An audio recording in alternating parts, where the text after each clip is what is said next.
A huge gorge separated two cliffs, a cliff 3,000 kilometers high. The man stood at the very edge of the abyss. It brought back memories of old times. His long dark hair fluttered in the wind, especially the days when he dreamed of becoming a martial arts god.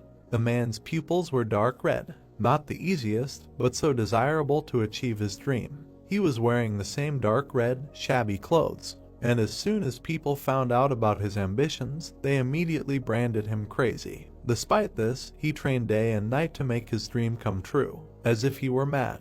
The man looked into the distance tiredly, until he thought about becoming a martial arts god. He considered his training excessive, but now he realized that it was not enough. Another man appeared behind him, and he shouted that he was a mad demon. The man with red eyes turned his head, the left hand of the demonic cult of the guiding light. There were several warriors behind the newcomer. He galloped to make him stop their time, demanding the return of the heavenly pearl that he stole from the cult. Shining Light, officer of the demonic cult. The hero looked into his eyes. Didn't Shining Light understand what he was telling him just now? The officer looked at the man. What would the story he was telling change? His end had already come. He had been running from them all this time, but now there was nowhere else to run. The hero took a small red object out of his pocket and put his hand out over the abyss holding it. So this is the heavenly pearl. Holding it in his hand, he looked at everyone, asking if he could throw it to him. Shining Light apologized and asked him to continue the story. The man turned to face the cliff and squeezed the pearl in his hand. He is an expert in mind games, tricks, strategy, traps, and lies. Therefore, it is simply impossible for him to take the bait. His face looked tired. Shining Light stood behind him, saying that he could deceive himself as much as he wanted. The officer had a blue ribbon in his hair. He added, saying that especially regarding the baits, the only reason he never fell for them was because all the beautiful women simply couldn't act like they liked him. The squad continued to wait at the edge of the forest while the hero stood at the edge, so they were forced to lure him with a simple girl if they could find one, and literally everyone knows about it. The men looked into each other's eyes. The one with the red eyes again extended his hand with the pearl over the abyss, asking, does he still want to be abandoned? Shining Light asked to continue. The abyss seemed bottomless, and in order to become a god of martial arts, he moved and learned all possible techniques. This is who he is. The warriors, led by the officer, stood and listened silently. The hero frowned. Mad demon, Shining Light, and the party continued to wait in silence. The man in red stood in the same place. He was asked if he was finished, but he replied that it was not all. A gust of wind lifted his hair. After he had gone through all this thorny path, everything began to seem meaningless. He wasted his time traveling the world in the hopes of bringing justice to the world. Shining Light frowned. Justice, so this is him, the most wanted enemy of the Muram Union. He is even higher than Shining Light on the wanted list, even though he is a member of a demonic cult. Wasn't this orthodox sect the first to call him Mad Demon? The hero silently raised his hand with the heavenly pearl, and frowned. Maybe he should abandon it after all. Shining Light sighed, apologizing if this angered him. Mad Demon only looked at him thoughtfully. He stood in front of the party with one hand behind his back. He said that he found it quite entertaining to see how he, as Shining Light, controlled his anger. The man with the blue ribbon in his hair bowed his head. Mad Demon said that he had killed hundreds of elite soldiers of the demon cult while they were chasing him, but he still controlled himself. Shining Light frowned, replying that just because he had a mouth, it didn't mean he could use it as he pleased. Silence fell between the men. Mad Demon seemed to smile slightly. This bloodlust. Of course he wanted to kill him. The man respected his decision and would finish it with a fight. He extended his hand over the cliff again, making the officer nervous. But first, he should throw the pearl off the cliff so that it wouldn't interfere with their fight. Shining Light spread his hands. He apologized for showing unnecessary emotions, suggesting that they could somehow negotiate. The man in red bowed his head, asking how to negotiate. He raised his head, looking very angry. They chased him for days, not giving him a chance to rest, using the heavenly net for this. Because of them, he could not eat or sleep. The warriors of the demonic cult watched his actions. He continued, saying that he did not even have time to go to the toilet. Do they even understand how terrible this feeling is? The officer replied that this was their goal. This is the power of the heavenly net. Mad Demon clenched his fist with a red pearl. Shining Light watched what he was doing, asking what he was trying to do. He once again showed the heavenly pearl in his hand. He replied that he was about to make them eat all his waste, and the next moment, he brought his hand to his mouth and swallowed the red pearl. A loud swallowing sound was heard. The officer and the squad could not believe what they saw. Confusion was written on Shining Light's face. He was still standing at the edge, clouds were floating in the sky. He noted that the taste was unexpected. He took his hand away from his face, saying that it tasted like a peach. The officer cursed at him. Mad Demon looked at him silently, then he just smiled slightly. Looking at his reaction, it seemed that this decision was correct. Shining Light frowned, veins appeared on his face. He screamed in anger, ordering to kill him without giving him a chance. The man put out his hand, the rest of the warriors rushed to attack. He would personally grind him into dust and present him to their leader. The warriors drew their swords and ran at Mad Demon. He spread his legs wider and took a fighting stance. The first warrior raised his blade and attacked, but the man in red dodged and counterattacked with force, hitting him in the stomach. From the blow, he flew back, but the other one attacked. Mad Demon was behind him and hit with his elbow. At that moment, the rest of the warriors surrounded him. The hero was able to dodge several attacks and was about to deliver his own. One of the attackers noticed this and became nervous. He spread his fingers wide and quickly struck several enemies. The attack was so strong that it threw them back, raising a column of dust. They fell to the ground with a crash. Mad Demon stood in front of them with his hands down. Raising his head, he looked at the new enemies in front of him and turned to Shining Light. Their gazes crossed. How long does he plan to let his subordinates die? He spent whole days trying to discredit the hero. Doesn't he think it's time to come up with something new? The officer frowned, answering that he would personally kill him. He began to walk towards Shining Light, giving the order to his men to retreat. The hero looked at him tiredly, saying that he was so self-confident. Why didn't he fight him earlier when he was full of strength? Shining Light rushed at him, charging an attack in his hand, demanding that he close his mouth. Mad Demon bent his knees. A bright yellow glow appeared on his hands. He held out his hand with his fingers spread wide, shouting for him to show himself. A barrier surrounded the officer. The blue glow in his hand became even brighter. Blood flowed from the hero's mouth. Gathering all the strength in his torso, he opened his old ones from earlier. A bright glow also appeared in his hand. He shouted that he would take it with him to the next world. The men almost came together in an attack. Having touched their hands, a bright light appeared, so bright that it blinded the warriors standing nearby. A cloud formed, the edge of the cliff crumbled. Mad Demon flew out of the cloud. As he flew, blood flowed from his mouth. Was the officer so strong that he was unable to deal with him in such a state? A lot of blood gathered under Shining Light's feet. He stood holding his mutilated hand, thinking that Mad Demon was much stronger than they thought. The cloud dispersed and he saw the enemy falling into the abyss. He screamed in horror. The man in red smiled, saying that it was not that bad. As he fell, he extended his hand and showed his fist, hoping that their leader would execute them all. Shining Light ran to the very edge and looked down. He shouted to his subordinates, ordered them to go down and find his body. Mad Demon fell in the darkness, thinking that he was forced to fight before he passed away. Killed many elite soldiers of the demon cult, and at the same time stole and ate a sacred item, so his life was quite exciting.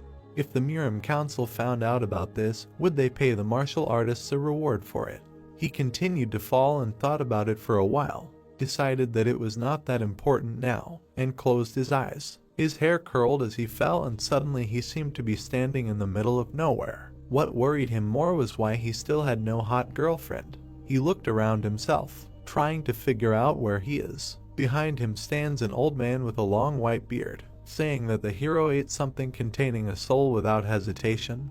He must be completely abnormal. His feet did not touch the floor. Mad Demon looked at him in amazement, saying that the old man was incredibly strong. He smiled. It was not that important now. The heavenly pearl he had just eaten contained countless souls of the greatest martial artists. They were standing opposite each other. Now, the souls that could not ascend would merge with his own soul. The old man looked at the hero. If he fell asleep, the souls would immediately wake him up, and if he ate, the souls would share the essence of the food with him. The old man frowned his thick eyebrows. They would also cling to everything he did not touch. Mad Demon looked into the old man's eyes. He said that his Kai would always be rampant. He happily raised his hand, saying that he liked it.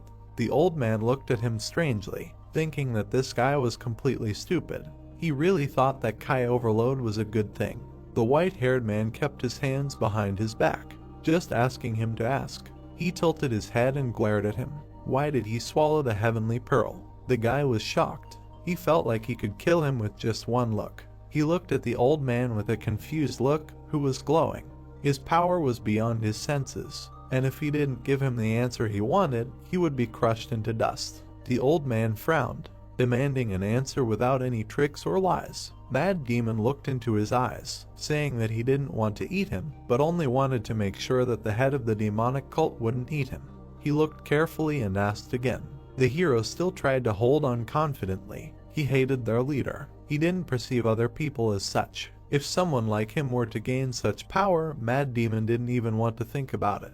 The gray-haired man raised his hand to his face, asking what. He didn't like that leader just because of his attitude towards other people, and he didn't want someone like him to become stronger. He ran his hand over his beard and smiled. So this is a method of creating good. An excellent reason. Mad Demon just exhaled. The old man raised his hand in a gesture. The life he would reward him with would be his last, and he wouldn't be able to help him until his punishment was carried out. The hero looked at his interlocutor tiredly. What did he mean by that? He replied that this was the best he could give. The gray-haired man folded his hands and a bright glow appeared in them. He still deserved some kind of gift. A red pearl appeared in his hands. The man looked in shock, and a bright light surrounded him. The sun began to rise in the mountains. He woke up on a bed and sat up abruptly. Looking around, he saw an ordinary room. Is this it? Next to the bed there was a cabinet with various things. The hero looked down and thought, the hotel where he lived as a child. The man put his feet on the floor and inhaled. The room looked completely ordinary. On top of the cabinets there were vases and scrolls. This was really his room and it didn't look like a dream. He put his hand to his face and thought, what happened? The hero raised his head. He was about 20 when he lived here. Suddenly he realized something. His eyes became bigger. He could start learning combat skills several years earlier than last time.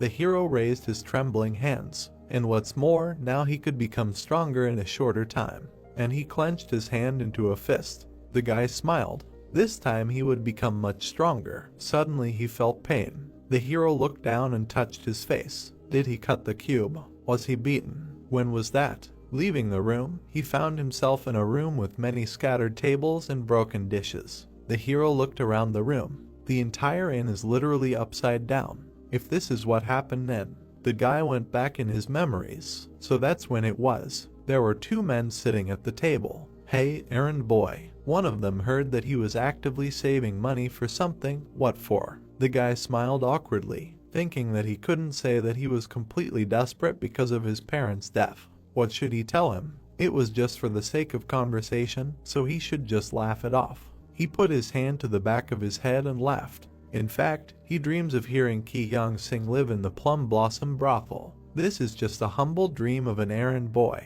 Later, people started spreading rumors among themselves. Someone said that the guy who works at the inn and saves money is going to sleep with Ki Young. Another person whispered to his friend, said that he was crazy. No wonder he's always looking for ways to make money. What a loser. Lee Jaha stood there, lost in thought. He'd just joked about Ki Young, which was popular in Ilian Prefecture at the time. And then rumors started spreading. Lee Jaha put his hand on the table next to him. Looking at the current state of the inn, he could definitely tell that he'd been transported to that time period. Everything was in pieces. The hero bowed his head. Just remembering this made him furious. They beat him up and looted the inn just because of this. The guy moved on, deciding that he'd first study his body thoroughly and then decide what to do next. Lee Jaha returned to the room and sat on the floor. He folded his hands at his stomach and closed his eyes. Well, he should study the art of the steel lands he used back when he was Mad Demon again. A yellow light lit up his face. A bright ball appeared in his hands. Kai, the guy frowned. Where did his body get the Kai from now? At that time, he had no Kai. Lee Jaha kept his eyes closed. and immediately a huge amount of Kai energy flowed from him. He did not know why, but he thought that he was very lucky with this. Still, he decided to hurry up and quickly learn the art of the steel lance. Sweat began to appear on his face. The sun was setting behind the mountain range until it was completely invisible. The guy opened his eyes and looked at his hands. He could not believe it. The hero placed his hands on his legs. Even though his mind was well acquainted with this art, he was able to comprehend the first stage of the art of the steel lance so quickly. Thoughts appeared in his head. This is the best he could give him, and he still deserved some kind of gift. The guy thought about these words. Is this what the old man was talking about? Lee Jaw put his hand to his face, and this is the energy that he feels in his body. He believes that all this is somehow related to the heavenly pearl that he swallowed.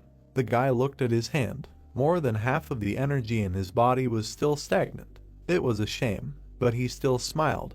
The satisfied hero leaned on the bed. He was in no hurry. He already had an impressive base. He could become much stronger in a shorter time than he expected. Some sensation caught his attention. He looked up again and smiled, thinking that it had been a long time since he had felt anything in his heart, and he decided that he should take a walk around the area. In front of him in the night there were several houses with lights on.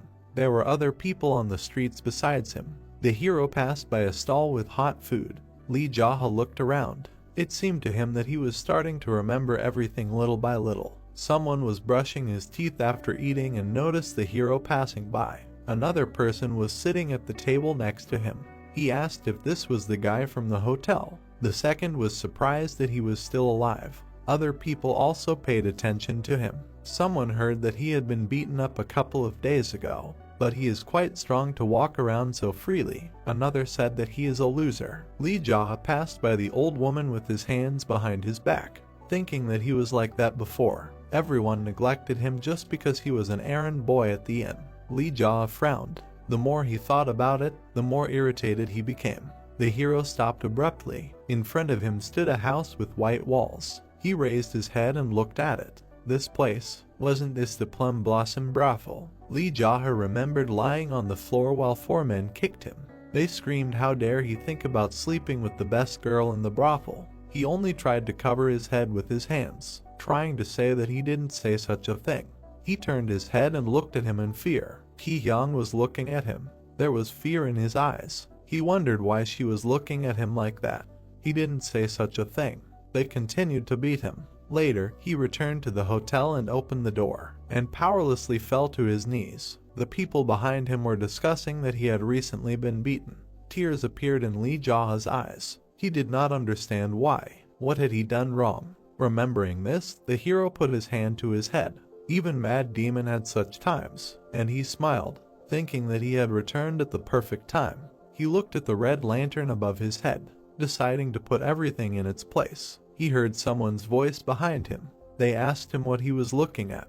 He turned to the guy who had approached him. He asked if he was really planning to set fire to the Plum Blossom brothel. The interlocutor frowned. Lee Jaha looked at him questioningly. He asked if such a cur was capable of even lighting a match. After all, the hero was not capable of anything except crying. The man came close to the guy. He said that he had recently been beaten, but he saw that he was completely fine. It's a wonder he hasn't died yet. Lee Jaha looked at him calmly. He continued, saying that the hero was beaten so badly that after that it would be better to sit in a hotel. Why was he wandering around? The interlocutor couldn't stop. He asked why he was silent and whether he had gone deaf after the beating. They stood opposite each other. The hero only asked his name. This angered the man and he swung at the guy. But Lee Jaha dodged the blow and delivered a counterblow to the face. The man flew half a meter away and rolled his eyes and fell to the ground. The hero turned and walked on, thinking about what made him angry, because he had only asked his name again. Trying to remember his name, he approached the entrance to the brothel, in front of which stood a guard. The man looked at the hero and recognized him. This is the guy who was there the other day. So what is he doing here? Lee Jaha came closer, asking if this is how they communicate with a guest. The guard got angry and wanted to grab him, shouting that he was just an errand boy. But the hero dodged his hand and grabbed him by the face. With the force, he threw him to the ground. The man lost consciousness. Lee Jaha brushed the dust off his clothes. He walked past the lying guard, saying that this is terrible guest service. Doesn't understand they're thinking about service. The hero grabbed the door handles. The guests were sitting at the table. They were being served food and drinks. He opened the doors wide and smiled. Everyone turned to face the entrance. He shouted what they were doing and demanded that the visitor be served. People looked at him in confusion. Someone with white hair was watching him from the stairs. The hero was pleased with himself. He stood at the entrance with his arms wide apart. Someone asked if he was the one from the hotel. The waiters were talking among themselves. Did he lose his temper after being beaten up a couple of days ago? Two guards approached Lee Jaha. One of them asked him if he knew where he was. The hero smiled, looking at him. He replied that he was in a place where he could afford to drink. Did they think he would come in here without realizing it? This answer angered the guard. He had already raised his hand, but someone's voice stopped him, telling them to let him in. The men turned around in surprise. The voice added that it remembered this guy. The man with white hair looked at the hero with a smile. Cha Sung-ti, the manager of the Plum Blossoms. Leaning on the railing, he pointed with his other hand towards the bar. He said that they couldn't throw out a customer who came to them for a drink. A guest is a guest. Lee Jaha raised his head and looked at him. He turned his head towards the guards. They moved away. The hero walked further down the corridor. Cha Sung-ti ordered that they bring him a good drink. He walked to the stairs and climbed the steps. When else would he have such an opportunity to visit such a place? Let him be well served. The waitress behind him bowed. The staff replied that they understood everything. On the top floor, a guy met him and gestured where to go. It was a private room with a table and a sofa a little further. The waiter folded his arms across his chest and asked what he would like to drink. Lee Jaha replied that he had never been to such a place and asked to bring the most expensive thing they had. This angered him. He demanded that the hero watch his language. The same one sat comfortably at the table and asked why he should watch himself. He crossed his legs and dangled his arm. He didn't like serving an errand boy. He ironically apologized and demanded to bring him a drink. This angered the waiter even more. He looked at Lee Jaha. He thought that he knew no bounds, and if it weren't for Sung-ti's order, but he only took the door handle and asked him to wait. The hero smiled contentedly. Later, there was a lot of different food on the table in front of him. The hero pointed to a white jug, asking what was in it. The girl picked it up and smiled. It was premium Kwando liqueur. She poured it into a cup. He looked away from her and asked if Ki-hyung was here. The girl looked at the guest. She said that the chief would be furious. She heard that he had been beaten up for something like that a couple of days ago. The hero was still sitting and looking ahead. Did everyone here know that he had been beaten up? He told her not to worry and to just bring her. The girl silently looked at the hero and inhaled. She turned her head towards him. Smiling, she said that she would make a request. She left the room and closed the door behind her. He picked up the cup with the drink in his hands. Just look at this. This is how they treat an errand boy. He brought it to his face. Judging by the smell and color, this liqueur was not even third grade, and he took a sip from it. What kind of swindlers are these? Loud footsteps were heard outside the door. The guard swung the door open. He asked the man who he thought he was. The hero looked at the cup in his hand and looked up. He asked if there was something wrong with the errand boy coming to get them some drinks. Why did he keep addressing him so rudely? These words made the guard even more angry. Lee Jaha handed him the glass. He said that if he remembered correctly, the man's name was Dongguak. The guard was standing in front of the set table. The hero offered to pour him a drink and called him over. He only asked if he had eaten something wrong today. He sat down not far from Lee Jaha. He asked if there was something wrong with him. Had they overdone it that time? The guy poured the drink into the cup and placed it in front of Dongguak. He took it and brought it to his mouth. He told him to stop acting out and leave as soon as he finished drinking. Otherwise, everything would go according to a different scenario. The hero also picked up the cup and brought it to his mouth and called the guard's name. He slammed the cup down on the table. He stood up and leaned on the table to hit Lee Jaha, but a chopstick stuck into his hand. Dongguak screamed in pain. The hero smiled while looking at him.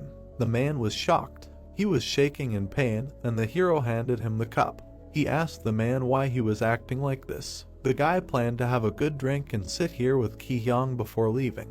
He brought the cup to his face asking why everyone around was barking like dogs. Ki-hyung entered their room. She was unhappy. She was holding a red transparent round fan in her hands. She asked Dongguak to stand outside. He pulled the chopstick out of his hand and grabbed his wounded hand. The hero repeated the girl's words. The guard hurried out of the room. Blood was running down his hand. The girl sat opposite the hero. He smiled while looking at her. Ki-hyung looked at him with confusion, asking what the smirk was about. Lee Jae held a cup in his hand. He replied that someone like him really needed to control himself in a place like this. She frowned. Did he really think this was funny? Did he think that Sungti and the leader wouldn't interfere? The guy put the cup to his lips, asking him to stop adding to his bill. Ki-hyung looked at what he was drinking. Duquan liquor. It was incredibly expensive, right? The key to that was Dongguak's treatment. The girl looked into Lee Jae's eyes. She told him to pay the bill and leave the place before he caused more damage. He just looked at her silently. All he could think was that this was the first time he had seen Ki-hyung so close. The girl looked annoyed, saying that even if he brought all the gold and silver in the province, she would never agree to sleep with him. She looked at him seriously. Even though she works here, it doesn't mean she sleeps with everyone she meets. She said she's not a whore. Ki-hyung put his cup on the table. Then he'll tell it like it is too. The guy put his hands on his legs. He never said he was saving up to sleep with her. All he said was that he wanted to hear her sing. The girl was surprised by what he heard, because, as he said, she sells her art, not her body. She looked completely confused. She replied that she heard something else. The guy interrupted, adding that even that was just a joke that he accidentally said at the hotel. Lee Jae lowered his eyes. He said that he didn't want it and he definitely didn't have money for it. Ki-hyung remained silent. He looked at her. He said that the reason he wanted to meet her was just to tell the truth. She didn't believe what he heard. He pointed to the exit. He picked up another cup and repeated for her to leave. Her eyes widened at these words. 3 guards rushed into the room. One of them looked at the hero and said his name. The girl stood up from the table and looked at the men. One of them said that he came here for his death. The other frowned and suggested taking him outside, so that later they wouldn't have to wash his blood off the walls. The liquor poured into the cup in a thin stream. Lee Jae held the jug over the table, asking to finish the drink before they started. The men were surprised by such a reaction. The guy brought the cup to his mouth, asking what manners and saying that he was sure that they could kill him at any time. Isn't that so? All 3 froze in shock and laughed loudly, telling Ki-hyung to stay outside. They sat down at the table with the hero, noticing that this was his last cup. The guards laughed looking at the hero. One of them said that Lee Jae had a lot of courage. He came here with his head held high and even called Ki-hyung.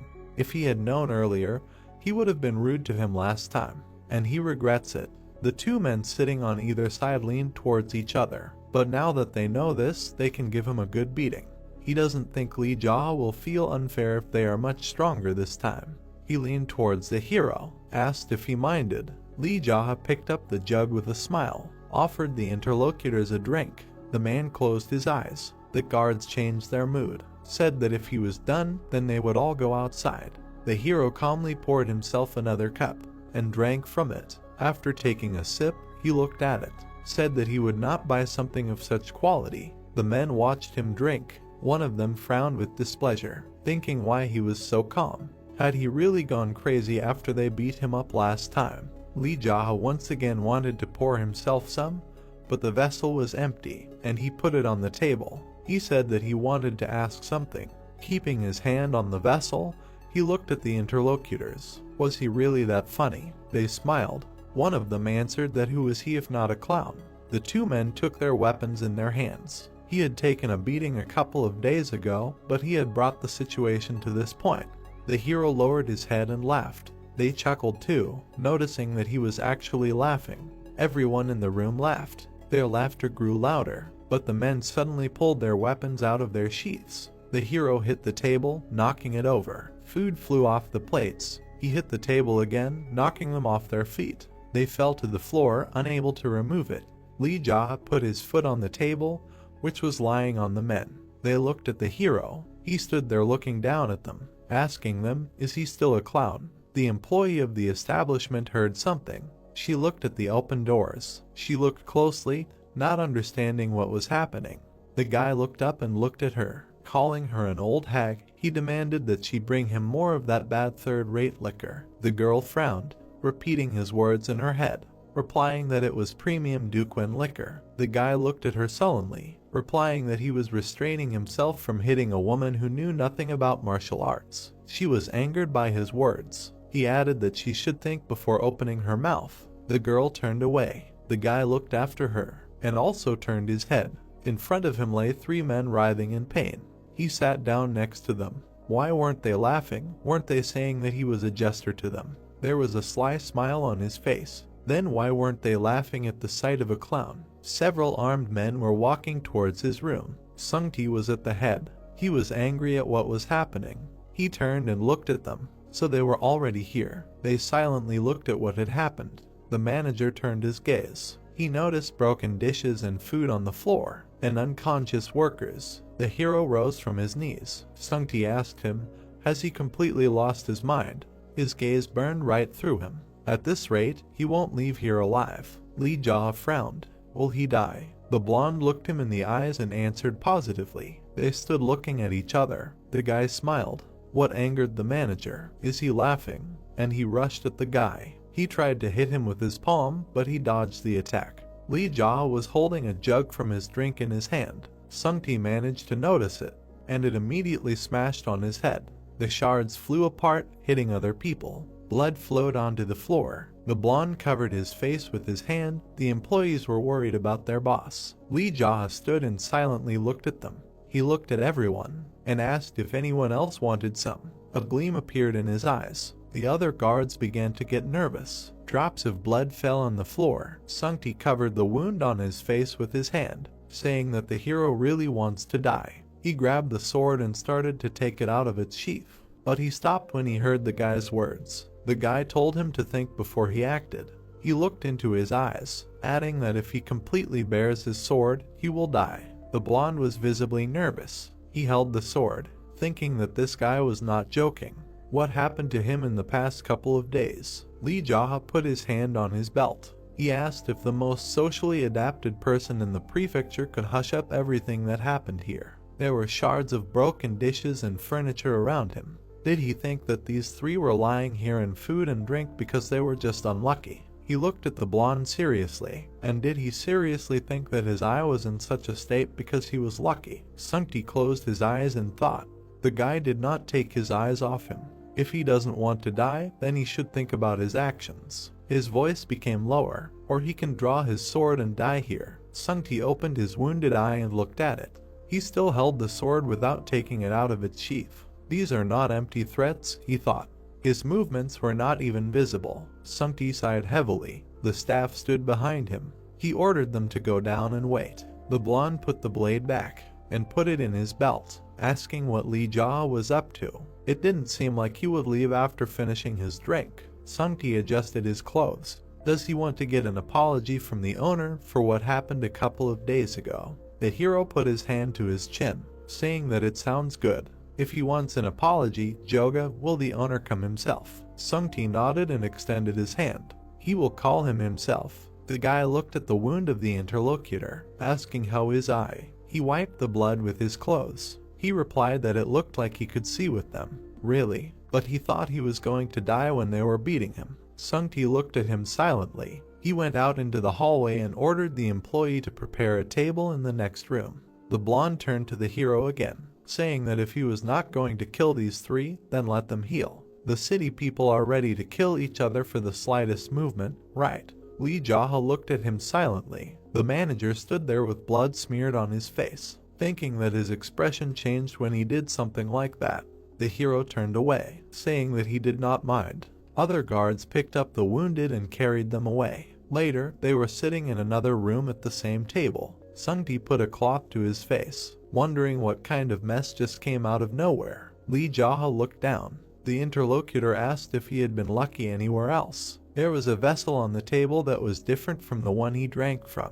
The hero looked at him. Sungti took it and smiled, said he would fill his glass. It was top quality Daquin liquor, so it should taste very good. The drink filled the glass. The guy looked up. asking if this was the liquor they had brought him earlier. He frowned, said that they had brought him some nonsense earlier and called it top-quality Daquin liquor. The blonde looked down and said nothing, but he smiled and poured the drink into the glass. They must have bought third-rate bottles by accident. He should understand, this is business, they must profit one way or another. Both took the glasses in their hands. The hero demanded that the blonde drink it. He assumed that he wanted to know whether it was poisoned or not, and said he would drink first. Sunti drank the entire contents at once. Li Jaha watched calmly. Putting the cup on the table, he exhaled. He raised his hand and addressed his interlocutor, asking if he was always so good at fighting.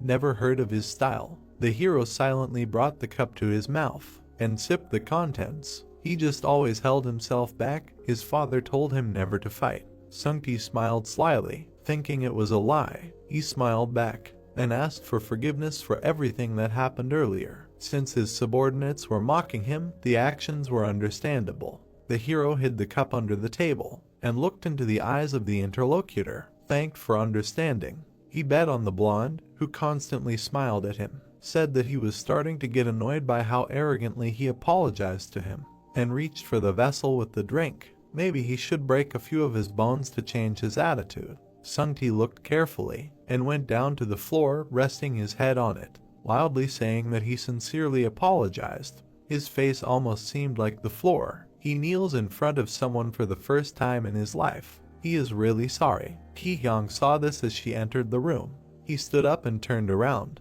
She looked at him with fear, not understanding why he was so scared that he fell to his knees and bowed his head in front of the errand boy. And the wound on his face. The girl put her hand to her chin. Did he really lose to this kid? Li Jaha noticed her, and she was here. The blonde looked at her sideways, telling her to pull herself together, asking if she could handle it.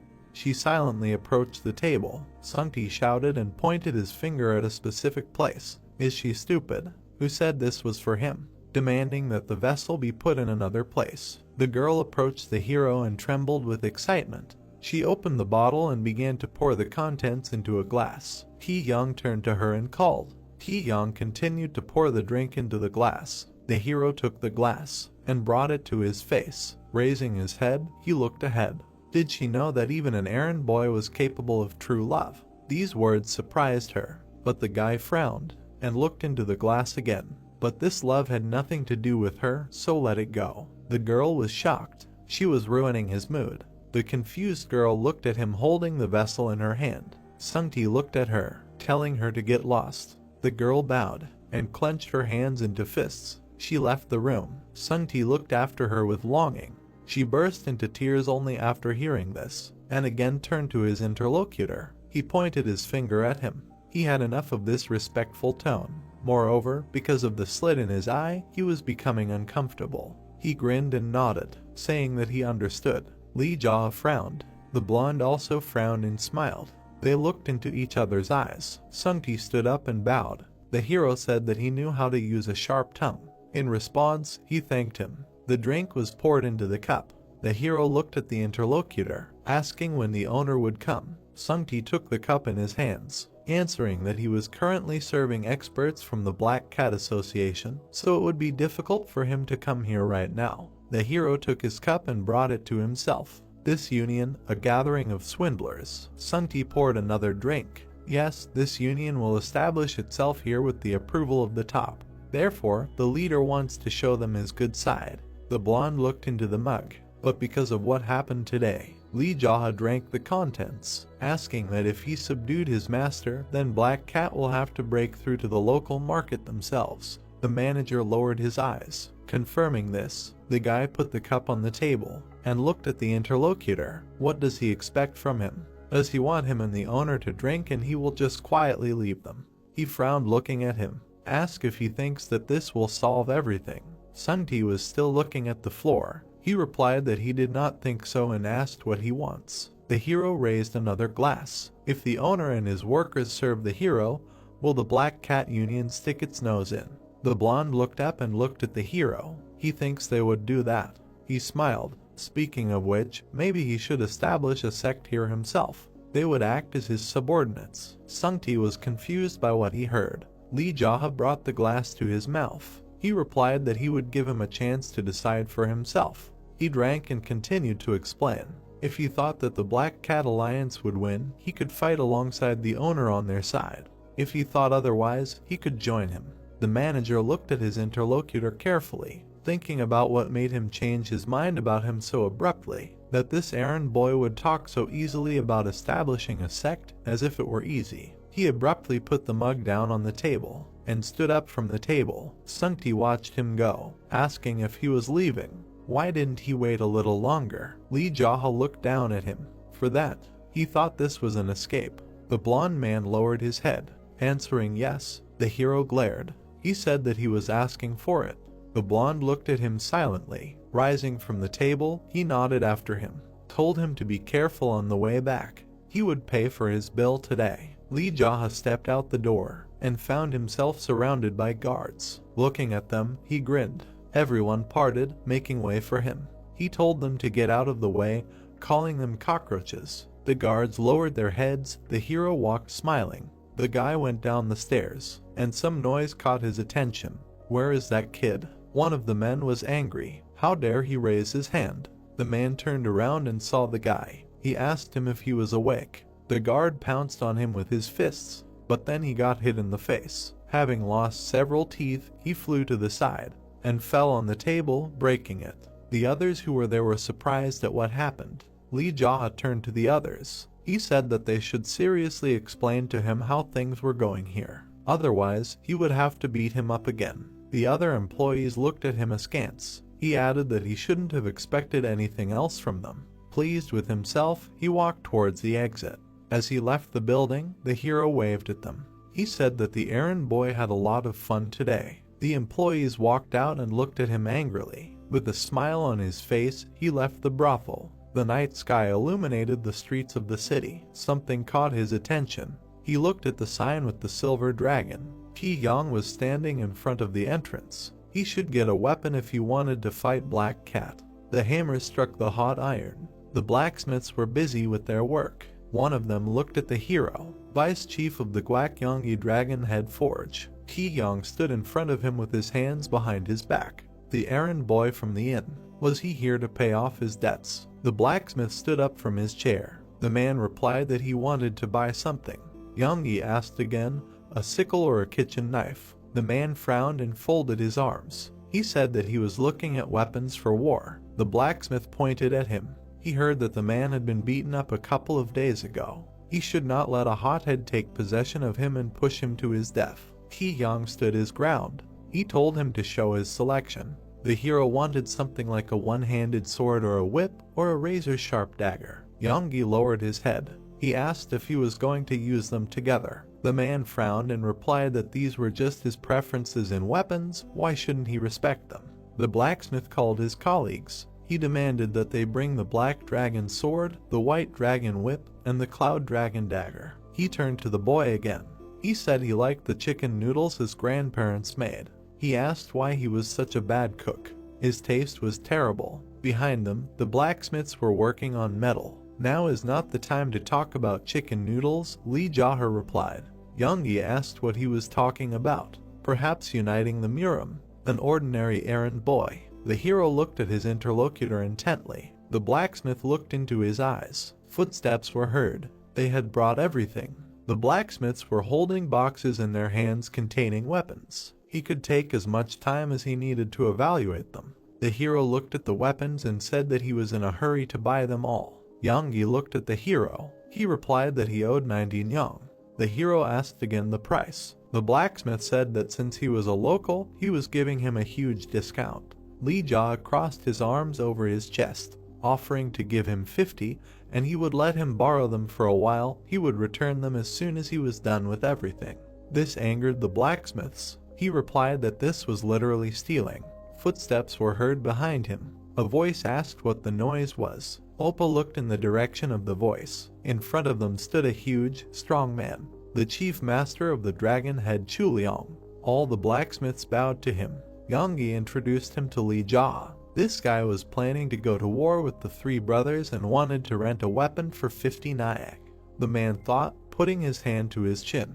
He was the eldest son of the family that owned the inn. He replied that it had been a long time ago. Shuliang looked at the guy with a smile. He loved the chicken noodles that his grandparents made, but what he cooked was just awful. Yang Yi turned to the boss, saying that he had told him about it. The man put his hands on his waist, asking if he was serious about going to war. If it was because they were bothering him, he would ask them to stop. Shuliang looked at the hero. If they refused to listen to him, he could protect the boy. After all, he had a duty to his grandparents. The muscular man spread his hands, saying that there was no reason to attach such importance to it. It was no longer important now. The hero looked at Shuliang carefully. Looking at him, he thought, was he always like this? He didn't remember Shuliang saying such things to him in his past life. Or had the future already changed because of him? The hero bowed his head, thanking him for his concern. He said that he would handle it himself. The man looked at him and asked what he was going to do. Li Jaha pointed with his hands. How about gathering all the blacksmiths in the area and founding the Steel Dragon clan? Shuliang was surprised to hear that. Found a clan? What was he talking about? The boy looked into his eyes. If the brothers formed an alliance in the prefecture, they would extract a huge amount of money from them. And that was why he planned to establish a federation of clans in their prefecture and make sure that the Black Cat Alliance would have no power here. The man crossed his arms and asked again. The man replied that the brothels were going to form a clan. Shuliang frowned, and they, in turn, would ice the blacksmiths into the Steel Dragon clan. The guy looked extremely serious. The newly formed alliance of architects planned to submit to the brothers' sect. In return, he would unite all the labor layers into a clan to create an even larger union. Everyone silently looked at Li Jaha. He clenched his fist. They would not have to pay him any tribute, and no clan would have to pay him or anyone else. Their goal would only be to ensure that no one stole from them. Shuliang scratched his beard. It sounded careless, but if you think about it, it makes sense. What did he plan to be called? The guy replied that it was possible to combine the place for the lower stratum and the dirty end.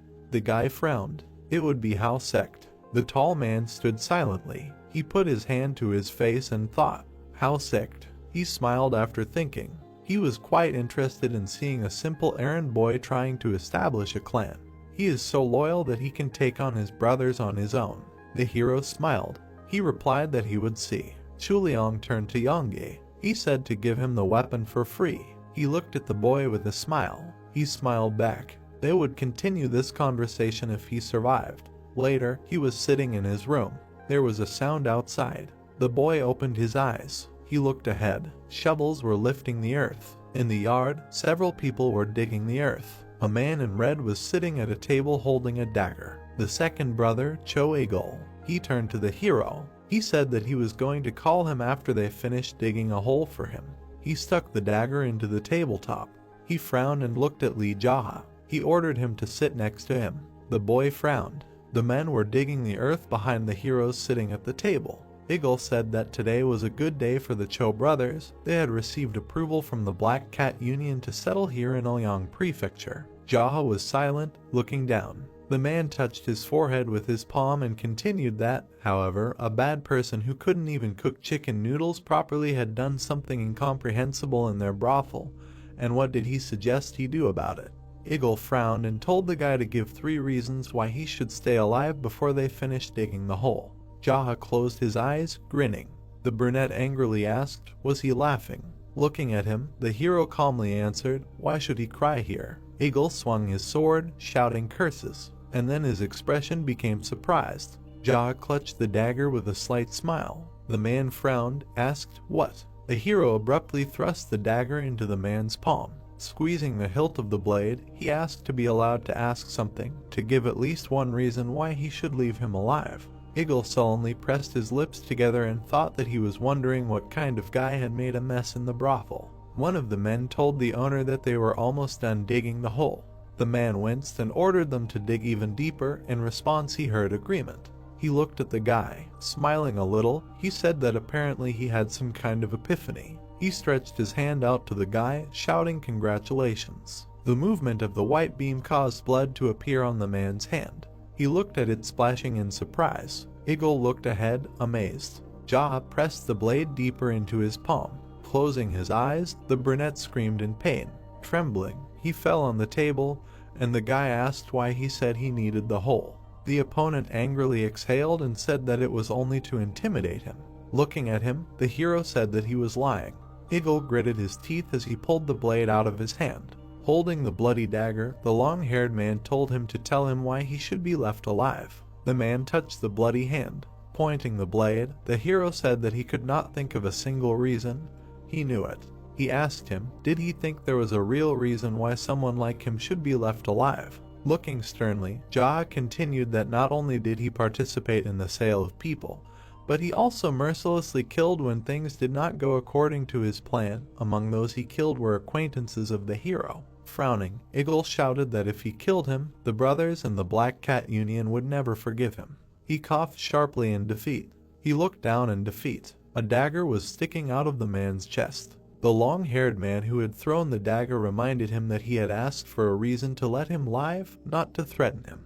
Eagle fell face down on the table. Jaha looked at him. Then he turned away. The workers continued digging the hole. The hero said that they were still doing so. The man with the bandage on his face turned when the hero told them to stop digging. They looked at him in shock. Jaha pointed at the dead man and asked what they were so surprised about. He had been walking around here with a knife himself, and then he just went and died for no reason. The men looked at each other in shock. The one in front asked who he was. Jaha frowned at him and asked what he was talking about. He was the errand boy from the Zaha Hotel, of course. The man in front of him said what he thought. He knew that was not what he was talking about. The hero stood up, telling him to stop arguing, let them take off their masks. He wanted to see if he knew any of them. The men pulled their masks off their faces. With his hands behind his back, Jaha said that this was his first time meeting them in the prefecture. Were they from the Black Cat Union? The brown-haired man said no, they had only recently arrived in Ilyang Prefecture and had been working at the Plum Blossom brothel all this time. The hero frowned at them and told them to choose, either the three of them would die here and now. Pointing his finger downwards, he continued that either they would bury this corpse and return to their hometowns. The brown-haired man touched his chest and said that if he allowed them to live, they would simply return to their homeland. The bald man stepped forward and said that he could not return to his homeland due to personal circumstances, but he would never go near that brothel again. The brunette standing next to him said that he would too if he was allowed to live. Jaha waved his hand and told him to take care of the body and leave. The man looked at him and asked if he needed help in the kitchen. He fell to his knees, saying that he would have nowhere to make a living except at the Plum Blossom brothel. Jaha looked at the man and asked if he was a good cook, and when he heard that he was, he continued, could he make chicken noodles? Clenching his fist, the man said that it was easy. He was sure that he could make divine chicken noodles. Turning away, the hero said that it was okay, but for now, let him take care of something else. The brunette bowed, telling the departing hero that he understood and asked him to have a good rest. Jaha entered the room. He looked away. Standing at the door, he asked the man what he was doing here. Sungti smiled and said that he really was able to defeat Egal. Crossing his arms, the brunette asked, did he seriously think he would die from someone like him? Did he hear that his eyes are okay now? The blonde pointed his fan at the bandage and replied that it was just a way to hide his face from the public. Waving his hand, he continued that he said that he hurt his eye, and after that, he ran away and immediately went to look for a doctor. Looking down, Sungti said that if he hadn't done that, he would have been buried next to Egal, as he saw that he was quite useful and smart. Covering his eye, he asked, does he understand that? Jaha crossed his arms, exhaled, and said yes, good job. The blonde smiled and thanked him, saying that he had no other choice to survive. Then he became serious and asked how he planned to deal with the two remaining Cho brothers. Looking at him, the hero replied that he would kill them. He stood at the door, telling that if he continued to exist, the suffering of the prefecture would continue to multiply. Sungti nodded, saying that he understood. The main thorn now was Ilsum. He had to be especially careful when going to it. Jaha, without turning around, called Sungti. The blonde looked at him, responding. He was surprised to hear a request to buy food. They had liquor, but nothing to eat with it, and asked what he was saying. They were just talking about Ilsum. The brunette turned to him silently. The blonde held a fan and asked excitedly, did the inn really not have snacks? He was surprised to hear the answer no. Sungti waved his hand, saying that this was a typical inn. He would go buy some, let him give him money. Jaha shook his head and asked where would he get it from. Sungti exhaled, saying that this place was famous for its delicious chicken noodles. How did it go downhill like this? Looking at him, the long-haired man told him to think as he wanted, just take more snacks, maybe even take his favorites. Sungti headed for the exit, hearing that if they had anything left tonight, they could eat them tomorrow too. Jaha called out to the blonde who had walked away from the building. He turned around and asked, "Is something wrong?" Leaning over, the brunette asked, "Are you going for a walk? What's with the snail's pace?" Sungti turned around and looked at him silently. He winced in displeasure, wondering, is he serious? The displeased blonde walked faster, thinking that he was running errands for the errand boy. He clenched his teeth until he shuddered, hearing the repeated question, "What's with the snail's pace?" Sungti sped up, cursing angrily as he ran. There were plates with snacks on the table. Sungti stuck his chopsticks in his mouth. Jaha, who was sitting opposite him, was holding a glass and looking at the blonde. He told him to eat and not to be shy, after all it was bought with his money. He chewed and replied that he was enjoying it as much as he could. The brunette took a sip and said that that was great then. Anyway, this money was earned by exploiting young girls and ripping off stupid people who couldn't tell the difference between expensive liquor and urine, so let him enjoy every crumb. His hand with chopsticks trembled. Jaha looked up at the manager and asked, "Is something wrong? Is the food not to his taste?" The blonde looked at him silently, then slammed his chopsticks on the table and took a sip of alcohol. Exhaling, he slammed the glass on the table. Looking at him, the brunette asked, "Is he angry?" Sungti, who was sitting at the table, replied that yes, he was angry because the food he bought was just awful. The hero looked at him indifferently. The blonde took a piece and said that in any case, if Ilsum follows Eagle to the next world, the Black Cat Union will not ignore it. Looking ahead gloomily, the name said that if he is so worried about this, let him train to become stronger. He trembles over every little thing and does nothing, repeats the same thing, as if he has anything to do with it. Sungti looked at him silently, and then closed his eyes, hearing the question, "What should they do?" The man winced, hearing the question, "No, what should he do? Stop talking nonsense." Angrily slamming his hand on the table, Sungti could not stand it and asked who he was. He did not believe that he was some kind of Jaha. This is all nonsense. He is definitely pretending to be a noodle maker. Looking at him gloomily, the brunette asked, "Did you want to die?" The blonde looked at him silently after hearing that maybe death would grant him enlightenment. Sungti stood leaning on the table. He looked ahead gloomily, and then gloomily said that it doesn't matter, they will just kill all the villains from the Black Cat Union. Jaha was silent and held the glass, and then exhaled, closing his eyes, and said that okay, they will forget, let him finish his meal, and he will deal with Ilsum since he does not have any information about Sampyeong's location. Sungti winced and asked what was with his tone. He said so, this is a walk to the bathroom after drinking. The brunette sitting at the table said that since he was going to get even with him, and so it will be, the real problem is Sampyeong, because he does not know where he is now. Taking a piece with his chopsticks, Sungti said that it is only a matter of time, sooner or later he will return home. Looking at him, the brunette asked if he thought that if Sampyeong returned to the brothel, would he be able to handle him himself. The blonde replied with a frown that he, Sungti, was confident that his strength would be enough to deal with someone like him. The brunette made a surprised sound. Pointing with his chopsticks, the man said that however, it would be a bit problematic because his eye was damaged. The hero frowned and told him to make up his mind and say whether he could handle it or not. Sungti smiled and replied that he would see if he could use the element of surprise to his advantage. Beaming, he turned away and asked if he hadn't heard of Sungti, the master of tricks. The brunette sighed in displeasure and said to stop. If they dealt with all the brothers, was he confident that he could lead the 3 brothels? Looking at him, the blonde repeated his name. Jaha answered with displeasure that he knew, he already understood who he was, and cursed. There were plates of food and a small glass on the table, and words were heard that as long as there were so many people living in these brothels, it would be impossible to deal with them all.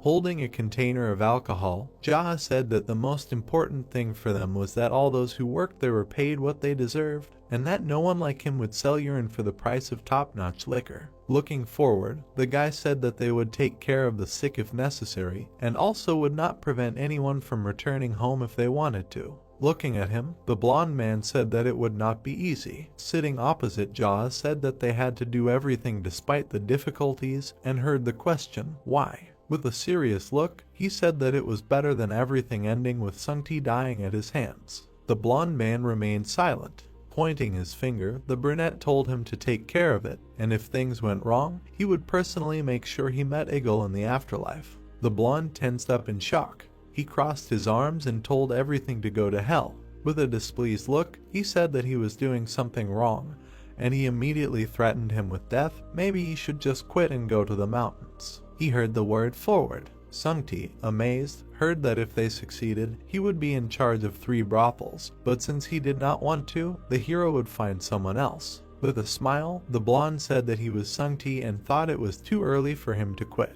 The brunette exhaled with a glass and then took a sip. Jaha stood up, surprising his interlocutor. He threw the clothes off his shoulders. Sungti asked him in surprise why he was confused in the middle of the meal and heard the answer that he wanted to change into his clothes. The guy looked at him in amazement, asking again. The brunette stood up and told him to stop talking, hurry up and take off his clothes. The manager stood up and began to take off his clothes in displeasure, saying that he was a damn thief. Turning around, he looked at the half-naked brunette. Frozen in the same pose, he said that he was about Ilsum. The brunette looked at Sungti, who clenched his teeth, who said that the damn thief should take his clothes and finish him off. Remaining in white clothes, he said that it seemed that Jaha was smarter than he thought. He turned away, raising his hand, and said that he did not expect that he would understand that he would not be allowed into the brothel in his rags, which attracted so much attention. In any case, he doesn't think they'll let him into the brothel even like this. They'll just stop at the entrance after seeing his face. The brunette's face was displeased. He silently glanced sideways at the undressing guy. Jaha tied his hair in a ponytail. Standing in his clothes, he asked how it was. Sungti clapped his hands and smiled, saying that he was amazing as always. Standing in front of him, he said that he looked almost like an errand boy. Looking at him, Jaha heard that it was better than he thought. The blonde ran around, examining him, and said that before that, he always wore old clothes and looked like a homeless person. If he were in his place, he would dress better. Jaha gave him a sharp slap on the back of the head, interrupting him, and then, standing next to him, told him to shut up. He replied that he understood. The brunette frowned and said that he thought he was being too kind to him. Since his habits were showing, he hoped that the hint was understood. Sungti remained silent, displeased. Approaching the door, Jaha said that he would be back soon. The blonde asked to be careful with his clothes. He remained standing on the stairs while the hero left. The brunette walked away along the path. Sungti silently raised his head, then opened his eyes and wished him luck with displeasure. The hero approached a traditional building with a dark roof. The man bowed, greeting him. Jaha asked Ilsum here. The servant raised his head and asked if she was looking for the owner. He might want to know where he was from. The brunette looked at him and said that he was from the Black Cat Union. Let them take him to Ilsum. The man asked again in surprise and asked if he could find out his name. Jaha slapped him sharply on the cheek. Standing next to him, he displeasedly told not to waste his time and just take him to him. The servant lowered his head, apologizing. The doors to the room opened. The man pointed with his hand and asked to come in after him. Jaha followed the servant. He held his hands behind his back and walked up the stairs. The heroes entered the room. The man turned around and asked to wait here. He needed to notify the owner. The guy took a step and then sat down in the chair. He looked around the room and thought that it was impressive. Jaha rested his head on his hand and thought that he must have planned to host the Black Cat Union here so that the brothers could create their union in the world of Muram. The door opened. Ilsum entered the room, adjusting his clothes. The man frowned and said that he saw him for the first time. He stood in front of the hero and thought how dare he come to him at such a late hour. He looked at the indifferent brunette and thought how he laughed in his chair, not even thinking to greet him.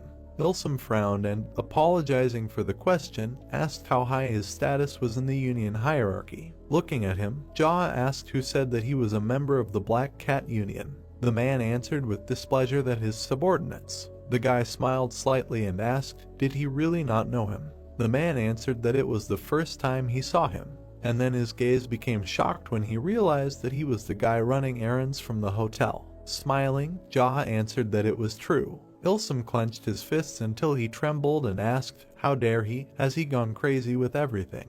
And then he froze, shocked by the guess that he was still alive. He clearly remembered how his brother, leaving, said that he would deal with him. Jaw, sitting in the chair, asked his brother. He calmly looked at the man, saying that didn't he understand? He was here because his brother was dead. Ilsum looked at him in shock. Lee Jaw sat in the chair and smiled. Ilsum stood in front of him. The man's face was distorted with anger. He growled, "Did his brother die at the hands of an errand boy?" The hero indifferently opened one eye and said that the man had paid him a visit and ordered his men to dig a hole, so the boy decided to kill him.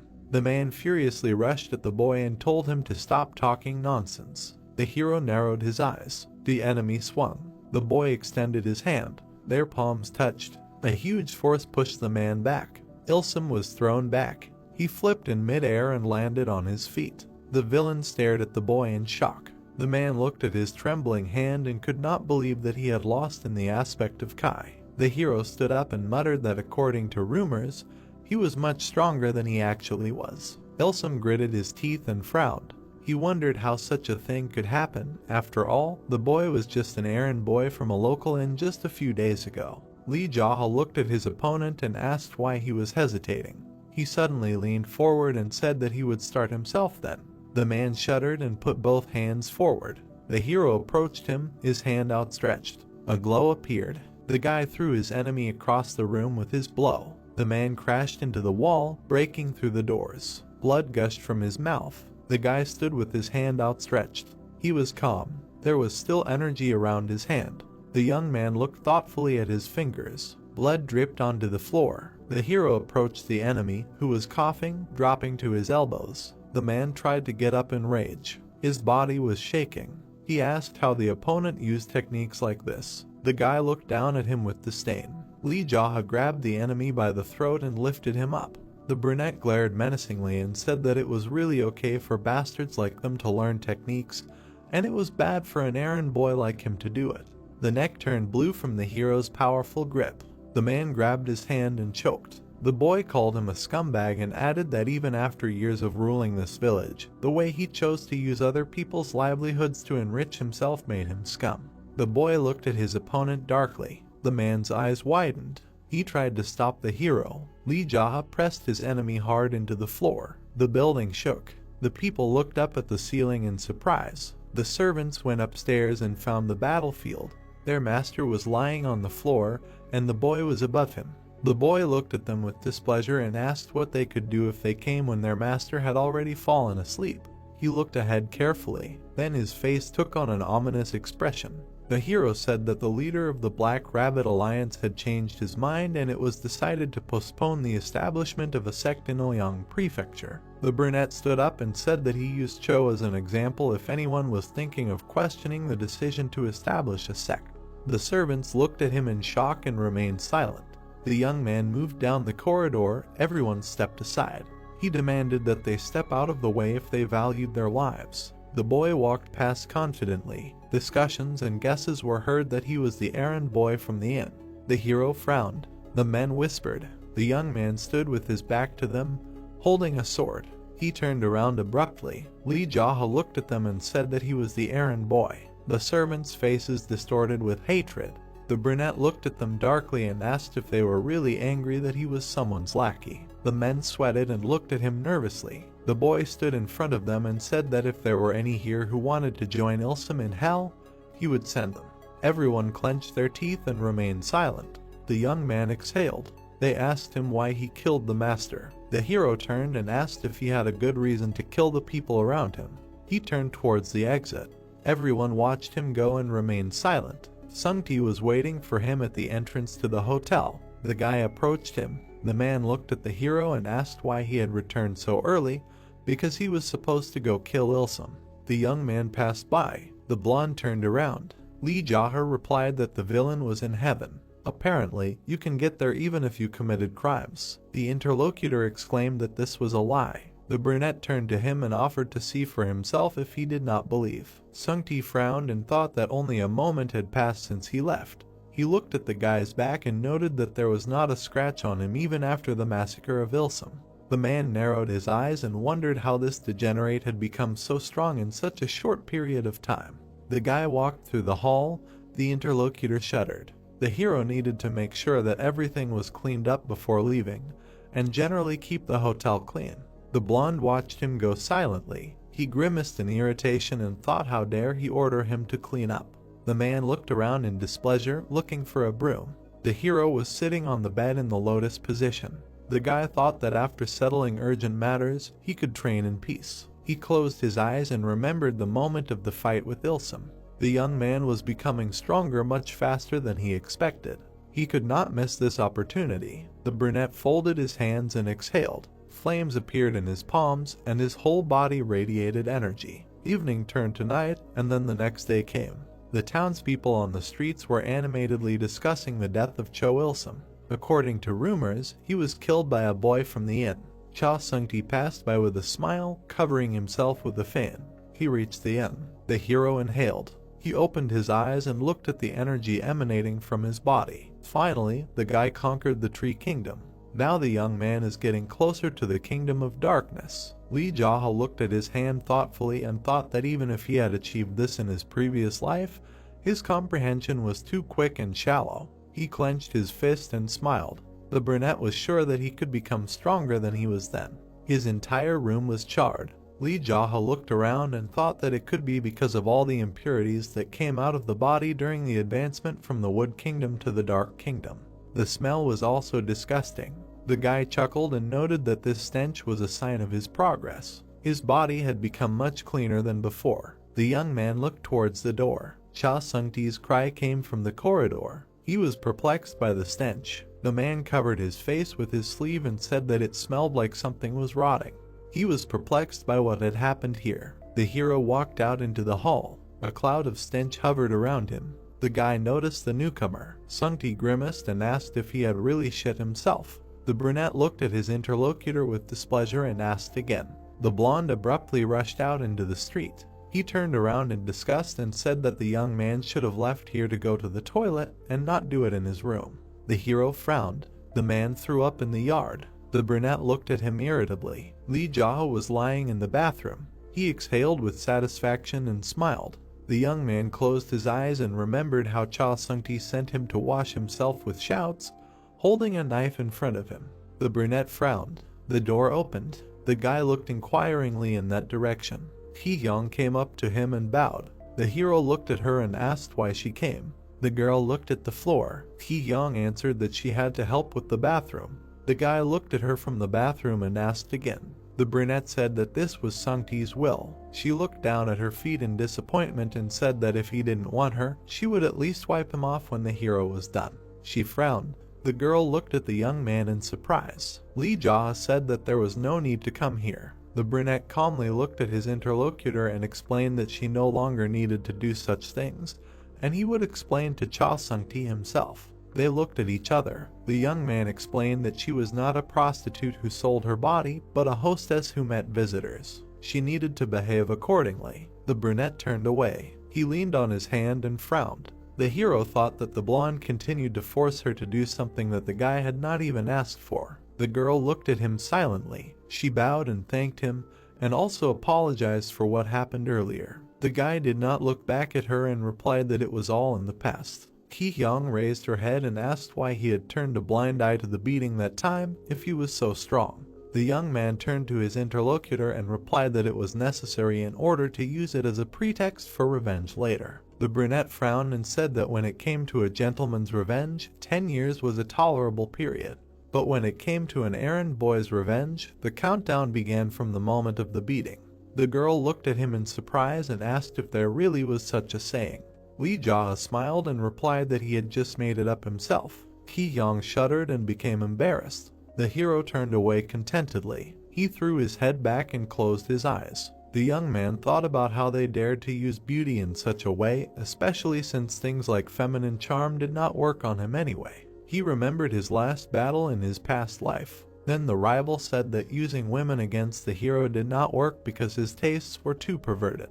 So they had to use other people, and the plan failed. The boy narrowed his eyes in irritation. Cha Sung-ti ran into the bathroom shouting, "Fire!" The brunette turned around and asked him why he was so scared of some fire. The blonde came closer and said that the source of the fire was his house. The boy sat up. The hotel was engulfed in flames. The crowd gathered around. The hero was standing among the people. A man with long black hair looked at the fire and declared that he would kill anyone who helped the errand boy. His face was distorted with hatred. From behind, someone said that his brother's grave was behind the hotel. Did he really think to burn it without returning the body? Cho Sampiang turned around and asked who said that.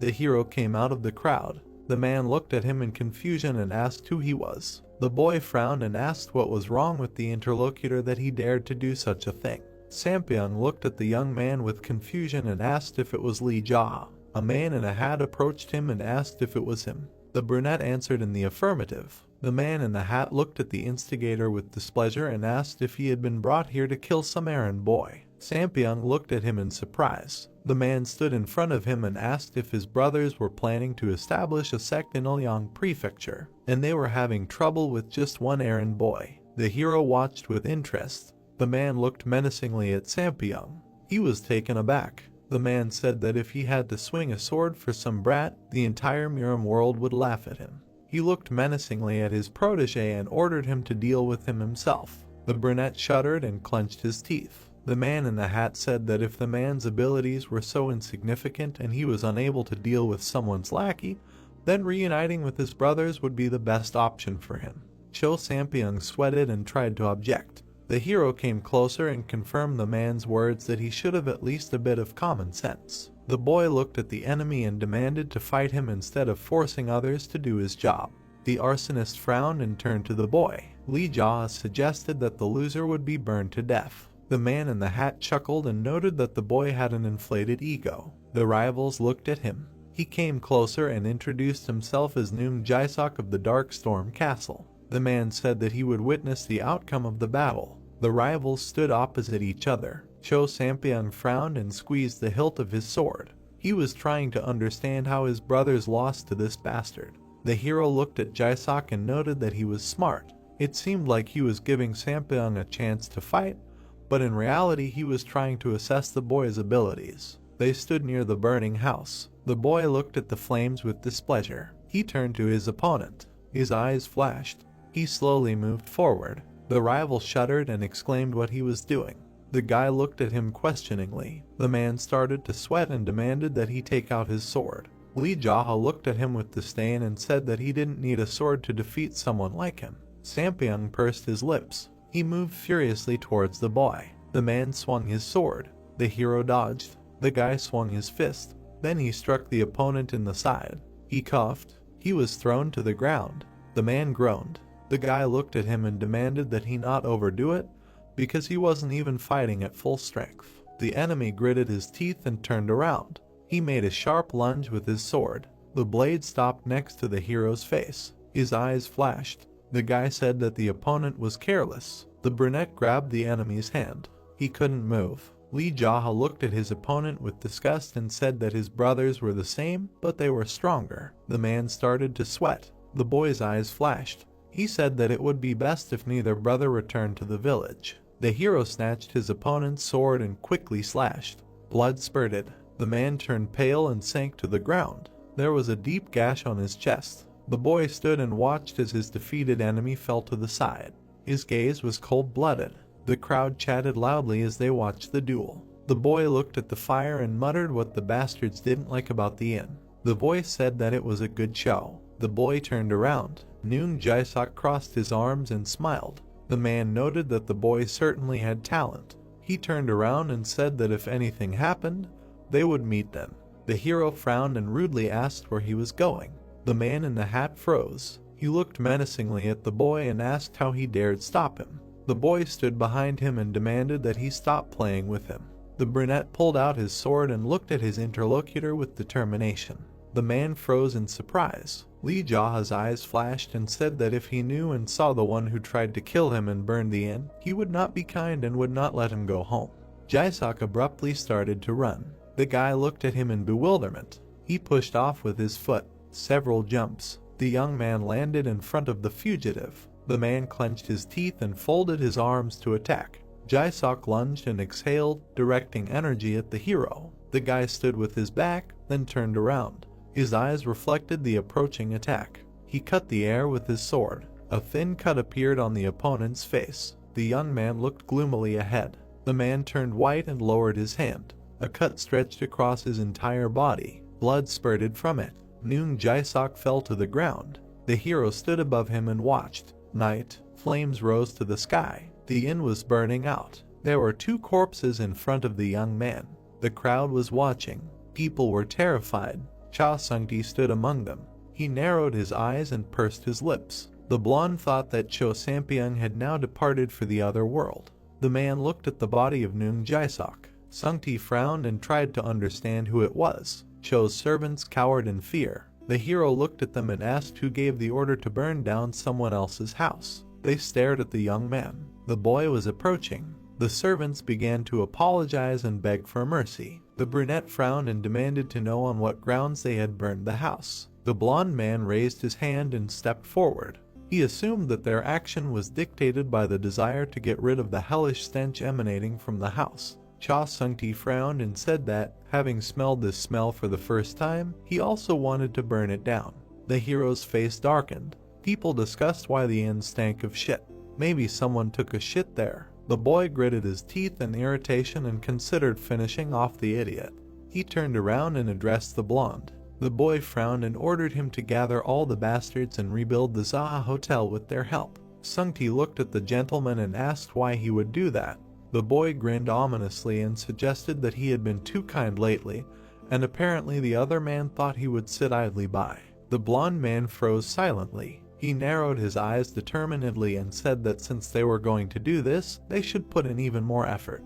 The man looked at the ruins of the hotel and suggested building an impressive 2-story building, since there was much more space now. The boy approached him and ordered him to build a wall along the edge, so there would definitely be enough space. He also demanded that a training hall be built and a place for training. The blonde looked at the young man with a puzzled expression and asked if he really wanted him to build a dojo instead of a hotel. Lee Jaha narrowed his eyes and ordered to build both in the same place. The man thoughtfully touched his chin and replied that he would keep that in mind. He frowned and said that they would call it the Zaha Hotel Dojo. They looked at the ashes. The hero asked to look for talented people during the construction. The interlocutor asked if he intended to found the sect he had spoken of earlier. The guy answered in the affirmative. The man turned to the young man and warned that the Black Cat Union would not stand aside. Lee Jaha grinned and replied that if they tried, he would take care of them. The hero added that the sect was just a formality. As usual, they would continue to do their business. The blonde looked at the new master and asked what he would call their sect. The boy crossed his arms behind his back and looked ahead confidently. He would call it the Full Moon Sect. The brunette looked away and thought that this was the first sect he had founded in the past, and so it would be created here. Sung-ti touched his chin and repeated the name. The man looked at the boy and asked if he should now call him the owner of the moon. The hero looked at him and replied that he could call him whatever he wanted. The blonde stared at his interlocutor silently. They looked at each other. The brothel manager said that he had been watching the boy for the past couple of days and realized that he was no longer the Jaha he knew. He wanted to ask one question. The hero looked at him. The blonde narrowed his eyes. The man asked why he had left him alive. The guy smiled and replied that he had kept him alive to mock him. The interlocutor shuddered and turned pale. He turned away and said that perhaps it was better than death. The hero confirmed. The brothel building. The guy was sitting on the bed and meditating. Kai energy was swirling around him. He closed his eyes. He needed to perfect his Kai techniques. It was important to protect others from his past life experience. The ball in his hands emitted fiery power. The blonde bent over the parchment and wrote hieroglyphs. The sun rose. Construction work was in full swing at the site of the fire under the command of Sung-ti. Evening was approaching. The hero opened his eyes. He was still sitting in the lotus position. The brunette looked ahead and asked who had come. The blonde approached him and said that people from the Black Rabbit Union had come. The Cho brothers always greeted them as honored guests. The young man asked how many there were. He was told that there were 2. Sung-ti frowned and asked how he should treat them now, since they had been greeted warmly before. The guy stood up and said that he would greet the guests. The manager narrowed his eyes and asked if he was going to fight. The hero passed him and said that they would most likely turn a blind eye to the murder of the Cho brothers and demand that he pay them a fee. In addition, they would offer to join the alliance and tell about themselves. The blonde ran up to the guy and asked what he would do if it turned out that they had not come for a greeting, since it would be extremely difficult to compete with the Union now. Jaha walked confidently forward, while his subordinate ran after him. The young man said that it was difficult, perhaps for the blonde, but not for him. Sungti frowned and asked if they really had to accept death. They approached the door. The hero turned around and said that they would try to kill him first, but he would not die. The interlocutor looked at him in shock. The heroes entered the reception area. 2 men were sitting there. Cha Sungti bowed and wished them a pleasant time. The doors closed. Jaha sat down opposite the guests. The man with the beard introduced himself as Jianpeng from the Golden Peak branch. The second guest called himself Hango Wook. The guy looked at them indifferently. They were mentally outraged by his behavior. Jianpeng frowned and asked if it was true that the young man had killed the Cho brothers. The brunette looked at them calmly and answered in the affirmative. The men turned pale. The hero frowned and asked why they needed this information and if they were somehow connected to them, although their last names were different. The guests exchanged glances. The young man read their thoughts on their faces. They were unhappy with who he imagined himself to be just because he had defeated the brothers. The men looked at him and narrowed their eyes, trying to understand if he was so confident in his skills. Jaha confidently sprawled in his chair and asked why they had fallen silent. The interlocutors tensed up. The guy exhaled and thought that they were perhaps so calm because they had come to collect money. Jianpeng thoughtfully touched his beard. The hero was sitting on the other side of the table. The man said that Cho had promised them to found a sect in this province, but the young man had killed him.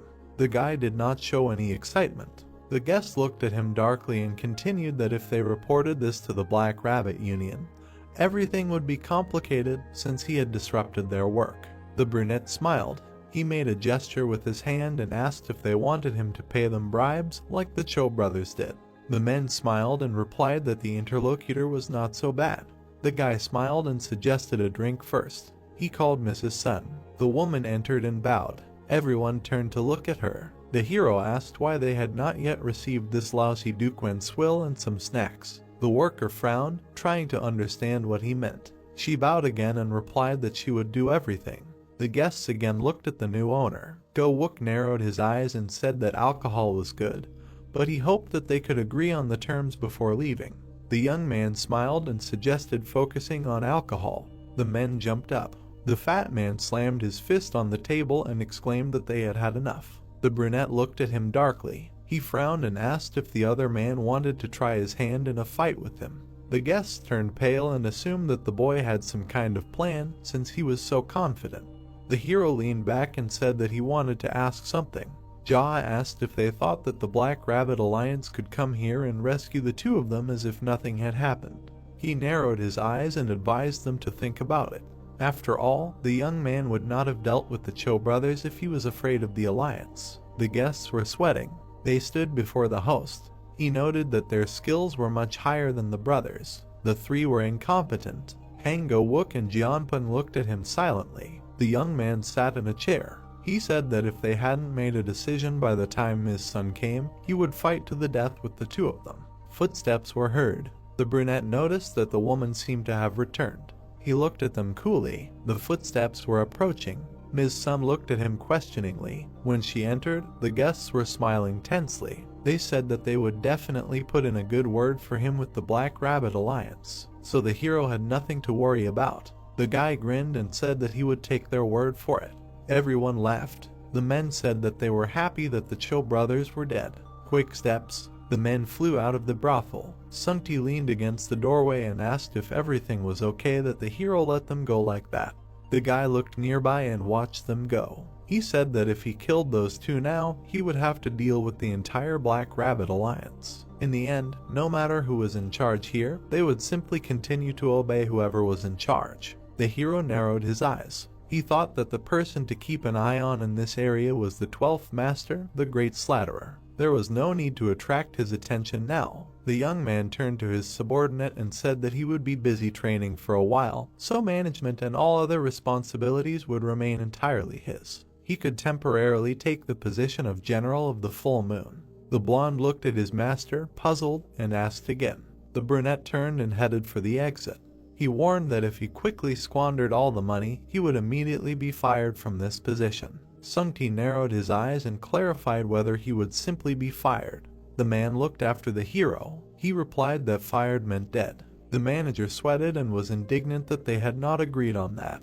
The brunette looked up and declared that this was his place and therefore his loss. He stopped abruptly. Jaha turned around and congratulated his subordinate on receiving the position of general because he was the first one to be honored with such an honor. The man grimaced in irritation. The hero walked on contentedly. The blonde sighed and muttered how hard his life was. The guy entered the diner. Kum Chuliang was sitting at the table. The blacksmith raised his head and asked if the young man had coped. He sat down opposite and nodded. The owner smiled and asked if the guest would like a signature dish. The brunette turned and ordered one. The interlocutors looked at each other. Chuliang admired that the hero was able to defeat two Cho brothers from the Black Rabbit Alliance, and then Noong Jae-sok with Sampyeong.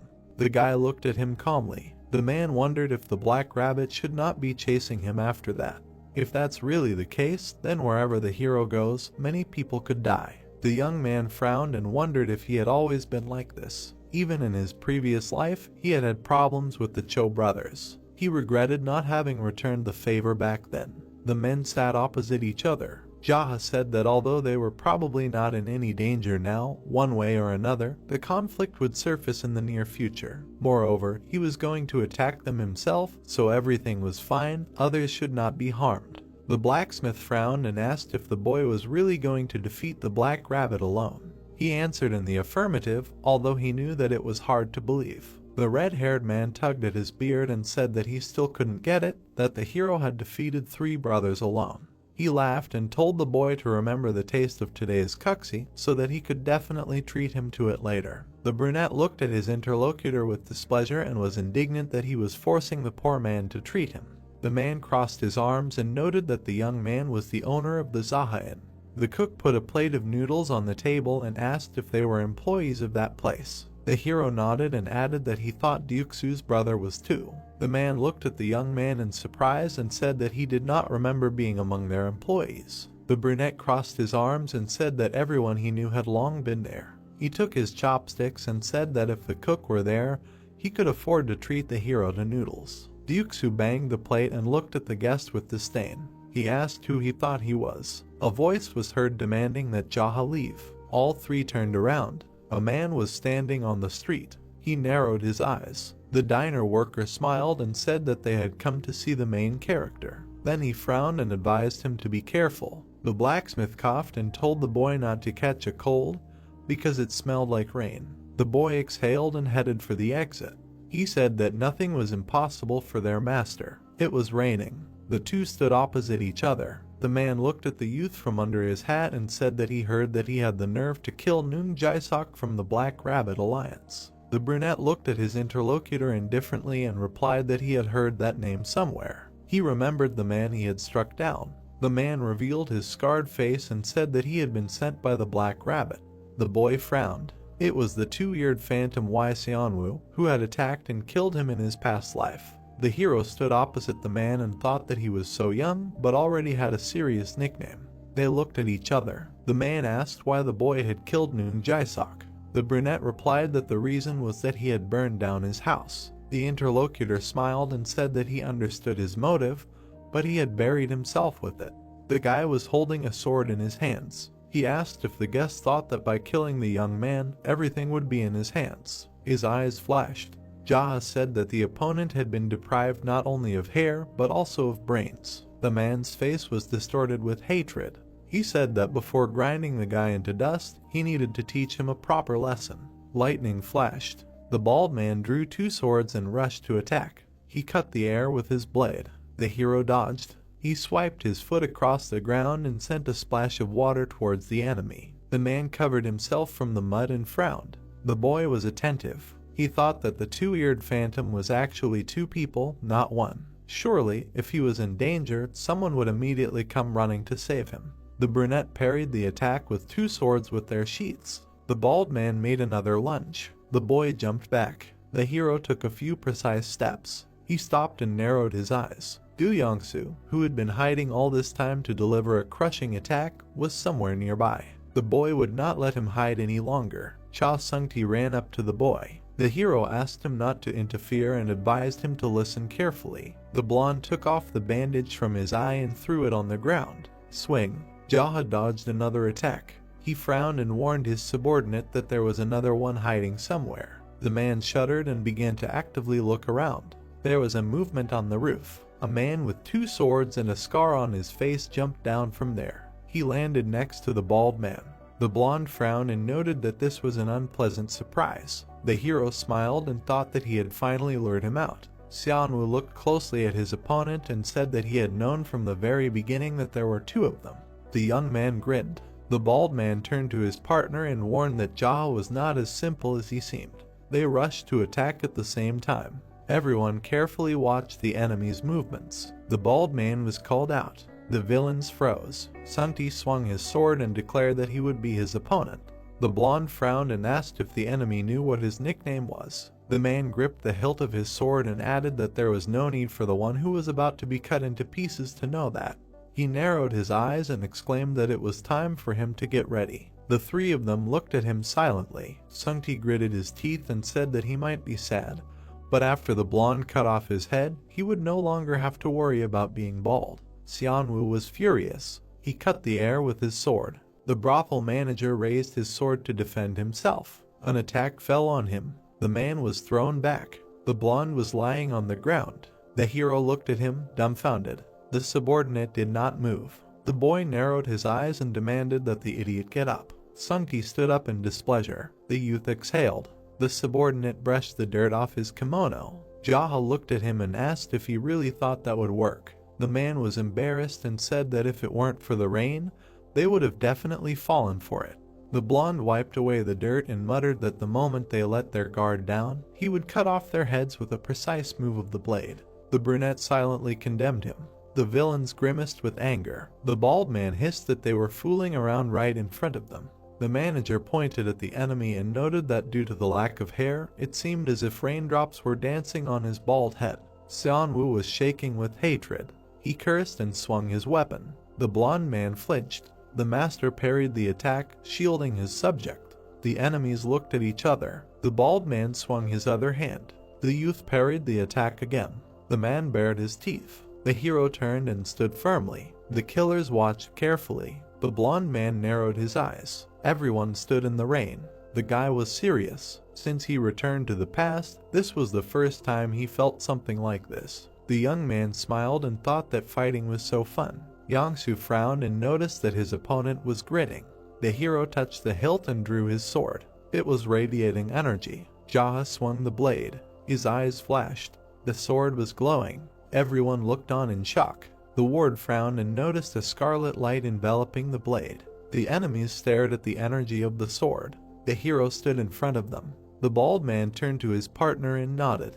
They rushed to attack. The men circled around the young man. The guy stood in the middle and did not react. The assassins swung and attacked at the same time. The young man's eyes flashed. Cuts appeared on the enemies. Blood spurted. The hero stood with a bloody sword. 2 bodies fell nearby. The blonde looked on in shock. The silhouette of the guy was visible from the diner. The rain washed away the blood stains. Jaha stood there. The manager bowed and thanked the gentleman for his hard work. The boy looked at him and asked him to act as usual. Sung-ti thoughtfully touched his chin and wondered who they were. The hero looked down and replied that they were members of the Black Lily. The blonde looked at him in surprise. He frowned and muttered that the Black Lily was more powerful than the Black Rabbit Alliance. This was getting serious. The brunette headed off to take a shower. The ward asked to leave the cleaning of this place to him.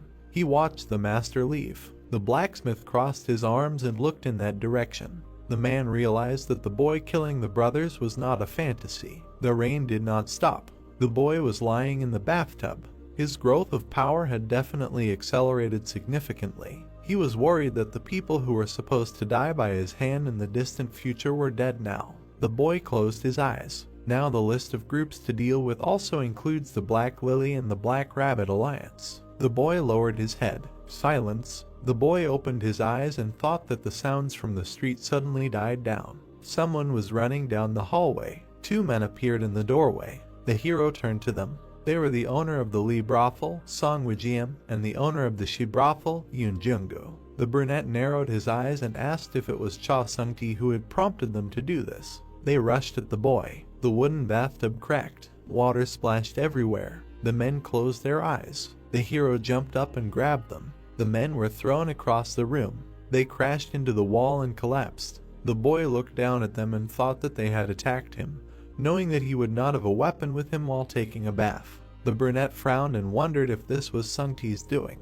Quick steps. The guy approached the servant. He bowed tremblingly. Jaha asked where the manager was. The man replied that he was not here. The hero looked at him menacingly and said that he had better be completely honest with him. The servant was shaking. He muttered that he really hadn't seen the blonde since he left a little earlier. The young man frowned and turned around. The guy went outside into the rain. He didn't know if Cha Sung-ti was involved in this attack, but anyone who bared their fangs at him would die. His eyes flashed. The brunette turned towards the voice. Jaha narrowed his eyes. It was the voice of his manager. He quickly ran towards the sound. There were bodies on the ground. The guy didn't understand where they came from. The young man ran further. He turned the corner. There was a crowd. In the center stood a bloody Sung-ti. They were shouting that he was barely breathing. The blonde frowned and clutched his sword. The hero looked there in shock. He came closer. The men turned around. The subordinate noticed the master. He smiled and noted that he was still alive. The blonde looked at him and asked for help. Sung-ti clenched his teeth and trembled. There were tears in his eyes. The man cursed. Sung-ti watched as the villains looked back. He furiously pulled out his blade and shouted at the protagonist why he was just standing there when he was supposed to save him. The brunette frowned from under his brows and thought that this was such a ridiculous way Sung-ti asked him for help. The bandits immediately pointed their swords at Jaha. He looked at the enemies with disdain and did not understand why they were standing there and ordered them to take their swords in their hands and attack. The crowd of bandits grinned furiously and understood that there was no need to be afraid of him because he was just an errand boy. They ran at him in a crowd, wanting to attack him all at once. The protagonist watched what was happening with cold blood. Then he thrust his fist into his stomach with a sharp blow. Then he powerfully hit another bandit in the face. Then he hit his body with his palm.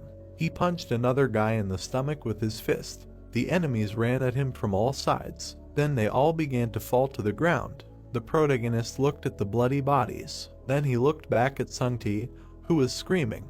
His assistant leaned on his knee and tried to catch his breath, saying that the villains dared to attack him.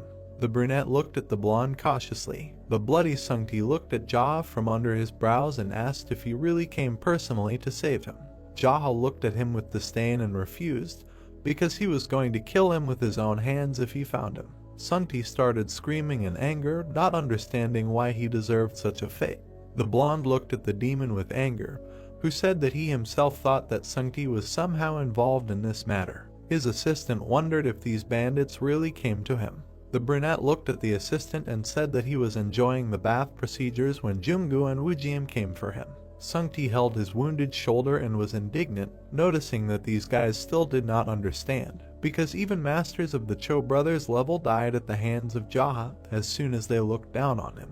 The bloodied blonde frowned slightly and wondered if the protagonist had seen the state he was in, hinting if they had cleared up the misunderstanding by saying he hadn't been hanging out with those bandits. The protagonist looked away and said that seemed to be true. Sung-ti at this time thought of him as a scoundrel after he was about to kill him.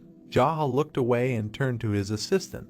The blonde man looked at him intently. At this time, the main character stood behind the wall and looked away, noting that he was not even from the Black Rabbit Union and wondered how many more people he needed to kill. The brunette looked away with narrowed eyes and thought that they thought of him as an easy target, just an errand boy from the Zahayan. He then asked a question: how many more men of Ilyang County did he need to kill so that such useless things would not happen again? Sung-ti looked at him with narrowed eyes. The blonde man was about to lower his head in front of the brunette and stated that he would take care of it so that no one would even dare to think about such nonsense. Sung-ti stood with his head lowered in front of Jaha, who asked him to try his best in this matter. Sung-ti continued to stand with his head down as the protagonist repeated his words about his efforts. The brunette began to walk away across the square with bloody bodies, ironically saying that he just wanted to soak in the bath. Rays of bright sun illuminated the trees. Sungti walked towards the workers in the field. At this time, the protagonist was meditating with fire. Sungti, in the company of men, watched the workers in their construction.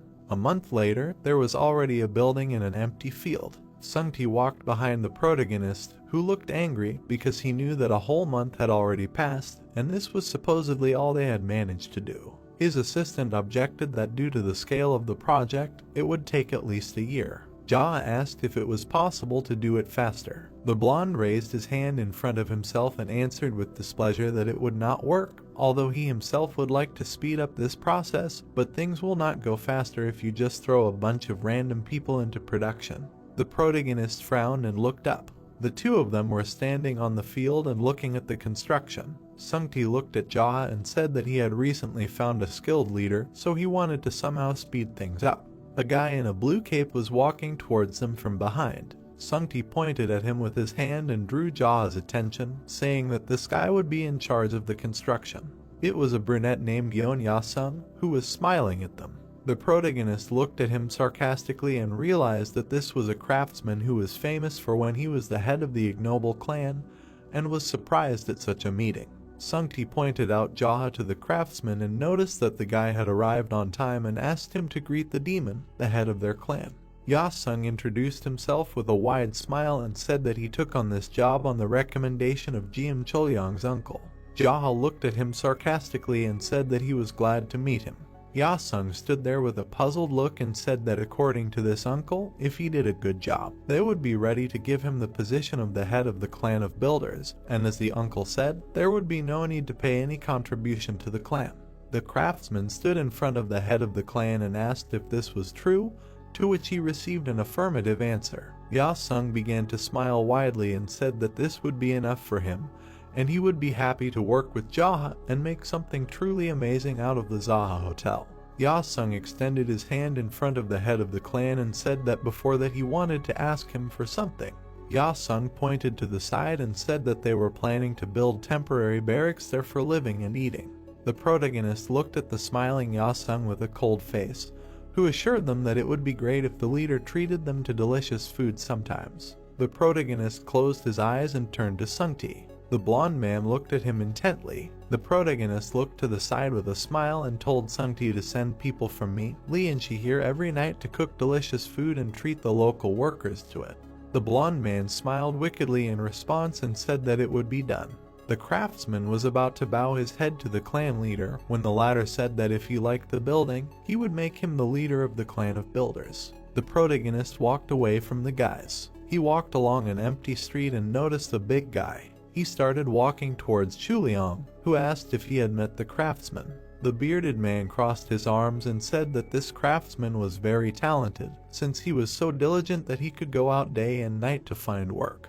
The protagonist exclaimed slightly at this news. The clan leader looked at Chuliang and realized that he could not even imagine that he was somehow related to this GM, and was surprised that Ya-sung belonged to this clan since it was very profitable. Chuliang put his hands on his hips and smiled that he wanted to give a gift to Jaha as a souvenir. He extended his hand in front of the puzzled Jaha and added that if he had the weapon he wanted, then let him tell him.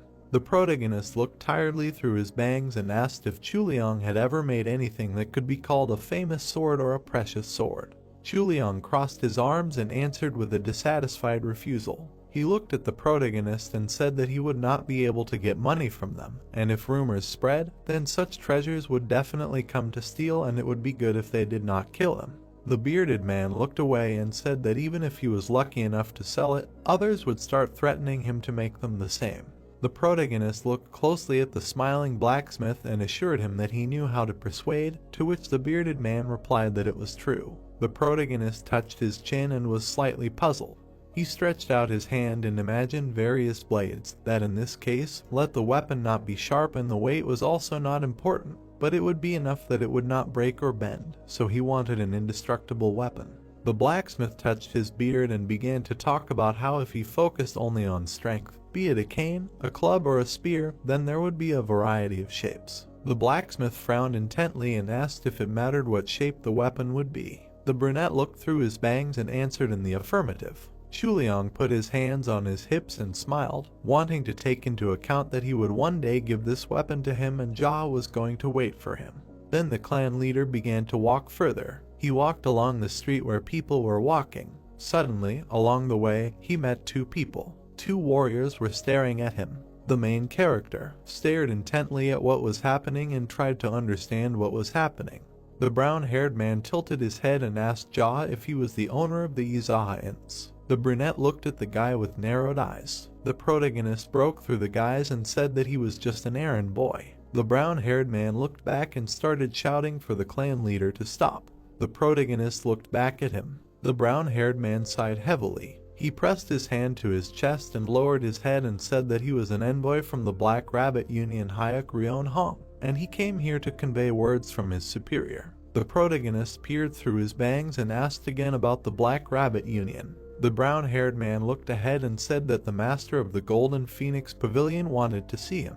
Ryon Hong grinned maliciously and said that he sent an invitation, not assassins, and therefore he had better not refuse. Jaha stood proudly in front of Ryon Hong, who replied that if he returned empty-handed, he would not do without assassins. The brunette peered through his bangs and understood about Mr. Yizaha. Ryon Hong stood opposite the clan head. Jaha slightly bowed his head and wondered if he was obliged to come if this master of the Golden Phoenix Pavilion called him. Ryon Hong grinned maliciously and said that if he did not accept the invitation, he could just run away. The brown-haired man stretched out his hand and said that then he would save his life and there would be no killing of innocent people in the Ilian district, and it would be good for everyone. Jaha touched his chin and thought, if Ryon Hong was saying that if he wanted to continue being the head of the district, then he should bow his head to the Black Rabbit Union. The brunette looked forward and asked if even if he did not do this, he would have to leave Ilian.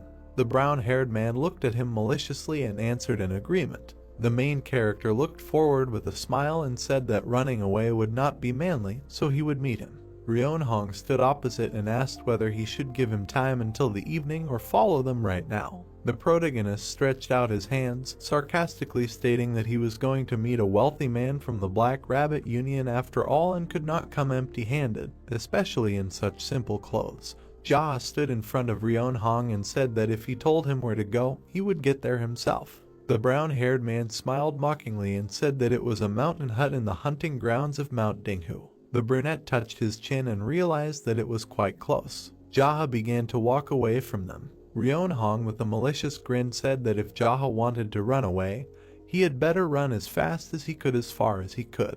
The protagonist walked without looking back and repeated his words that he would definitely not run away. Clouds floated over the Chinese province. Sungti looked anxiously at Jaha, who was adjusting his sleeve, realizing that he would have a meeting with the master of the Golden Phoenix Pavilion. The blonde screamed furiously that it was the money-obsessed killer who called him.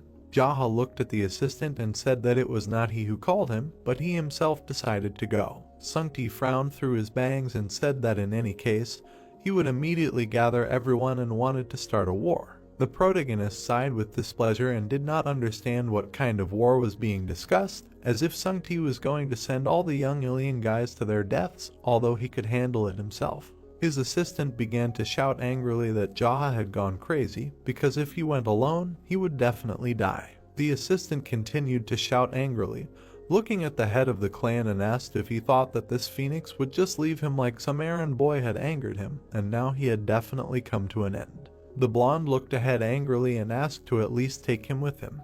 Jaha looked at him with bewilderment and did not understand if he was serious about this. The blonde looked at him intently. He immediately lowered his head and sincerely answered that this was not exactly what he wanted. The main character frowned at him and said that his mouth behaved as usual and said that he would return soon and wished him to work on his manners for now. The blonde followed his leader and called out to him. Jaha looked back. The guy was holding out a red cape. He held it in his hands and asked Jaha to put it on. Sungti held the cloak and looked at Jaha, who did not understand what had happened to his assistant because it was the clothing he treasured so much. The assistant replied that it was. The clan leader looked closely at the assistant and said that it could have been torn because he was not going to have fun. Sungti grinned maliciously and said that he could have torn it to shreds. The brunette mockingly closed his eyes. The red cloak fluttered in the wind. Jaha put it on and went ahead, saying that he would return soon. Sungti bowed before Jaha and said that he would definitely improve. The assistant bowed before the leader, who was leaving.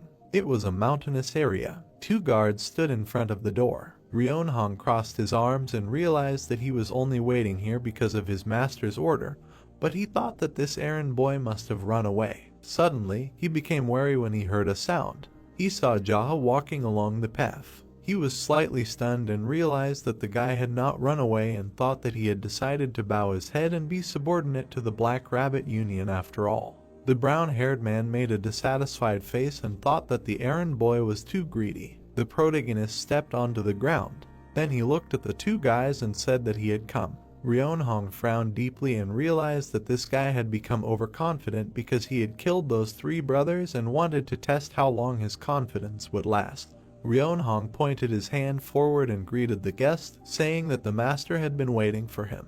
The door opened. The protagonist followed the brown-haired man. A healthy man was sitting in front of a fire. The protagonist was looking at him intently. It was the healthy master of the Golden Phoenix Pavilion, Ban Sa-woong.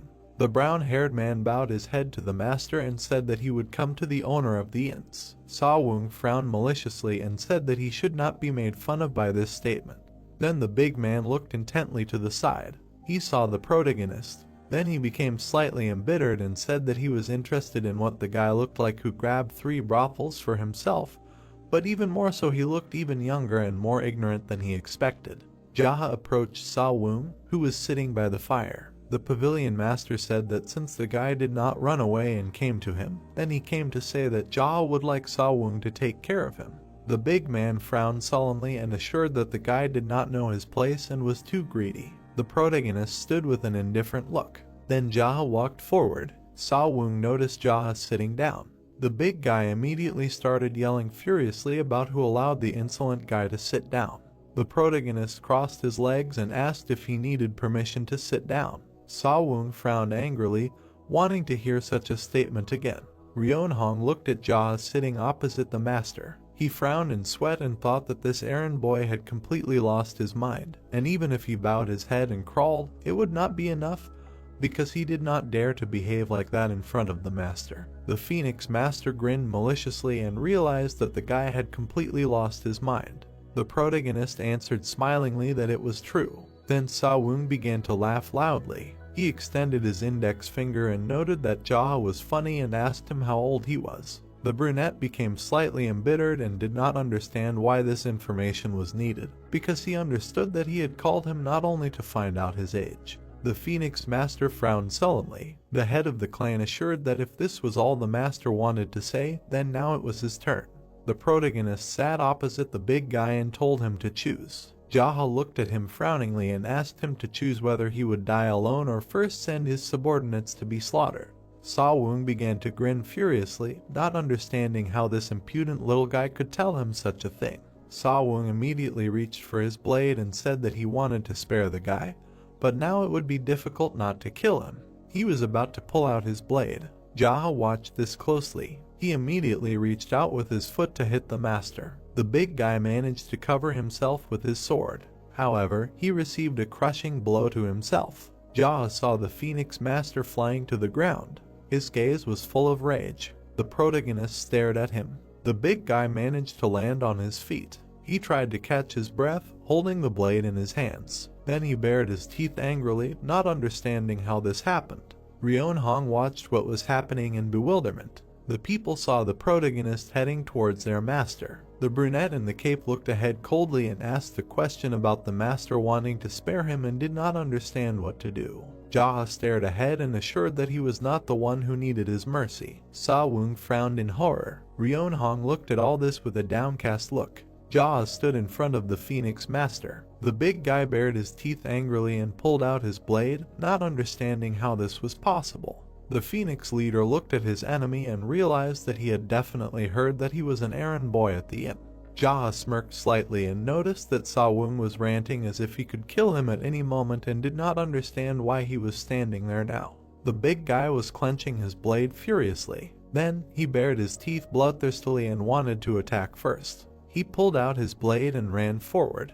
He swung his blade, but Jaha managed to turn back. The Phoenix leader bared his teeth furiously. He slashed his blade repeatedly, but Jaha managed to dodge. The protagonist coolly dodged the blows, thinking that he should try to fight him since he was a master from the Black Rabbit Union, but as expected, he was only a third-rate opponent. Then, the protagonist swung his hand. He dealt a crushing blow to the big guy's body. The Phoenix master wheezed, spitting out blood. He flew back slightly from such a blow. The protagonist's foot left the ground. The main character flew with his blade towards the head of the Phoenix. Sawung frowned furiously, realizing that a sword was coming at him. The red color of the blade cut through the air. The main character struck with the blade, cutting off the enemy's head. The main character looked through his bangs with cold blood. He saw how blood splashed through the air. All the warriors drooped and were stunned by the death of their leader. Ryeonhong was stunned and drooped. Jaha lowered his bloody blade to the ground. The brunette looked back at the warriors and asked them if they saw what would happen if they touched the errand boy from Ilion.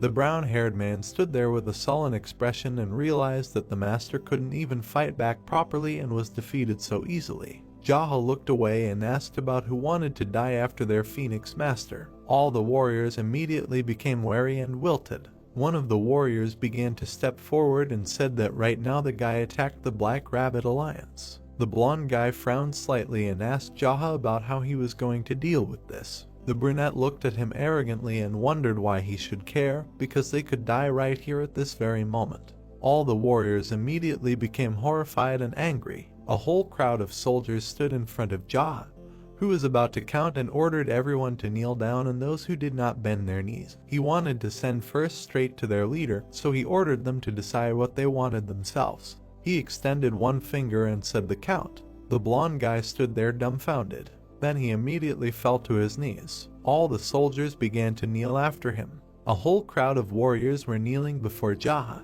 He remembered how he meditated and saw various painful moments from his life. He realized that the reason he endured becoming a demon was to practice martial arts, because he had not eaten normally for 2 days, and so all this suffering was for such a moment. The wind was blowing the protagonist's hair. He watched as a whole crowd of warriors bowed before him. The blonde guy looked askance and asked if Jaha would spare them. The brunette was slightly perplexed, not understanding why he should suddenly do this. The blonde guy with a dejected look assured that Jaha himself said that if they kneeled, he would spare them. He looked at the frightened soldiers and repeated that he would send first those who did not kneel, and there was no talk of mercy. The blonde guy began to angrily shout that they be allowed to survive. Jaha looked at them with confusion and asked why he needed to do that. The blonde guy was holding his knees and said that if the brunette was going to kill them all, then did they have a choice but to fight to the death. The protagonist looked down and understood that the guy was trying to negotiate, so he said that they should introduce themselves first and then offer a deal. The blonde guy looked at the brunette and introduced himself as Simabai, like a secret inspector. The protagonist looked at the guy, saying his name. He looked at him with disdain and realized that he did not remember this guy, thinking about whether he could have died along with Sawung when the Black Rabbit Alliance dealt with his bad deeds. Sima carefully looked at Jaha and was going to honestly say that if his skills were similar to the master, then together they could win and turn the tide of the game. The protagonist looked at the guy with trepidation and wanted to hear his addition. The inspector looked through his bangs and said that he thought the boy hadn't demonstrated all of his skills, and Sima was holding back some hot-tempered guys. The main character looked at him sarcastically and was impressed because the errand boy was hiding his martial arts skills and learning techniques. He looked at the whole crowd of bowed warriors. Then he approached the inspector and said that he was accepted, and if he was quick-witted, then let him try to survive because it would be natural. He immediately clenched his fist enthusiastically. Then he suddenly froze, trying to understand what concerned the others. The main character narrowed his eyes and said that he needed to get rid of everyone who knew, because suddenly one of them would inform the Black Rabbit Union. And if a full-scale war with the union of this black clan began now, it would be harder for him to move towards his goal. Jaha pulled out his blade and told the others to attack him, and he didn't mind, even if it was all of them. All the warriors immediately drooped in the sweat of their brows. One of them was convulsively about to pull out his blade. The inspector immediately threw his hand to the side, telling them to stop, asking a question. Wouldn't all this be resolved if they simply did not report to the union under any circumstances? The brunette looked at Seema arrogantly and said why would he believe that? The fair-haired guy angrily shouted that he personally could be trusted. The brunette looked at the worried crowd and said that he could not do that. He looked down on the guy and said, be it his facial features or his eloquence, but no matter how you judge, the fair-haired Seema seemed to him to be the one who was responsible for everything after the master. The inspector looked up with disdain and said that Jaha was right. The protagonist looked at the inspector with disdain and said that his boss, the master of the Golden Phoenix Pavilion, was dead, and if he came to the authorities with such news without a single scratch, then he would hardly be left alive. The blonde guy was angry with sweat. He stretched out his hand and said that these bastards, too, like the master of the Golden Phoenix Pavilion, died, and no one even rushed to his aid, and everyone just watched his death. All the warriors in black cloaks were horrified. The protagonist added that perhaps they would be able to survive, but the brand of a half-traitor would not go away, and then it would be obvious what kind of life awaits them in the Union of the Black Rabbit. The inspector immediately lowered his gaze. He held the blade in front of his face and wanted to begin. Suddenly, the inspector cried out, looking at Jaha, and said that he had come up with a plan and asked to listen to his words and then make a decision. The protagonist crossed his arms with a smile and realized that the guys were as smart as if they had been reborn as Juge Liang or Simi to come up with this method. The inspector enthusiastically stated that all they had to do was go and steal the money from the hut and basically commit an open crime together. The protagonist stood in front of a crowd of warriors. The blonde guy spread his arms and said that in fact, this hut was full of money that the master had embezzled, and if the higher-ups found out about this, everyone in the Golden Phoenix Pavilion would have to die because they kept their mouths shut and cooperated. The protagonist stared at the inspector, who stated that this money was obtained from Ilian County. Since they themselves openly carried the stolen money, they would inevitably become accomplices. Jaha looked at the guy sitting and noted that he said so because they were accomplices. He would not report to the Black Rabbit Union, so he asked not to kill them. The inspector added that he did not know what would happen, but it was better than dying right now in this place. The protagonist was in thought, his head down, and realized that in theory this only concerned him now, and it did not matter if a little later the Black Rabbit Union still found out about it. All the warriors bowed their heads before him when he accepted such an offer. Jaha looked at the guy with a smile and said that he was assigning all this work to him. Seema looked with bewilderment, hearing about the soldier. The protagonist held a sword behind his back, looking at the blonde guy, mentioning that he himself said about his last name Seema. The guy agreed with this statement and Jaha noted that he was a soldier. The brunette extended his index finger and stated that since ancient times, people with the surname Seema and Juge were the best when it came to recruiting soldiers into a strong organization. The warriors continued to look at the brunette as the inspector wondered why, although Jaha himself did not know. It was a surrounded camp in the mountainous area. The carriage was parked near a provincial house. The protagonist looked away and noticed that the theft had been successful. Seema stood next to Jaha at the window and said that now that they had moved the stolen money together, there was no reason to return. The brunette looked away and said that there was no point in causing trouble while they were in Ilion, and he did not intend to spare anyone who bothered him like that. The inspector was slightly surprised and said that he would settle things and keep an eye on everything. The main character looked at his new assistant and told him to gather all the useless bastards who usually do nothing and to come up with activities for them. The inspector frowned and asked if Jaha's organization had a name. The hero looked through his bangs and said that it was the incomparable Ignoble Clan. The blonde guy was slightly taken aback by such a name. The two of them were standing by the open window when the inspector said that he had never heard of such a thing. Jaha looked at him intently and asked again if he had never heard of it.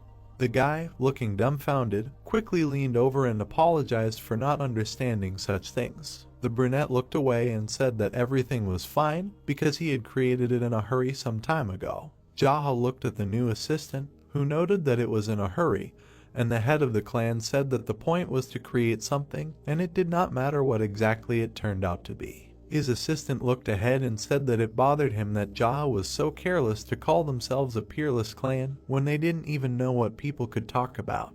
Jaha looked at the sweaty boy and said that it was okay because being peerless meant having a miserable life. Sungti's cry was heard, trying to find out what was being dragged outside. Sungti burst into the room and asked where they got all this, as if they were learning to steal. The brunette looked at him and said that it was the money stolen by the master of the Golden Phoenix Pavilion, as well as the funds for building their guest house. Sungti was slightly angry at this news. Sungti looked at Jaha with an angry look and asked him if he had brought money from the Black Rabbit Union here and for what.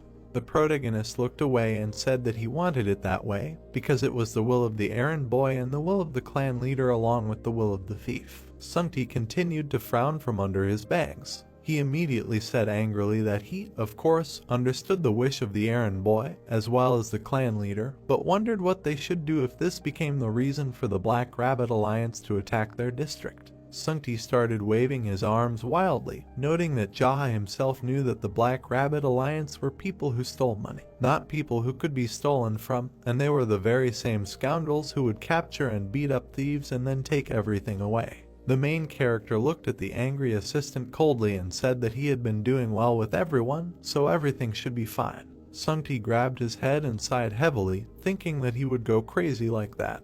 The main character stared ahead and told Sungti not to worry, because if someone from the Black Rabbit Alliance came, they would just beat the clan leader's face. The blonde man stood there with a dejected look and ironically noted that it sounded great. The dejected assistant looked at his leader, who suggested that it was possible to torture and torment the leader of the union, or depending on the situation, it would be good in principle if the leader of the union became a subordinate. The assistant replied that torture and subordination also sounded great when he heard that in general it would be possible to kill them. Sungti began to laugh loudly when he heard about killing the villain, noting that his leader had such a great plan, and he was worried about it in vain. Jaha looked animatedly at the assistant and noted that he said that there was no need to worry. Sungti looked at the sky with an angry expression and ironically noted that it would be worth him to say something meaningful, then he would calm down. The protagonist looked at him indifferently. Then he slightly bared his teeth and said that, looking at Sungti, everyone would probably be worried too, and he expressed his understanding of the feelings. The assistant bowed his head to Jaha, who gave him the order to tell all the clan leaders to gather at the inn's wasteland.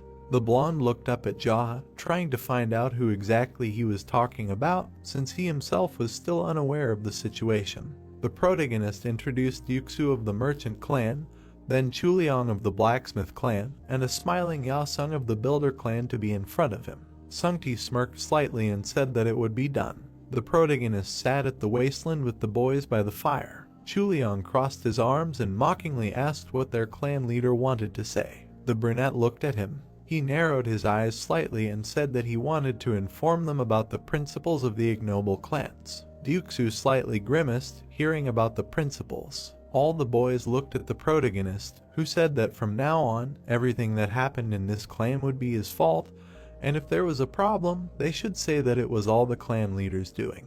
The four boys sat opposite him and were surprised. Jaha extended his hand and said that if anyone came and asked them where the clan leader was, they did not have to remain loyal and silent, but simply reported where he was, and if anyone interrogated them, they should say that only the clan leader knew about it.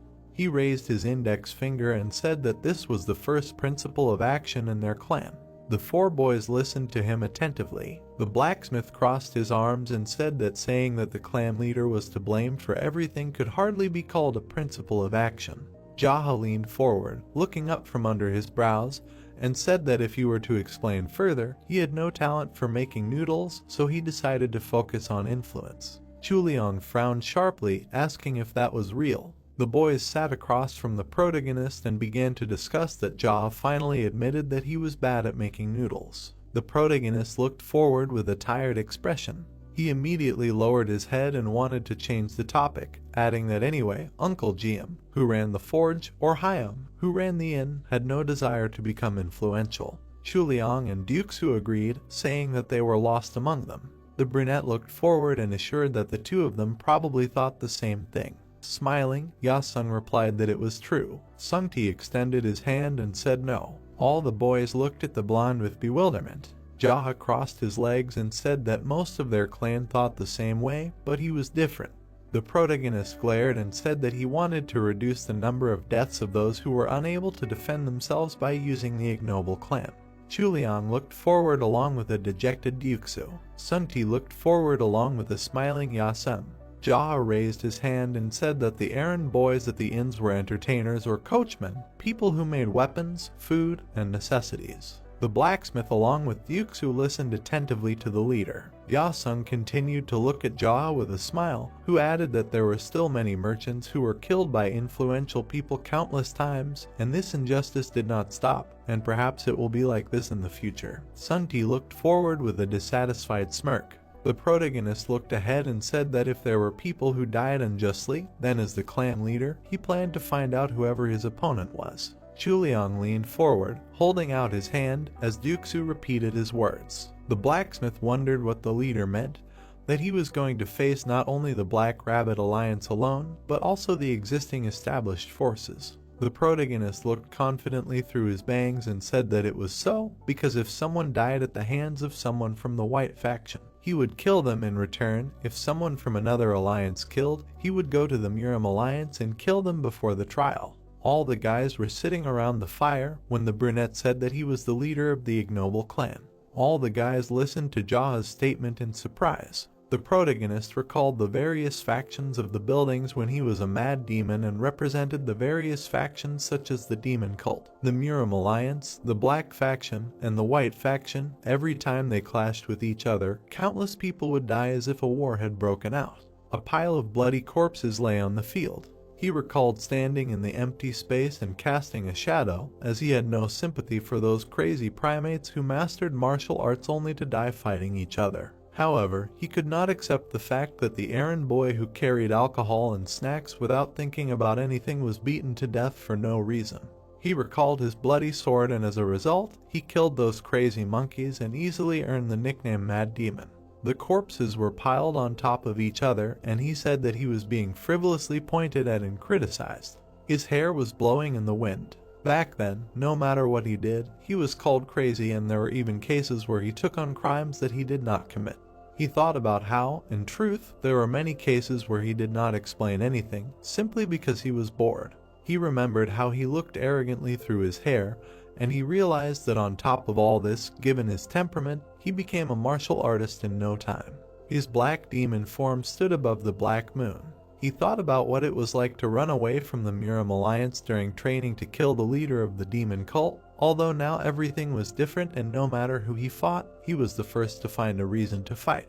Jia stared ahead and understood that therefore he would become a protector of the weak. Sungti extended his hand, trying to ask a question. The blonde held his hand in front of him and said that he was unable to understand something, because all these principles of action did not make sense only if he had incredibly strong abilities. The protagonist looked at his assistant, who resigned himself to the fact that it was the Black Rabbit clan, and asked how he was going to cope with a huge number of clans and masters in the future. The brunette looked at Sungti with bewilderment. He slightly narrowed his eyes and said that if he became the best in the whole world in the future, then that would be the solution. The four guys listened to him attentively, hearing about the best in the whole world. They were all sitting around a fire in the wasteland. Sungti crossed his arms and sighed in displeasure, realizing that their leader was talking nonsense again, and he could not remain calm.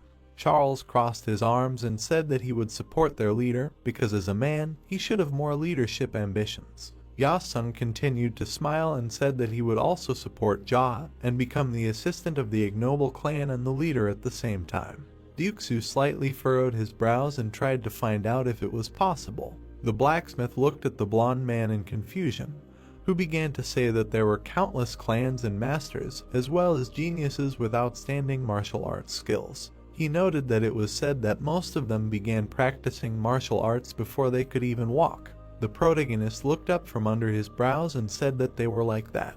Ryuksu tilted his head and assured that it was also quite difficult for them to become peerless, because it was said that a peerless one came from the sky once in a generation. The protagonist looked at Ryuksu with displeasure, assuring him that it was someone from the sky. The protagonist suddenly froze, realizing that it was him. All four boys stared at him. Jia sat in the distance opposite Chuliang and said that it really didn't matter whether he became peerless or not. What mattered was how much effort he put in for it. Dukesu and the blacksmith listened to how the errand boy and Izaha had chosen to be the best in the world, and everyone here should seriously think about what they would live for in the future. Yasung smiled, sitting next to the dejected Sungti. Everyone was sitting together by the night fire. The protagonist walked along an empty street. He walked along the sidewalk, thinking that the difference between the crazy demon in his past life and his current life was that in his past life, he didn't have a plan, but now he does. Jaha walked forward in his thoughts and realized that only if he took good care of his clan, he would be able to fight other alliances in the future, and if he was a representative of the weak, there would be no reason to curse like before. Jaha walked under the rays of the night light and understood that it was necessary to have a reason to be able to fight the Black faction for justice and other villains from the other alliance, because they could be beaten to death or left as minions. The protagonist's hair covered his face, and he realized that this was the power of reason. He walked forward, looking at the shadow, and tried to realize that when someone imposes a different opinion on the world from the majority of people, then if he succeeds, he becomes a revolutionary, and if he fails, he simply becomes a crazy scoundrel. He peered intently from under his bangs. The bright moon illuminated the silhouette of the protagonist, who realized that unlike his past life, he would become a successful crazy villain. A group of people in black sat in front of their leader. It was the masked leader of the Black Rabbit Union. His henchmen sat on chairs with their arms folded. The clan leader looked ahead through the mask and asked again that the master of the Golden Phoenix Pavilion had embezzled the money for himself and leaned back from the hands of the errand boy. The assistant bowed his head and explained that evidence of theft was found in his house as well as his body, and he examined it. It looked like Sawung died with little resistance. He also added that his subordinates were captured by Jaha from Ilian Prefecture. The clan leader looked through the mask and wondered why the master of the Golden Phoenix Pavilion could not resist and died, and tried to find out who Izaha was. His warrior bowed his head and said that it was that same errand boy. The clan leader asked through his mask if the leader of the Black Rabbit Union was beaten to death by an errand boy. The clan leader looked at his henchmen and assistant, who agreed with this. He frowned slightly and realized that one of the 12 heavenly generals decided to play a cruel joke on them, and this could not be. The clan leader extended his hand and noted that it was possible that one of these heavenly generals or masters from other provinces sent this errand boy and was trying to find out where he was from.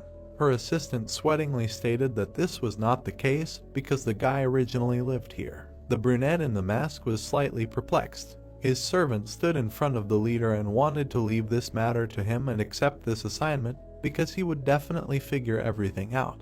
The masked clan leader listened to his servant finish off the guy and return all the money that the deceased Golden Phoenix master had stolen. The clan leader glanced to the side. He was looking at the brunette with long hair. He then addressed him as Master So, who stood up.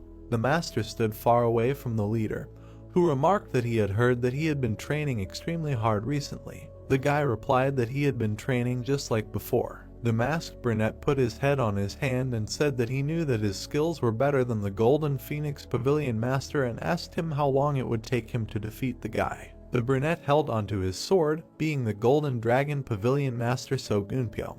Dunpyeong stood there with a puzzled expression and understood that although they were in the same position, his strength was not that great and he would be able to defeat him in the time it took to drink a cup of tea, but there was no need to say it like it was. The swordsman bowed his head and stated that he was not sure about it since he had never fought the master of the Golden Phoenix Pavilion before, but he would find a way to defeat him. The clan leader frowned slightly and said that in that case, he wanted to hand over the matter to him and test his skills at the same time. Gunpyeong was suddenly stunned, realizing that the clan leader wanted him to fight the enemy that killed Sawung so easily and simply, and was trying to find out his intentions. The brunette with the sword immediately bowed his head and accepted this order. The clan leader stared at the master and stated that there was no need to bring subordinates and make a fuss in order to eliminate this guy, so he ordered him to take care of it alone.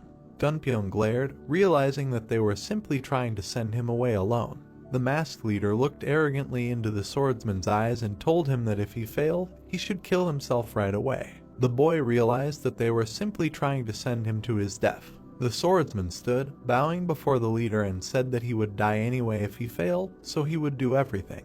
Gunpyeong bared his teeth angrily, realizing that they were simply trying to throw him away when he was no longer useful. The protagonist entered the house at this time. Ryuksu placed a bowl of noodles on the table. He held the bowl with a smile and stated that it had been a long time since he had last come here. Jaha sat at the table and looked at Ryuksu, saying that instead of rice soup, he wanted spicy noodles today. The protagonist sat at an empty table opposite Gunpyeong. He started eating the noodles with great appetite. The protagonist looked at the swordsman with confusion and did not understand who it was, because it was the first time he saw him in this area and he seemed strong to him. Then he saw his Japanese sword. The protagonist touched his chin and thought that the one who owned this sword was a 300-year-old man from the Black faction, and he received this nickname for his constantly continuing life, because in the future he will be a big figure in this Black faction, and did not understand why he suddenly ate noodles in a restaurant. Gunpyeong looked back at the smiling Ryuksu, who thought that he wanted to order something else. The swordsman looked from under his brows and said that he heard that a guy named Izaha lived in this area and he asked where he could have met him. Ryuksu mockingly smiled, asking about the guy. The swordsman looked at the cook, who said that he was not aware of it since he had not been seen at all lately. Gunpyeong asked what had happened. The blonde continued to smile mockingly and said that this guy often got into all sorts of troubles. Maybe he had already fled somewhere far away and wondered why he was looking for a meeting with him, suggesting to ask others about him. The protagonist leaned back and realized that this was a very dignified moment for the head of the merchant clan. Gunpyeong frowned slightly, then lowered his gaze mockingly. Ryuksu looked at the swordsman, who said that he had heard that Ilian Prefecture was full of crazy people. From what he could see, it was truly a well-deserved glory when Ryuksu was about to approach him with sweat on his brow. The swordsman furiously frowned and shouted that Ryuksu dared to lie to his face when the guy was sitting in front of him. The protagonist looked at him coldly. Ryuksu furrowed his brows and frowned. The swordsman looked at the protagonist and asked him if he knew who was sitting in front of him. Jaha frowned slightly and said that he knew him as Gunpyeong from the Black Rabbit Union, and he also did not understand why he switched to informal speech with the clan leader. The brunette was slightly stunned, realizing that Jaha knew his name from somewhere. The swordsman tilted his head and asked Jaha who he was. The protagonist looked at him coldly and informed him that he himself had already said this and did not understand his repeated question. Gunpyeong frowned angrily and asked what he meant, who he was. The clan leader crossed his arms and smirked. He then touched his chin with a puzzled expression and began to speculate on who he was, although he had no answer to that, as he needed time to think about it for a while. He then looked at the guest and asked himself, who was he? Gunpyeong looked at him with a dark expression and called him crazy. He then began to eat the noodles with gusto. Ryuksu looked back at the protagonist, who wanted spicy noodles. The cook became tense and dumbfounded, realizing that this guy was still asking for food when they were about to be killed. The protagonist was very angry and slammed his fist on the table when he heard that the noodles were finished and did not understand why Ryuksu said this after taking his order. Gunpyeong drank the broth with a furious appetite and remarked that the area was funny. He then placed an empty plate on the table. He began to wipe his mouth and asked the owner to pay him. Ryuksu was smiling with all his might and did not understand what kind of payment he was talking about, since it was enough for him that his noodles were simply well eaten. The swordsman showed the coins sarcastically and said that if he ate, he had to pay for it and asked Ryuksu to come to him and take the coins. The cook was grinning with all his might and realized that this would be a bad decision. Gunpyeong frowned angrily. He then placed the coins on the table. The swordsman was about to get up from the table and turned to Jaha, saying that this room was cramped and suggested that he go outside. Gunpyeong also looked back at Ryuksu and spoke to him. The swordsman looked at him with disdain and said that the noodles were delicious and he would come again. Then Gunpyeong began to leave, taking the blade with him. The protagonist approached the cook and asked him to give him a kitchen knife since he did not bring a weapon with him. Ryuksu was completely stunned in the sweat of his brow. Jaha stood in front of the other swordsman. Gunpyeong looked at him from under his brows and asked what he was going to do with a kitchen knife in his hands. The protagonist was holding a kitchen knife in his hands and said that he simply did not bring his weapon. The swordsman frowned angrily at this. He saw how the protagonist timidly held the kitchen knife. The protagonist brought the knife to his face and noticed that it smelled like garlic, and if this juice seeped into the wound, it would be quite painful. The brunette looked at him through his bangs and told the guy to get ready because if he touched the errand boy, he would immediately get hit by a kitchen sword with the smell of garlic, and asked him to imagine how it would hurt when the garlic juice got into his wounds. Gunpyeong looked at him with disdain, calling him a scoundrel, realizing how the master of the Golden Phoenix Pavilion could lose to such a slob. The main character waved his knife and asked him why he came alone without subordinates, because attacking in a crowd was also one of the advantages of their clan. The swordsman replied that there was no need to create a noise to get rid of some errand boy, because it would be a shame. Yahello looked at him angrily and asked whether it would really be a shame for him to fight him. Gunpyeong frowned in response and said that they couldn't even have a normal conversation, and asked him if he really killed the master of the Phoenix Pavilion. The protagonist stared at him and asked why he had such a puzzled expression, as if he had just been disposed of. The swordsman became very angry at what he heard. He saw the protagonist stabbing him with a knife and knew that he was right, that he had just been disposed of. Gunpyeong frowned angrily and said that he was not going to listen to this nonsense anymore. He then reached for his blade. His sharp sword was emitting light. The swordsman extended the blade in front of him and asked why the errand boy in this area was so impudent. The protagonist calmly crossed his arms and replied ironically that he did not understand why some unknown guy was so self-confident. Gunpyeong became furiously angry at this irony. The swordsman immediately rushed to attack. The swordsman flew to attack the protagonist, who managed to jump back. Yahello looked at him intently and realized that his sword was quite sharp and strong, but if he tried to reflect it with a kitchen knife, then the blade would be finished. Gunpyeong tried to cut the air with his blade, trying to hit Yahello. The protagonist looked down and realized that introducing internal energy into the kitchen knife would be completely ineffective. Gunpyeong bared his teeth furiously. He swung his sword. The protagonist deftly dodged his attacks. He bounced off the ground with his foot. The protagonist managed to run away from the enemy's back. The swordsman grinned angrily, looking back. He continued to try to cut the main character with his blade, who dodged. Their legs stepped over each other. Yahello dodged the enemy's attacks. Then he jumped back, dodging another attack. Gunpyeong flew at him with a sharp blade. The swordsman almost managed to plunge the sword into Yahello's body. However, he suddenly tensed up with his gaze. He slammed his sword down as Yahello dodged. The protagonist looked at him and understood that his skills were quite good, but he still had a lot to learn. He pulled his fingers towards the enemy's blade. The swordsman tensed up and was angry. The protagonist threw the enemy away with his hand.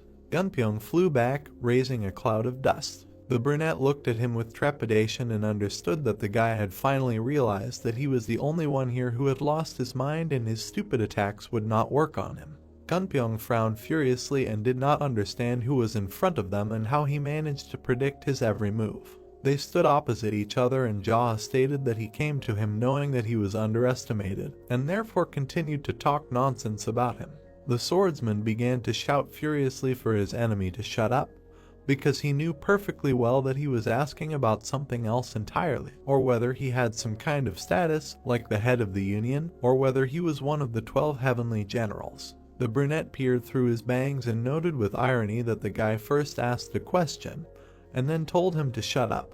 He added that what else could he do if his movements were so sloppy that he could easily follow them. Gunpyeong held the blade with his legs wide apart. The protagonist stood in front of him and did not understand why the guy was sharing, because Gunpyeong had mastered the useless martial arts that their clan's slaves were taught. The swordsman continued to grin and did not understand why he was suddenly calling his swordsmanship like a slave's. The protagonist sighed and said that all 12 heavenly generals were actually slaves of the great slaughterers. The swordsman tensed up in bewilderment. The protagonist stared at him and said that even calling them slaves was too much, because they were not just the black faction, but pawns of the great slaughterer's slaves. The protagonist looked at him with disdain. The swordsman was perplexed by such news, frowning. The brunette continued to look at him with disgust and called them slaves, because they were an ordinary cleanup crew. The swordsman continued to frown even more. The brunette looked through his bangs and said that it was an organization that provided all possible means to women, and he only existed to lick his ass. Gunpyeong furiously shouted for the guy to shut up. The protagonist spread his arms and said, "How should I look at this situation? Even these 12 heavenly generals, they were also disciples of a slave. The guy crossed his arms and said that they were told to wear an ugly mask, and they wore it. They were told to kill, and they followed all their orders. The protagonist waved his hand. He said that to take over any organization, then immediately take for the entertainment of the great slaughterers, they organized everything, determining the ranks. The protagonist looked at the fighter arrogantly. He said that these are scum who pay tribute and give women to the great slaughterers just to suck up. Gunpyong angrily goggled his eyes. He bared his teeth, thinking that he wanted to say that he was wrong. The brown-haired man's hand was shaking. He did not understand why he could not object to a single word of that boy. The head of the clan looked intently at the fighter, asking why he was so surprised, and that he thought that he was at least a little cool. The brunette grinned slightly, saying that there was no need to consider himself some kind of loser, and that the great slaughterers was just an old pervert who would later also die at his hands. Gunpyong looked at the clan leader with displeasure, asking what else he would say. The brunette looked at the guy with a serious look. He smiled slightly, thinking that he could only take a look at him. The brunette slightly raised the kitchen knife. He stated that if he managed to take first place in the leader battle of the 12 heavenly generals, he would learn more martial arts from the great slaughterer's slaves, asking what he would do with this knowledge and that he would become the best in the dark faction. The brunette raised his gaze upward. He noted that without a doubt, but given the bad character of the great slaughterer's slaves, he would simply waste his time using this lure. He enslaves slaves for fun as much as his heart desires. Gunpyong looked at the protagonist with annoyance, asking if he had finished his tirade. The fighter held out his weapon in front of him, saying that since he was so outstanding, he would no longer just dodge. The protagonist smiled contentedly, noting that as he thought, he would come to his senses immediately if he was given a little beating. The brunette moved his hand with the kitchen knife to the side. He ran his fingers along the knife. Flames engulfed the protagonist's weapon. Gunpyong's eyes widened. The protagonist had made a fiery sword out of the kitchen knife. Gunpyong was slightly frightened, pressing his lips together. He thought that, as expected, he was a master that he could not defeat, but he would not retreat even if he died in this battle. The boys stood opposite each other. The clan leader said that he called it the taste of fire. The brunette held out a fire weapon in front of him, thinking that the official name was chlorinated incense. Gunpyong began to fill his weapon with energy. A blue aura surrounded the sword. The brown-haired man smiled slightly. The protagonist narrowed his gaze, smirking. Gunpyong opened his mouth wide, rushing to attack. He directed a blue slash towards the protagonist. The protagonist looked at the approaching attack. He clutched a kitchen knife in his hand.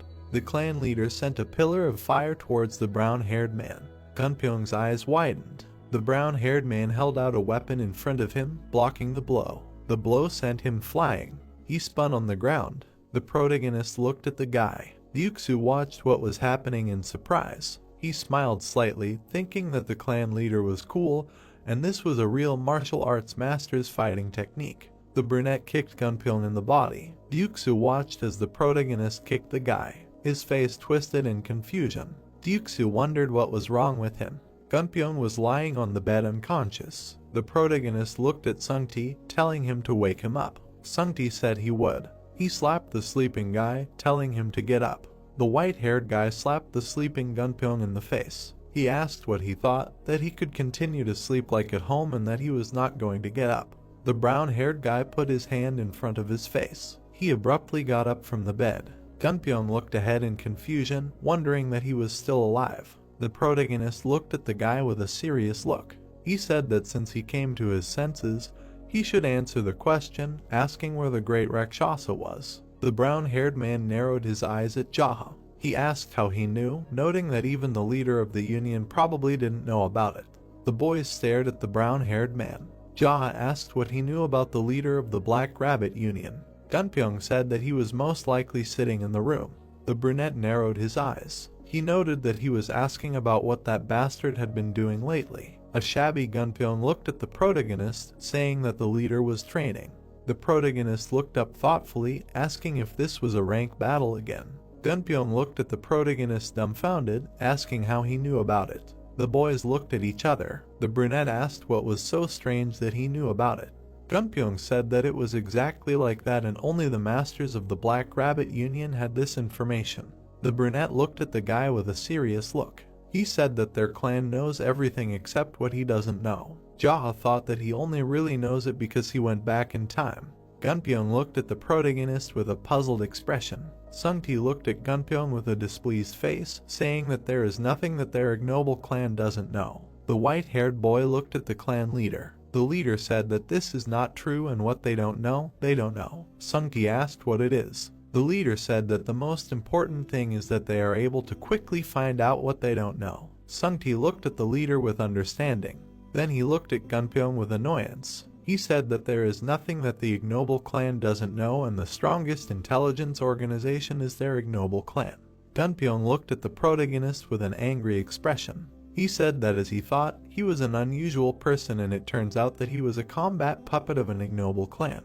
The leader looked at the brown-haired guy in bewilderment, asking why he was a puppet. Gunpyeong noted that he was an errand boy. Sungti punched the guy. He showered the brown-haired guy with blows, asking why he had completely lost his mind and how dare he call the clan leader an errand boy. The protagonist watched the situation in surprise, thinking that this was strange. Sungti asked if he had completely lost his mind. The protagonist frowned. He thought that Gunpyeong's skills were not so bad that he could be beaten by Sungti. The white-haired guy continued to beat the brown-haired guy. The brunette thought that this idiot was picking on him just because he was there. The white-haired guy told him to just die, asking how he dared to call the leader an errand boy. The white-haired guy sighed in irritation.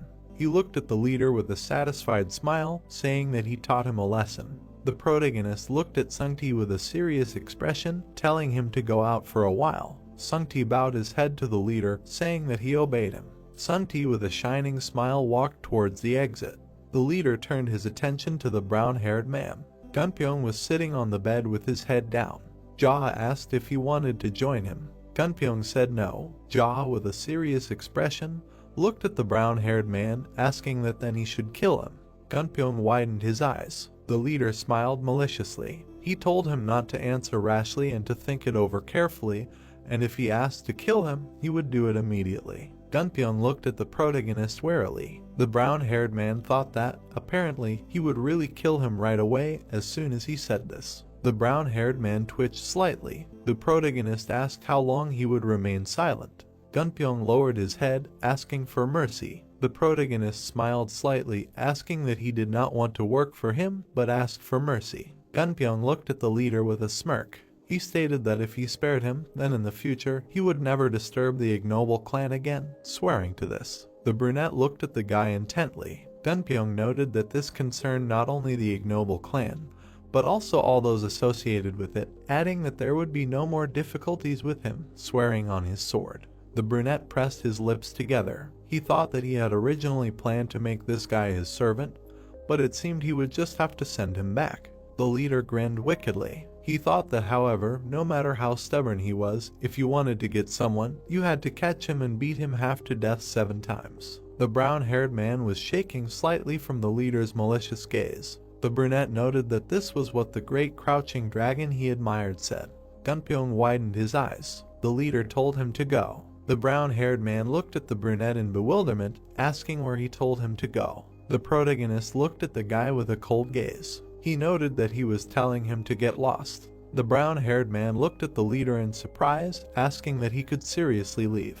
The brunette told him to remember one thing, that he was ready to accept his challenge at any time if he suddenly returned after becoming stronger. The brown-haired man looked at the brunette with horror. The protagonist said that in return, if in the future he even briefly heard that he had killed any of the merchants or ordinary residents. The protagonist looked at the guy with a terrifying look. He said that he would finish him off by tearing him into small pieces, asking if he understood. Gunpyeong looked at the leader with fear, saying that he understood. He stood up and bowed before the leader. The fighter thanked the protagonist for sparing him despite his defeat, noting that he would keep his promise until his death. The fighter walked down the street. Sungti looked at the leader with displeasure, asking why he spared him, because he should have just killed him. The protagonist sighed in displeasure. He asked Sungti what he was telling the leader of the Life Clan, to kill the man at the first opportunity. The leader turned away from the white-haired guy. Sungti asked that the name had such a meaning. The protagonist said, "Well, screw it." The fighter dragged his feet on the ground. He looked down dejectedly, thinking that he really lost. Gunpyeong recalled the image of the leader of the Black Cat Union and his words. He frowned in annoyance, wondering why he had to take his own life. The fighter clutched his weapon in his hand. He looked down dejectedly, thinking that he was still hungry and he couldn't go back like this. The brown-haired man turned his attention to the side.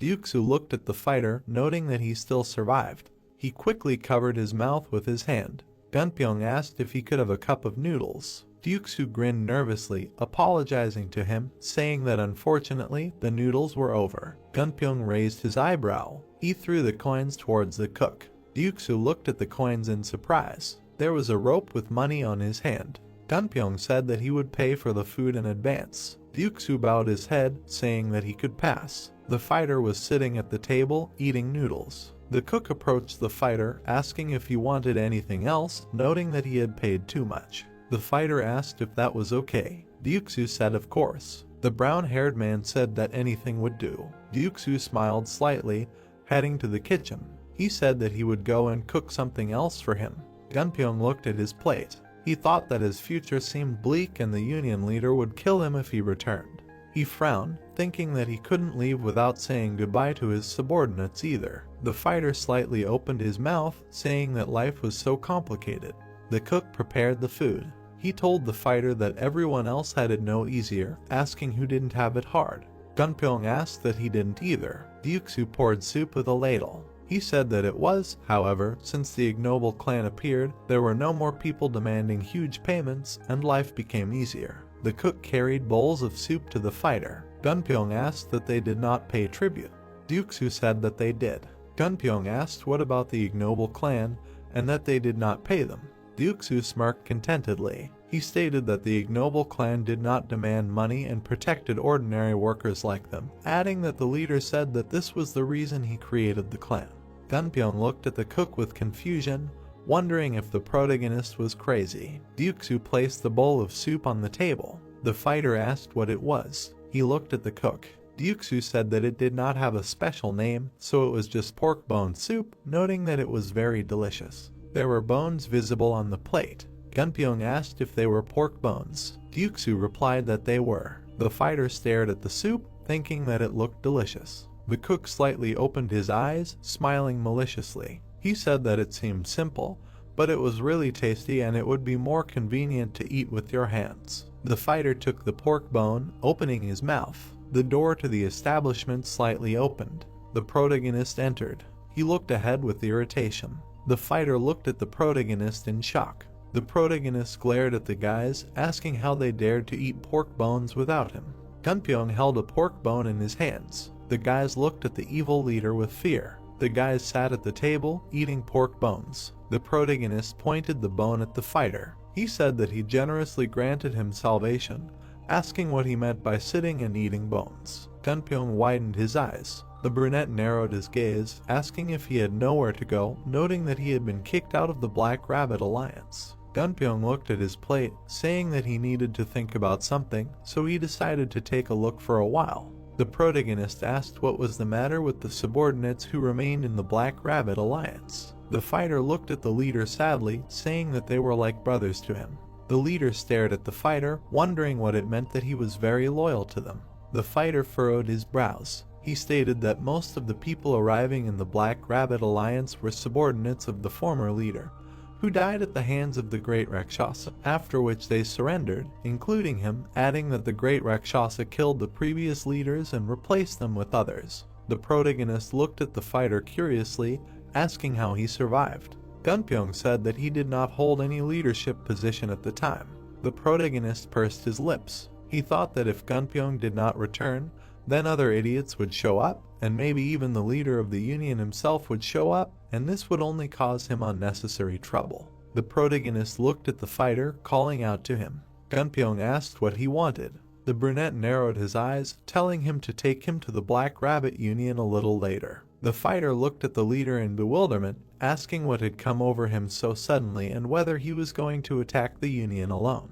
The protagonist looked at the guy with a confident look, saying that this is exactly what he wanted to do. Gunpyeong frowned, wondering if he was really crazy and was going to attack the union alone. The brunette held a pork bone in his hand. He stated that after he led him there, he must make sure that his subordinates did not die, adding that if he went there alone, he would definitely get rid of the leader, but it may happen that he would kill not only him, but also the ordinary soldiers of the Black Rabbit Union. Gunpyeong looked at the protagonist in confusion, asking how soon this little while would be. The chair suddenly moved to the side. The brunette stood up, saying that at this moment, Yuksu looked at the leader in confusion. He asked if he was in too much of a hurry going there without any preparation.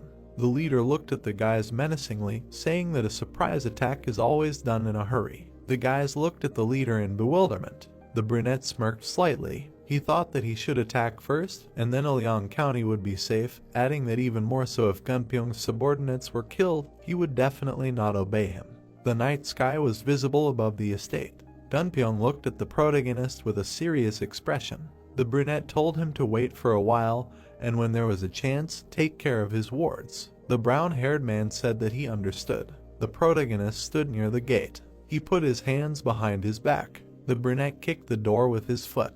A small window opened in the door. Eyes appeared from the window, asking who he was. The protagonist looked at the eyes, saying that he was Jaha from Ilyang County. The guard asked who Jaha was. The brunette sighed in displeasure, telling him to stop asking questions and just open the door before he himself could break it down.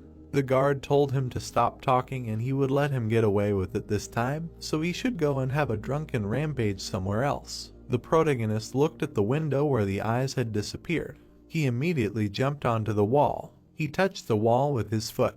The protagonist grinned contentedly. The guards noticed the shadow. The leader jumped off the wall. The leader walked towards the estate. The guard opened his mouth wide, shouting that they had an intruder. The fighters began to run along the ground. They surrounded the protagonist, asking who he was. The leader noted that he had already said that he was Jaha from the Ilyang district. The leader of the union asked that he was Jaha. A man came out of the estate. The leader of the union looked at the protagonist with a menacing look, asking that he was the same errand boy. The protagonist grinned slyly. He thought that during a verbal duel, answering a question with a question was a worthy decision of a strong man.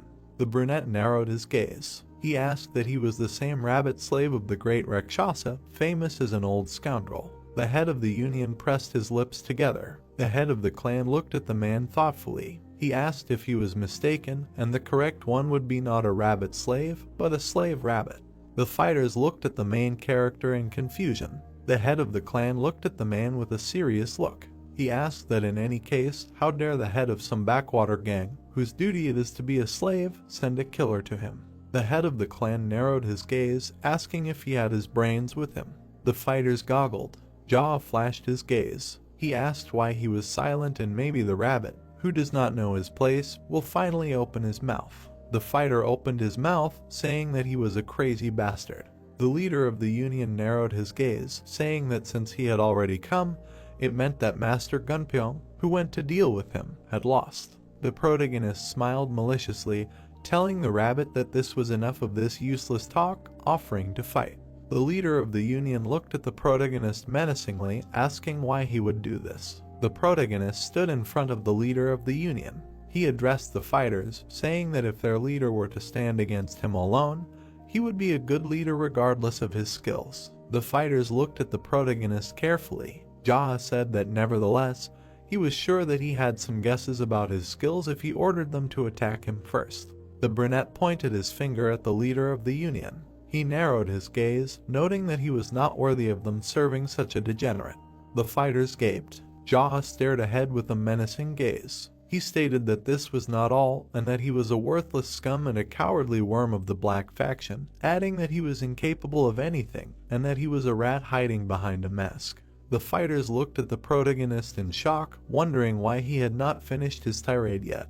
The clan leader stared ahead with a cold gaze. He stated that the alliance leader was a useless idiot who controlled them by relying on the insignificant influence of the great Rakshasa. The protagonist stood with his back turned, looking at the alliance leader. The fighters turned their gaze to the side. The alliance leader stared at the protagonist. He noticed that the protagonist was talking about wanting to fight him one-on-one, asking that he thought there was a single master who would so easily succumb to the banal provocations of an errand boy. Gunpyeong appeared in the courtyard. He asked the Union leader if he was going to send his subordinates to their deaths this time too. The Union leader looked at Gunpyeong with disdain. He noted that he had made it clear to him that he would kill himself if he failed, asking why he was still alive and that he had begged for mercy, which was unbecoming of a master. Gunpyeong chuckled in displeasure. He asked who cared, since his life was his own, so he would decide what to do with it. Or did he really think that they were so close that he could decide whether to live or die? The man looked at the brown-haired man with displeasure, asking what he said. The protagonist looked at the man with a cold gaze, noting that Gunpyeong was right. The man looked at the brunette, asking why he spared his life. Jaha bared his teeth, noting that he was not a fool like him. Gunpyeong furrowed his brows, turning to the Golden Dragon Pavilion, telling them to come over to his side, and that he would bet his life on the victory of the ignoble clan chief from Ilyang. The fighters stared at Gunpyeong. The fighters moved from their place. They stood next to the brown-haired man. The Union chief glared at the fighters, asking how dare they. The brown-haired man looked at the Union chief with displeasure. He stated that if he was so confident in his strength, then he should not get involved in this fight of subordinates, asking how about fighting that man one-on-one. The man's eyes widened. The fighters looked at the Union chief in fear. A terrifying aura emanated from the man.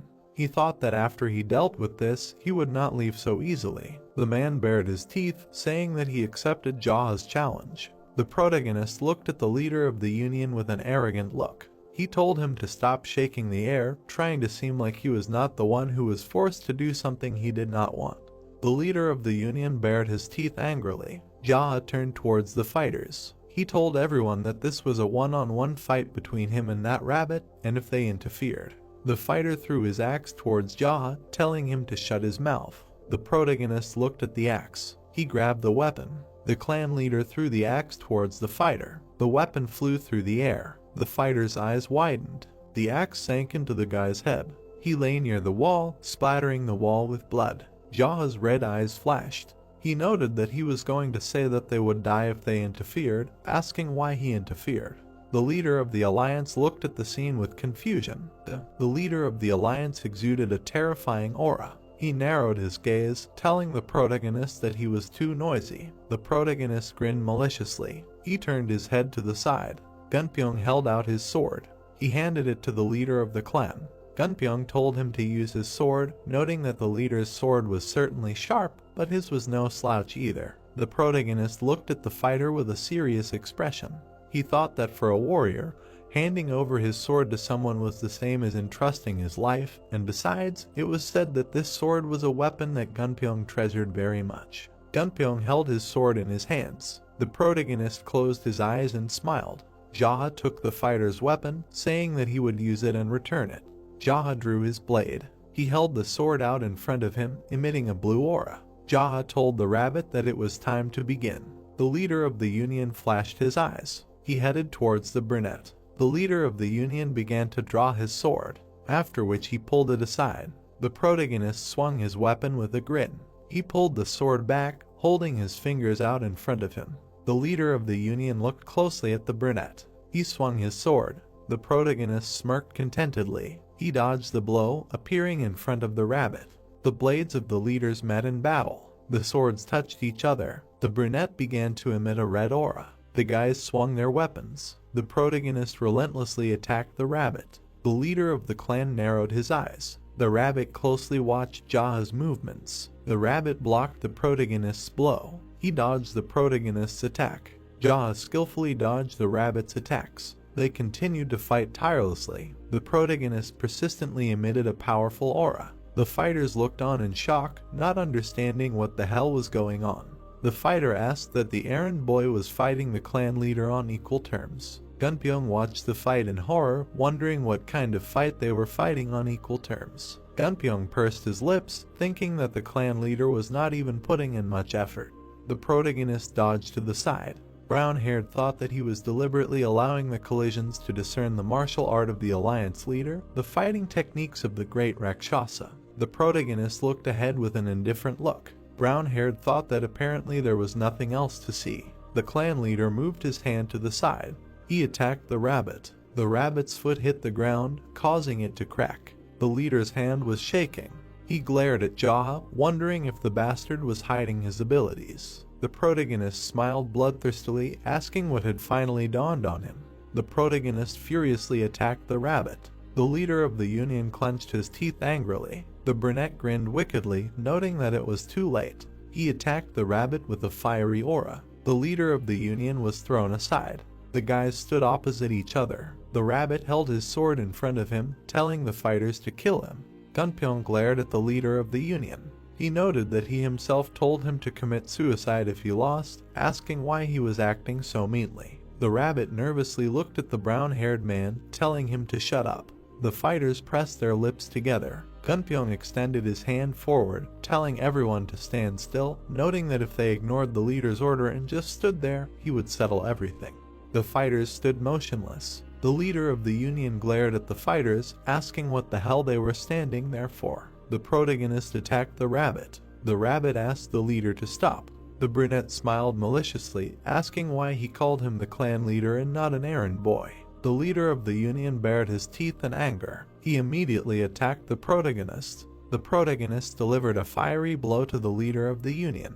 Blood gushed out from the rabbit's fingers. The leader of the union glared at the protagonist, calling him a scumbag. The rabbit jumped to the side. He took a fighting stance, filling his sword with aura. The leader of the union sent a slash towards the brunette. The brunette looked at the approaching attack. He narrowed his eyes. The clan leader filled the sword with a fiery aura, thinking that if he dodged, Gunpyeong and his group of subordinates would suffer. Fire energy emanated from the protagonist and the sword. He directed a fiery attack towards the alliance leader. A slashing fire strike caught the rabbit. The attack sent him flying. Clouds of dust and smoke rose up. The alliance leader's hand was burned. He was slammed into the wall. The alliance leader spat out blood from his mouth. The blood flowed to the ground. The rabbit lowered his head, giving up his spirit. The fighters looked at what happened in shock. Gunpyeong gritted his teeth, thinking that he knew that the clan leader was hiding his true abilities, but he never thought that he was so superior to the alliance leader. The brunette stood with his back. The protagonist looked ahead with a menacing gaze. Jaha looked behind him, turning to Gunpyeong. The brown-haired man shuddered slightly. The night sky stretched out above the boys. The clan leader said that with his words, he saved many lives. The moonlight illuminated the courtyard. Gunpyeong bowed to the protagonist. He noted that thanks to his warning, he was able to save his comrades, thanking the leader. The clan leader turned his head to the side. He looked at the fighters. Jaha said that he was a man who respected the men's thirst for togetherness, and those who were deeply saddened by the loss of the union leader should step forward. He grinned maliciously, saying that with a pious heart, he would open the way to heaven for them to go there with the leader. The fighters widened their eyes. The protagonist looked at the fighters. He asked what no one wanted, noting that this was an ideal day to die, and it seemed that there would still be someone who wanted to go to heaven after the leader, and it was not every day that a chance arose to challenge an errand boy. The fighters looked at the protagonist with bewilderment. The brunette looked sadly ahead, noting how sorry he was, and this was the last chance to challenge the errand boy. The fighters looked at the brunette with confusion. The protagonist began to move on his own feet. The fighters looked at the brunette with curiosity. The protagonist reached out his hand to the mask. He put the mask on his face, telling the fighters to remember. The leader radiated a terrifying aura, noting that from that moment on he was the leader of the Black Rabbit.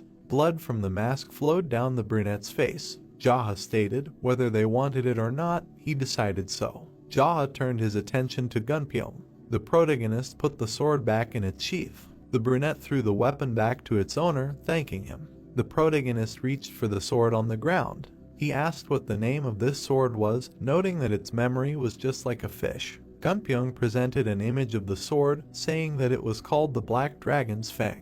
The brunette said that he understood that, noting how stupid the name was. He widened his eyes, saying that although no, he was taking it back now. The fighters looked at the protagonist in bewilderment. The brunette turned away, saying that first they had to get rid of the corpse of the former leader, who did not know his place, trying to resist him, and also wash the floors and walls. The clan leader looked menacingly at the fighters, adding that they should remember that if they wanted to succeed in the dark faction, they had to clean up well first. The fighters looked at the protagonist in confusion. Jaha narrowed his eyes, asking that they would remain silent. The clan leader looked at the fighters, who said they understood him. The boys looked at the protagonist. The brunette said that it was time to start the meeting of the leaders to celebrate the new beginning. Gunpyeong extended his hand in front of him. He said that he would go in as soon as he completely figured it out, and the other leaders should go in first. The protagonist watched as the leaders ran into the estate. The brunette moved his leg to the side. He extended his sword in front of him, noting that from that day on, he was the leader of the Black Rabbit Union. The brunette looked ahead with his red eyes. He thought that this was until the great Rakshasa revealed him. The protagonist swung his sword, emitting a golden aura, turning it into a fiery one. The fighters looked at what was happening, dumbfounded. Gunpyeong's eyes widened. He wondered if this was the sword technique that the former leader of the union used, and that he had mastered it in such a short time. The boys watched the protagonist. The protagonist sat at the head of the leaders. He stated that they should report on the current situation. Gunpyeong looked at the clan leader. He noted that as far as he knew, thanks to the leader's generosity, quite a few soldiers from the Golden Phoenix Pavilion managed to survive in Ilyang, adding that he should give orders on how to deal with them. The leaders looked at the leader. The brunette smiled contentedly. He stated that as expected, Master Gunpyeong was worthy of praise. They all should look up to him, adding that not only was he smart, but he also treated his comrades and subordinates warmly, and before that, he had shown courage in asking for the lives of the other leaders to be spared. The leaders looked at the master. The master lowered his gaze in embarrassment, wondering why the leader had always been such a good person. He thought that he knew that he was unusual, but not so much as to even acknowledge the rumor. The clan leader noted that he was also a man with unusually good endurance. The master looked at the brunette with bewilderment. Jaha noted that he had gotten it good. Jaha looked ahead with a serious look. He told Gunpyeong that he would take care of those guys. Gunpyeong lowered his head, saying that he would do so. The leaders looked at the brunette. The brunette said that as a talented person and a sage of the Black Rabbit Union, as well as a representative of the leaders in the future, he should train, adding that he would give him a bonus that day. The protagonist pressed his lips together, thinking that it was not his money anyway. The master looked at the clan leader with a wide smile, saying that he would try even harder. The leaders shuddered in fear. The brunette asked why they were sitting and where the applause was, and that they were afraid of breaking their wrists. The leaders began to clap their hands, after which they put their hands on their knees when the protagonist stopped them. The protagonist looked at the boys with a menacing look. He said that by training and motivating each other, as well as fighting, they all become stronger together, noting that this is the meaning of the dark faction. One of the leaders lowered his head, while the others looked at the clan leader. The brunette said that if in the process of all this they develop a deep attachment through bad or good, they will certainly have brothers in spirit, which they did not have before. The protagonist looked at the leaders with a menacing look, noting that this is the strength of the dark faction, adding that it was like that in his time. The protagonist turned his attention to the side. The leader slightly shuddered in fear, looking at the leader. Jaha asked that he found his words boring. The leader began to shake his head, saying that it was not so. Jaha said that if he was bored then he should get lost, and why should he be the leader, adding that he should then go and sit outside with the others, piling dirt on the ruined wall or disposing of the corpse. The leader bowed his head, asking for his forgiveness. The protagonist clicked his tongue in displeasure, saying that it was unheard of to act so impolitely while the leader was speaking. The leaders pressed their lips together in fear. Gunpyeong looked at the head. Jaha asked where he was. Gunpyeong said that this was the strength of the dark faction, noting that in this place. Jaha said that was correct, asking who the leader was. The old man bowed his head, saying that he could call him Commander Byok. Commander Byok. The protagonist looked at the commander. He told Byok to give their Dragon Pavilion master his bonus, adding that he had already understood how things were now, so he should put everything in order and report the current state of affairs. And if any theft or deception was discovered in the future, he would be the first to be sentenced to death. The old man closed his eyes. The protagonist looked up thoughtfully, saying that he had completely forgotten about the ranked battle, asking when it was. The leaders looked at the clan leader in shock. They wondered how he knew about this, adding that he had been speaking so naturally from the beginning, as if he had long been the leader of the Black Rabbit Alliance. Gunpyeong looked at the protagonist, noting that there was still no set date. But it was expected that one of the heavenly generals occupying a low position would issue a challenge in the near future. Gunpyeong imagined an image of a person. He noted that it would be the red monkey. The master raised his hand, saying that if he wanted to advance in rank, he would have to fight the White Rooster this time. The clan leader looked at the master, asking what place he was in now. The master noted that he was in 5th place among the 12 heavenly generals. Jaha looked ahead dejectedly, saying that this bastard's rank was high, asking where their respected mentor was. The oak looked at the brunette. He said that the heavenly general, the red snake, should find a blue-eyed beauty somewhere and present her to the mentor, the great Rakshasa, noting that he was probably with her. The brunette smirked slightly. He said that this old man still lacked stamina, noting that he had gotten his hands on the blue-eyed beauty. He pursed his lips in displeasure. Jaha looked up angrily, saying that something in him suddenly began to swell with anger. Cold sweat from horror was running down the leader's face. Gunpyeong narrowed his eyes, thinking that his thoughts were completely unpredictable, adding that he first called him a mentor and then called him an old man and got angry. Jaha emitted a terrifying aura. He said that the old man was still pestering poor women through his students, asking that the Murim did not know anything about this and why such a bastard was not caught. Gunpyeong shuddered slightly. The protagonist asked what he said was wrong. The master said that he did not at all. The brunette noted that this would not do. He abruptly stood up from his seat, saying that although the great Rakshasa was his teacher, this old man was obsessed with alcohol and women, so he intended to rebel against him. The leader's eyes widened. The oak looked back at the other leaders. He wondered if the leader wanted to commit treason just because he was old and led a dissolute life, adding that he most likely wanted to rebel just because he was in a bad mood. Jaha looked at the boys angrily. He stated that meanwhile, if there was anyone who was holding on to the great Rakshasa or was going to stand in his way of leaving them alive, he did not intend to. The boys looked at the leader in horror. The protagonist stood next to his place, asking how things were going in the Black Intelligence. Gunpyeong said that he knew that they were always busy with both gambling and auctions, noting that at this rate, it seemed that there was no force nearby that could fight their financial might. Jaha asked if they were still holding slave auctions. Gunpyeong said that they were. The protagonist looked ahead with displeasure. He asked how they dared to hold such an auction in their time, adding that as the leader of the dark faction, he could not turn a blind eye to such an atrocity. The executives looked at Jaha in surprise. The brunette clenched his hand into a fist. He declared that their Black Rabbit Alliance would defeat the Black Intelligence Service to put the dark faction on the right path, and in the future, they would become the frontline leaders to free the slaves from the onslaught of the strong. The executives looked at the leader in bewilderment, wondering how he could make such a decision so easily. The protagonist was beaming with determination. The executives wondered if the dark faction had any moral standards. The leader looked at the brunette curiously, asking why he suddenly decided to attack the Black Intelligence Service. The protagonist frowned, asking that he thought that buying and selling people was the right way. The brunette looked at the leader in anger. The man said that it was wrong. Jaha asked why he was asking that then, since he knew it himself. The protagonist sat with his back turned, looking at the men. He asked them why they studied martial arts in the first place, noting that he would not tolerate injustice. The protagonist looked ahead confidently, saying that wasn't this the way for those who walked at night drunk with their sword. The leaders looked at the clan leader in confusion, wondering what this had to do with it. The leaders shuddered in fear. The brunette said that they would have answered immediately, adding that they were embarrassing the person who was speaking, and now anger was getting the better of him again.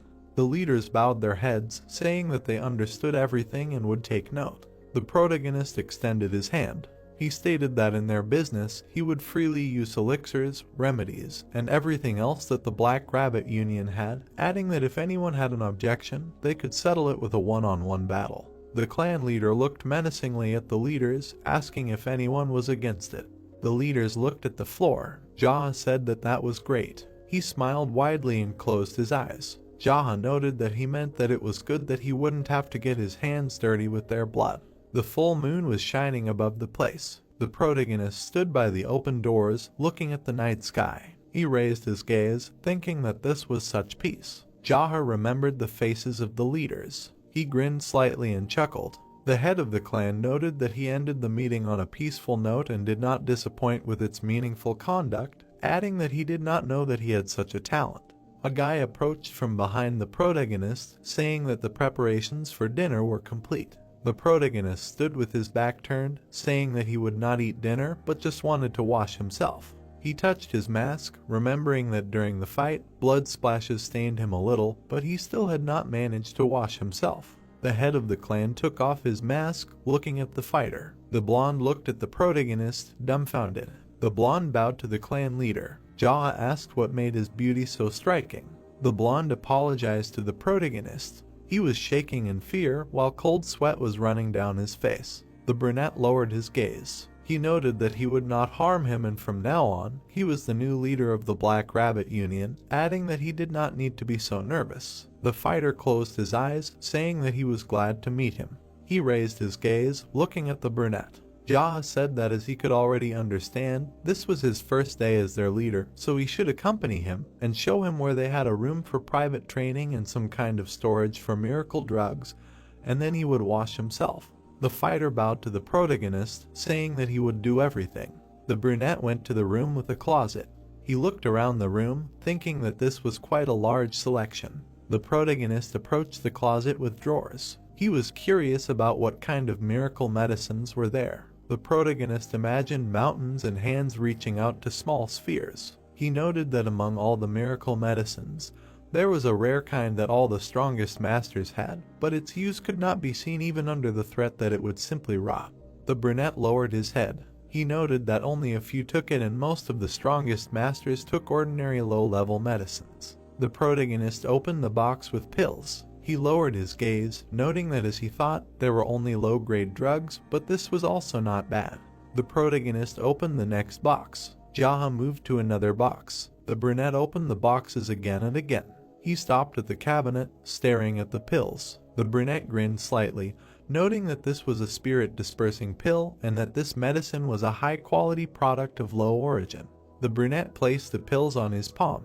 He opened his mouth slightly, bringing his hand to it. The protagonist noted that this was exactly what suited his condition, adding that the effect of this drug could be described as an additional accumulation of Kai energy in his body. The brunette put his hand to his mouth, swallowing the pills. The clan leader was standing near the lockers. He turned around and walked to the side. The brunette sat on the floor, crossing his legs. He closed his eyes and exhaled lightly. A red aura began to emanate from the clan leader. He thought that he would gradually suppress the heat from the spirit-dispersing pill first. A golden aura began to emanate from the protagonist. He used the invulnerable golden turtle technique. Threads of aura emanated from the protagonist. Flames engulfed the pills inside the protagonist, gathering together. Jaha did not understand what was happening. The protagonist continued to sit with his eyes closed. He noted that the heavenly pearl was absorbing the heat of this pill before he could properly practice the spiritual technique. The pills came together. The protagonist sat with his eyes closed. He opened them slightly. Jaha looked ahead thoughtfully, not understanding how this happened. He thought that even before the circular flow began, the energy of the miracle medicine was instantly absorbed by the pearl. Jaha put his palms in front of him. An aura began to gather between his palms. A green sphere appeared inside the palm. The brunette used the Wood Kingdom technique, after which the sphere turned into flame. Jaha used the Flame Kingdom technique. A strong aura began to emanate from the flame. It filled the space around the protagonist. Jaha moved his palms away from each other. He put them on his knees, thinking that something was wrong that day. The brunette imagined the image of a snake against the background of people. The clan leader noted that usually heavenly pearls absorb things like spirit, life force, and martial determination, accumulating them, but it absorbed even the energy of the drug he took some time ago. The brunette narrowed his eyes. He wondered if the heavenly pearl had the amazing ability to absorb energy or the enemy's internal strength. The brunette smiled widely. He thought that it couldn't be, and he only wanted to live like a madman. He closed his eyes, smiling slightly. He noted that it was not really possible to be him and become some kind of monster like the founder of the demonic cult. The clan leader closed his eyes and exhaled, thinking that first, in order to understand the state of his body, he needed to observe it. He slightly opened his mouth. The brunette noted that he would still come up with a name for this technique just in case, because he never knew what could happen. The main character imagined many hieroglyphs. He went through the names such as all-consuming technique, energy absorption technique, spirit absorption technique, all-consuming technique of the heavenly pearl, divine technique of absorption of the heavenly pearl, Demonic absorption technique of the heavenly pearl. Divine technique of absorption of the heavenly pearl of the mad demon. Heavenly pearl absorption. The protagonist sat with his eyes closed, thinking that this was enough. He slightly lowered his head, thinking that he should throw this nonsense out of his head. Jaha abruptly opened his eyes. He noted that once he returned to the past, he was awarded an ironic fate, asking that there was nothing impossible for him. Jaha stretched out his hand to the side. He clenched his fingers. The brunette sat motionless in this position. The clan leader sat with his hand outstretched. He pouted his lips, scratching the back of his head. Jaha thought that perhaps his martial arts and internal strength were not yet at the level that he could control something in the air. The clan leader pursed his lips in displeasure. He wondered when he had ever adjusted to the others. The brunette looked at his hand. He thought that, no matter what, creating martial arts that did not yet exist in the world was the duty of a madman, and he should not adjust to someone else's opinion, and only in this case would something appear that did not exist until now. Jaha straightened his palm. He thought that he needed to discard the theory of ignorance that he had created, and on a clean sheet of paper, he painted an indefinite pearl with the brush of his mind. The clan leader closed his eyes, emitting a fiery aura from his hand. Dark energy began to appear in the space. The protagonist opened his eyes, ordering him to come. A dark aura in the form of a hand stretched towards the cabinets. A box flew out of the closet. The protagonist's eyes widened. The box flew into the protagonist's hand. He sat motionless with the box in his hands. Jaha grinned slightly. The clan chief noted that he had made up his mind, calling it a great technique of outstanding absorption of heavenly pearls. He looked at the box with a satisfied grin. The clan chief thought that having heavenly pearls was a secret, so he would omit these two words. The protagonist smiled widely. He noted that this would make a great technique of outstanding absorption. The sun was shining brightly in the sky. A man was sweeping up the fallen leaves. A girl passed by on the road, fluttering her hair. Gunpyeong stood in front of the protagonist. The protagonist tilted his head to the side, asking what he was saying, that someone was looking for him. Gunpyeong tilted his head, saying that a woman said that she came to tell him about the latest news in Uljong County. Gunpyeong looked at the clan chief. He stated that if it weren't for that, he would have sent her away immediately, but he thought he would be interested in hearing about the affairs concerning the district. The brunette leaned on his hand. He wondered what news there could be, adding that as long as the Black Rabbit Alliance was under his leadership, the district shouldn't have any problems. The brunette shuddered slightly. The master asked that he let her in.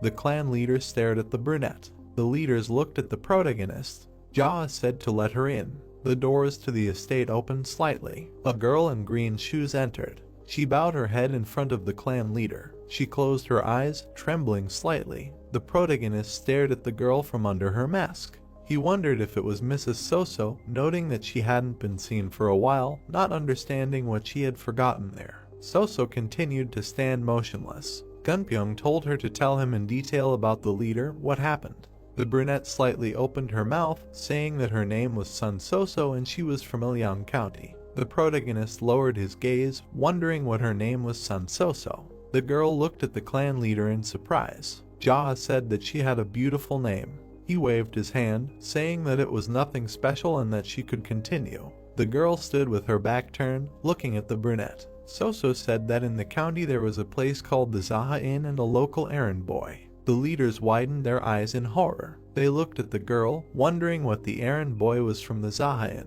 The brunette crossed his legs, looking at Soso. The leader noted that she was talking about the leader. Soso looked nervously at the brunette, saying that the servant dared to interfere in the management of the Black Rabbit Union.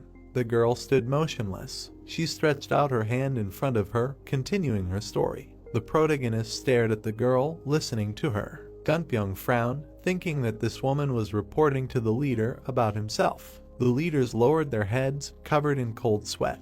They pressed their lips, thinking that they could go crazy. Soso stood with her back, looking at the clan leader, noting that this was the situation. The leaders looked away in horror. The protagonist lowered his head, saying that everything was clear to him.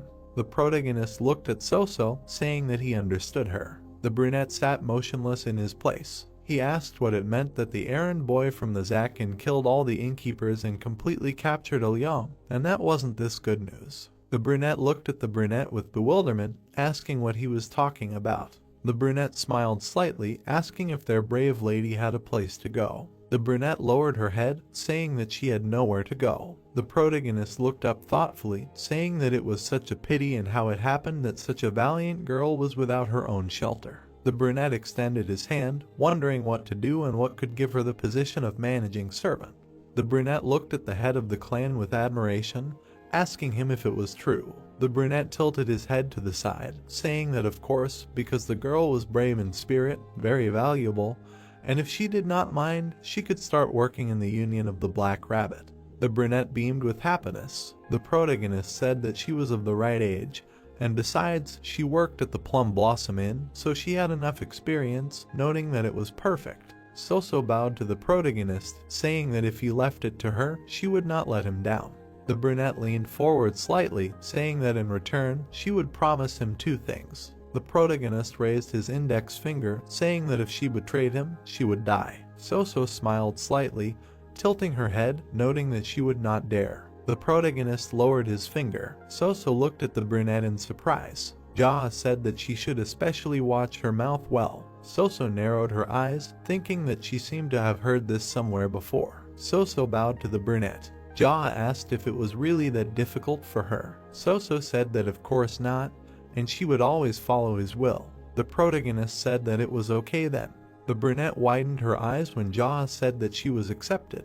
The protagonist pointed his finger at the girl, saying that a woman with a brave spirit was accepted. Soso smiled widely, thanking the leader, saying that she would serve him wholeheartedly in the future. The brunette smiled widely. He stated that she should be grateful that he gave her another chance and hoped that they would work together. Soso looked at the leader in surprise, asking what he was talking about.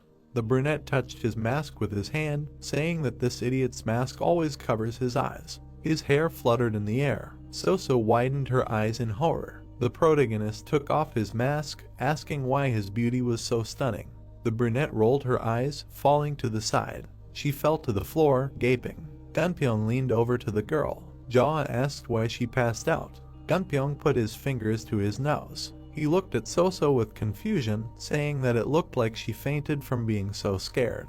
The protagonist hissed in displeasure, telling him to tell the servants to take care of her. Jaha added that she fainted as soon as she saw the leader and how rude it was. The master looked at the brunette with confusion, asking them to take care of her. The protagonist narrowed his eyes. He asked if he was suggesting that they just leave the person who fainted outside, noting that she had nowhere to go, calling them empty-headed. The leaders looked at the clan leader with confusion.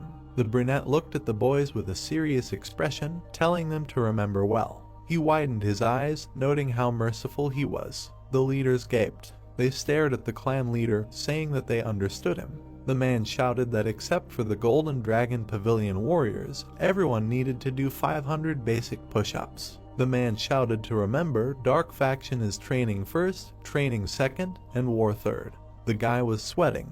Jaha looked ahead and said that from now on, they would only focus on growing their strength, except for the time allotted for eating and sleeping.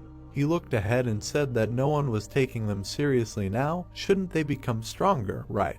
The man walked forward and told the Golden Dragon Pavilion warriors to go to the backyard, prepare sandbags and bring them here, and then place them on the backs of their comrades doing push-ups. He looked at So Gunpyeong and told him to step in with the guys from Golden Dragon Pavilion and watch over them. He told the leaders to do 100 push-ups. The man looked ahead and said that those who had finished would take wooden swords and beat those who tried to cheat. The men's eyes widened when he said that they would not beat them to death, but that broken bones were acceptable. The sweaty warriors ran forward. They ran toward the wooden swords. The hero exhaled and wondered, had they really used Kigong just to go get the wooden swords? The warriors were doing push-ups when he said that they had better finish their push-ups quickly. They gritted their teeth when he said that soon the Golden Dragon Pavilion would bring sandbags, and then they would have to do the rest of the reps with the sandbag on their backs. Jaha looked ahead and asked which they thought was more comfortable. He looked ahead and told them to speed up. The warriors shouted. The hero looked ahead. He nodded and said, "Great." He looked down and said he had just expressed the increasing pain well with sound. The man was hitting the other man with a stick when he said that he allowed such screams, so let them scream as much as they wanted. The hitting with the stick continued. The hero smiled and said that the 5 people who could do 500 push-ups the fastest would be rewarded with a day's wages, so they should work even harder. He walked forward. Jaha was holding a book in his hands. His face darkened and asked if this was a collection of characteristics of the 12 heavenly generals. Byok smiled and said that he thought it would be useful for him to know about the masks, physiques, martial arts, and weapons of the 12 heavenly generals. He looked to the side and said that he wrote down everything he knew along with the illustrations. The hero looked at the book and said that the illustrations were especially impressive. He frowned. The man thought that there was a lot of information about the 12 heavenly generals in it that he didn't know. He looked at the book and asked if the red monkey was a woman. The manager looked down and said that she was a special disciple who stole items for the great Rakshasa, a woman who asked him to teach her martial arts as payment for the theft. He raised his head and said that she was far below him in rank. Because of her outstanding Qigong skills, there was no general who could easily see her. The hero looked at him and asked, "Is she really that good at Qigong?" Byok looked at him and said that every now and then a genius is born in some field. It seems she has a natural talent. He asked if he had by chance also organized the information about the great Rakshasa. The manager's eyes sparkled and he said that she was at the very end. The boss was always left for last. The man smiled. He looked at him and said that their commander was really worthy of praise. He would give him gold. He bowed and thanked him, said that he did not do this to get money. He looked up and said that he would use it for his own life. They laughed. The woman came and bowed. Jaha smiled and asked if something had happened. She closed her eyes and said that a man in a mask had come and was looking for him outside. The hero looked at her and asked what kind of mask he was wearing. She replied that it was a monkey mask. Byok frowned and said that by all appearances it was a red monkey. The man looked at the book. The red monkey has incredible Qigong skills, has strong kleptomania, has the audacity to demand a draw, runs away when at a disadvantage. He closed the book. Jaha smiled and said that he was done with the characteristics. He walked forward. The red monkey sat in front of him. The hero looked at her. He sat down on the chair. The girl clasped her hands and asked how he was doing. He looked at her and said that they had not seen each other for a long time and called her a thief. The red monkey looked at him and said that she was extremely unpleasant to be treated like that. If you think about it, his voice and manner of speech are also strange. Jaha looked at her and thought, apparently they do not have such an atmosphere in communication. He said that recently, it seems that due to fatigue from training, he often says something strange. In addition, recently, while studying one of the complex martial arts, he was unable to control the Kai energy in his body. His throat suffered, and his temperature was quite high. That is why his voice became like that. She looked up and thought that it was perfect since he had internal injuries. The girl looked at him and said that she had come to greet him. If he just gave her some extra money like last time, she would just leave without challenging him. Jaha looked at her and thought that she knew that he shouldn't overexert himself before the decisive battle with the White Rooster and was specifically asking for money. He exhaled and thought that extorting it like this was, as expected, a complete mess. The red monkey crossed her arms and said that he would have to fight the White Rooster soon, but if he got hurt fighting her, his efforts would be in vain again. Jaha frowned and asked if she also went around extorting money from others like this. Was she really a beggar? The girl frowned and said that his words were harsher than ever today. She clenched her fists and said that it looked like she would have to give him a proper fight today. The hero asked if she had done any research before coming here. The red monkey smiled and said that she would just take 30 silver bars and not go near that place for a while, otherwise he would fight her. The girl smiled and thought that he said that he had suffered internal injuries while training in martial arts. He would probably try to avoid her challenge, maybe raise the price. The man smiled and asked if she would allow him to make an offer. He looked at her and said that if she gave him all the money he had embezzled, he would let her go safe and sound. The red monkey looked at him in shock. The girl clenched her fist and said that he was just joking. She frowned. Jaha raised his hand and said that he would not accept her challenges anymore until she brought him money. He frowned and said that if she managed to defeat him even once, he would return all the money he had taken earlier. The girl widened her eyes and asked what he said. Jaha smiled and suggested that they duel for money. He looked at her and thought that the desire for easy money is essentially the root of theft. She simply cannot refuse his offer. The red monkey crossed her arms and asked what the conditions of this duel were. He replied that it was up to her to decide. The girl smiled and thought, why is he so confident? Is he also mentally ill? She raised her finger and said that if he can remove her mask within 450 seconds, then she loses. The girl spread her hands and said that he can resort to any methods and anything that comes to his mind. And as for the place, again, they can meet on the territory of the Black Rabbit Alliance. He replied that this is fair. The girl smiled and thought, is he serious about defeating her in Qigong mastery? He is definitely not alright in the head today. The heavenly generals stood opposite each other. The red monkey waved his hand and told the rabbit to come over. Jaha looked at her. Black energy emanated from him. The girl said that he was very collected, but he clearly did not have enough time. The man looked at her and told her to shut her mouth. How dare she lecture him? He looked away and said that he would teach her a lesson today, so get ready. He said that he had told her without a doubt that after the battle she would leave here safe and sound, but it seemed that someone forgot their place. The girl spread her hands and said that these were her words. The hero rushed forward. He grabbed her mask and pulled it off. The red monkey looked at him and asked what they were doing here. The man turned around. He lunged, and the girl jumped back. She was looking at him. The guy frowned and said that the red monkey's Qigong skills were good. The commander replied that even the leader of the alliance with his skills would have a hard time catching her. The hero pushed off and ran forward. The girl closed her eyes and thought about what she could buy with her winnings. Jaha approached her. She jumped back. The red monkey frowned and thought about what was going on. Suddenly he became even faster. Jaha appeared behind her. She jumped back. Smoke was coming out of the man's hand. It filled the entire space. The girl landed on the ground. The hero appeared out of nowhere. He extended his hand. The red monkey jumped. He extended his hand, but he couldn't reach it. The girl turned around. The hero was looking at her. She looked down as he called out the great technique of outstanding absorption.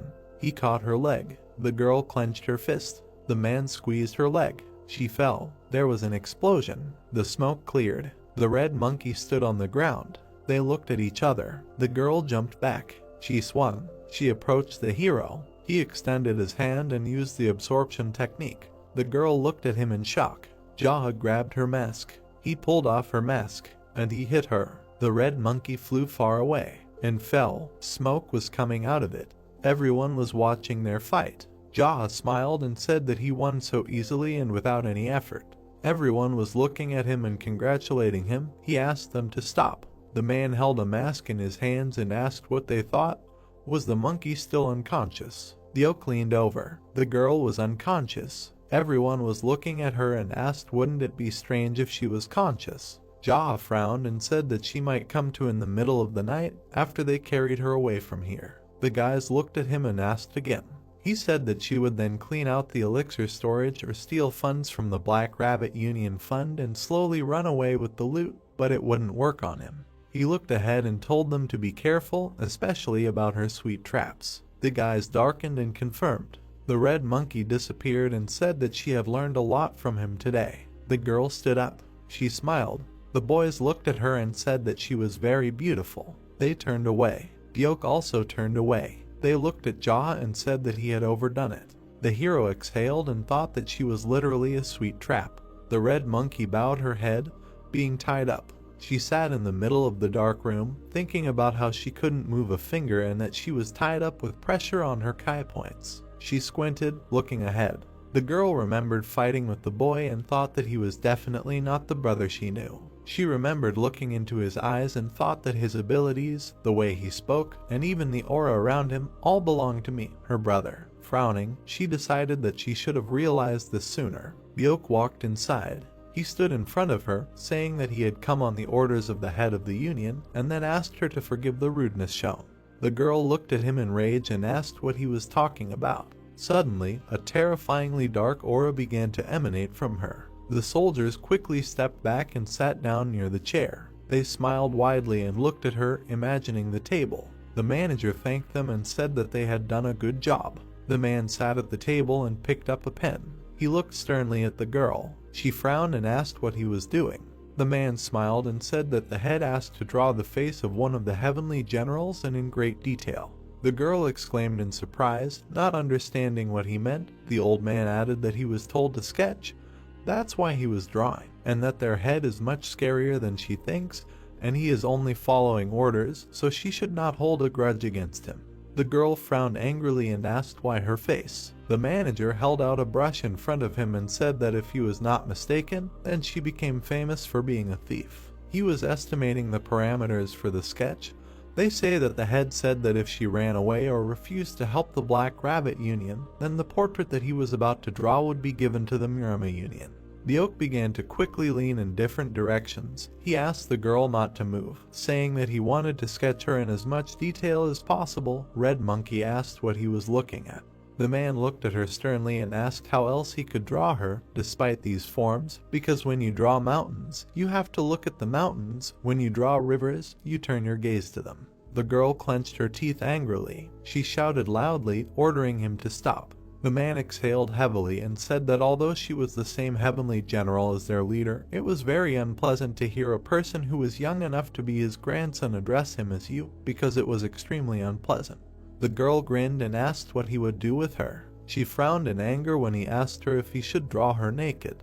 The manager smiled and said that of course he was joking and that he would try to do everything as quickly as possible, so she should not be angry with him. He began to use the brush, saying that he had no choice, otherwise he would die. The girl thought that something told her that he was not drawing because he had no choice. On paper, they said that, as she could already understand, the head, the manager in this place before, was already dead. The girl frowned tensely. The old man sadly lowered his gaze and said that without giving a worthy rebuff, he flew over the fence and lost his limbs, after which he died.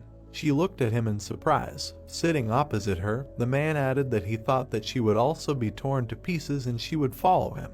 With a serious expression on his face, he said that she should show respect to the master because he was so kind to her. The girl lowered her head tensely. The man tried on the parameters again and said that he liked this pose very much, after which he asked her not to move. The old man painted a portrait of the prisoner. He bowed to the master and asked how he liked the result. The young man replied that the sister looked just like in life. The manager bowed even lower, hearing the words that he had passed. The master looked at him and said that if the sister wanted, he should make more sketches and give them to the Murama Union, and also spread rumors so that a group of followers and influential clans would know about it, and the monetary reward would be at his discretion. The old man bowed his head and agreed with his order. He went out the door and bowed to the head once more. The girl frowned and asked who he was. The boy smiled and asked if she had already realized that he was not a rabbit. Looking into his eyes, the girl said that a mask alone could not hide the true essence, after which she asked who he was that he dared to behave like that with the disciples of the great Rakshasa, and whether he was so self-confident as to withstand the wrath of the teacher. The boy smiled and said that if he had been afraid of him, he would not have started all this in the first place. She looked at him irritated and asked him not to call her sister. The girl bowed her head when she heard him say that he would call her a thief, after which she agreed to let him call her sister. She looked up at him and asked if he had spared her so that he could take advantage of her later. The girl smiled kindly and said that the most important thing in her life was money, and as long as he paid her well, she would do whatever he wanted without a single objection. Yahello looked at her and said that he planned to kill the great Rakshasa. The girl looked at him sternly and thought that he had gone mad. Frowning, she said that her teacher was much stronger than people could imagine, and she believed that the young man was not strong enough to achieve this. The hero looked her in the eyes and said that he would take her words into account and that he needed to make sure whether she could betray him or not. The girl offered to pay her to change sides. The young man looked down and sarcastically said that he already believed her. The girl gritted her teeth and asked what he wanted from her in that case, because in any case he would not believe her. Even if she said that she could really betray, the girl looked him in the eyes. The guy said that the general would soon bring the poison, after which he asked who she thought it was intended for. The girl jerked in fear, hearing the words that I was intended for her. She frowned tensely and thought that this madman was planning to poison her. She looked up at him and asked him not to act in such a way, after which she said that he could give her orders and she would carry them out without question. Frowning, she added that the guy even had her portrait. The gentleman looked down and said that he did not believe her. The general approached him and said that this was the very same purple dawn poison that he had asked for. She looked at it tensely. The swamp-colored ball lay on a white cloth. The general looked at the gentleman. The guy ordered to feed it to her. The soldier approached the prisoner. The girl held her breath and closed her mouth. The general forcefully shoved the ball into her mouth. The prisoner quickly shook her head, thinking that she would never swallow it. The general looked at the gentleman and asked what to do if she did not swallow. The guy replied that he should beat her until she swallowed. The girl closed her eyes and swallowed the poison with effort. She exhaled heavily and said that she swallowed it, after which she asked what was needed from her. The Lord looked into her eyes and said that he would give her 10 days to kill a white rat, a yellow horse, or a green dog, and after that he would give her an antidote. Then he added that duels to the death were common among the 12 heavenly generals anyway, so she would not anger the great Rakshasa in any way. The red monkey frowned and said that these 3 brought evil to people and were bandits, murderers, and robbers. The Lord extended his hand towards her and said that she was very perceptive. He hit her on the back of the neck. The girl rose to her feet, stretched her shoulders, and asked who he was and if he was a former member of the Mirama League. The Lord looked at her and easily replied that he was a friendly neighborhood errand boy. The general frowned tensely and thought that the Lord had laid all his cards on the table so easily. The girl looked into his eyes skeptically. She closed her eyelids and said that he probably wouldn't tell, then added that she would return as soon as she killed one of the 3, and then they would talk. The general quickly turned to her and thought that she hadn't taken these words seriously. The gentleman called out to the girl as she left. She turned to him. The young man said that even though she had swallowed poison, the choice was hers, because she could tell her teacher everything and get an antidote from him, and then lay all her cards on the table. Red Monkey looked into his eyes and asked what she got out of his victory. The young man put his hands behind his back and said that there wasn't much to gain, because she herself was tired of silently following the teacher's pathetic orders, doing all the dirty work for him, and giving all the money to such a young girl. The interlocutor looked at him silently. She turned away and said that she was leaving.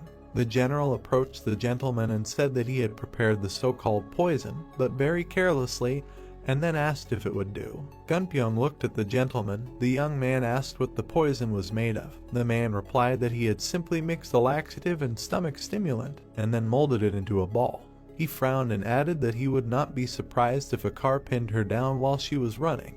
The gentleman narrowed his eyes and said that this was what he expected from the general, because he had approached the matter carefully. The girl ran along the forest road with a smile. She pressed her foot hard against the paving stones. The girl made a powerful jerk forward. Suddenly her body was pierced by need and pain. She grabbed her stomach and thought that her stomach was not feeling well, and then wondered if this was because of the poison. She frowned tensely and decided that this was why he had made her swallow it all. The girl looked straight ahead with a serious expression. She remembered how the gentleman had said that there was no particular benefit, and she herself was fed up with all of this. She imagined the image of his face in a mask and remembered his words about how she should give away all the money she had earned herself. The girl frowned and mentally addressed the gentleman, asking him if he thought she would risk her life and betray the teacher because of such nonsense. She exhaled with a smile and decided that the guy was crazy. Suddenly the girl turned pale, feeling a new urge. She looked down at her stomach and thought that she felt too sick. Suddenly she pursed her lips, realizing what was happening to her.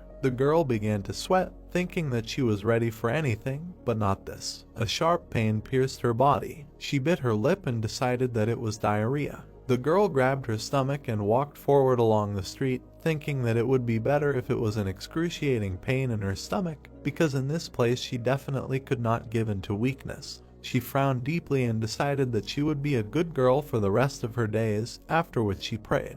The image before her eyes began to shake. Her vision was becoming increasingly clouded. The girl quickly looked around. There was still a way to go. The people around her were looking at her suspiciously. The girl quickly turned away from the man. She bit her lip and decided that she was unlucky that it happened in this particular place. She swerved and walked forward down the street, thinking that she needed to get to where there was no one. She pushed off the ground. Her body was again gripped by pain. She thought that she needed to concentrate all her internal energy in her sphincter. She came out into a forest clearing. The girl quickly looked around, holding her stomach, and thought that the feeling was similar to her inner demon being released. Suddenly she felt something in the distance. The leaves on one of the trees rustled loudly. The girl turned around and noticed that someone was quickly approaching, at the same speed as her, after which she thought that it was her teacher. A man in a white robe flew over her. He landed softly on the clearing. The girl looked at him in surprise. The man turned to her and asked if she was okay or not, because she looked so pale. The girl stuttered and replied that it was the poison. The red monkey frowned tensely and thought that she shouldn't so recklessly tell just anyone that she was poisoned. The girl bowed her head and timidly said that she was looking for the restroom. The man touched his chin with his hand and replied that this was a very unpleasant situation. He took a step forward. The man sat down with his back to her and told her to climb on top of him, because he was just heading to his favorite shop, and if she didn't want to relieve herself somewhere deep in the forest, he could quickly carry her there. The red monkey looked at him in surprise. Her body was again struck by pain. She asked him in a trembling voice to take care of her. The red monkey climbed onto his back and concentrated. The man smiled slyly. He took her legs and rose from the ground. The next second, the man rose into the air with explosive force. He smiled slightly. The girl clung to him in fear. The man asked her to remain calm, because she would be able to overcome everything as long as she remained calm. She looked at him in surprise and thought that, judging by the speed, he was definitely a master, and besides, he had a pleasant voice, after which she wondered where such a young master like him came from in this place. The guys rose high above the settlement. The man landed on the street. The girl quickly ran to the backyard, hearing words about the fact that there was a toilet there. The stranger watched his running companion. White doves rose into the air. The girl sat in a field full of red flowers, biting her hand. Bitter tears flowed down her cheeks. She thought that everything had happened too loudly. The girl walked tiredly down the street. She smiled softly and thought that she did not know how to look this guy in the eyes now, because he had definitely heard all this. She walked up to the entrance of the shop. The girl opened the door and looked inside.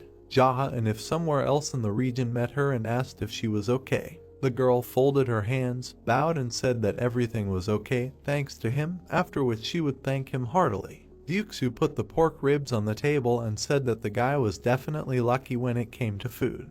He smiled widely and added that he was going to use them in rice soup if the young man had not come today. The guy replied that he should be lucky at least in food, because in everything else, luck had definitely abandoned him. The girl looked at the dish with a wide smile and asked what it was, because it looked very appetizing. The cook smiled widely and said that these were pork ribs. Red Monkey repeated these words incomprehensibly. Jaha looked into her eyes, took a bite and again said that these were pork ribs. The girl's chin was dripping with saliva. She said that she understood everything. Suddenly she jerked in fear. Hearing the chef say that she should not stand there like a pillar and try a piece, the girl replied that everything was fine and that she had some stomach problems. Ryuksu put a small portion on the table and asked her to try his dish. The girl looked at the plate temptingly and thought that it looked delicious, after which she decided to eat a small piece. She scratched the back of her head and said that he shouldn't have done that. The man was annoyed but told her to take the bone with her hands and just eat it. The girl began to eat. The chef was beaming with joy. She bit off a piece of the bone with great appetite. Suddenly the girl frowned in surprise, then thought that it was incredibly delicious. The man leaned over and whispered in the guy's ear, asking him about the relationship between them. Chewing the meat, the guy replied that it was his sister. The girl froze tensely in place. She looked at him in fear and thought that now that she heard that voice, she remembered how she had relieved herself and remembered the appearance of the young master. Then she imagined Jaha handing her the fireball and noticed his eyes. She jerked in fear and began to stutter. The young man wiped his face with his hand. He smiled softly and asked if she was speechless from his incredible beauty. Blue lines began to spread across the girl's face. She thought that not only had he deceived her, but she had also relieved herself in front of him. Suddenly her body became paralyzed. The girl fell to the floor. The guy waved the bone and said that this was absurd, because she had fainted from her own brother. He looked at her and wondered if it was possible that she had fainted from the delicious taste of pork ribs. The men looked at her silently. Ryuksu looked at the gentleman and asked if he was now the head of the Black Rabbit Union. The guy confirmed it. The girl was lying on the floor with her mouth open. The guy said that she was one of the 12 heavenly generals, Red Monkey. The man smiled widely and said that now he understood why the guy called her sister, after which he asked him to take good care of her and said that she was quite cute. The youth frowned sternly and asked if this was love at first sight. The man looked into his eyes and said that this was nonsense. The guy calmly turned his gaze forward and said that if this was the case, then they would close the topic. Thank you. He looked at the girl lying on the floor and asked if she was going to continue lying there when she only had 10 days left. She suddenly jumped up and screamed in the negative, saying that she would complete her task within the allotted time. She bowed low to the cook and thanked him for the pork ribs. The man smiled widely and asked him to come again. Red Monkey smiled and said that it was time for her to go. She bowed low and quickly ran away. She looked back with narrowed eyes. The guy raised both his hands, indicating that there were 10 days left. Then he pointed his finger at her and ran his hand over her neck, indicating that after that time, she would be finished. The girl frowned in fear. She quickly ran away and thought that he was terrifying her because he was very scary. The cook put his hands on his waist and asked the young man if he was leaving. The guy answered affirmatively and said that he should walk around the area a little. As he walked away, he waved his hand at the man. Dukes agreed and asked him to come again. The young man walked down a small street, thinking that after so much training in the skill, his body felt like a feather, and it reminded him of the time in the past when he joined the Speed Squad. The boy remembered the images of his allies and thought that it was a mystical organization that almost no one knew about, and a member of the squad had the right to join it as soon as his skill reached its peak. He imagined the dark silhouettes of people rushing between the houses, and added that the squad was full of madmen, ready to train in martial arts even until death, and each of them competed with each other in skill, regardless of what unions they were in. Then he remembered his image when he was still a member of the squad, and thought that everything was in order to get the title of the fastest of all. But in reality, this title is called the King of Speed or the head of the Speed Squad. But, as it seems to him, in the past he managed to join the Speed Squad, thanks to his exceptional skills of skill, but he never managed to reach the throne of the King of Speed. The guy smiled slightly and decided that he would look forward to meeting the masters of the Speed Squad, whom he had already known before. Suddenly, his gaze crossed with a man. The guy with a bandage on his forehead stepped forward and happily greeted the hero. He scratched his head and corrected himself with a smile, saying that he shouldn't call him so familiarly in such a place. The gentleman agreed with him. The boy smiled broadly and said that one of his friends told him that Jaha had invaded the Black Rabbit Alliance. The gentleman replied that he had sent the leader of the alliance to heaven before he could tell him everything he had to do, so the responsibility for everything that had happened had fallen entirely on his shoulders. He looked to the side and asked the boy if anyone had caused him any trouble, and there was no movement from the Black Pearl Fort. The young man smiled and said that the soldiers he often patrolled the area with his subordinates. He raised his hand and added that no one had a chance to cause them any trouble. The gentleman suddenly remembered that there were soldiers in the area. He smiled softly and asked how Sungti was doing.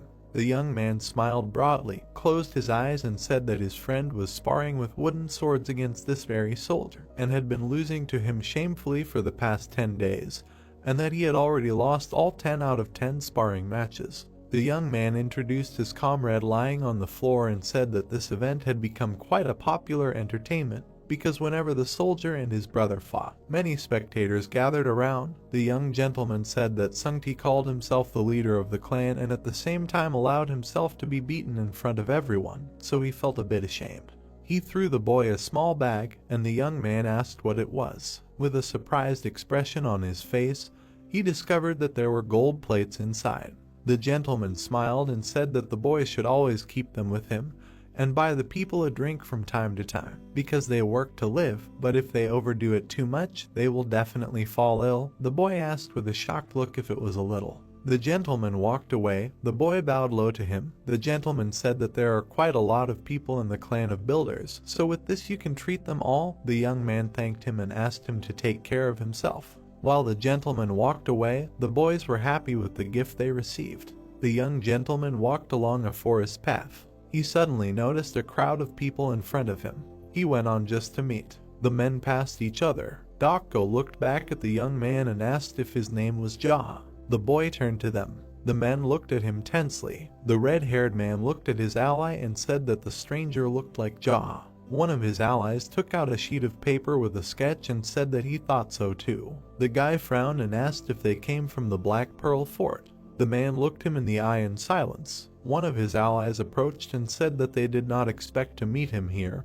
and that he heard that the guy had recently left this place. Yahello looked at them silently and thought that they came to sow discord in the land as soon as they heard that he was not there, after which he added that dark groups often resort to such methods because they get to the person's surroundings, not giving him the right to escape. Dokgo firmly stood on the ground. He looked at the interlocutor and introduced himself to him.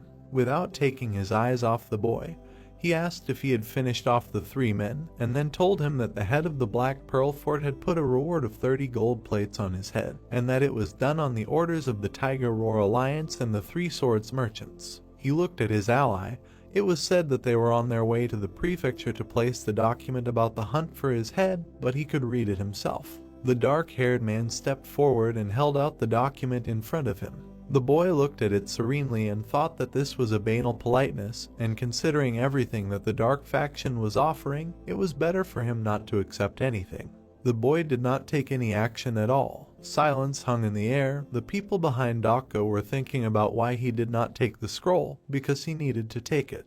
The red-haired man called out to the boy and said that they had been looking for him since rumors of his disappearance from the prefecture surfaced, and if he came to Black Pearl Fort himself, the leader would remove the reward on his head after he paid a decent amount to the Tiger Roar and 3 Swords Merchant Alliance. He frowned deeply and asked what the boy was planning to do. The master looked at him and replied that there were too many of them to just hand him a wanted document. The man replied that they had heard about his skills and so they decided to gather together. The boy exhaled heavily and said that this was an acceptable excuse. The wind blew past the leaves. The hero thought that there were days when he felt strange. There were days when he could feel nothing while beating crowds of people to death. The man with the document sweated in fear. The boy added that there were also days when he tried to avoid senseless killing, and apparently today was one of those days. He looked sternly at his interlocutor and decided that the reason for all this was unknown to him, but he would certainly not be called a mad demon if his actions were not contradictory,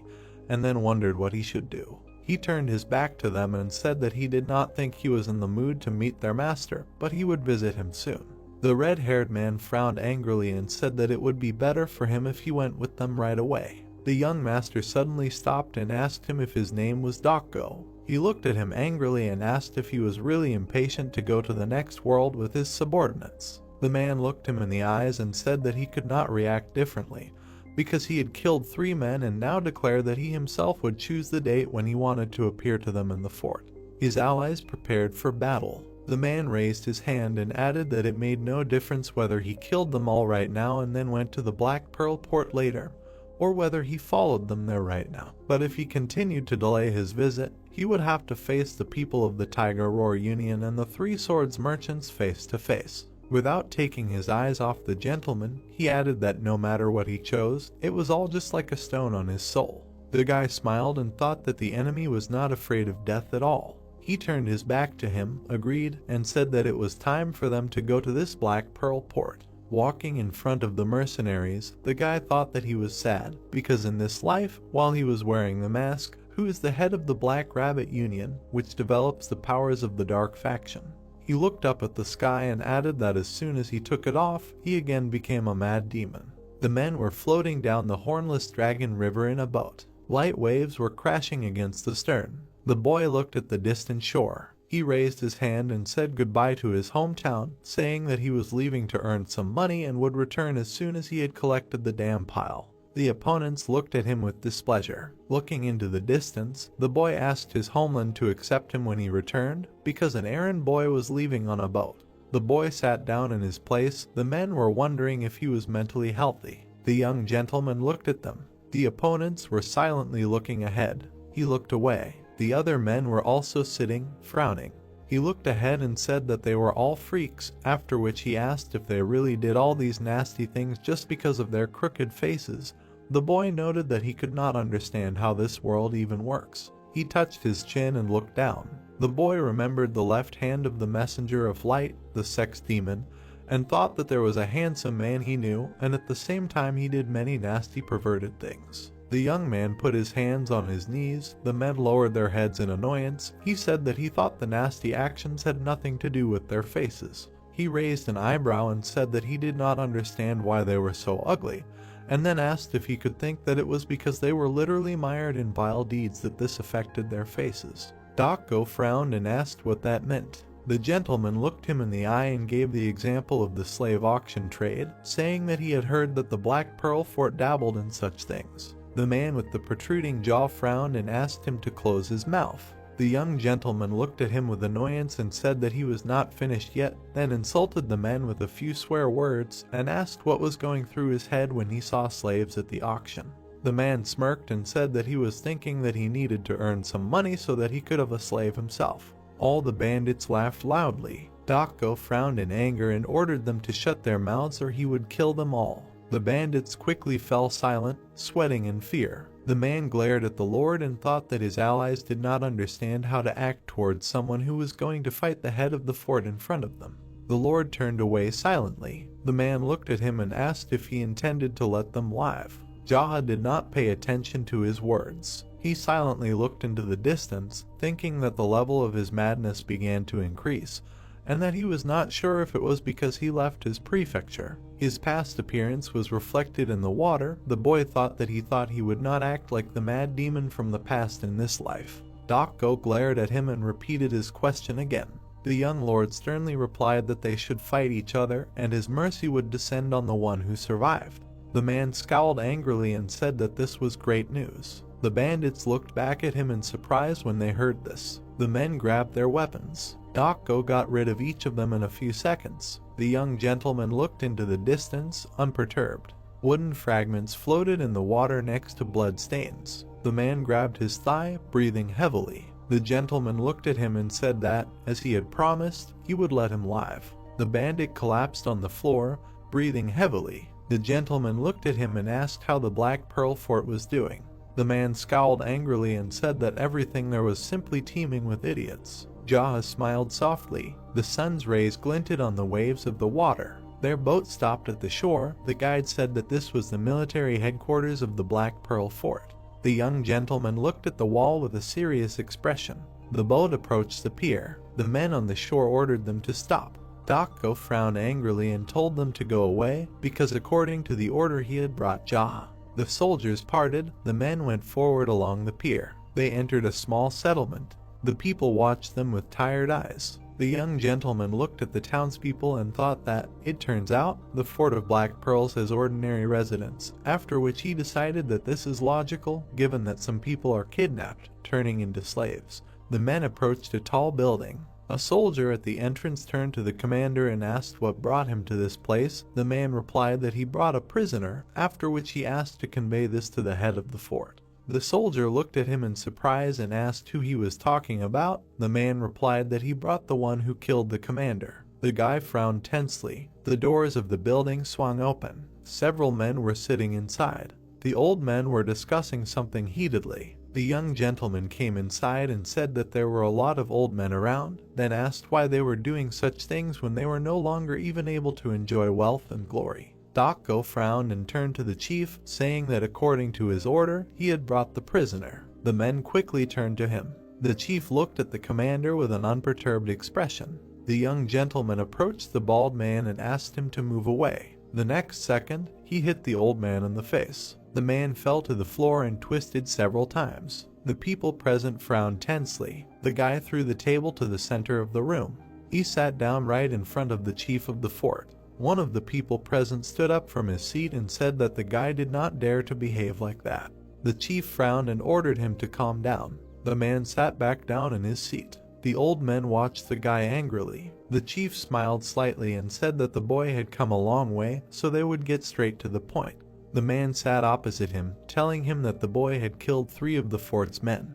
But from what he had heard, it was because his house had caught fire. The Lord said that was probably true. The man frowned slightly and said that since their men had taken action first, he could leave once they had chopped off 3 of his fingers. The young lord refused and said that they could not casually chop up his body, which had been given to him by his parents. The fort chief, with an unperturbed expression, said that they would part ways on 1 finger and a flock of gold plates, since the boy would pay for the damage he had caused to what was under the supervision of the Black Fort. He placed his hand on his knee and said that was all. The men bowed to him, thanking him for his hard work. The young master chuckled and thought that they couldn't decide everything unilaterally, and then called them crazy. He broke the silence and said that he refused to do it because he didn't have much money, but even if he did, he wouldn't give it to them. The men looked at him angrily. The leader frowned and said that the Black Pearl Fort was taking its money anyway, and in that case, his family would have to pay for his actions. The young master replied with a calm expression that he didn't have a family, and that his dream was to have one someday, and he also dreamed of chicken noodles. The people present looked at him with irritation. The old man frowned and said that if he didn't have a family, then the people of his hometown would be celebrated for his actions. The boy looked at him with irritation and said that the man really irritated him, and then offered to put forward his own conditions. He looked angrily at the chief and offered to choose between them falling on their knees and licking his feet.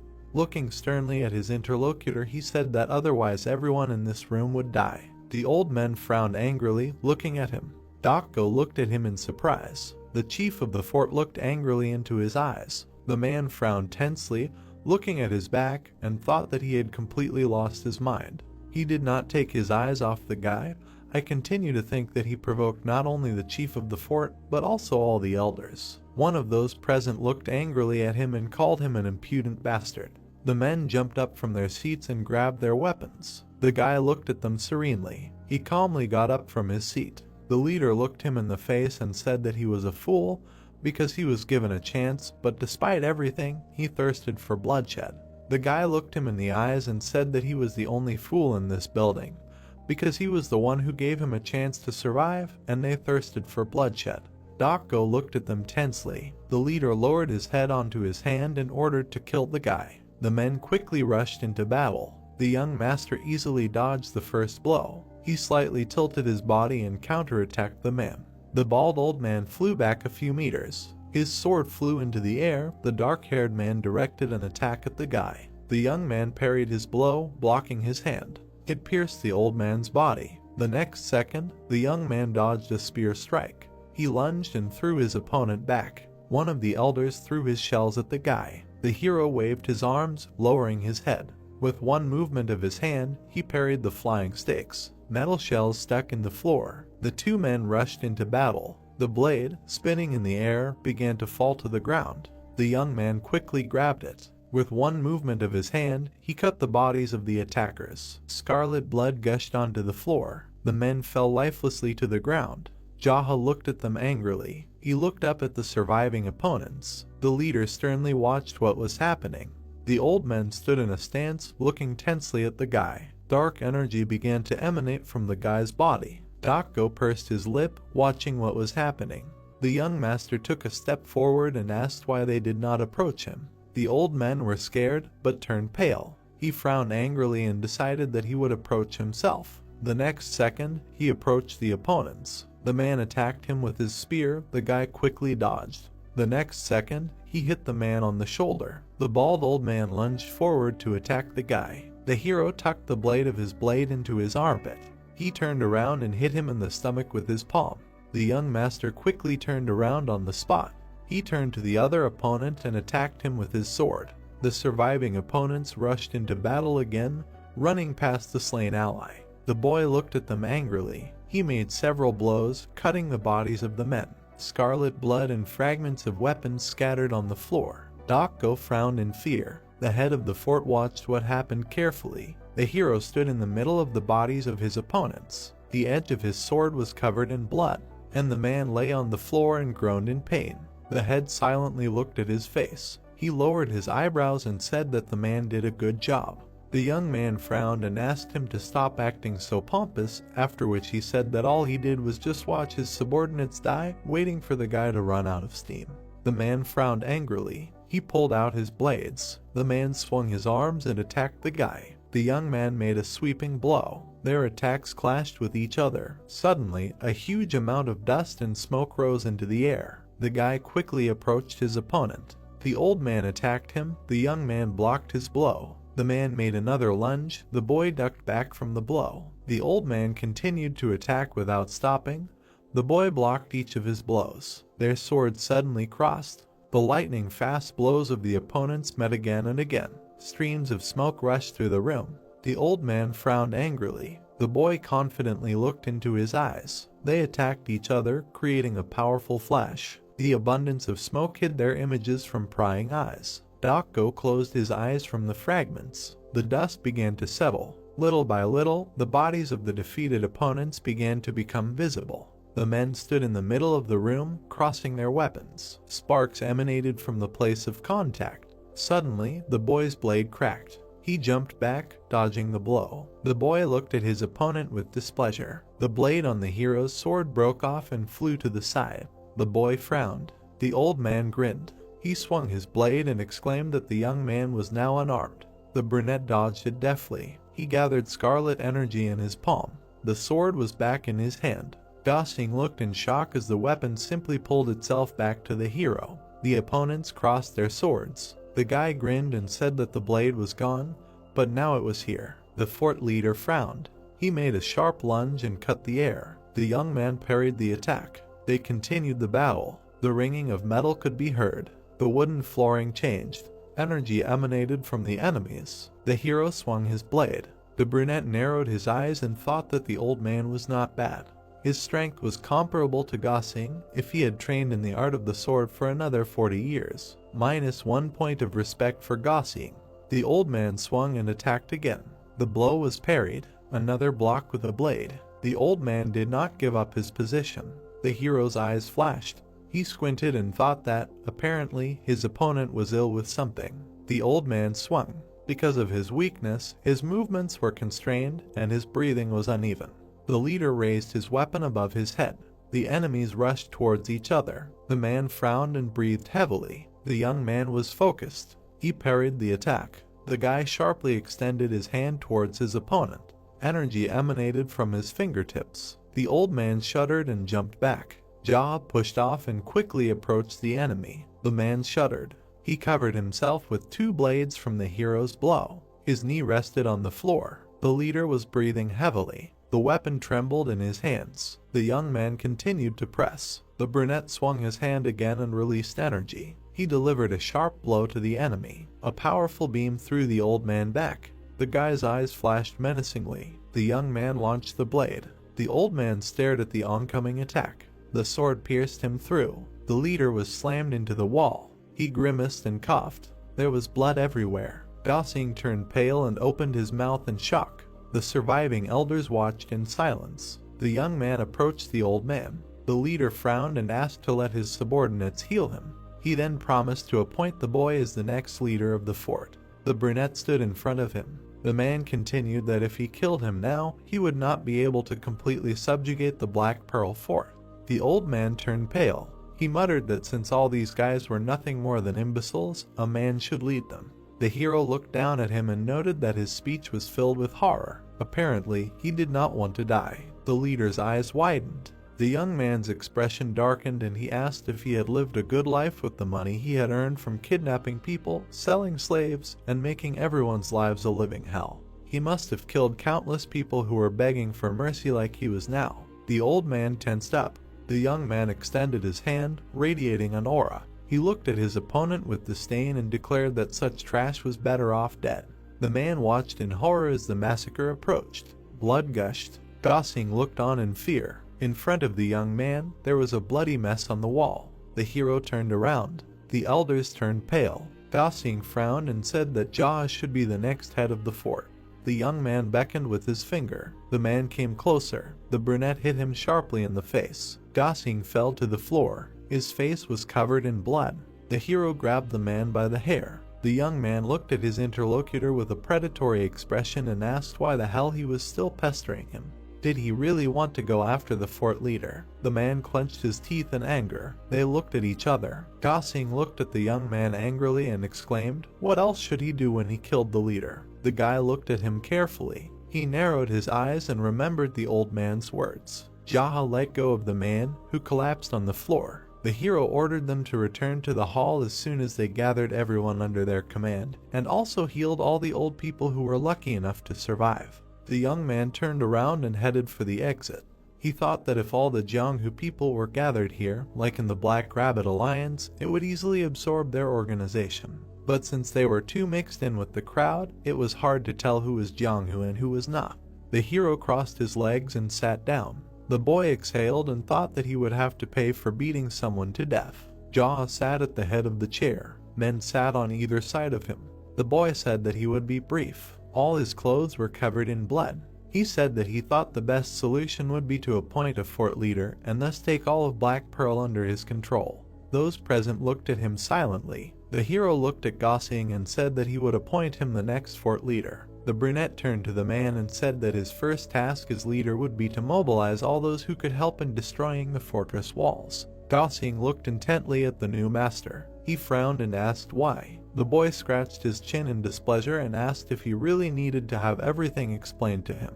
Everyone present answered in the affirmative. The brunette leaned on his hand and exhaled. He explained that while they may believe that the walls protect them, they are absolutely useless against the Jianghu martial artists. The fact that the leader of the Black Pearl Fort, the strongest among you all, could not stand up for his life proves all of this. The people present continued to look at him silently. The young man propped up his cheek and continued that due to their isolation, they could not even negotiate with anyone outside the walls. Don't they think that they need to understand all of this for anything to begin to change? The men of the Leo looked on emotionlessly. The hero assumed that they did not buy what he was saying at all. Jaha sighed heavily and muttered that he was tired. He closed his eyes and waved his hand. The boy suggested that they start by tearing down the fortress and also advised going out more often.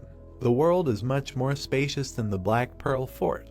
The subordinates looked at the master and agreed. The brunette held his head. He warned that if on his next visit he saw any slave trade, gambling, racketeering, or anything that would piss him off. The new leader shuddered. The hero smiled grimly and clenched his fist. He continued that he would kill Gosling, and then all the captains whose faces he had managed to memorize here. Everyone looked at him in fear. The guy glared and asked him not to forget to convey his respects to the head of the Black Pearl Fort in the afterlife. The subordinates fell silent in fear. One man raised his hand and asked for more details on what needed to be done. The brunette looked at him irritably and hissed that he had already written down a ton of things on what to do and what he was listening to him with. The guy angrily clenched his teeth and said, "Is it really impossible to turn on your brain and think over the details yourself instead of asking again?"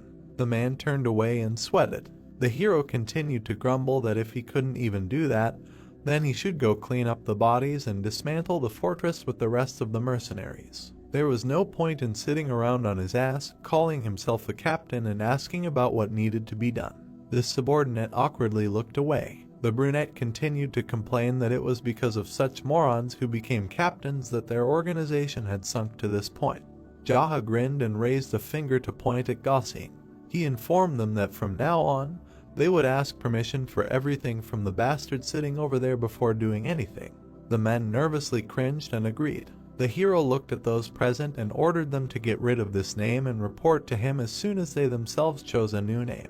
He asked not to use the word black because they could come up with something that would clearly show that they were from the dark faction. Someone raised their hand. The man with round eyes suggested using the word white. The young man turned to him irritably and asked if he really thought that they were from the white faction. The interlocutor calmly looked at the gentleman and answered negatively. The hero looked at him displeasedly and wondered what he had forgotten here, if even renaming his forces caused so many problems. The brunette looked at the interlocutor with hatred and demanded no more questions until the meeting was over. He gloomily lowered his head. The young man put his hand to his forehead in displeasure and ordered them to reduce the number of their rules to 3. One of the captains looked at the owner and clarified that he wanted to reduce more than 100 rules to 3. The guy exhaled and was surprised by their number. He repeated that they should start with 3. If they really needed to add more, they should discuss the pros and cons among themselves before adding anything. The hero extended his hand and added that the taxes should be eliminated and all captured people should be released, and all documents related to the bounty hunt should be burned. Also, the captains were not allowed to take money from the fort leader's vault. The men looked at him, puzzled. The boy ordered that they use it to help the people in dire straits and build proper houses here. He gave the task of involving people from outside and building a couple of buildings. The young man looked at the audience and clarified if everything was clear. The captains watched silently. The boy frowned and asked what kind of atmosphere was in the air. One of the men raised his hand and noted that Captain Gossing had already said much of this. He looked at the other men, who confirmed his words. The brunette turned. Gossing frowned and looked at him. They stared at each other silently. The guy narrowed his eyes and told him to try. The man agreed. The young man asked him to get him a change of clothes because his current ones were too soaked with blood. Night. The man stopped in front of the gate. The guard turned in that direction and asked who was coming. The hero came closer to them and answered that he was their leader. The men shuddered. One of them sweated and looked at the young man.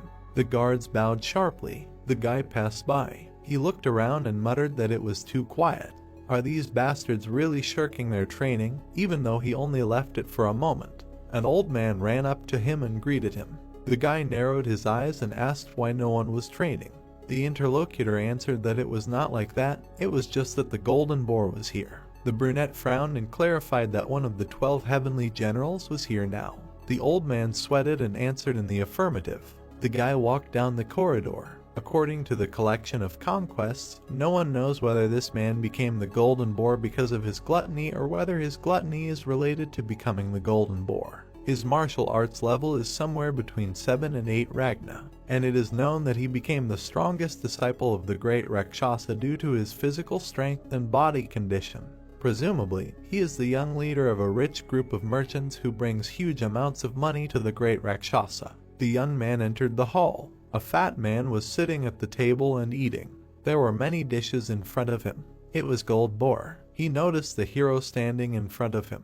They looked at each other in silence. The guest straightened up and ordered the young man to bring water. The guy looked at him gloomily. Silence fell. The man frowned with displeasure and repeated. The brunette took the jug and went to him. He poured water into a glass and thought that he was just wandering in without an invitation and putting on such a show. Apparently, Gold Boar wasn't afraid of the Black Rabbit at all, who could very well be the hero. The guy studied him carefully. The man took a sip and muttered that he had never seen him here before. He asked where their leader had gone. The young man looked at the guest and mentally replied that he had gone to heaven. Then he silently turned around and left. Gold Boar looked after him with displeasure and said that if this place weren't the Black Rabbit's alliance, he would have taught this arrogant jerk a lesson. The hero walked down the corridor, the old man keeping up with him. He bowed and said that he had prepared some clothes for the leader. The fat man burped. He turned towards the sound. The hero entered in a new kimono and mask. Gold Boar smiled and greeted Brother Rabbit. The brunette looked at him silently. The young man looked at the guest with disdain and asked what he wanted here. He raised an eyebrow in displeasure and asked again. The guy came closer and asked what business he had. The fat man turned around and said that their trading guild had gotten hold of some elixir. Since the battle with the rooster was just around the corner, he thought he should find out if the rabbit would be interested in buying it at a reasonable price, of course. The hero looked at his interlocutor and asked what kind of elixir it was. The man replied that it was a 300400-year-old white flame herb. The young man asked about the price. The guest put on a mask. He stood up and said that since he had a trustworthy buyer in front of him, he was ready to sell it for 50 gold bars. He would also add 10 boxes of regular white flame herb to them. The guy looked at his interlocutor and demanded that they be brought here. The man happily turned around and noted that he had made the right choice, because he had planned to make the same offer to the white rooster if the boy had refused. The brunette watched Gold Boar walk away and noted that he would immediately change sides as soon as the situation required it. He had forgotten how shitty interpersonal relationships were here. The boy was left alone in the hall. He reasoned that the more useful the elixir, the higher its value, hence the 50 gold bars. The hero closed his eyes. From that moment on, he forgot about all the possible assets of the Ilyang prefecture as well as the assets of the Black Rabbit. The guy mentally said that he did not have any money and was determined not to give it even if he had it. He opened his eyes. There was peace in his mind. The heads stood opposite each other. The goods were on the table in front of them. Gold Boar made a hand gesture and said that it was quite difficult to get such elixirs, and even just storing them was difficult. Therefore, the guy should use them as soon as possible. The young man took the root and put it in his mouth. The interlocutor looked at him in surprise and replied that it seemed like the hero had eaten white flame grass before. The brunette chewed and thought that in his past life he had a whole bunch of them. The problem was that it was a 100-year-old grass, and it was impossible for a fat man like him to eat one so easily as he had just done. Manager Byok stood next to the hero. The guy ordered him to check them.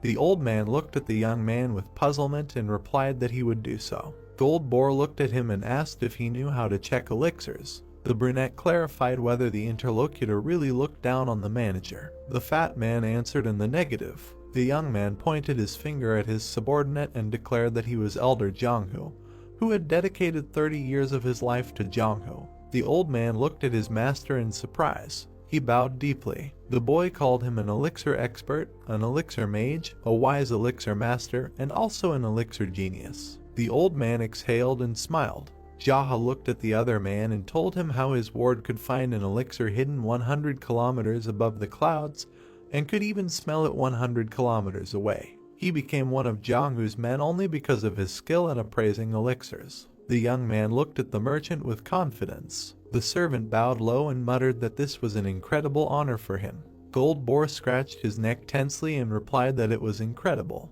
The old man put on his gloves and suggested that they begin. He looked at the box with the goods. The man sharply inhaled their scent. Manager Byok examined the elixir from all sides. The old man then bowed to the master and said that all three of the sprouts smelled the same, but upon closer inspection, a piece of the root had been torn apart carelessly. He squinted and noted that it looked like someone had already tasted the root. Gold Boar shuddered. The fat man clenched his fist in displeasure and exclaimed that he should just evaluate it and say whether it was real or not. The merchant was already showing his generosity by giving them away for only 50 gold bars. The manager bowed and apologized. He looked at the owner and said that the white flame grass was real. It would be difficult to obtain grass of this quality, even if he sent someone to Namling County to buy a few. The man looked at the youth carefully and added that due to the difficulty of transportation, if there were even one more route, the heavenly general would ask for at least 100 gold bars. Gold Boar laughed and noted that the manager's knowledge of medicinal herbs was just as deep. The hero nodded at the chest and asked the interlocutor to accept the payment and take it. The fat man opened the box and checked the gold bars. He replied that it was correct. The general nodded to the servant and ordered them to load it into the carriage. Gold Boar turned to the hero, who was quickly absorbing the herb. The brunette muttered that it was definitely a genuine white flame herb. The man looked at him in confusion and said that no matter how much he was in a hurry, he needed to sit in a quiet room first and prepare all the preparations for cultivation and the like. The youth chewed carefully. Because of the sky pearl, he did not need to cultivate immediately after absorbing the elixirs. It absorbed all the energy from the elixirs, and the hero could take it from the pearl at any time convenient for him to cultivate. The youth narrowed his eyes. Perhaps he was the only person in Jonghu who could accumulate internal Kai. The fat man walked over to the manager and ordered the security to be raised even higher than usual, since the rabbit would have to cultivate all day. The old man nodded and said he would keep that in mind. Gold Boar turned around and told the hero that they would see each other again. The guest headed for the exit. Manager Byok turned to the master and asked if it was okay that he would not be cultivating right away. The brunette took off his mask and said that everything was fine. He asked where the other leaders were. The old man said that they were stationed at various points along the road near Gold Boar. The warriors were hiding behind trees and bushes. The boy grinned and headed for the exit. The servant hurried after him. Jaha said that they needed to go and get their money back. The old man asked if that would cause them trouble, especially without a plan. The young man turned to his interlocutor and said that he was not a person who planned anything. The young man frowned and said that it was more important to have the courage to steal the money, the desire to decorate them, and it doesn't matter what the reason is, fear, aggression, or assertive spirit. The old man looked at the owner with admiration. He bowed and said that he would remember it well. The boy went to meet Gold Boar. There was a moon in the sky. Manager Byok stood and looked at the gate. Earlier, he asked the gentleman why he suddenly decided to attack Gold Boar. The young man looked at him and said that there were many reasons for that. They looked at each other. The hero said that he took his money and also spoke to him condescendingly, ordering him to bring him water, and also did not pay for the food. The old man looked at the gentleman and agreed. He added that on top of everything else, this heavenly general does nothing but eat high-quality dishes. The brunette touched his chin and frowned. The hero said that the guest was rude to his brother in art. In any case, it turns out that there are many reasons for his death. The manager looked at the head with admiration. The sound of hooves. The cart sped through the forest. Gold Boar sat inside with the man. The servant thanked him for his hard work and noted that everything had gone according to his plan. The man in the hat smiled and said that they had sold 3 roots to the black rabbit, and then 4 more to the white rooster. Gold Boar grinned and said that he could gradually raise the stakes and take everything they had for himself. The fat man thought that the black rabbit did not even suspect that he had lost again. The horses went crazy. The driver shouted at them and yanked on the reins. The cart shook. A wheel ran into the mud. They skidded along the road and turned around. The fat man rubbed his bruised head and asked what had happened. The man in the hat looked out to the driver and asked him a question. The driver silently looked ahead. In front of them, people were changing a wheel on another cart. Gold Boar looked at the servant with displeasure. The servant went outside. The fat man exclaimed that if they needed to change a tire, they should have stopped at the edge of the road.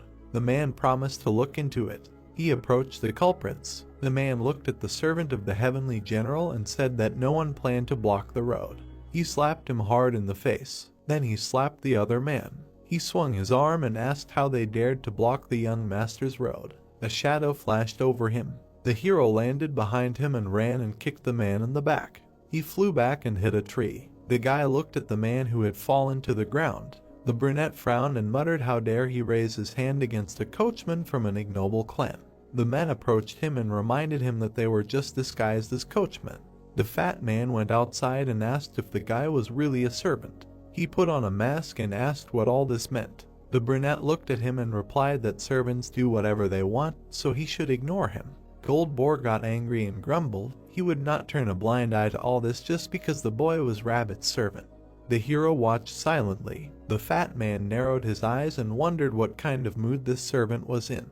They looked at each other. The heavenly general lowered his head and said that this was their task. The man assumed a fighting stance and said that they must have already known that he was a disciple of the great Rakshasa, as well as a representative of the Golden Mountain Merchant Guild. The fat man added that if they were all Black Rabbit's subordinates, then the entire alliance would not be able to hide from his master's wrath. He looked forward with hatred and said that if someone paid them to do all this, their merchant guild would find out. The man pointed a finger. Gold Boar pointed at the hero and noted that he did not look like a servant at all. In any case, it was just a piece of the puzzle to figure out who he was and where he got his money from.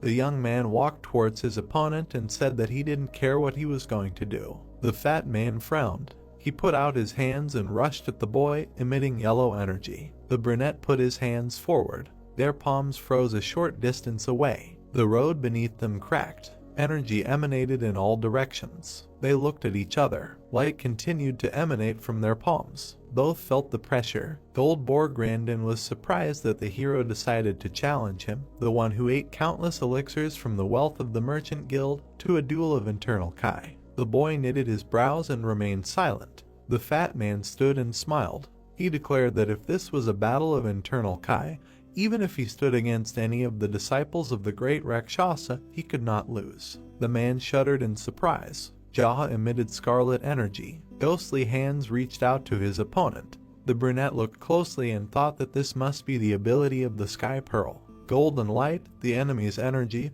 penetrated his body. The youth narrowed his eyes and straightened his arms. Gold Boar was nervous. His Kai was leaving his body. He exerted more strength and shouted for him to move away from him. Waves of light and air emanated from them. The boar's mask split. The man sweated. He realized that his opponent was not pushing away. The brunette looked closely at the enemy and thought that it was absorbing the enemy's Kai much more mercilessly than the youth could have expected. The fat man closed his eyes and tensed up. The hero was focused. If the guy suddenly stopped this, he could receive many internal injuries from Gold Boar's palm art. Jaw frowned. The guy thought that if he did not stop now, the enemy would part with his life. His death would not be such a big deal, but he did not want his vengeful soul to be locked inside the Sky Pearl. The opponent turned pale. The brunette narrowed his eyes and thought that at this rate, he would be no different from the leader of the demonic cult. He exhaled. The guy broke the connection. His body was surrounded by golden and scarlet energies. The enemy flew back. The hero brought his palms together and concentrated his power in front of him. A ball glowed in his hands. Flashes of fire spread around.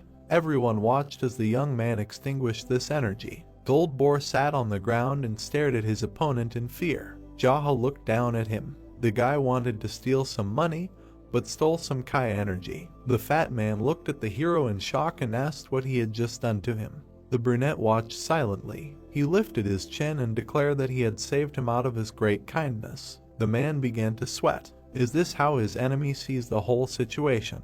The guy looked mysteriously into the distance and thought that he couldn't find any more noble warriors in the whole wide world than himself. Jaha approached his subordinates and ordered them to search the cart. Since he had started all this, he needed to get his hands on everything that was there. The fat man nervously leaned forward and exclaimed that there were things in there that would go to the white rooster. He asked if the guy was sure he could handle the consequences. The hero glanced at him with displeasure and asked again. The young man demanded that his men make sure they would get everything out of there. The brunette noticed the chest in the hands of the servants. It was a box that contained 100-year-old roots. He demanded that they bring him this small box. The fat man shuddered and protested. The servant put the chest on the ground and opened it. Inside were roots. Jaha frowned and said that the enemy's way of doing business was unfair. Having sold 3 roots to the black rabbit, he intended to sell 4 to the white rooster. The fat man frowned tensely. The young man looked at him and said that the other man was involved in gambling on death matches and had also been caught fixing matches. The hero asked if he wanted to completely eliminate the black rabbit from the game with these actions. Gold Boar looked at him with a smirk and asked if he had any evidence. The brunette came closer. The heavenly general recoiled. The guy slapped him and replied that there was, of course, no evidence. The fat man was shaking and holding his face. The young man leaned over him and said that if the head of the Black Rabbit clan had something on this matter, he would order all his subordinates to attack the Golden Mountain Merchants Guild. Gold Boar grabbed his cheek and said that the head would not tolerate this. Jaha's eyes flashed and replied that the great Rakshasa would most likely turn a blind eye to this. The servant next to him raised his hand to give a reason. The hero pointed his finger at him and gave his word. The guy smiled and explained that if they gave him half of the wealth of the Golden Mountain Merchants Guild, he would turn a blind eye to it. The guy confirmed his words. The servant clenched his fist joyfully, and they applauded him. The fat man looked at the hero with fear. He turned to his subordinates and asked who he would rather talk to, the Black Rabbit Union or the Great Rakshasa. The men crossed their arms and replied that it made no difference to them. Another young man raised his hand and suggested telling both. The brunette shook his head and replied that it would be a little more difficult that way. He was doing all this to enjoy life, but if the guy did something like that, it would be boring.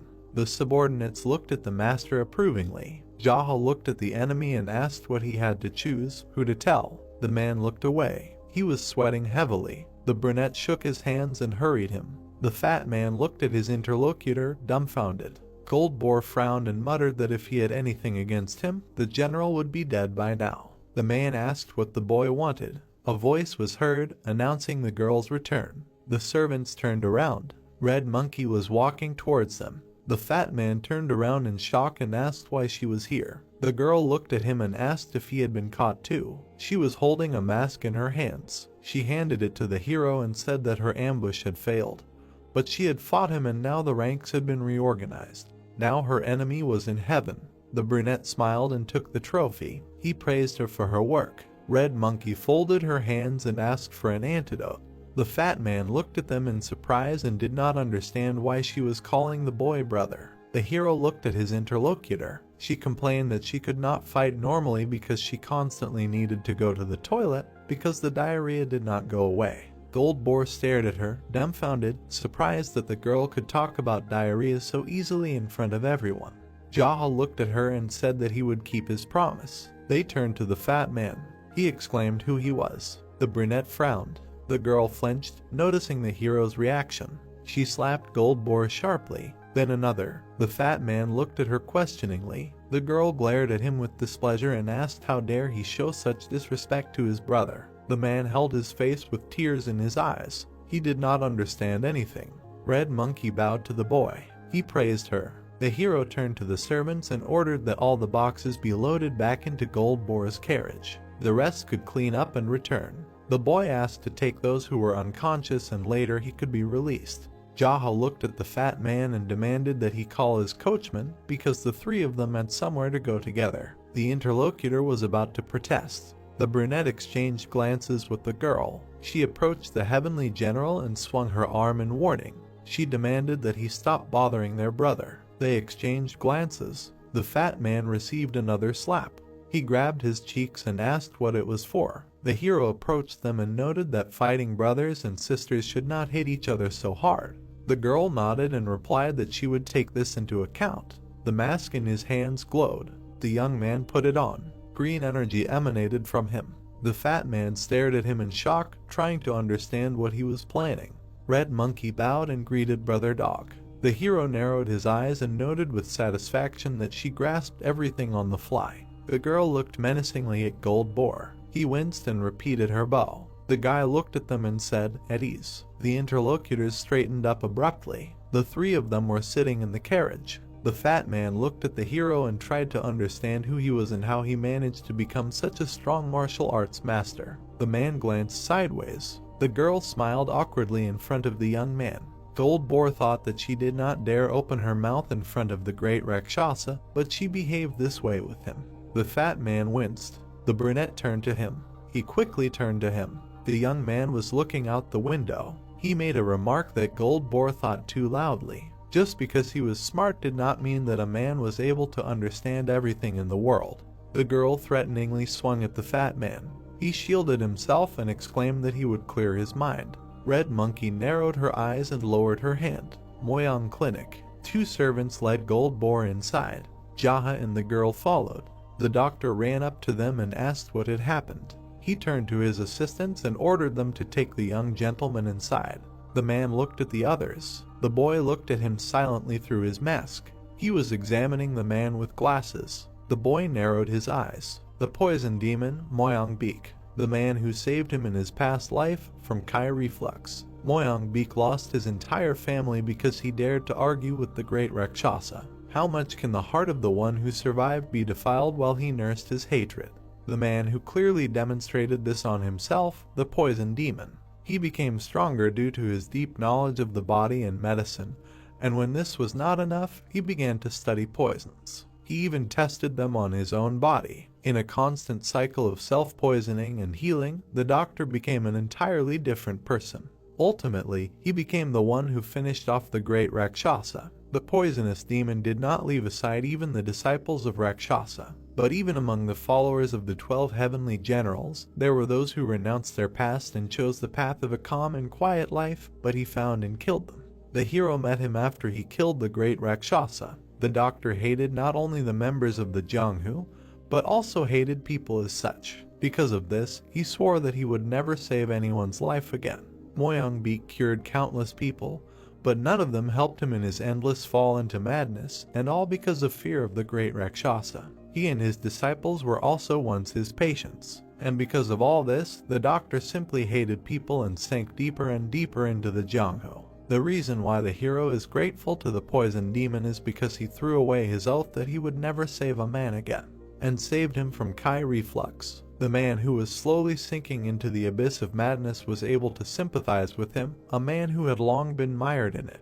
It can be said that only two crazy people can experience such sympathy. The hero always wondered if there was a time when the doctor was a normal person. The boy turned to the girl and spoke to her. She bowed. The young man sent her to heal her wounds too. Red Monkey quickly ran after the medics. Dr. Beak approached the brunette and said that he had never met him before. He asked if he felt unwell. The boy took off his mask. The man smiled. The hero looked at him. They were both silent. The doctor tilted his head questioningly. Jaha smiled and thought that of course he would not recognize him, because they had never met before in this life. The young man grinned and introduced himself as the leader of a small group of clans called the Ignoble. The doctor looked at him with a puzzled expression and asked if he was one of the 12 heavenly generals. The boy squeezed his mask and replied that the Ignoble clan was currently at war with the great Rakshasa. The true owner of this mask had been killed by Red Monkey. Beak stood in front of him and asked if the other man was feeling unwell.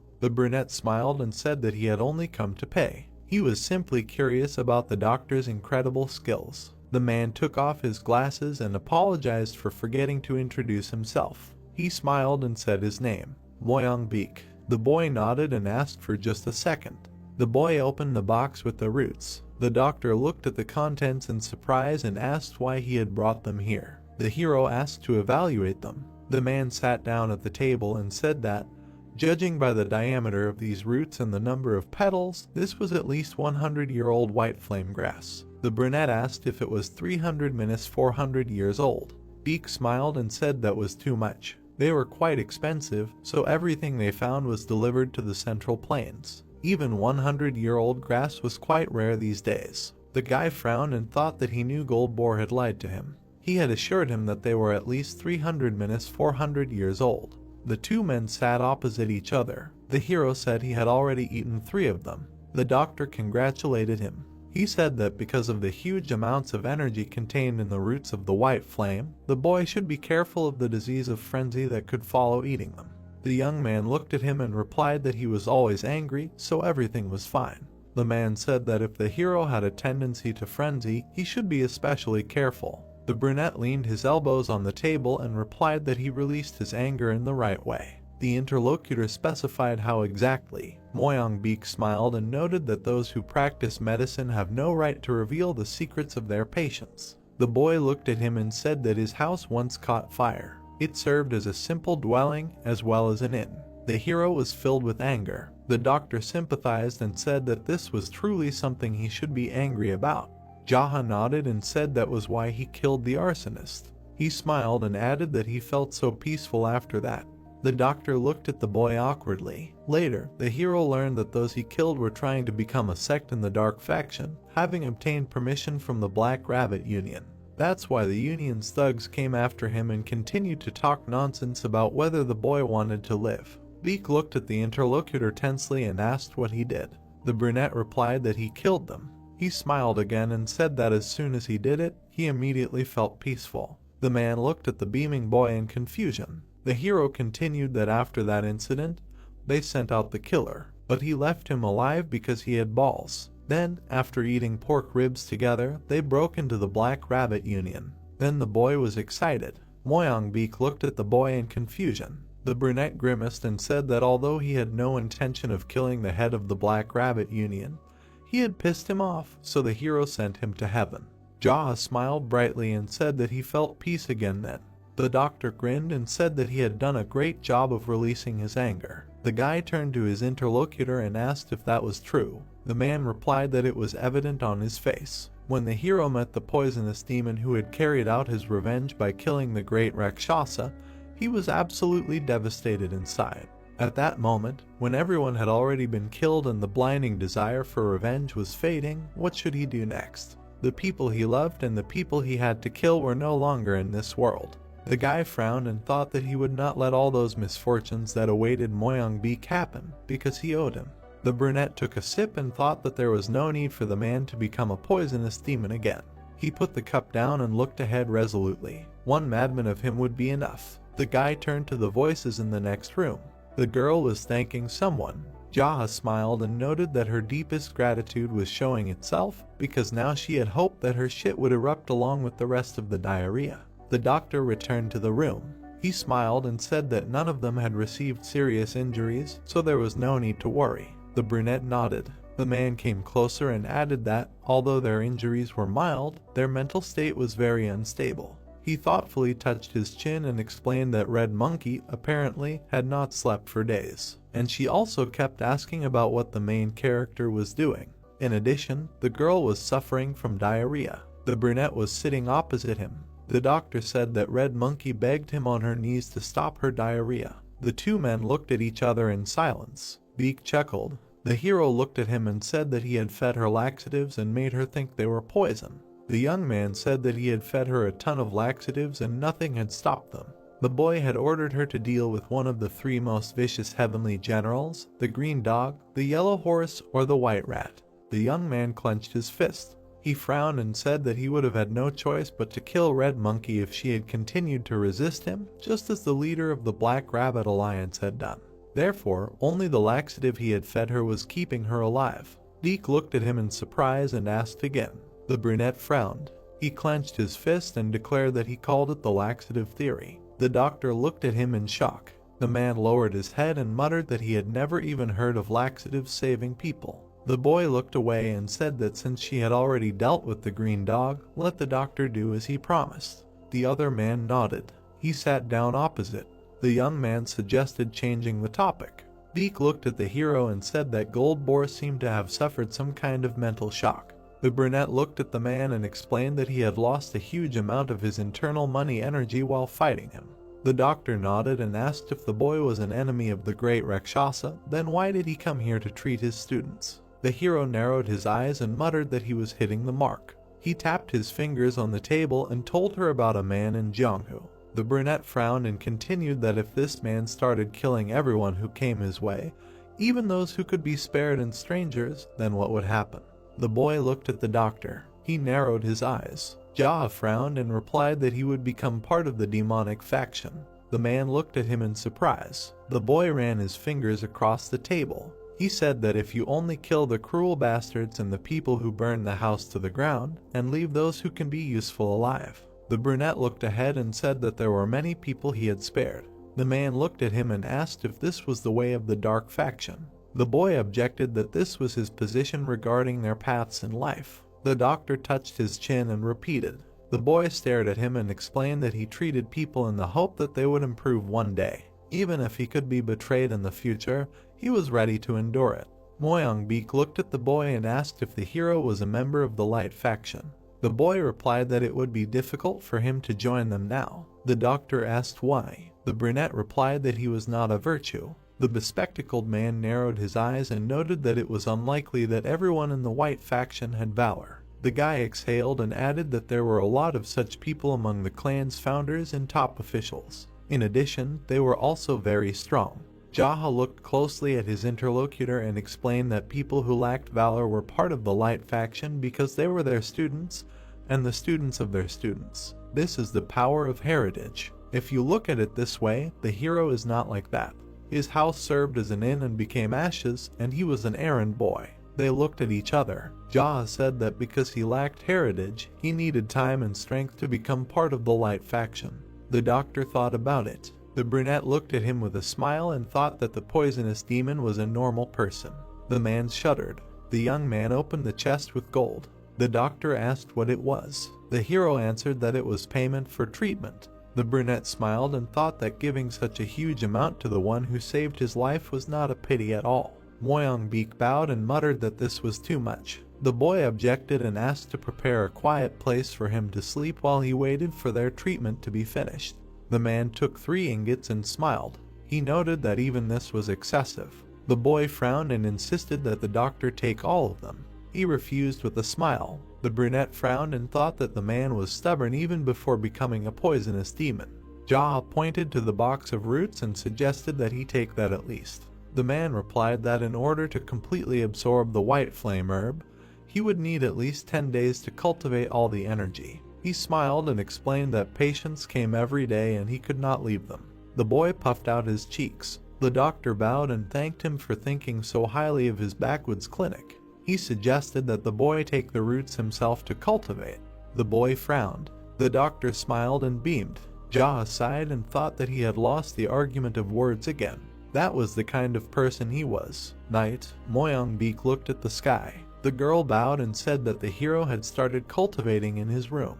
The man asked her to be especially careful with him. He turned away and muttered that the boy had some special kind of anger disorder. He thought he saw the hero's face on the clouds. The doctor laughed. The discussion of diarrhea was still in his head. Petals fell on the water. Jaha was meditating. A voice behind the screen asked if he was awake. The man opened his eyes. He opened the screen. Moyang was holding a tray and telling him to drink some herbal tea. The brunette took the mug. Looking at his reflection, he thought it was dark medicine for a poisonous demon. The doctor smiled and said that it should be drunk in 1 gulp. The protagonist looked at him and agreed. He began to drink the decoction. The brown-haired man smiled and asked how it was. The man licked his lips and replied that he felt some relief in his chest. While he was putting the mug on the tray, Moyang asked if this meant that his soul had become lighter. Jahar replied that it was something like that. The doctor smiled contentedly and said that he was glad, and then asked to visit them from time to time so that they could monitor his pulse, even if he was busy. The brunette, standing opposite, said that he would come with a light heart as soon as he killed the great Rakshasa. He pursed his lips and thought that only by doing this could he cross the line of misfortunes that had haunted Moyang all this time. The men went outside. Standing in front of the brown-haired man, Jia thanked him for these 2 days. The doctor smiled and wished him luck, asking him not to hesitate to visit them if he felt bad. The protagonist smiled back and asked him to be wary of the Jianghu people and to contact him if anything went wrong so that he could help in person. Moyang closed his eyes with a smile and asked what could happen to a simple doctor, then noted that his word would be enough. The man pursed his lips, thinking that he was in the midst of a war now, and anything could happen. He was sitting in a carriage with people. Gold Boar began to tap his fingers and asked if he could go home. The brunette smiled and noted that it was good at home, and the fat man began to thank him. He asked what he was thanking him for if he did not let him go anywhere. The man grimaced in displeasure. Red Monkey began to laugh and asked if she would receive an antidote. Looking at her, Jahar replied that he had already done so. She began to compare when it was. The protagonist gritted his teeth and replied that the poison of the cursed purple fog was a laxative, and the doctor had already cured her diarrhea. The girl's eyes widened and she wondered if it was poison. With a shocked expression on her face, she began to think that it was no wonder that she had such severe diarrhea, and that on top of that she had made such a rampage, thinking that the laxative was poison. She perked up when the man asked why she couldn't control herself. The brunette began to laugh nervously. Looking at his comrades, the brunette turned to Red Monkey's sister and Gold Boar's brother. He narrowed his eyes and asked if they found it funny that someone like him, who had just met them, was calling them brother and sister. Their faces darkened and they answered in the negative. The protagonist, sitting opposite, said that if the two of them took the side of the great Rakshasa and the streams against him, then he would stop this cart right now. The people listened in silence as they were told that since the poisoning and the incurable wounds had been somewhat cured, they would have to leave the cart and they would go with different bullets. Jaha looked at them and said that they were not his slaves or the slaves of the great Rakshasa, so they were free to do whatever they wanted. Red Monkey asked with a surprised face if it was true that they would not get away with it. Gold Boar waved his hand and said that his entire house could be slaughtered if he betrayed the great Rakshasa. He asked if he could reveal his full strength to him, as well as the size of his army. The man grinned and said that he believed that he was not a merchant from nowhere. He asked if he wanted to make a detailed analysis and comparison of their forces. The fat man apologized with a sad look, noting that it was not only his life that was at stake. The brunette looked at him and asked that if they were on the side of the great Rakshasa and he lost, would their lives have any meaning? The interlocutors froze. Continuing to look at them, the protagonist said that he would continue to order them to believe and bring him money, bring women, and they would have no choice but to be his slaves until they died. Leaning against the wall of the cart, he said that comparing their military power was not the most important thing. Jaha narrowed his eyes and asked that even if he was weak, do they want to live as slaves or not? Gold Boar lowered his eyes. The man turned to him and noted that he was born into a rich family and received everything he wanted, and he should have at least some pride in the clan, but just look at him now. He asked if he thought that this money belonged to him. The merchant perked up. The brunette asked, "Isn't his house now the warehouse of the great Rakshasa?" He bowed and asked him to answer if he disagreed. He asked if he really was rich, then wouldn't the method of spending money be more important than the endless, pointless collection of money? The fat man looked away and apologized, then asked him to buy him some more food. The protagonist frowned. Red Monkey perked up when he addressed her. She exclaimed that she was also a little hungry. Gold Boar clenched his fist and explained that he was asking her if she would side with Rakshasa. The girl smiled and said that no matter what happened, she would side with her brother. The man asked her why, with a gloomy expression. She replied that he had taken her to the toilet and to the doctor and then fed her pork ribs. The merchant listened with an indignant face to her words about how she had been a little sad that he had fed her some poison, but it had turned out to be only a laxative. The brunette looked at the floor and asked what would happen if the great Rakshasa fed her poison. She asked if she would definitely die, because it would not be a joke and he would not take her to the toilet and she would have to hide in the bushes. Red Monkey smiled and said that she was afraid to even think about it, so she would be on her brother's side. Jaha narrowed his eyes, thinking that he was again reproaching the girl's heart with a laxative. While the sun was shining in the sky, he offered to have lunch. They entered the courtyard. There was a wrestling training session. The warriors saluted. As the man walked forward, they greeted the leader. Gold Boar nervously spread his arms and then asked if he really was the Black Rabbit all this time. Remembering the two masks, he asked if it turned out that the servant in the rabbit's palace was Brother Dog. Sweat was pouring down his gloomy face, and the merchant asked if it was true that he was the servant. He wondered what kind of incomprehensible situation this was. The girl bowed when the brunette called her, noting that he had Kai reflex again. She slapped him in the face and ordered him to come to his dreams. The fat man perked up. The protagonist and the brunette began to beat him. When they left, he wondered how many times they hit him in these moments. After a while, they ate. Jaha watched his comrades and then called them. They looked up at him. Sitting at a large table, the man said that they must become stronger. There is nothing more pitiful than being weak in Jianghu. They entered the room. Gunpyeong stopped and said that the heavenly generals, Yellow Horse, White Rat, Black Ox and Red Goat were at the gate. The brunette narrowed his eyes and asked if he had been exposed. The guy stood opposite and said that he was not sure. When the leader asked him about the troops, he replied that they were the only ones there. Looking at his comrades, the protagonist said that he wondered why they all came together. Gold Boar frowned and said that White Rooster must be on his way, and the rest probably came to watch the battle of the four strongest heavenly generals. Jaha stood up and said that they had to go. The man walked forward. He was wearing a rabbit mask. Black Ox and the horse were looking at him. White Rat and Red Goat were standing on the other side. The four of them bowed, noting that they had not seen each other for a long time. The brunette frowned. White Rooster smiled and asked if he was doing well. The protagonist, looking at him, answered in the affirmative and then asked about his life. The general replied with a grin that there was nothing special. Three more appeared from above. The generals were standing on the roof. Gold Boar and Red Monkey with surprised faces began to ask why they were crowded here. Jazzle looked up and wondered if even White Tiger, Green Dragon, and Red Snake had come. His eyes widened. A man landed on the ground. The man with the long crowbars stood up. The brunette recognized him as the great Rakshasa. The man and the girl's expression darkened, wondering why he was here. The people present folded their hands. The generals bowed and greeted the master. Jazza also folded his hands. Lowering them, he wondered why he came here. Rakshasa narrowed his eyes and said that he came here because he was bored and then told them to fight. The man walked forward. He walked towards White Rooster. The general turned around when the master called him. He shook his head and asked him to step back because he could not handle him. White Rooster was very surprised. He nodded his head, accepting the order. Rakshasa touched his chin and said that the strength ranking was wrong, and then told White Tiger, Green Dragon, and Red Snake to attack together. Gold Boar and Red Monkey were startled. The three of them were jumping off the roof. The master said with a dissatisfied face that today, three of the four strongest heavenly generals would be fighting shoulder to shoulder against the fifth, who seemed to have made an incredible breakthrough in martial arts. He said that the battle would be a razor to the death, so they all had to kill or be killed, and he forbade all other disciples from interfering in the fight.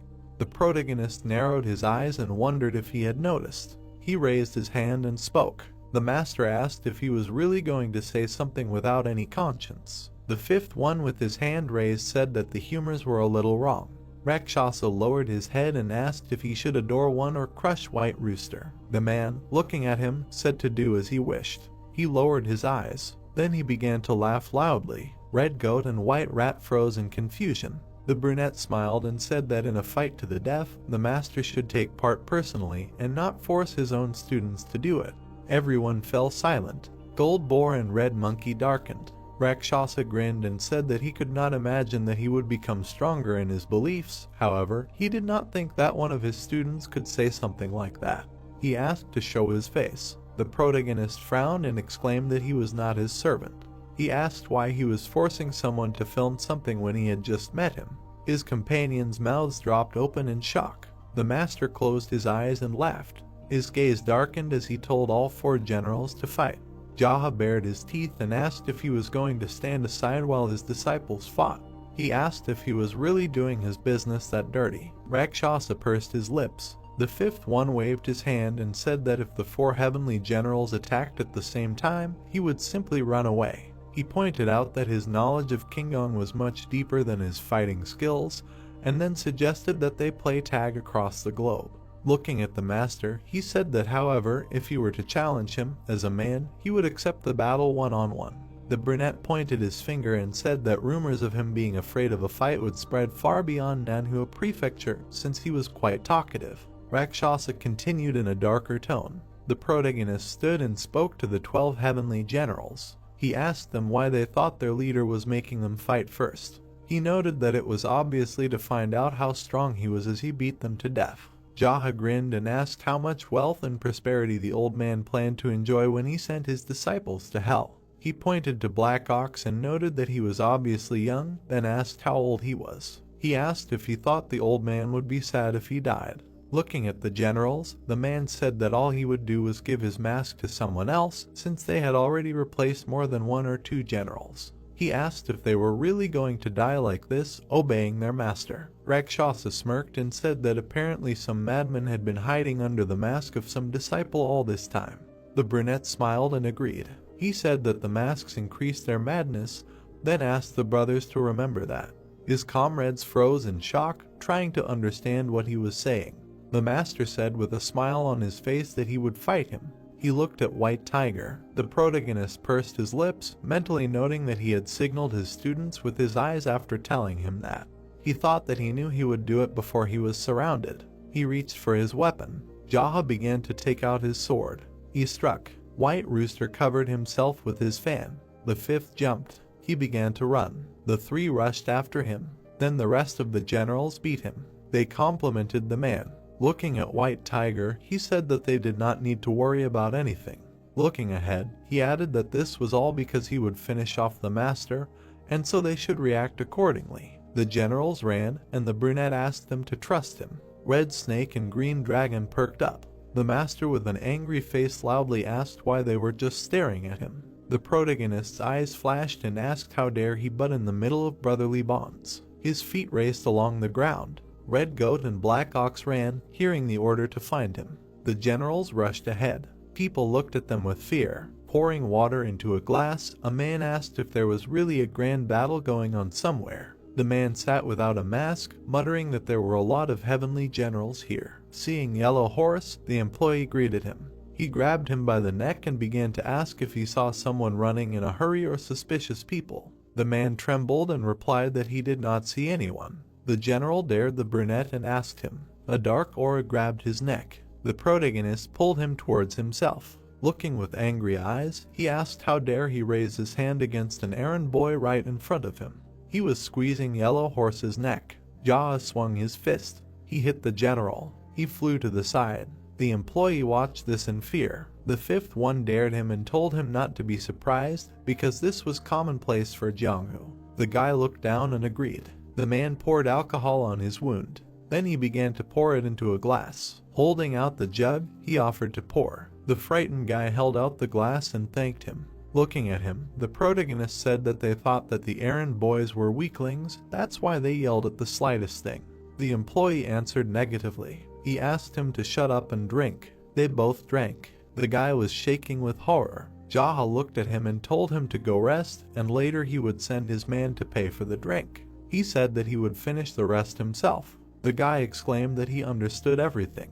He ran into the building. On the ground lay a beaten Yellow Horse. Looking up, Black Ox noted that he was dead. Red Goat said that he must be nearby, so they should be more careful. At this time, the fifth was chewing on a stick. Black Ox looked at him. He indignantly asked what he was looking at. Throwing the stick, the man exclaimed that he was looking at him. The stick flew. It pierced the general's forehead. Red Goat's eyes lit up. He turned and screamed at the falling Black Ox. At that moment, the brunette pierced his forehead with the stick as well. He abruptly put the glass on the table. There were 3 corpses lying on the ground. The protagonist narrowed his eyes and thought that he was not at all surprised that they were from low ranks. A man came to the scene and began to ask how he dared. Jaha crossed his arms and asked how he was doing. White Rat jumped up. He stretched his hand out to his opponent. The fifth parried his blow. Blood gushed out from under his mask. When his hand was bound by a dark aura, he asked what was going on. Holding him, the brunette swung. The general fell to the ground. The protagonist was sitting at the table. Looking down, he told him not to cross someone like him in the next life. Jaha reached for his mask. Putting it on himself, he noted that now there were only 4 heavenly generals and the great Rakshasa left. The company looked at the 3 corpses. Red Snake waved his hand and said that he must be planning to lure them out by killing them one by one, and if this continues, they will all die. He asked what they should do. Green Dragon nodded and said that the 4 heavenly generals should unite, and if the 4 of them were together, then he would be unable to oppose them. Red Snake bowed his head and muttered that he never thought that their brothers would just die like that. He looked at his comrade and suggested that they return to their teacher immediately. The general replied that if they just went back like that, the teacher would get even more furious, and not only would they come back empty-handed, but they would also have lost their brothers. The protagonist rubbed White Rat's mask. They all looked at their comrade and said that the decision was his. White Tiger looked at them and suggested that they continue the pursuit, because as Green Dragon said, the 4 of them should unite.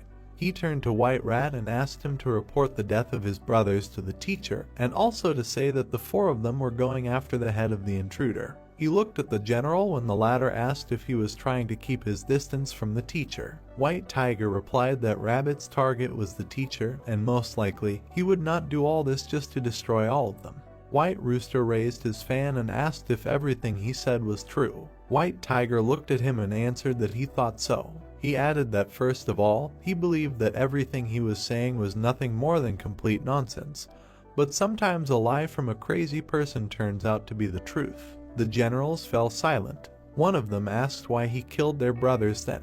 The man, his eyes flashing, replied that it was because he was crazy. The protagonist and the others nodded. He smirked and thought that, as expected of an elder, he was making a very reasonable conclusion. White Tiger turned to the others and said that he was sure of it, because he had told them from the beginning that he was only doing a personal duel with the teacher, and as long as they did not pursue him, he had no need to fight them, and he would only appear where the teacher was. The brunette shook his head and thought that the more he listened to him, the more he. The masked man gritted his teeth and said that if he killed the teacher, they could just start all over again, making White Rat one of the heavenly 4 generals. He looked at Green Dragon and asked, as he said, how long are they going to be his slaves? He added that, to be honest, he was already tired of watching him fraternize with the youth. Jaha crossed his arms. He raised his head and asked why in that case they didn't just kill the teacher themselves if that would be the end of it all. The generals looked at him silently, saying that he was no beauty. The 5th man's eyes widened.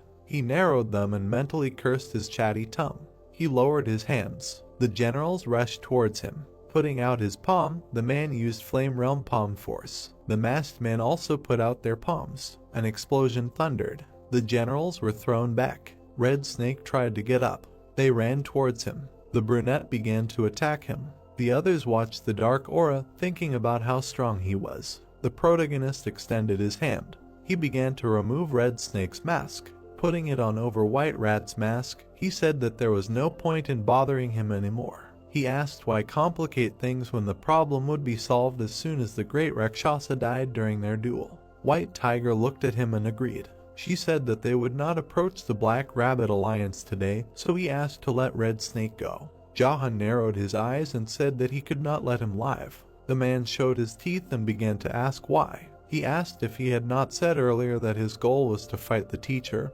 and since he had no reason to fight any of them.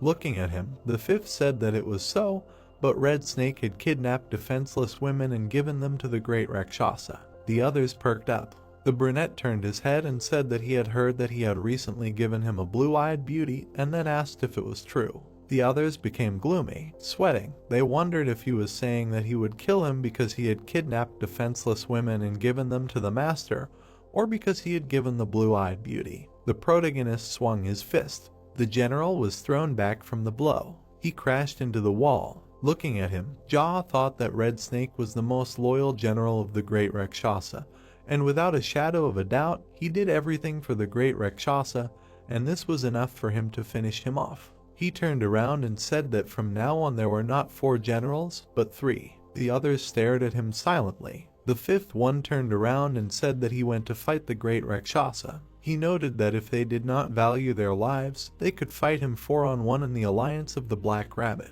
The man reached the place. Walking forward, he told the teacher that his student had arrived. Wearing 2 masks on his head, he said that Red Snake and White Rat had arrived. Continuing to walk further, the brunette said that Zaha had knocked out Black Ox and Red Goat in a beautiful knockout and also returned alive. Narrowing his eyes, he asked the teacher where he was. The man in front was sitting surrounded by warriors. Gunpyeong looked at the leader and thought that he knew that he could die so easily. The protagonist smiled and called out for the teacher. The warrior's expressions darkened, trying to understand why he was calling the great Rakshasa so familiarly. Gunpyeong thought that based on what he said when he returned, it was definitely their leader. The master smiled and greeted him, and then asked what was the last moment of Red Snake's life. Looking at him, Jaw said that he hugged the wall after he hit him, and now he was most likely waiting for his turn in hell. Rakshasa muttered that he was upset because he was his most precious disciple. The 5th one lowered his head and said that there was something that he had always wondered about. He pointed to the mask on his face. Looking askance, he asked why they wore them. The master smiled widely and said that in all this time, none of his countless disciples had ever asked about this. Starting to introduce the different masks, he said that wearing a mask, one can naturally do terrible things, and regardless of whether it is they or the mask doing it, the concept between them is becoming more and more blurred. With a smile on his face, the master said that since he answered his question, he wants to see his face because one of them will die today anyway. The brunette adjusted the mask and said that he did not want to do this. Looking with a gloomy look, he added that he could not because we were going to do something bad. Rakshasa grinned. He got up from his chair and said that he was sorry because someone like him had to become his student.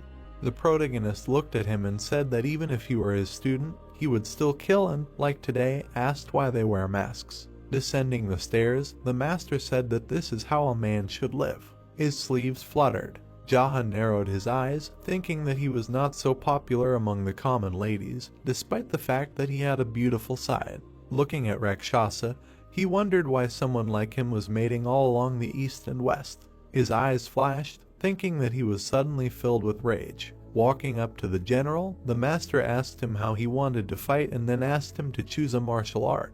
He said that as someone who had trained in martial arts for many years, he gave him the right to choose. Glancing at him, the 5th asked what he was most confident in. Rakshasa said that old people were always confident in their Kai art, but since he would be at a disadvantage, he should choose something else. The brunette smirked with his eyes and suggested that he choose the Kai art.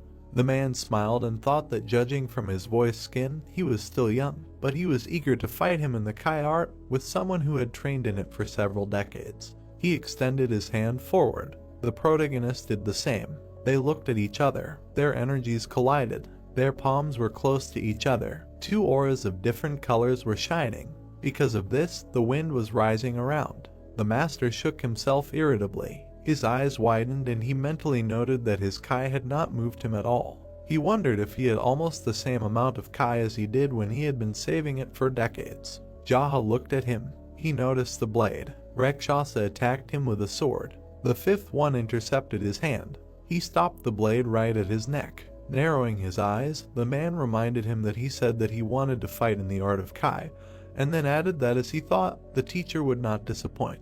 The master's eyes widened. His face was reflected in the brunette's eyes. He hit his head. Blood gushed out of Rakshasa's mouth. The protagonist hit him with his forehead again.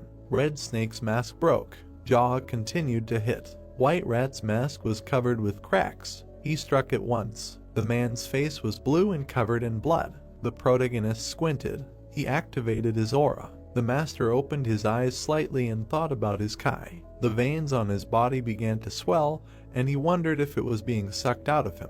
Rakshasa froze. His eyes turned white and his mouth was open. He fell to the ground. His hand trembled. Looking at his skinny palm, the master wondered what was going on. He shifted his gaze when he was greeted. The man raised his head. The protagonist stood above him and said that he was the leader of the Ngabal clan, Ijaha. The master, sitting on the ground, muttered his name. Looking at him, the fifth said that he would have saved many more of his foolish disciples if he had accepted his challenge in the first place. He asked his disciples to say a few words as their leader before passing away. Rakshasa spat out blood. Raising his battered face, he asked where he could see his students if he had killed them all. He turned around. Gold Boar and Red Monkey came out to him. The master looked at them. 3 generals approached the estate. They all watched in silence. Raising his eyes, the man noted that quite a few people were still alive. While his eyes were rolling, he said that the head of the Engobble clan was simply incredible. The brunette looked at him silently. Rakshasa suddenly raised his head. Looking at everyone, he began to say that his students worked hard to take care of a teacher like him. He said that from now on they should dedicate themselves to serving the Engobble clan. The battered man said that they could all continue to live without their masks. The generals perked up. Red Monkey and Gold Boar watched in silence. The master fell silent. Reaching out his hand to him, the protagonist mentally noted that he had spoken warm words to his students at the end of his journey. He closed his eyes. He looked at the generals. He told them to take off their masks because it was the last wish of their teacher. They began to take them off. Looking at the others, Jaha told the Black Rabbit Alliance to rebuild the interior and clean the streets from the corpses that were lying around. Lowering his head, he suggested talking about the 12 heavenly generals. He called the manager of Byoke, Red Monkey, and Gold Boar with him. The 3 remaining generals looked with displeasure. The trio stared at them. The man sat on a chair and said that from now on he was their great brother. Everyone turned around in surprise. The brunette touched his chin and said that he could become their master if he taught them something. But since he looked much younger than all of them, the great brother would be the ideal solution for us. He asked about the objections. Everyone present froze, mentally asking again if he was going to become a great brother, being the youngest. The protagonist turned his head and noted that now he would tell them what to do. He said that if he had to repeat anything, they would be fighting him in a duel to the death, so they should listen very carefully. Red Monkey smiled and said that she understood everything. Jaha nodded and thought about how people who shared pork ribs formed a deep bond. The generals watched him. The man waved his hand and said that they should not be shy around each other because the teacher was already dead. The former generals darkened. The brunette looked at them with a stern gaze and said not to be shy. Phrases of agreement were heard in the room. The protagonist lowered his head and said that he did not know how much power they had or how many subordinates they had.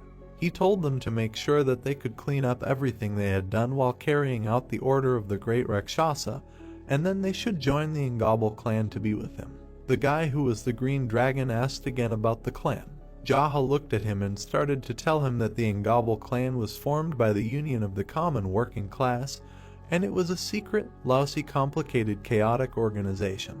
He asked what they thought they should do first for the clan. Silence reigned in the room. The man also fell silent and thought that of course they did not know this, just like he did.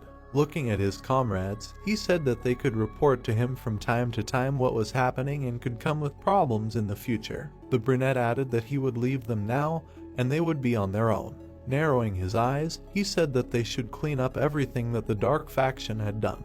The man, who was White Tiger, replied that everything would be done. The protagonist nodded. Looking at those present, he said that there was no point in giving orders to adults, and since they had taken off their masks, they had to change. Sitting on the chair, Jaw said that he was not a good person, and also not very patient, and it was 10 times harder for him than for an ordinary person to restrain himself from killing someone.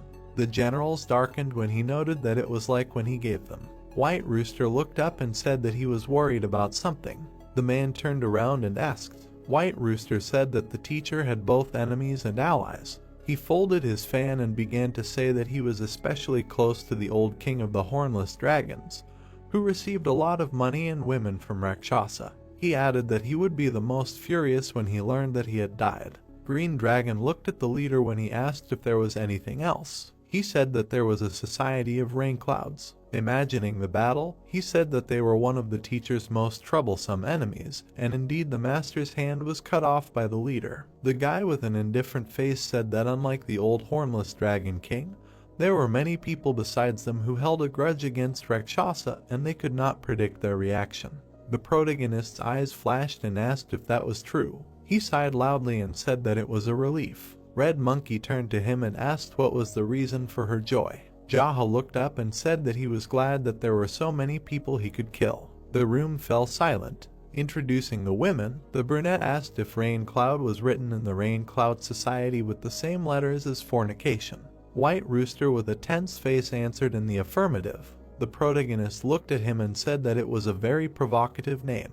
He bowed down and addressed the manager, telling him to send a letter to the Rain Cloud Society in the name of the Black Rabbit Union and write that they should live chastely. The old man smirked and asked if they should send a declaration of war under the guise of a letter with good intentions. The protagonist looked at him and called him resourceful. The manager smiled sheepishly. White Rooster frowned and said that there was no reason to mock the forces of the Rain Cloud Society. He asked if it was really necessary to provoke them first. Looking at him, Jaha called out. With a serious face, he told him to shut up. The man gritted his teeth and agreed. Sitting on the chair, the brunette asked what the problem was with declaring war on the Rain Cloud Society. He said that they were already at odds with them. He thought about it. The protagonist slammed his fist on the armrest. Everyone in the room tensed up.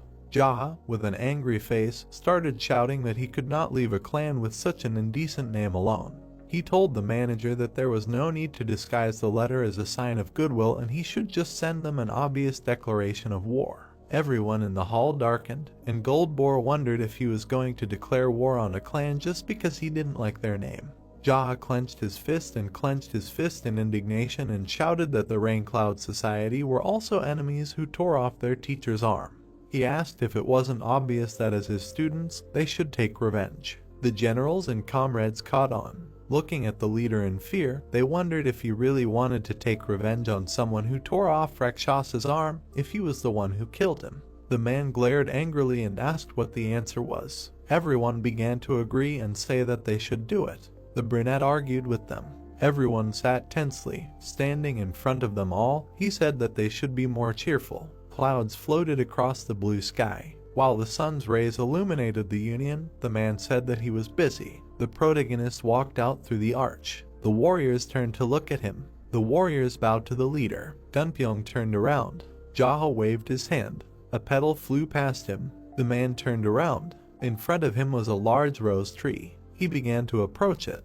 The brunette began to meditate near it. He sat with beast eyes. Petals fell on his shoulders. Gunpyeong watched him. The sun's rays caressed the Union. Little by little, the sunset began to descend. The protagonist, strewn with petals, was still meditating. The warriors looked at him. He opened his eyes. Jaha began to rise. He reached for the sword. Everyone froze. The man began to wave his hand. He looked at the blade. The brunette looked back. He looked at the falling petals. His eyes widened. The blade began to move. The protagonist spun the sword. He struck. Then the leader swung again. Gunpyeong clenched his teeth, and the others looked on in surprise. The man moved like a falling petal. Energy oozed from his body. Gathering the petals into a pile, he controlled them. The brunette stepped to the side. He turned around. The wind blew to the side. The protagonist raised his sword. He lunged. There was a pink petal on the tip of the sword. Jaha looked at the same one that flew past.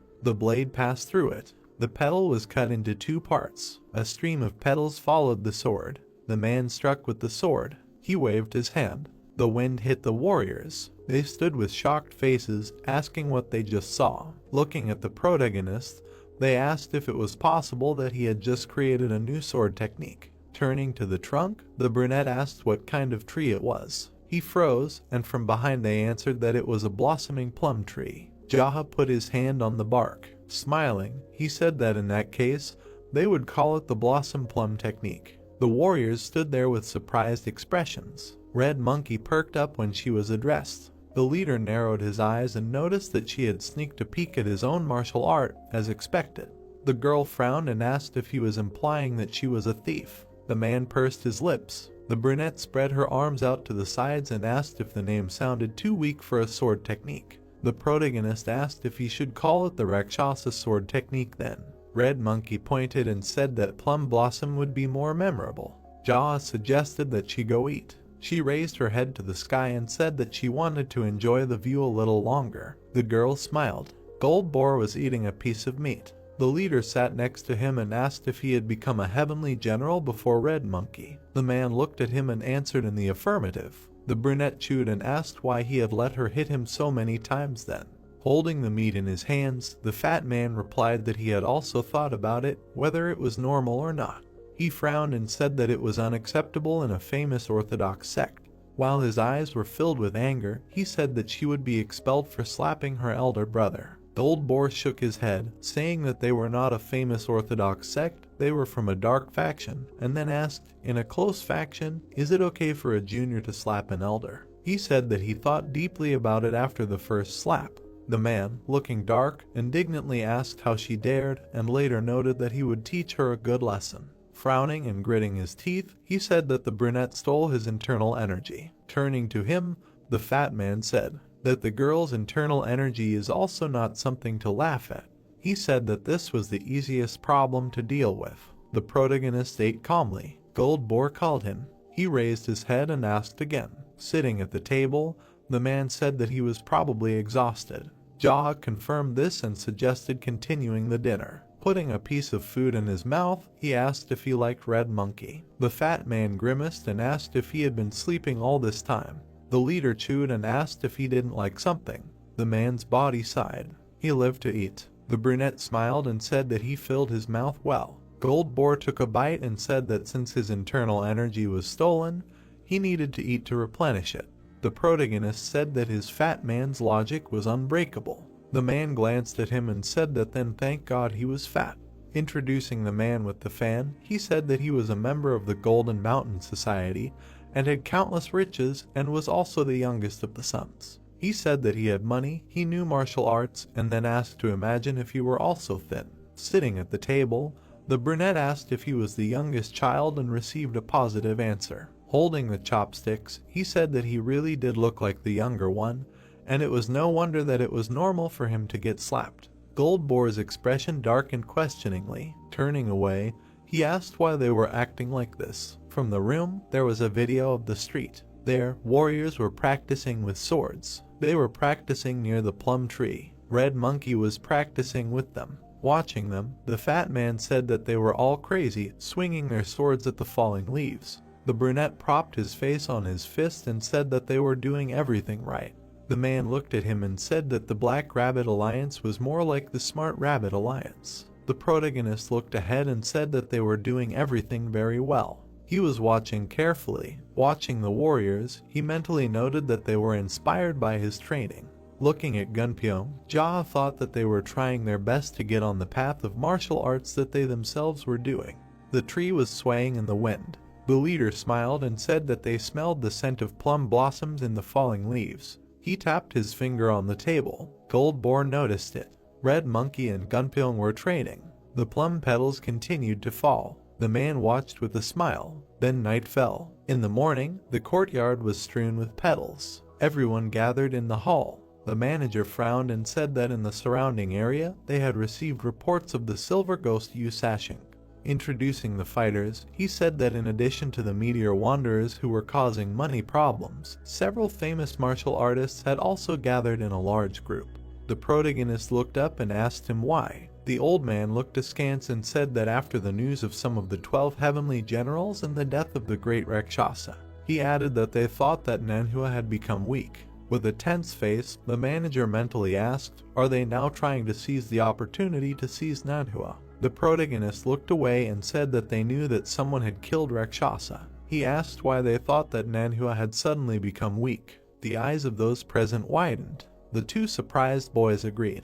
The old man closed his eyes and said that greed would cloud common sense from time to time. Jaha remained silent. The man frowned and said that he could assume that the old hornless dragon king had joined forces with Professor Su. Standing in front of the leader, he said that since there were quite a few of them, he would inform the 12 heavenly generals, and if the old hornless dragon king tried to tear Manhwa apart, the generals would be in danger. The brunette leaned back and said that he could handle it, but the morale of the subordinates could fall due to the difference in numbers because there should be at least an equal number of them. Looking at his comrades, he said that one of them would go to Ilyang Prefecture and talk to Sima Bai and Cha Sung-ti, who would need to be told to gather the people who were bored and send them here. The protagonist looked away and said that someone else would need to go to the Black Pearl Fort. Gunpyeong gritted his teeth and asked again. Looking at him, the leader said that he needed to tell a man named Dak Go-sing to bring about 700 elite soldiers. The guy asked if they would really come. The man narrowed his eyes and asked to tell him that the leader of the ignoble clan was calling him. He sat on a chair and said that this should more or less equalize their numbers, and thus the subordinates would not lose heart and a frontal battle would begin. The brunette frowned and said that besides, since the idiots from the Black Pearl Fort had completely gone crazy, they should be careful and not provoke them. Gunpyeong clenched his fists and said that he understood. Looking at those present, the protagonist turned to the leaders. He looked ahead and asked if there was anyone on the side of the old king of the hornless dragons that he should not kill. Everyone began to exchange glances. Jaha narrowed his eyes and said not to be indignant later after he killed everyone there. The guys clenched their eyes. The leader was told that there were none. The protagonist on the chair said that they needed to continue and said to call the Heavenly Brothers generals. He said that he would personally go to everyone who answered the call and beat them to death. The brunette waved his hand and said that they could go about their business. The manager frowned and asked about the face sketch. The man leaned back in his chair and said that there was someone he had to find. The old man raised an eyebrow. He lowered his head and said that he would find everything he needed for him. The protagonist noted that he had a face like a sex maniac. Sitting on the cross, he said that he shared his impressions of him. Introducing a man with an open chest, he said that he was like a sex maniac. The long-haired, brown-haired man rubbed his chin. Jaha said that he had a cute face and soft skin. He could smile charmingly with just one look. Remembering his long hair, the head asked if he understood what he was talking about. The manager closed his eyes and said that he saw it. Looking at him, the brunette asked, was it really that fast? He asked him not to think and continue explaining. Darkened, he said that his drawing. He looked up and said that he would catch the sex maniac. The protagonist was sitting in the carriage. Turning to the coachman, he asked to change the name of the place, and since they were accompanied by a light wind, instead of the Moyang Clinic, go to Iowa Prefecture, where the Rainy Cloud Society is in charge. Jaha signed his face with his fist and said that the fact that they were always committing adultery without him was unpleasant to him. The coachman remained silent. The leader narrowed his eyes and asked him. The man answered that everything was fine. He drove the carriage through the forest. The brunette thought with a smile that in the rays of the spring sun, gusts of refreshing wind, his madness fiction I away as if I went somewhere to rest. When he got out of the carriage, he told the coachman that he could go back, but he must make sure that everyone thought that he himself was in the clinic. The protagonist walked along the alley. He reached a large door. Then he knocked. A small bolt in the door opened. An unknown person asked who had come. Jaha looked at the crack in the door. He remained silent as they continued asking him who he was. The leader twisted his lips. Approaching the door, he said that he had come to pay off some expenses. The bolt closed. Afterwards, the door began to open. The man narrowed his eyes and thought that given how easily and without any confirmation they had opened the gates for him, it seemed that they were not the kind of people who would pay back their debts. A man met him and said that he could enter. He turned around and began to ask who owed him and whether it was by chance that the leader's right hand had drunk the money. The brown-haired man turned around and asked why he was not answering. He waved his hand, saying that he should pull himself together and get his thoughts together. His hand was intercepted. The brunette held him by the wrist. The man frowned and began to demand that he let him go. The protagonist flashed an angry look. The man clenched his teeth tightly. Jaha continued to squeeze his hand. The brown-haired man, with bulging veins on his face, asked where the guests came from. Without letting him go, the leader replied that it was a long story. He added that he might have come from his mother's belly, but he believed that they were not asking about his roots now. Looking at him with a gloomy look, the brunette asked if he wanted to know what district he was from, noting that they might not be asking about his geographical location. The man, covered in sweat, listened, saying that he might be interested in what forces he was from, but it was a long story. While his arm was being twisted, he asked to spare him. The protagonist looked at the trembling palm. He threw the brown-haired man away. He flew to the ground. The leader turned around and walked away. He walked around the yard, thinking that since most of the people subordinate to the commander-in-chief, Professor Su, seemed to be not here, and it was much more deserted than he expected. The brunette approached the pond. Koi fish were swimming in the water. The protagonist raised his head. After a while, he approached the man. Looking at the object in his hands, he asked what it was. The man looked up with displeasure and asked who he was. Jaha looked at him and replied that he was someone who was here to see Professor Su. The brunette with a cheeky face said that he had just left. Standing by the large stove, the leader asked who was left here and if the leader's right hand was still there. The man replied that there were only guests here now. Turning his head, the man asked what it was. While he was looking at the stove, the guy was telling him that they burn waste in it. The brunette smog looked at it and asked why they needed it and what they burn in it. The man at the stove replied that they burn corpses. The protagonist asked why they burn them at all. The brunette took a bone and said that they burn them if they don't pay their debts, adding that he was only following orders, so he wasn't very sure. Jaha narrowed his eyes and asked if it meant that if they don't pay their debts, they are killed, and he burns these corpses. The guy gnawed on the bone and agreed. The leader sighed and said that he wasn't sure he wanted to kill someone who eats. The brunette perked up. The man turned around and told him to finish eating.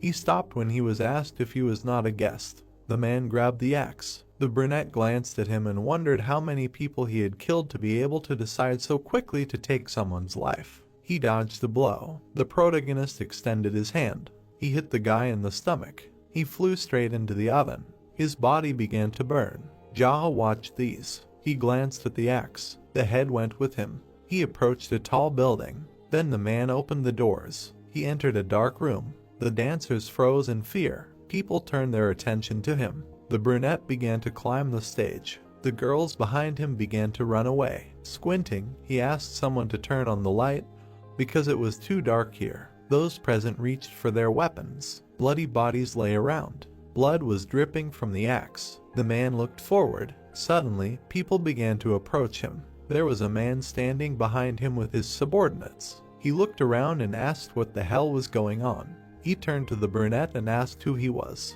Then the guy turned around. His right hand tensed up. He thought it was a man. He had a bad feeling about him. The guy turned around and said that he came to collect a debt. The commander was surprised. What? How much did they owe him? What did he do? The guy came up and asked how much they could give him. The captain frowned and asked if 300 gold plates were enough. He simply remained silent in response. Then he came closer and said that it was amazing, but the head of the Black Pearl Port asked him to pay exactly the same amount, and he heard the answer that he needed to pay a debt to the head of the Black Pearl Port. He raised his hand and said that then he could take his 300 and pay him. The brunette raised his head and said that he didn't need to pay anyone, and he asked why, and said that he was sure that he was crazy and demanded that he pay the debt back from the moment he owed him. The guy lowered his eyes and said that the dead don't care. Dolgov most likely doesn't even remember who's in their debt, and that person should be no less grateful to him if he was in his debt. The commander tensed up. Did he really want to say that he killed the head of the Black Pearl Port? Then it dawned on him. There were corpses of people lying around. The men tensed up, didn't know what to do. The brunette turned around and said that he shouldn't even think about running away. He would put the bolt on his subordinates and follow him. There was also no point in ordering his people to attack him. The bolt would continue to lie on them, and they would only kill him. The head's right hand lowered his head and asked what they wanted from him then, to bring him money. The young man came closer and said that they should forget about it. It was useless, their forces were just regrouping while he went for the money, so they just needed to stand here. Why don't they take some time to confess? He ran up and asked again with shouts. The young man explained that he was talking about grief for the dead. As the man approached him, he added that he needed to think carefully about how they had ended up like this. He looked them in the eyes and said that they should not have been weaklings from the moment they were born, so how did it all turn out that they had become so weak? There were many doors in the room. Some warriors were watching him from around the corner. The guy lowered his head and asked if his opponent was serious about continuing to behave like this, not even saying a word to him. The man was thinking, completely out of his mind. The sick bastard grabbed him. He looked at the dead men again and thought that he had been confused and had not noticed earlier, but all these people had died from one blow of an axe. Then he frowned and ordered his subordinates to all go outside. The doe stood nearby and did not understand what was happening. The man added that this must be done right away. After that, they all left, and so the men stood opposite each other, left alone. The right hand of the chief raised his hand and said that he had sent them all away, so it was worth telling him what he wanted. It was necessary to have a proper talk about it. He was ready to cooperate with him, hand over someone. He was even ready to beg for mercy on his knees. At that moment, the brunette looked at him and ordered him to kneel. The man did so. He knelt and looked down. The young man looked at him. Then the man raised his head and said that fortunately, the chief was absent now, so he could ask him for whatever he wanted. He was sure that this man was not interested in money or women, but at least he should share with him what he wanted. The brunette came closer and asked when Professor Su would return. He answered that it might be closer to evening. The young man got angry and asked the man if he thought he could handle murder.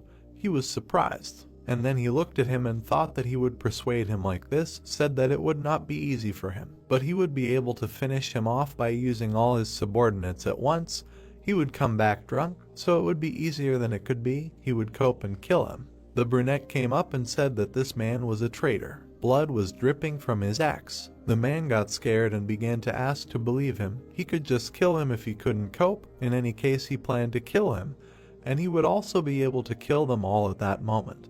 The young man leaned over, put his head on his hand and said that he had heard that the professor's strength was comparable to the great Rakshasa. Well, the man thought that he could cope with him. He looked at him and said with a smile that this was only in an official duel. The guy looked at him carefully. Then he swung and struck right on the head. Blood flowed. The man fell to the floor. The brunette looked at him and said that if you think about it, none of the Rainy Cloud Society would be useful to him. Soldiers ran up to him and shouted that the leader's right hand had been killed. He looked at them, how many more had to be killed, and began to go down the steps. After some time, he approached the building. He went inside. The doctor met him and said that he was glad to see him. The guy raised his head and asked if he had come late. The man replied that everything was fine, besides, he had fought with someone again. The guy gritted his teeth and replied that he had fought quite fairly. This was a daily routine.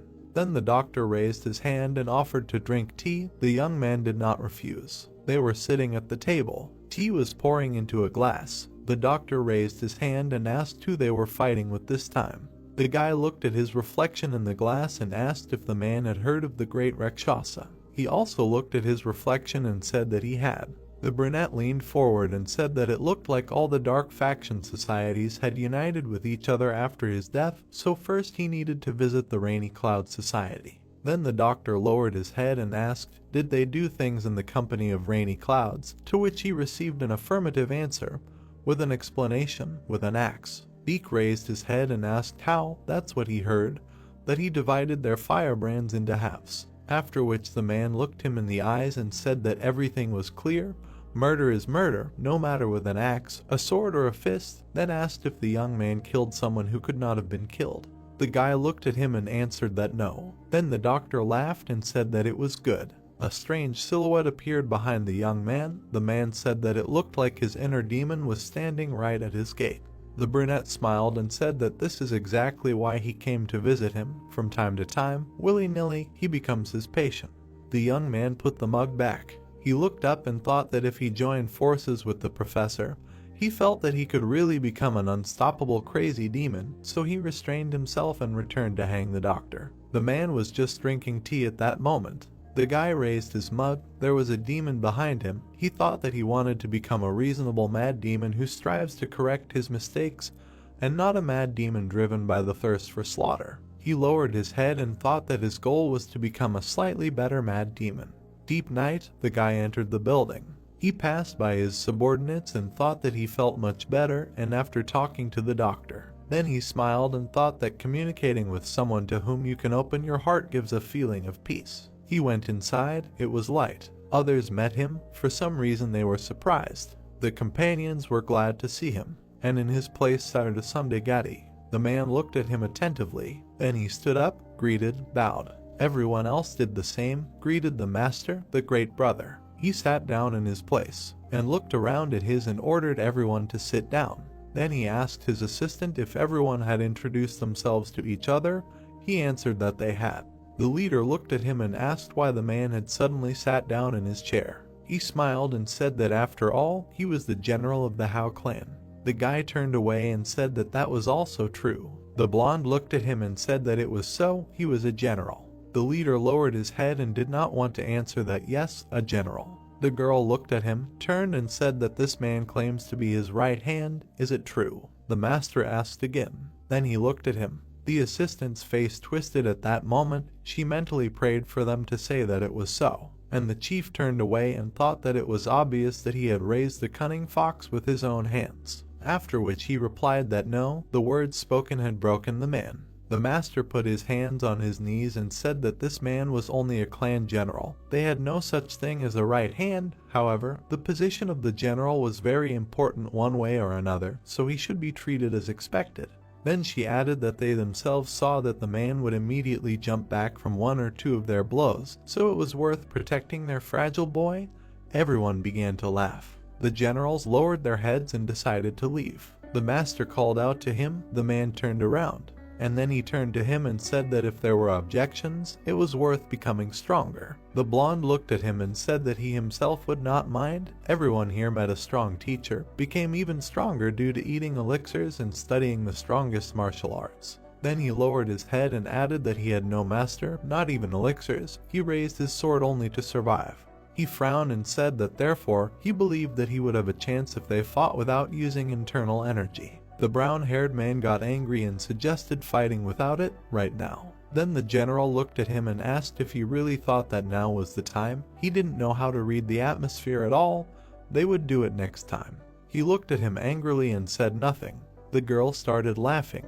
In general, everyone around started laughing. The blonde was offended. The master exhaled and said that of course he would do it next time. It would be better that way. The general bowed and said that he would do as he was ordered. Yahello looked at the others and said that now, since everyone was gathered, they needed to discuss something, how best to crush them, so that rumors would spread more effectively, follow them or take defensive positions. There was no need to be shy. Everyone could express their thoughts. The general came up and asked who they would fight against. The master replied that the enemy would be the old hornless dragon king, Professor Sue, and a couple of small groups of dark factions. The blonde realized his weight and said that he believed they should have more than 400 or 500 soldiers. Everyone looked at him, wondering how he even knew this. The master raised his head and asked if he really thought so. The man looked at him and said that he thought that playing defensively would be the best option. Then he lowered his head, and when asked why, he replied that because they lacked people. Besides, it would be a more fun choice. The leader asked if that was all. The man replied that it was. He lowered his head and said that then they should take a siege, defensive position. He raised his hand and added that he thought this option was the most fun at the moment. If anyone else had a better option, he could listen to them.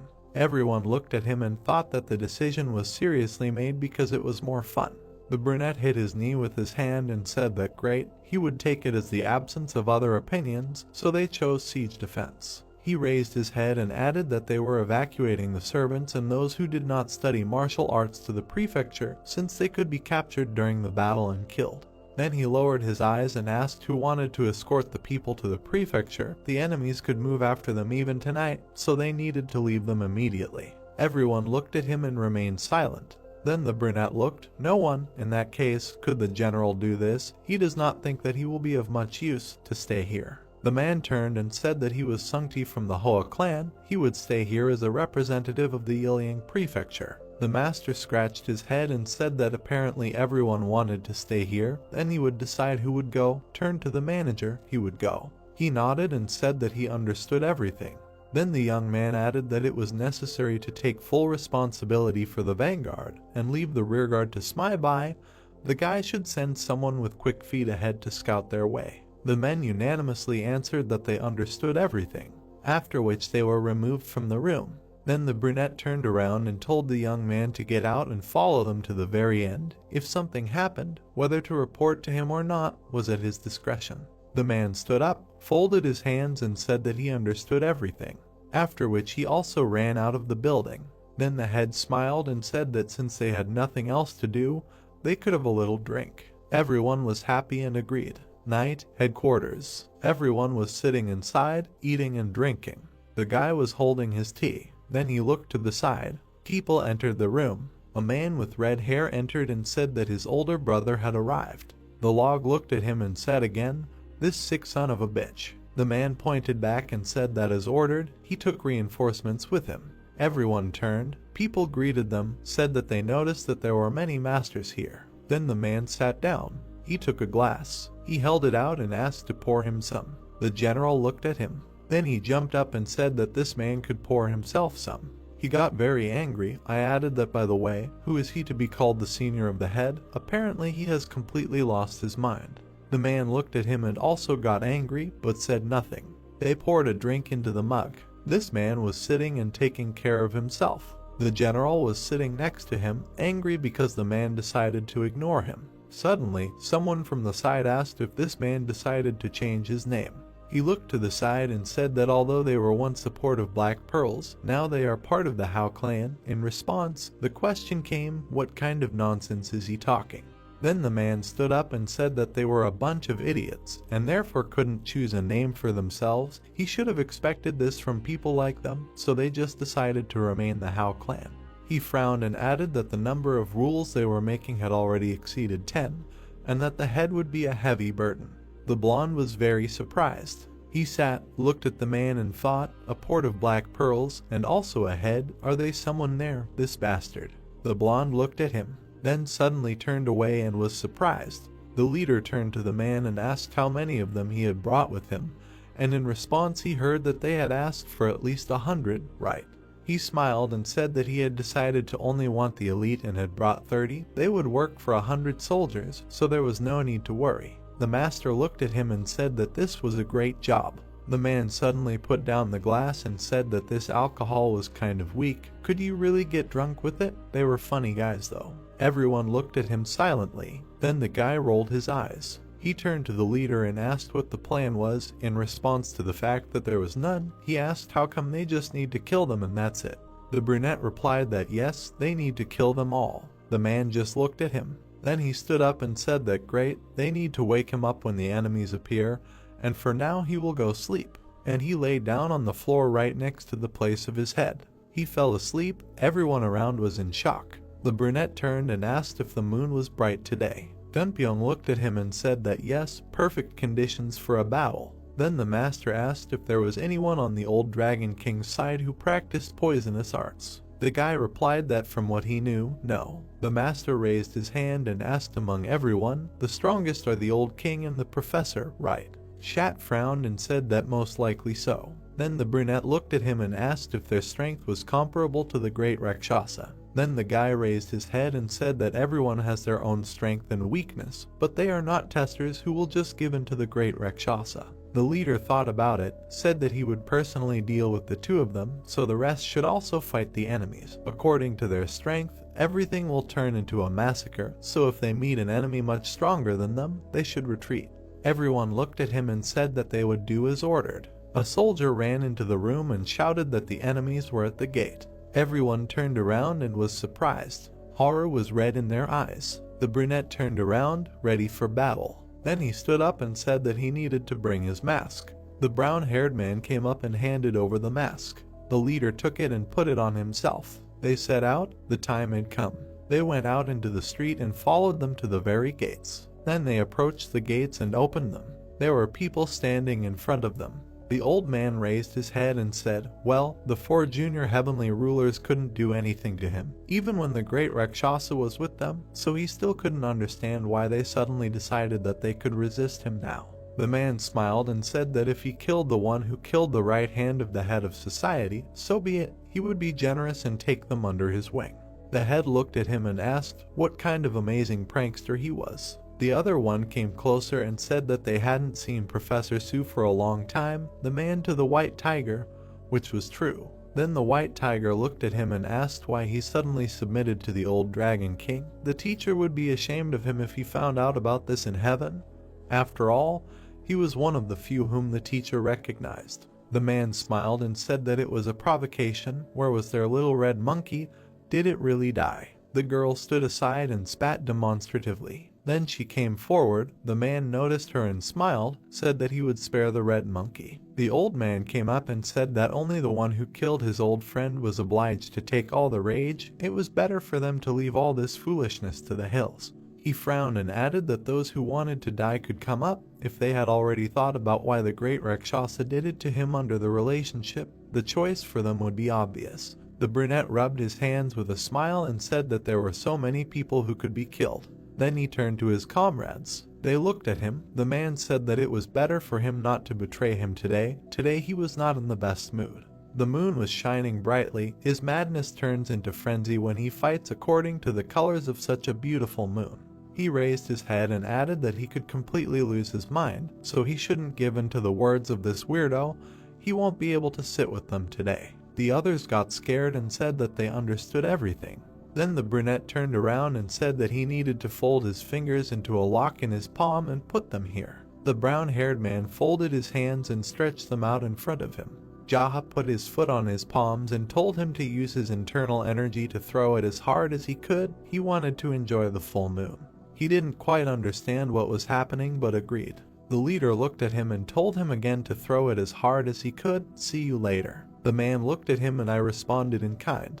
The young man smiled and flew up to the very top. He hovered in the air under the moon. He raised his head and enjoyed the view. He looked at the moon, smiling before his eyes as he fell down. He bowed his head and flew like a bird.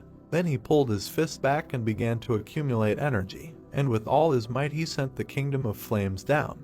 The enemy was scared. People didn't know what to do. Smoke rose. His comrades began to cover their faces with their hands. The smoke began to clear. The brunette stood and looked at them. Then he took a step forward. There was no one around, and he left, smiled and looked down. The burnt bodies of the enemies lay around. A huge palm was literally imprinted on the ground. The opponents were in shock. Then the young man took out his sword, looked at them and ordered them to listen carefully. The old man was furious. It was about him. The brunette came closer and said that because of this decrepit old man, who only does what he eats the handouts of the great Rakshasa, everyone will die today. We must remember this. The old man was scared. He stood in the crowd. The soldiers began to look at him. After that, he screamed, ordered to kill them all, and the battle began. Heads flew in different directions. People in masks began to attack. They fought valiantly. There was blood everywhere, and the brunette stood in the middle and said the moonlight is so beautiful, the spirit of his subordinates is beautiful, and his mood is also beautiful. Suddenly the man shouted what everyone is doing. This man is now standing alone. We must kill him. The soldiers began to attack. The only thing the master said when he turned around was that he wished everyone to die. People ran up. They were scared. His sword was literally blazing with flames. The man smiled and said that he would only kill the leaders. They got scared, turned around and started to run away, and the head began to run after them. The soldiers shouted that he was going to kill only the leaders, but he no longer heard them. His eyes were filled with madness. The young man continued to run after them. He swung his sword and killed one after another. Even those who tried to attack died instantly. They screamed in pain, bled. The master looked at them and asked where they were running. One of the soldiers tried to hide, but at that very second he lost his head with one blow. The man smiled and asked if they thought they had a chance since the great Rakshasa was dead. He grabbed one of them by the neck, pulled him close and asked why, in their opinion, he suddenly died. Fucking bastards, why should they tell him? He squeezed so hard that the man started foaming at the mouth, and they watched the commander and told him that this man was absolutely crazy. The brunette threw the warrior aside. Everyone around was in shock. They started throwing their balls and weapons on the ground. Then they tried to run away, but from the other side, the commander met them and killed them. The leader screamed what was happening. Everyone who dared to run would die by his hand. The soldiers fell lifeless to the ground. Jaha stood in place, looking up. Then he grinned. His sword was covered in blood and flames. The leader raised his hand and ordered to kill him immediately. The young man looked at them. Those who ran towards him suddenly began to be covered in some stripes. They stopped, as if their minds were clouded. They began to look at this man with horror. Then they looked at their hands, and their bodies began to cut atso on their own. There was fear in their eyes. The man stood in the middle. Everything was shrouded in some kind of magic, a kingdom of flames, an excellent trajectory of the sword, after which a huge column of blood rose to the sky. And now the leader was left alone in a pool of blood. The subordinates turned and looked at him in surprise. They were all terrified, as were the opponents, who were in shock. The brunette stood under the bloody moon and smiled. One of the leaders frowned and asked who this man was. He bowed his head and asked where the man named Yusashing was. Everyone around stood and looked at him. Then the young man bowed his head and said that he assumed that this man was the one who set all this up. But no one said anything. The general stood in the crowd and shouted that it was him. The soldiers started to turn around. Then the man raised his hand and pointed at someone. A man with black hair stood on the pole. This man was the silver ghost Yusashing. He looked at him angrily. The brunette turned around and asked why the general thought it was him. The man frowned and replied that in all this chaos, this man had done nothing, just like him. The master lowered his head and said that his comrade was an excellent detective. Then he looked at him and said that even shit can be useful, good job. The blonde smiled and thanked him. After that, the chief turned his head and looked at that man. In the crowd stood a man. He smiled maliciously and said nothing. The oak came up and said that they received a report about the silver ghost. The brunette looked at him and asked who is he. The old man raised his head and said that he looked like an arbitration expert. But if you look at the root, he was just a gambler looking for big disputes that could bring him big profits. You can call him an expert in providing problems. He came closer and added that he did not have any faction behind him, but he often interfered in disputes between dark factions for the sake of big profit. What? And he has the skills for this. The brunette thought, for the first time he heard about him. Why was he so worried about him, even more than the professor and the old king of hornless dragons? The man turned to him and said that he was not a black dwarf. The headlook did not understand what was happening. He turned and said that it was true, it could not be that some black dwarf was so strong. The brunette lowered his head. He turned around and said to the professor and the old king, are they serious? They will continue to fight so ineptly, taking his money? They just looked away and were silent. Then the man came up and said that just recently they both bragged that having received money from him, they increased their forces several times and captured Manhwa. The leader continued to watch this, just look at him. The brunette raised his hand, said that now that everyone understood the situation they were in, why don't they continue the battle until the winner is determined? He smiled and said about cockroaches and dark factions. The master came up and said that they should continue the battle until the winner is determined. He gritted his teeth and asked how dare he order him. He raised his bloody hand. He looked forward and said that he was proposing a truce. The king and the professor were very surprised. His comrades turned around and also did not understand what was happening. The brown-haired man looked at the leader in shock, and the red-haired man was also very angry. Yahello looked forward and said that now everyone understands that Yusashing is behind all this. The man stood there, not understanding what was happening. The brunette stepped forward and asked if they were refusing to reconcile. He was sure that they would suffer the greatest losses from continuing the battle. The king looked at him and asked why. The professor came up and said that he had never been defeated in his life. Then the master looked up and said that he gave them his word that half of them would die at his hands if they continued the battle. Of course, it was obvious that his subordinates would also die. The men looked at each other. Everything was as he had said. At this rate, they would have to suffer immeasurable sacrifices just to get rid of him. The leader came closer and said that they should think for themselves, who has nothing to lose from losing in all this. He frowned. Of course, Yusashing, the bastard who had arranged everything from the shadows. The man looked at him and was angry. Then the master pointed at him and said that he must have given them a huge mountain of money to attack Manhwa, but then demanded that they return everything. He did not bring his troops, did not participate in the battle. He stood in the middle and said that the one he needed was not the professor or the old king, if they just did nothing. Then he smiled and said that he would first kill Yusashing. The professor frowned. How could he even trust the words of someone hiding behind a mask? At this moment, the young man replied that he would show his face. The men were shocked. They turned their heads to Yusashing and remained silent. Then he looked at them and asked if they were really going to continue hanging their ears. The guy in the mask took a step forward and said that all they needed was to just let him kill Yusashing. It would not be too late if they continued the battle after that. The professor and the king stood and thought that this man was absolutely right. There was no point in suffering losses in the battle with this madman. They looked at him and thought that they had no idea what the brunette was really up to, and even if he won, he would be exhausted after the battle with him. They would lose absolutely nothing from this. Then the leader began to take off his mask, hiding under it. The moon was high and shining brightly. Jaha took off his mask and looked at them. The men were very surprised. The brunette looked at him and wondered who he was. The old man came closer and said that he would like to continue the counter deal. They do not accept reconciliation. Yu Sashing looked at him and smiled. But then he was surprised that the old man offered to fight an immortal fight between the two of them, and if someone dies, then he will lead his lawsuit. Then he closed his eyes and added that only after they take on their shoulders the sin of murder, only then will true reconciliation be accepted. Asked what the professor thinks about this. He turned and smiled and said that the old man was absolutely right. The young man exhaled, thinking that they would use their powers to subjugate the entire city if Yu Sashing won, and would bring in troops if he won. He came closer and said that it was worth doing. He was always happy to have a one-on-one fight. Then his subordinate came up to him and turned to him. He whispered in his ear that the people were planning to analyze his abilities by watching the fight.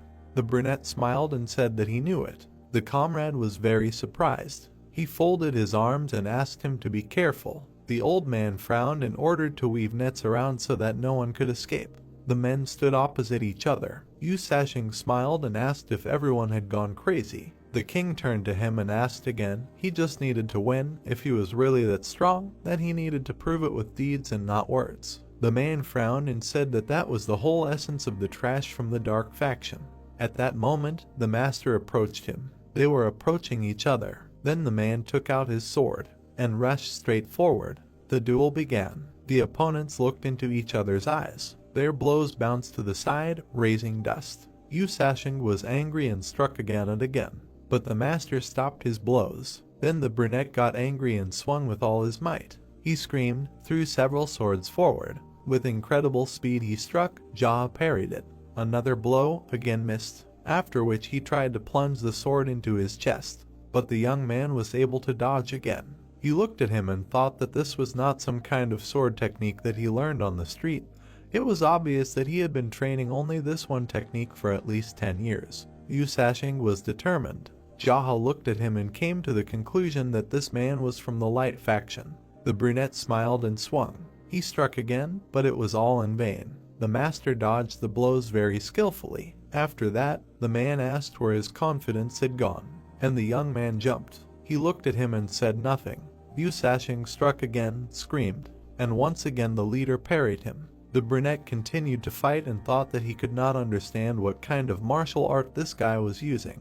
He decided not to keep him in suspense, and I will shout, "What style does this man use?" He looked at him and thought that it was not surprising that he could not recognize his martial art, since it was not like any other. He imagined himself on a mountain of corpses. His entire path from the bottom to the top is the root of his martial arts. He frowned and thought that of course, someone who relies only on our templates will not understand him. The battle continued. The man frowned, did not understand what was happening. He continued to talk, but he understood that the young man was parrying them all. Then the master laughed and said that this was very slow. He needed to attack faster. The man got angry and struck. He sent a few balls forward again, but this time he still couldn't do anything. Jaha smiled, looked at him with wild eyes and asked him to go faster. He screamed, and he struck again, even harder. Everything around was shrouded in smoke. The brunette turned around. His opponent stood in front of him, unharmed. Then he looked at him from under his brows and said that this was the third time they used the same technique differently than before. Then he jumped back. He raised his hand and sent a magical blow forward. With the help of black magic, he grabbed the brunette by the neck. Then he approached, looked straight at him, and he stuck his hand right into his neck. Yu Sashing began to soak in fire, and now they stood opposite each other. The professor and the king watched from the side. The subordinates also watched the battle. The brunette lowered his head and thought that the blood in him seemed to have frozen.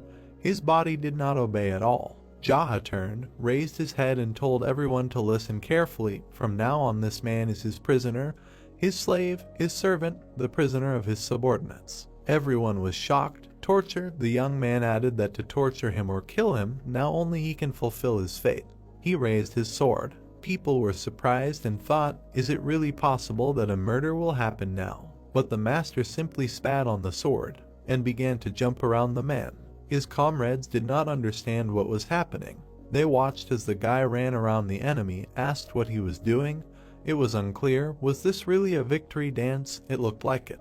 People watched as the brunette continued to dance. Why this happened so suddenly, no idea. His hair fluttered in the wind. His eyes sparkled from the color of the moon. The sword was covered in blood. The moonlight was reflected in the pools of blood. The young man continued to dance. It looked strange. The girl raised her hand and turned to him and apologized for interrupting the dance, asked if he was going to kill the enemy. He replied that he did not know. Then the girl watched him and asked what this madman was dancing for. In response, she heard that he was doing it only because he wanted to be even crazier. He continued to move and said that the sword dancer in the moonlight, the madman under the moon, the master from Ilion, the owner of the Black Pearl sport. The people around were shocked. Then the young man raised his head and said that all this was him. This surprised them even more. Then the general raised his hand, pointed at them and said that these people, apparently, were going to run away. They turned around and tried to leave. The brunette turned and looked at them. He came closer. They were very scared. And the king just continued to look at him. After which the master came closer and asked why the old man was so quiet. Maybe he wanted to tell him something. In response, he heard that this was a temporary truce. The masked man came up and said that the leader should just kill him.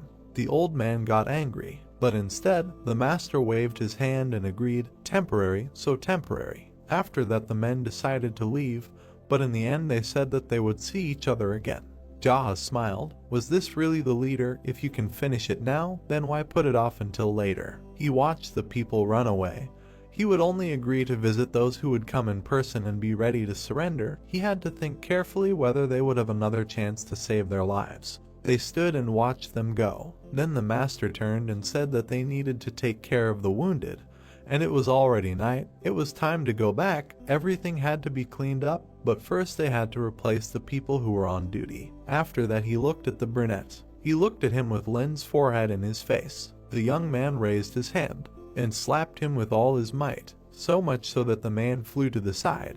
Then he came up to him and said that it was not easy to be a prisoner. The night air was very cold. They had to go back. He turned and addressed the general. He raised his hand and asked him to come over. He silently came up to him. The young man put his hand on his shoulder and said that it was time for them to go back. The blonde man answered with a smile that he agreed. After that, they entered the building. Sungti walked and thought with a smile that he was now responsible for the rehabilitation recovery. The master was sitting in his place. People around were enthusiastically discussing something, and the prisoner was sitting on the floor. A man with red hair came up to him, and with all his might he slapped him on the back of the head. Then he stepped aside. The man was sitting and shaking. The master raised his head and asked if anyone was injured. In response, he heard that no, everything was fine. The general raised his head and said that he was also fine. Then the young man looked at him and said that of course he was fine. He was just standing to the side and watching.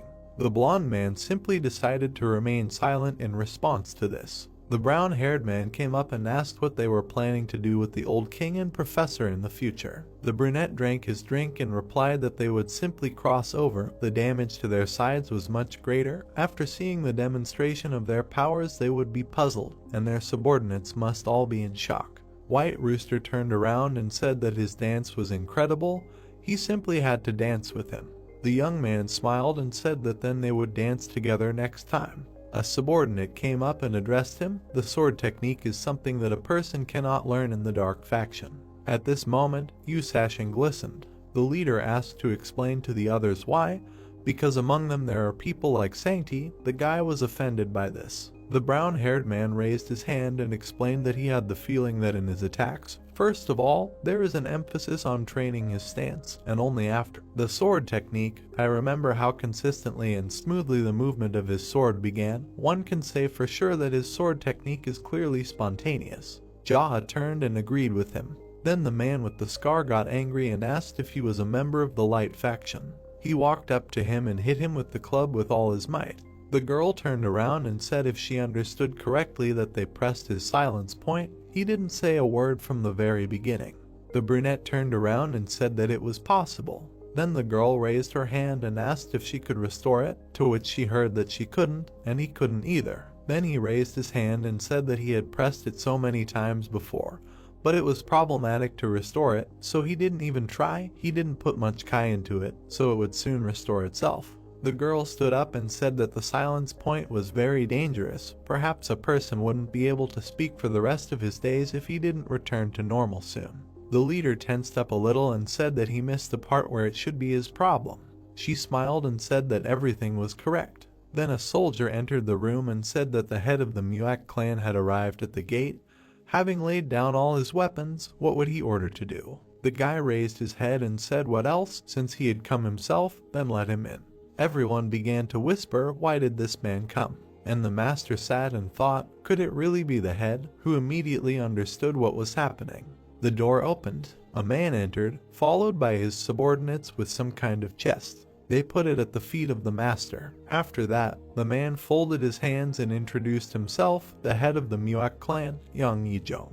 The guy looked at him and greeted him. The man gritted his teeth and said that they came here today to tell him that they would never again consider him their enemy. They made an unforgivable mistake because of their ignorance. The brunette looked at him and agreed. Then the head raised his head and said that he was grateful to him with all his heart for his generosity. He would never dare to listen to the orders of the dragons and the professor again, so he asked him not to worry about it. He opened the chest and asked to accept this token of goodwill. There was gold in it. Everyone around was very surprised. The brunette lowered his head and said that it was not worth bringing such a thing. Now they are friends. Then he raised his glass and said that despite the fact that their first meeting did not work out, everything is fine. Since they are meeting here with each other, they are in no way enemies, because this is how their life is arranged. Agree. The man bowed his head and said that he completely agreed. The master sat in front of him and said that in Jianghu, from time to time, his enemies become allies and vice versa. In the process of all this there will always be victims, so there is no need to bother your heads with this.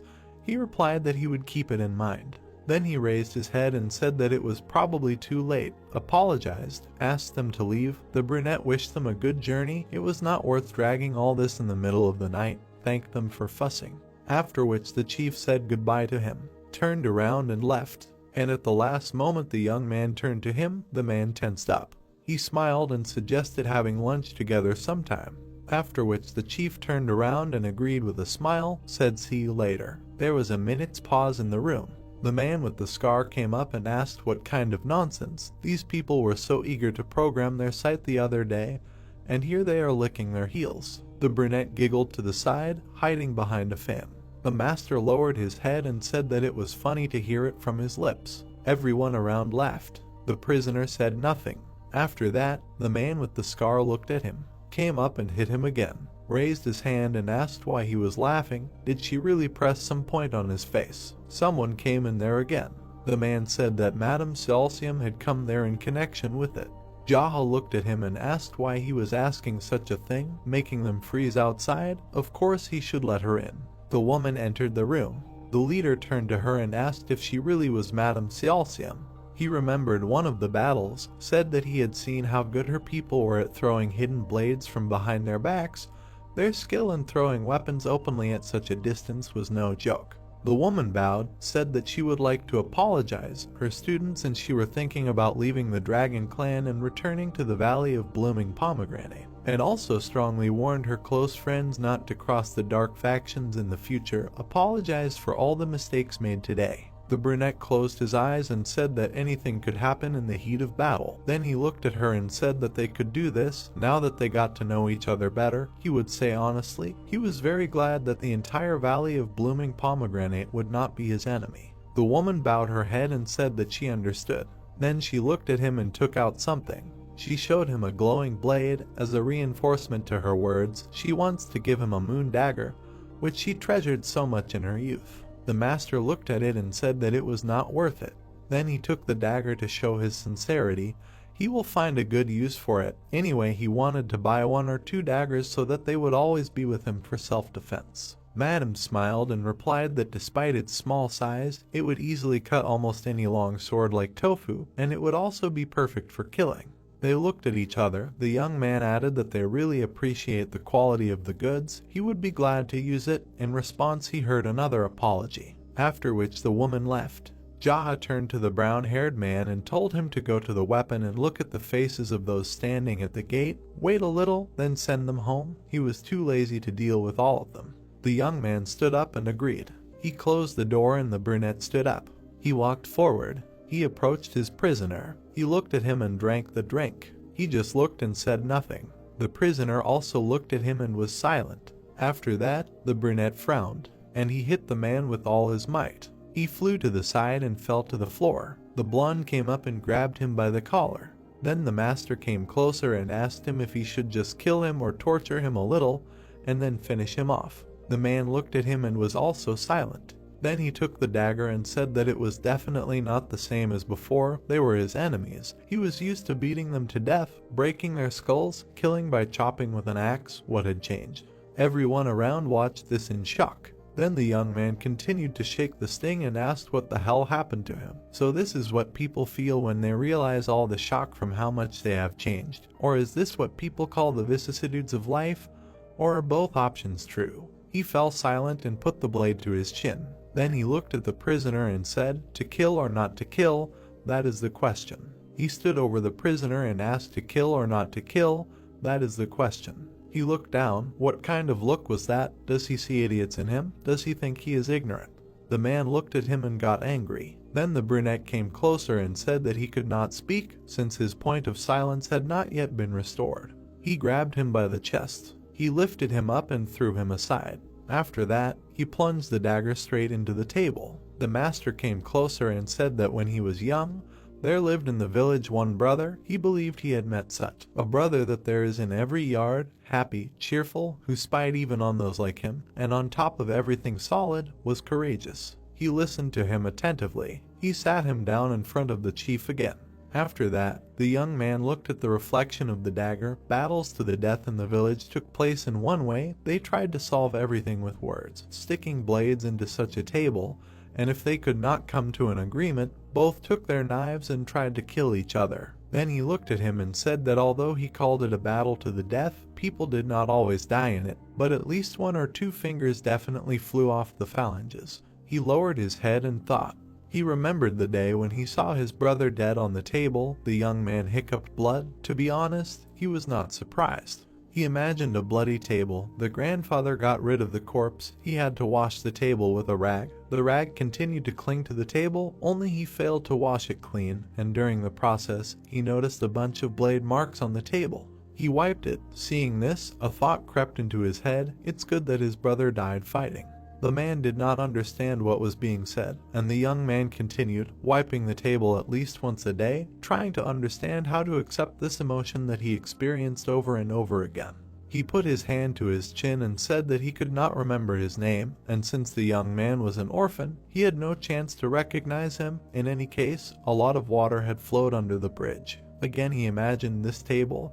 Whoever killed his brother was killed in the same way by his hands. Then he pulled out the blade. He swung it and said that in the end, he walked around and then was killed by it. The man could not stand it and began to beg for mercy. Then the young man was surprised. His point of silence was restored. The prisoner looked at him and shouted that he was asking for mercy.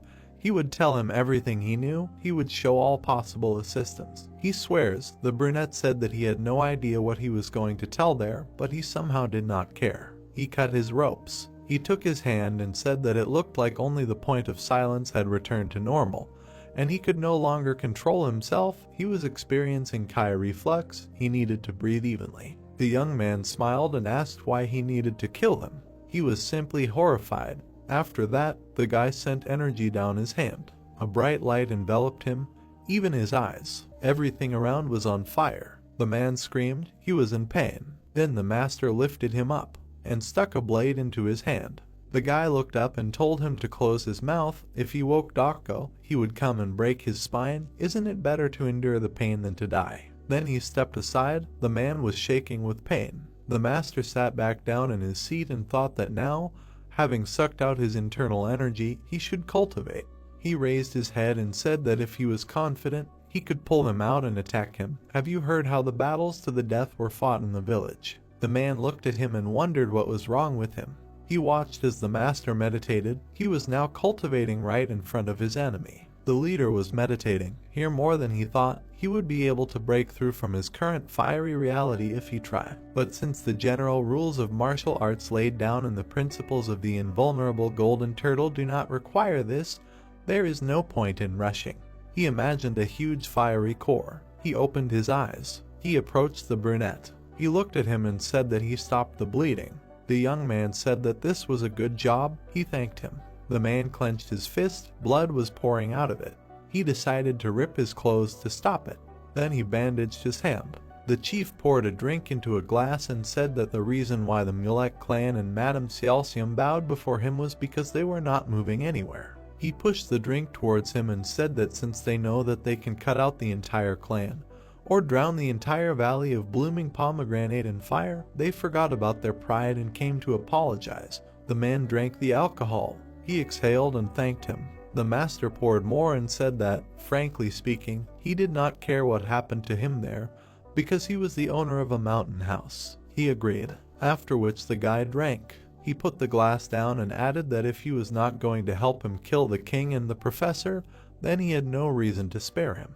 He looked at him and said that his life depended only on how to get rid of them, so how was he going to change his mind? The man gritted his teeth and got angry. He looked straight into his eyes. After that, the shelling hit his head with all his might. The brunette watched this. Then he exhaled and thought, why do people always lose knowledge when talking to him? I wonder if it is worth discussing with the doctor. Dokko entered the room and asked if the master killed him. In response, he heard that no, the man had lost consciousness. Then the man raised his hand and said that he should go to bed. His eyes were red. They had some unique shade of purple. And indeed, the guy's eyes were red, and the whites were a shade of purple. The young man turned around and agreed. A house in the village. The boy was wiping the table, looking forward and thinking that it was clean. Wiping it was easy. A young man approached him and asked him to bring him a bowl of soup. The guy turned around, saw his brother enter the room. Then he walked onto the table and said where his brother was going, so well dressed. The guy sat and smiled. Then he happily flew away a bowl of noodles. He exhaled and said that he had not eaten such delicious food for a long time. He put down the chopsticks and said that the young man still did not remember his name. He was even a little sad. The boy asked again what his name was. The young man answered, but it seemed unrelated. The brunette asked again what he had said there. He put his finger to his chin and said that he remembered. Then the young man stood up and thanked him for the treat. The brunette asked where he was going in beautiful clothes, on a date with a girl. He smiled and said that of course not, it was time to start from scratch. The boy followed him and asked if it was true that he would no longer fight with swords. He needed to take revenge on Joe and Joel. Leaving, the young man answered what was the point of being together if he was already dead, thanked him for everything. It was time for him to go. The boy looked at him and wished him luck in his new life. The young man raised his hand and waved. He looked at him. Then he closed his eyes and exhaled. He opened them. He was in his bed. What was that? The girl shouted to her great brother that it was time for breakfast. He paid attention to her. Then he smiled. Everyone was sitting at the table and discussing something. The brown-haired man looked away and said that they should attack the old king first or the professor. The brunette took some meat with chopsticks, started chewing and said that he didn't know. Then the guy asked him where Sashing had gone. The answer was the same, I don't know. The young man continued chewing and thought that the man didn't know much. The comrade looked at him and agreed. Dokko and Sashing entered the room. Everyone looked at them and was surprised. The man pushed back his chair. Then he turned to the prisoner, ordered him to sit down and eat. He bowed and thanked them. Everyone looked at this, were shocked. How long could they beat him for him to become so submissive? The master raised his hand and said that there was no need to be so circled. The man with the scar got angry. Then he came up and said that he had only smeared a couple of things on him, but no one would believe it. He pointed to his hand and said that the head had pierced his wrist. He looked there and said that here he even took all his internal kai. The prisoner is so afraid of their leader that he can't even say anything clearly, right? He ate and answered that yes, that's right. The man smiled. Everyone else was shocked. After that, he put his hand on the brunette's shoulder. He leaned over and told him to eat. The general looked at him and said that he seemed to have been through a lot. Everyone turned to look at him and froze. They continued to look at him and thought why this guy continues to pick on Dokko. The man exhaled and answered that it seemed that the blonde had also been through a lot, stuffing his face. The girl couldn't help but laugh, and the general looked at him angrily. After that, the prisoner turned to the leader, who was chewing, and asked what he wanted. The man looked at him and said that if he was allowed, he would gather troops and move forward, together with Dokko. The brunette looked at him, ordered him to close his mouth and eat. He began to eat immediately. The leader looked at everyone and said that now that they had run out of food, explained their plan, so they had to listen more carefully. A huge board was brought into the room. The old man knelt down and said that they were ready, and he had already stood up and walked towards him. He began to draw on the board. He drew a dot and said that this was the Black Rabbit Union. He drew the professor on top, a triangle between them. The guys looked at it carefully. He explained that he wanted to set a trap for the professor. He continued to draw and thought that the fighting spirit of the Rainy Cloud Society had completely fallen, and the leader of the clans that were with them had abandoned them. It was obvious that he should first deal with the weakened Rainy Cloud Society and not with the dragons. He turned around and said that regarding the participants, it would be limited to those who could use Kingong until they reached the professor without any breaks. He turned around and turned to Gunpyo, asking if he understood the plan. The young man looked at him and said that they should quickly reach the Rain Cloud Society using Kingong, thus meaning that the remaining ones would be useless for an ambush. The brunette turned around and said that it was correct, but not quite. They should confirm so that they would understand the details. He frowned. This was a simple Kingong competition where everyone had to keep up with him. The people turned around and asked again. Then the young man took a step and said that he would start with all the leaders, running straight to the front, but he would not be distracted by whether they could keep up with him or not. The girl raised her hand and said, "Wouldn't there be too much of a gap and difference in skills?" He replied that it was possible, but he didn't care. They would overcome the walls of the Rain Cloud Society and continue their advance. They would advance all the way to the professor's residence. The brown-haired man was surprised and asked, did they really want them to continue running even after they reached the Rain Cloud Society? The master looked at them and said that yes, everyone should continue running until they found the professor. He was the leader, the tip, and the drill. The subordinates listened to him attentively. They shouldn't pay attention to the enemies running away. They only kill those who stood in their way, then run and run further. He took a step forward and said that they should deal with everyone keeping up with him until they met the professor. Okay. Everyone looked at him and said in unison that yes. Then the leader put his hands behind his back and said that now everyone except the slowpokes should prepare to move out. The blonde man raised his hand and asked when they would move out. He smiled and replied that right now. The others stood up and bowed to him. Clinic was sitting on a chair. The master looked at him, then passed by and said that the man would stay here. Then he said that the general would have to keep an eye on him. He asked again. He ran after him and asked why he had to keep an eye on this guy. At that moment, Dokka patted him on the shoulder and wished him luck. Everyone left and said that they were leaving him. He had to try, be careful with him. They finally found a child who was a match for him. Shaitan caught up with the head and said that they needed time to explain to the subordinates. He heard in response that there was no time for this, so they just had to tell them not to lag behind. He continued to walk forward and said that those who fell behind could think about training them and he would be more than enough to deal with the professor. The door opened. Jaha held it and said that if you think about it, then in what order should they arrive there? He turned around and said that they should consider that this was a rank competition or just run. Just as he was saying that it was time to move, a man with a scar ran out of the room. He rushed forward faster than everyone else. Gunpyong hesitated a little and said that this guy was a sick bastard. He looked at them and asked why everyone was standing there. Were they going to start?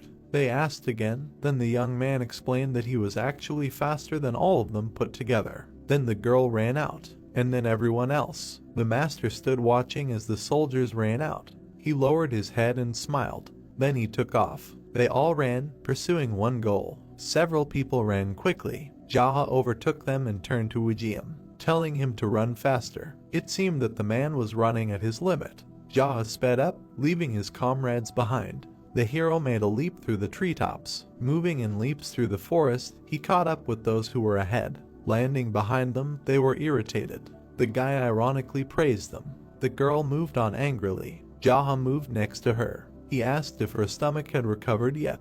She was quite fast. Red Monkey did not look very good. Jaha moved on par with her. He said that she was the fastest. She should continue in the same spirit and then the others would not catch up with her if she kept up the pace. Having said this, the hero made a jump and continued on his way. Having risen into the air, Jaha moved very quickly. Landing, he saw a house in front of him surrounded by a high fence. His foot touched the ground, and pushing off, he flew over the fence. The soldiers standing inside the yard did not even have time to understand what had happened. The reflection of the running Jaha was visible on the surface of the water. The guards raised the alarm. The hero rushed to the entrance of the house. He kicked the door and got inside.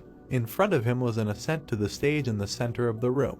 The guy quickly got on it and moved on. The soldiers on the stairs blocked his way, calling him an intruder. Jaha quickly climbed up, striking his opponents. The hero found himself in a bullfight and headed along it, but another warrior appeared on his way. With a blow of his hand, the guy knocked him down, and he stopped, seeing 3 more in front of him. They asked him who he was. Jaha pulled his sword out of its sheath, calling himself Moonlight Executioner. One of them got nervous hearing this name, and he grabbed the sword. Jaha managed to strike first, and he tore their heads off their shoulders. Blood spread across the floor behind him. The hero smiled and looked ahead, asking if Professor Su slept well. In front of him in the room there was a bed on which there were several frightened people. One of them ran to a nearby table and reached out to the sword lying on it. The hero rushed towards him and tried to strike, but the man managed to block it. Professor Su looked. They looked at each other with their swords crossed. The guy threw punches, which his enemy blocked. The man fought, trying to hold up his pants, but Jaha put out his hand, casting a spell. He grabbed his opponent by the throat with a spell, and when he got closer, he grabbed him with his hand, and he struck him in the stomach, piercing him through. Blood came out of Professor Su's mouth. The hero began to push him forward until they hit a wall. Moonlight Executioner grabbed him by the cheeks and looked into the eyes of the defeated enemy, saying that this is his true face. Jaha pulled his sword out of him. The defeated man fell to his knees, bleeding. The guy brushed the blood off the blade and put it back in its sheath. Something caught his eye. The 2 girls were afraid, looking at him, and covered themselves with a blanket. The guy lowered his eyes and turned to Professor Su again. He sank down to him, saying that he didn't hear. He cursed at him in a whisper. Jaha looked at him in surprise, saying that his last words would be insults. He was pathetic. The hero folded his arms, asking why he didn't come and surrender. He told him that this was the only way to survive. Professor Su bowed his head, sitting in his own blood. He continued, asking why he didn't believe in others at least once. Why did he have to live his life believing only in himself? What does he even do during the day? Professor Su still sat motionless. The hero put his hand to his face and looked away, wondering why he was talking to a corpse. A plea for mercy was heard from behind. The hero shifted his gaze, again looking at the 2 very scared girls trembling under the blanket. He looked at them intently, saying that he would spare them. Footsteps were heard behind him. Someone turned to their leader. Jaha turned his head, saying that they were walking slowly. The group was covered in blood and looked at the hero in confusion. They noticed Professor Su's body on the floor. The brunette and the red monkey standing next to him were surprised by what they saw, asking if it was all over. More footsteps were heard. Gosling entered the room, covered in the blood of enemies, and asked if that was it. Jaha stood up and turned to the team, telling them to deal with everyone downstairs, telling them that Professor Su was already dead. His gaze became extremely serious when he added, telling them not to touch those who surrendered, and to simply kill the rest who resisted. They looked at their boss and answered in unison, yes. The guy left the room, leaving red marks on the floor. Someone's screams reached him. He went to the stairs. The screams were getting louder. Going down them, he saw how the others killed those who resisted. In the courtyard of the house, his people gathered those who surrendered and made them kneel. The hero stopped and looked at the prisoners, telling them to listen, saying that even after a good and long sleep, as well as a wonderful breakfast, he continued to wait, getting drunk during the day. But Professor Su still did not come to bow before him, so he came here himself to personally kill him. If there are still those among them who do not understand what is happening and are still in the mood for battle, then their leader is waiting for them. And those who do not want this, let them listen to what his subordinates say. That's all. The prisoners listened silently with their heads bowed. Jaha turned to one of his, said that from now on they are part of the Rain Cloud Society. Wujian was very surprised to hear this. The hero looked at the dissatisfied, telling them to change clothes. If they do not have enough clothes, they can take them from corpses or the wounded, or just look inside. Someone caught his eye. He turned to Gosling, telling him that he does not have to change clothes. He asked why. The red-haired man was dissatisfied with the answer, hearing that he already stood out too much and that it was useless for him to change clothes. Turning to Woojium, he told him to stay here and clean up the area with his subordinates. The hero looked him in the eyes, adding that he should understand about division and power. He nodded, understanding the order. The subordinates took off their clothes, and the leader turned to Red Monkey. She looked at him with a smile. The guy looked her in the eyes, asking if women had discovered the secret of other women's hearts. The girl confirmed. Jaha pointed his thumb at the prisoners, saying that Gosling might not be able to restrain himself and kill someone. Let her stay here and look after the prisoners. He was thinking of sending all the women captured here to Ilion or just freeing them, so she should take care of them. Red Monkey smiled widely upon hearing this and said that she would do it. The male prisoners raised their heads. The hero approached them and dismissively asked who they were. The two looked at each other. They did not understand what he said, but decided that it was clearly something offensive. Jaha looked at them carefully, saying that he could kill them just for being members of the Rain Cloud Society, but since the hero decided to change with every step, he would become their ray of light. If the captives did not want to accept his kindness, then let them tear off their own arm or bite off their tongues from blood loss. The men bowed their heads silently. The guy's voice became lower, not hearing an answer. He said that in order to set an example, he would send one of them to Professor Su, then the other. The captives were scared and answered that they accepted.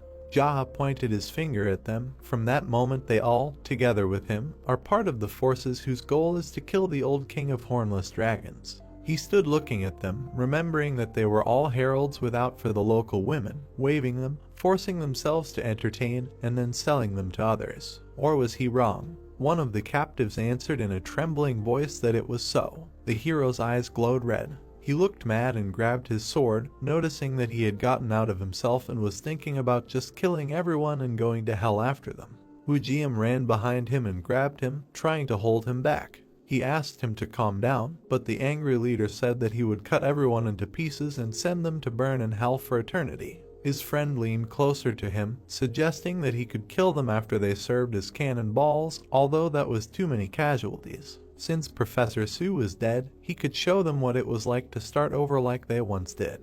These words surprised and brought Jaha to his senses. He turned around and looked at his comrade in silence. The hero sheathed his sword and exhaled, saying that burning in hell for eternity was not Kamal Faut. Woojium looked at him, replying that he would take care of them himself. He bowed to his leader, asking him to continue what he was saying. Jaha turned and asked him to remind him of where he had left off. His friend said that he had cursed at them, calling them unworthy. The hero folded his hands behind his back again and addressed the prisoners. He had an assignment for them. They were to be informed that Professor Su was dead and then they would unite. Their reward would be a bloody victory by infiltrating the old hornless dragon king on his pervert mountain.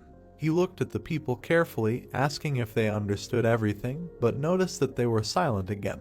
Woojium addressed the hero, saying that he fully understood the plan and would explain everything to the others in detail. The hero turned and walked up to Gunpyeong, addressing him. Looking into his eyes, he gave the order for the beautiful subordinates of the Black Cat Union, who had run all the way here, to rest for a while. They did a great job running all the way here, so they deserve a rest. Gunpyeong looked at the leader and replied that he understood the order. Jaha continued to look at him, saying that they would only burden themselves if they joined in this state.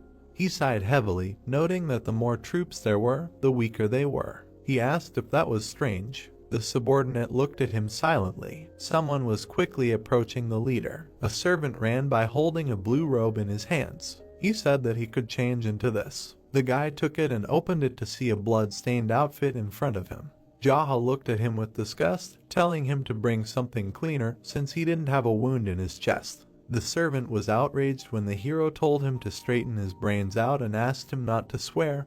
He was only trying to help. Jaha looked at the servant leaving, thinking that it was the guy from the Black Pearl Fort, who could not understand the sarcasm or innuendo, and he exhaled, saying that he was curious how he was still alive. The disguised heroes turned to their leader, saying that they were ready and it was time to move on. He nodded silently in response. He led them, saying that it was time to go. Someone was walking along the forest path. The beaten warrior was staggering, holding his hand. The heroes were looking at him from behind the bushes. The victim's eyes rolled back and he fell to the ground. Jaha and Wijiam were watching him. The hero noted that he would have made a good actor. The second replied that these were all his subtle instructions. Sitting in the bushes, the subordinate added that he had also stabbed him. The guy was lying on the ground in pain. That was dedication. The warrior somehow reached the door. He went up the steps and knocked on it. The old man looked out and seeing him, opened the door completely and extended his hand. He was from the Rain Cloud Society. What happened? Starkey gestured for him to come inside. The boy replied that they were caught in a war. The Black Cat Alliance attacked and he was here to request reinforcements from the Lord Dragon King. The wounded boy asked to wait, which surprised the old man. The boy looked up and asked to give him some water. Jaha smiled watching what was happening, noting the remark. He leaned against the closed door. He raised his head and thought that the estate should have been alarmed by the news that someone had attacked the Rain Cloud Society, but it was somehow too quiet. He went down the stairs and headed into the forest, saying that the Trojan horse had successfully invaded. Jaha returned to the shelter with the others. The comrade suggested going inside and ending it all, but the leader refused, saying that he had underestimated the old man. He turned towards the entrance, telling the others to stay here. The comrades looked at him in surprise. The boy came out of the forest and waved his hand at them. He approached the steps and thought. He walked away a little and went to the bushes and started doing something. The blue outfit fell to the ground. The hero put on his black clothes, and he found himself in the courtyard. He looked around. Jaha noticed an old man sitting alone at the table. The hero came closer and the old man greeted him, then asked if the truce had ended.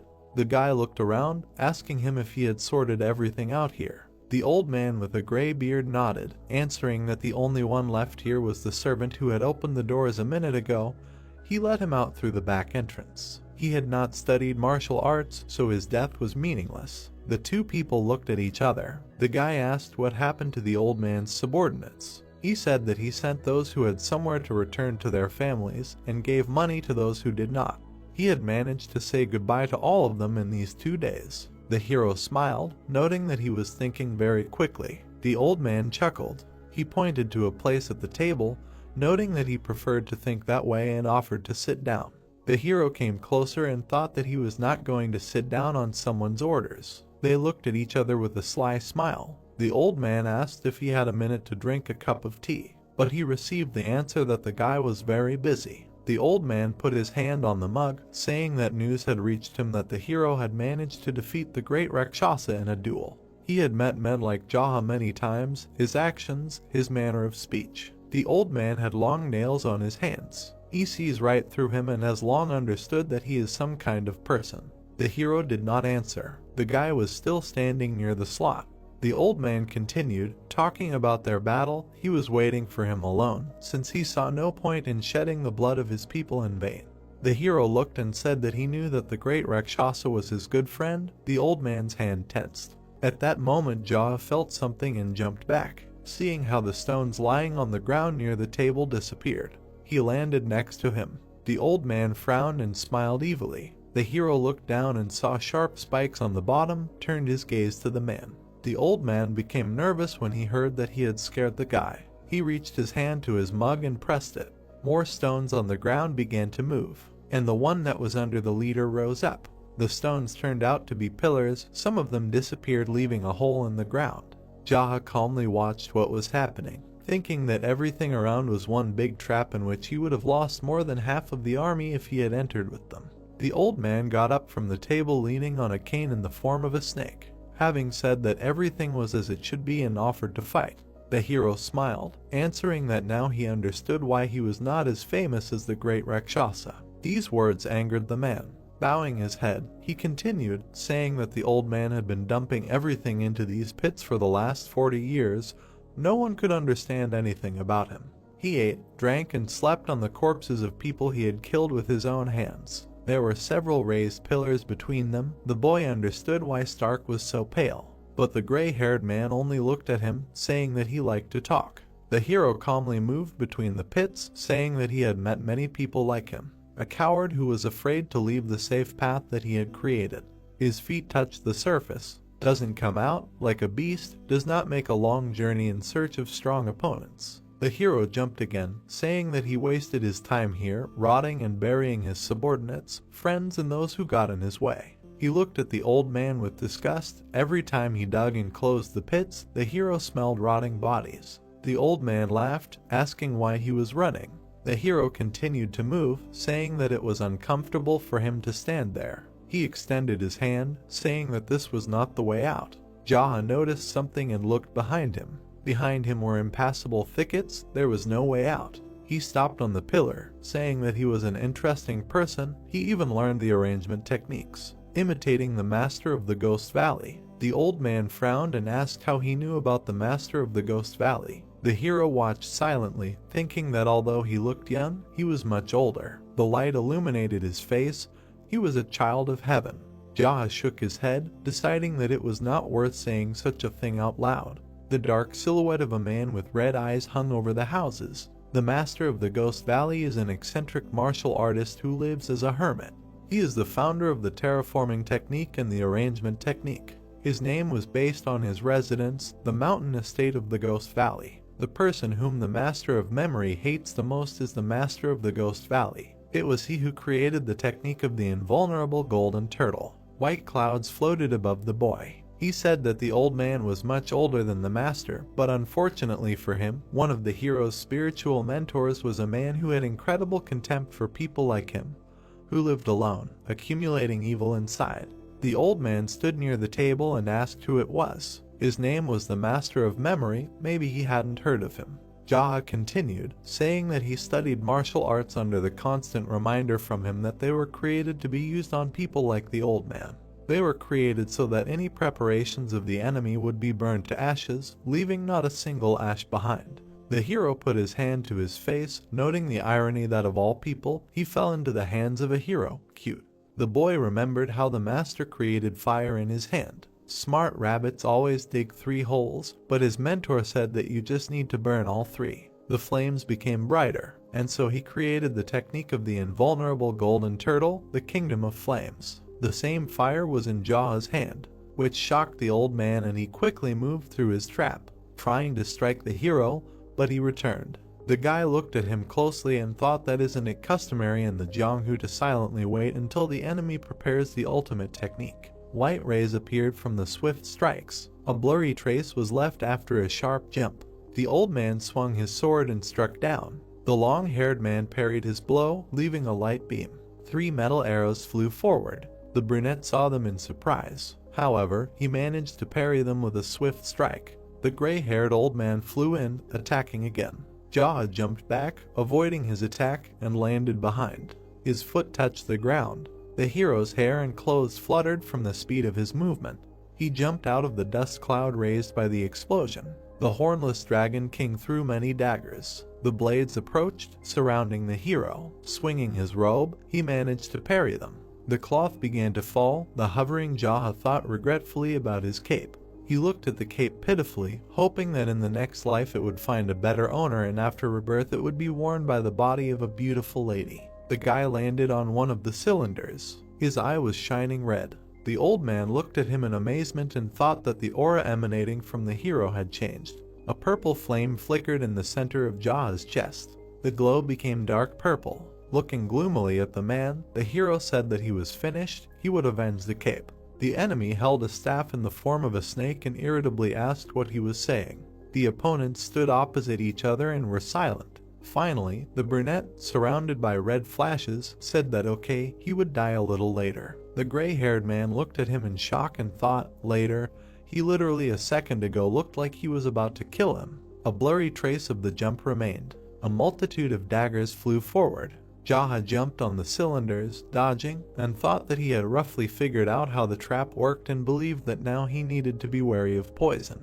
The old man was rapidly approaching, cursing angrily. The brunette swung his sword. The blades crossed, leaving a bright flash. The old man frowned, wondering if he was hiding his true power. Jaha looked at him resolutely. The man's gaze became even more intense. He mentally called him impudent. His hand was clutching a staff in the form of a snake. From the swing of the staff, everything was covered in blue smoke, a blurred trace of a jump. The man jumped back from the smoke to the table. The brunette was surrounded by dark red flashes, using the technique of great absorption. A dark spiral of power twisted from his chest. The power moved, approaching the smoke. The hero threw a red ball of power. Thick white smoke appeared from the explosion. The old man looked ahead in surprise, thinking how easily he got rid of the poison.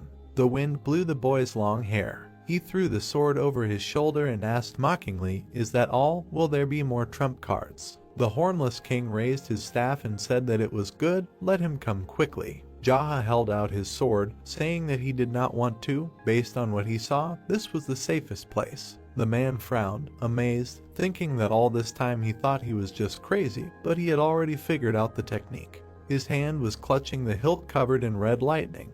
Jaha jumped, sending out red beams. The old man swung his snake-like staff sharply. Red beams flew out from the movement of the sword. The enemy blocked the attack of the red beam with difficulty. His legs trembled from the effort. The old man stared ahead tensely. The explosion threw up his clothes. Jaha sent red flashes to the white explosion. Semicircular beams flew forward. The gray-haired man gloomily clutched the staff. The hero's eye glowed red. With a sharp movement of the sword, he cut off the hand with the staff. A bright trace cut off the second hand. Bloody limbs fell to the ground. Blood dripped from the old man's shoulders. Jaha stood with a sword in his hands. A shimmering red ball appeared in the hero's palm. It hovered above his index finger. The old man looked at him in fear and asked him to stop. The hero raised his index finger with the ball up, and then with a slight movement he pointed it at the enemy. The flaming ball flew forward rapidly. The old man looked at it in horror. A loud scream was heard behind the bright burning ball. It became even brighter, hitting the platform. The hero stood at a distance, looking at the flaming ball that broke through the platform.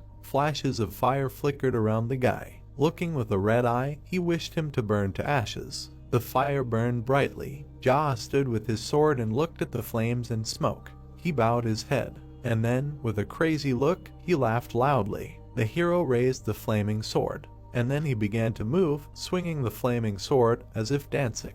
With a wild look, the hero wished to burn. The fire was reflected in the boy's eye. He thought that this was the flame, a gift from the errand boy to the people of Jonghu. Behind the hero, a fire was blazing. He thought that the Zaha-in had recently been burned to the ground, and this was just a simple and fair punishment for the old hornless dragon king for the sin he committed in front of the errand boy while in Jonghu. Jaha swung the flaming sword, hearing himself being called Great Brother. The hero looked ahead and wondered if he had someone like a younger brother. The brunette swung the sword again. He was calling himself the leader. Looking with a burning gaze, he wondered if he was the leader. Standing in the middle of the fire, the hero lowered his sword. There was thick smoke behind the guy. He said that he was just an errand boy from Liang Prefecture, a gravedigger, a master of the sickle, a loser who lost in the martial arts game.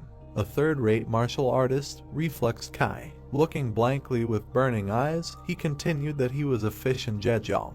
A shout was heard that it was Gunpyeong. Jaha turned around abruptly and asked, "Gunpyeong, the one from the Golden Dragon Pavilion?" Behind him stood a group of tired men. The protagonist's eye was red. He exhaled, reminding them that he told them not to interfere. Why did they come? Gunpyeong frowned angrily and shouted that everything here was on fire. What was he doing? Let him leave quickly. Jaha looked at him gloomily. The flames between the platforms suddenly died out, leaving white smoke, and then flared up again, surrounding the heroes. Jaha jumped onto the platform with the others. The brunette looked at him and asked if he was the one who burned everything down, and when he answered yes, he called him to leave. The brunette rushed past him with a crazy smile, saying yes, they would go. Gunpyeong got angry and shouted, asking why he was laughing, making him worry, and now, looking at him, the hero replied that he had burned down someone's house. He shouldn't cry. The brunette laughed, closing his eyes, and then looked at the leader and said that this is how people get Kai reflux. He thinks he understands this feeling now. Without turning around, the hero told Gunpyeong to be careful. There is nothing more terrifying than Kai reflux. He ran ahead of the group among the bright fire. The guys ran out of the burning house, and then turned around, looking at the bright fire. Gunpyeong turned to the great brother and asked what happened to the ancient hornless dragon king. Jaha replied that before the mansion burned to the ground, it happened to him. The brown-haired man closed his eyes and said that it was very good. The brunette smiled and confirmed. The guys in dark clothes stood nearby, and then everyone laughed together with the leader. Jaha turned his head and asked what happened to the actor who entered there first. He was a great actor. The beaten man raised his hand and said that he was here. Gunpyeong turned his gaze and said that he came out through the back with a servant, who let him out, and then said that a big massacre was planned inside. Standing in front of a group of guys, the hero said that it was wonderful, the great actor was almost killed, there was a confirmation. Looking forward, the brunette said that there were many mechanical devices inside. With his hands clasped behind his back, the hero looked at the others. He continued to stand silently. Gunpyeong was discouraged and asked, and that was it? He would not tell anyone anything more about it, the hero indifferently confirmed. Then he turned his head, saying that he was not as good as the great Rakshasa. With a frown, the boy replied that he understood. Standing in front of the boys, Jaha said that the great Rakshasa, Professor Su, and the Hornless King had all fallen by his hands. Gunpyeong smiled, saying that was good. The boys nodded, confirming. With a determined look, the leader said that the Rainy Cloud Society was no more. If anyone wanted to leave, they could go. He would not hold them back. Those who remained would be listed as the Ignoble Clan. The Black Rabbit Alliance, Black Pearl Port, and the Rainy Cloud Society were all under the Ignoble Clan. One of the men raised his hand and asked, what kind of clan was this? Turning around, the long-haired man replied that it was a clan full of trash like him. This lousy clan would take over all of Jianghu, killing bad people like Professor Su along the way. The man was stunned into silence. The narrow-eyed man looked at him and asked, who was the clan leader? Looking at them confidently, Jaha said it was him. The inquirer frowned excitedly, asking, who was the leader of the Black Rabbit Union then? With the same indifferent look, the hero replied that of course it was him. Who else? The boys were silent after hearing this. Standing in front of him, the leader said that their strength had suddenly increased, but it was not particularly important. He would leave all the organizational details to the seniors and their juniors. He was not very good at detailed management of the organization. The guy's hair fluttered. He said that they should all do what they do to the best of their ability. He was going to become even stronger. Becoming stronger was the most important task of the clan leader. The brown-haired man looked at him and said decisively that they, the younger ones, would stay for a while in the company of the Rainy Clouds. They had some suspicions about the guests who were going to visit this place. They would kill them or spare them and send them back, depending on the situation. Looking at him, Jaha said that it was fine, let them try, and he would go ahead. He turned away, leaving, and his subordinates responded with agreement. The clouds floated above the house with a dark roof. A trace remained from the hero's quick movement. Jaha entered the room. Sungti with Sashing sitting on his lap looked at him. Jaha sat down in a chair, asking, was everything okay? The fair-haired man answered with a smile that it was. Turning to Sashing, the brunette asked if Sungti was kind to him, and heard that it was. Looking at the leader, the blonde man asked, how did everything go? Jaha looked at him blankly, asking again, and Sungti explained with displeasure he wanted to kill Professor Su. The brunette touched his chin, saying that yes, Professor Su was stabbed to death, and the ancient king was burned alive. In general, he sent a couple of enemies and friends of the great Rakshasa to the next world, so he will definitely not be bored there. If you think about it, you can say that they died because of Sashing. Shifting his gaze, the hero said that Sashing played an important role in all this. The dark-haired man looked at him with fear, saying that he understood. The hero leaned on his hand and looked at the interlocutors. Yu Sashing actually turned out to be Huyanqing from a family that has long studied swordsmanship. Opposite him sat men. They both confirmed the new information. The guy pulled out a drawing with an image and said that he was looking for this person. Qing frowned and said that he would find him no matter what it cost him. The hero bowed his head and realized that he did not know him. The man looked at the leader with fear, asked for mercy, and exclaimed that he would definitely find him. He added that the guy could even poison him if he wanted. Then he would have no choice but to return for the antidote. The brunette looked at him calmly and replied that he had already killed a huge number of people today. His usual day should not end with someone's death when it already began with someone's murder. Qing lowered his head and thanked him. The young man sat in a chair. He noted that such a relationship was also good.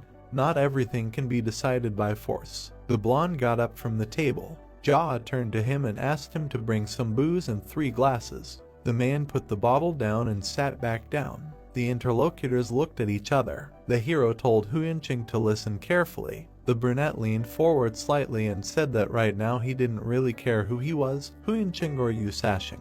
He also didn't care whether he was a martial artist from the Huyan family of swordsmen, or a martial artist from some clan in Jianghu. The guy narrowed his eyes and said that for him, he was just a loser who had the misfortune of running into a hero, and from now on, the man would have to do whatever he told him. The swordsman looked at the young man carefully and answered in the affirmative. Jaha stuck his hand into his kimono. He abruptly thrust the dagger into the table. The others shuddered in fear. The guy held the handle and said that this was how fights to the death were conducted in his village. If they disagreed, they would simply take this dagger and kill each other with it.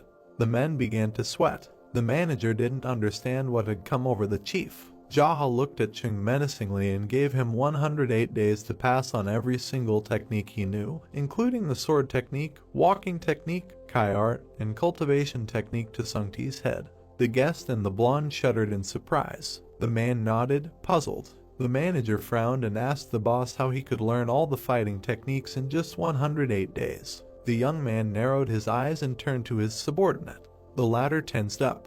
The brunette's eyes flashed. He asked if the blonde wanted to die, since the hero had just said that this was a fight to the death. Sung Ti sweated and tried to say something. The guy looked at him gloomily. The man turned pale and found nothing to say in response. Jaha looked at the two and told them both to get up at the rabbit's hour, then breakfast, training, lunch, training, dinner, and some rest. The men looked at the leader. He continued that if they tried to go out or run away during the break, he would consider it a challenge to a mortal battle and kill them both with his own hands. A red aura surrounded the young man. The hero suggested that they pull out this dagger and stab him with it if they disagreed on something. The subordinates sweated heavily, but remained silent. The brunette looked at Huicheng and said that since his Kai was stolen by him, he could slowly restore it during the breaks, or just rest. Jaha looked closely at the swordsman and reminded him of the 108-day period. It was a lot and at the same time not that much time. The guy did not ask to teach his subject literally everything, but they had to become at least 108 days stronger than before. The blonde turned to the leader and asked how he was going to evaluate whether they had become exactly 108 days stronger. The leader looked at him menacingly and said that if he had any complaints, the blade was still on the table. Let him take it out and cut. The man frowned and explained that it was just a question. The blonde thought that the master was asking to cut him for everything he said. Huicheng raised his head and turned to the main character. He noted that such a period was too short even to learn just one sword technique. Sung Ti glared at the owner with irritation. The leader crossed his arms and replied that although the blonde was a parasite, he was not exactly an idiot. The subordinate could not understand whether the leader was praising him or trashing him. The brunette turned his gaze to the swordsman and said that everything depended only on him, whether the man would teach him sword techniques or something else. The interlocutor frowned and wanted to make an argument related to the Huyan family of swordsmen. The hero looked away and interrupted the man. The guy said that he didn't care about his family. If he didn't want to teach, the knife on the table was waiting for its time, or he could lie down and the guy would stab him. The swordsman nodded silently. Jaha turned to Sung Ti and advised him to die and not hang around his neck if he didn't want to learn. And if the blonde didn't like the options, he could take out a knife and cut. Although, to be honest, they would stab him. The subordinate crossed his arms and frowned. All three sat silently at the table. The blonde raised his hand and said that he agreed with everything. Cheng exhaled and looked at the new master. He said that he would teach everything. The hero looked at them and concluded that at least they had come to something. The guy pulled out a dagger and made a small cut on his finger. The young man dripped blood into a bottle. Then he handed the knife to the subordinate. Sung Ti narrowed his eyes and asked why he was shoving a dagger at him. The hero stared at his interlocutor in silence. The blonde obediently cut his finger and dripped blood into the bottle. The swordsman did the same. The hero poured the drink into glasses and said that it contained the blood of 3 men who had survived a fight to the death. The interlocutors looked at him in silence. The guy announced that, according to the pact, teacher Huicheng would teach his student Sung Ti, devoting himself with all his soul and body to this for the next 108 days. And also, student Cha Sung-ti would study the techniques of his teacher, filling himself with respect in the following period.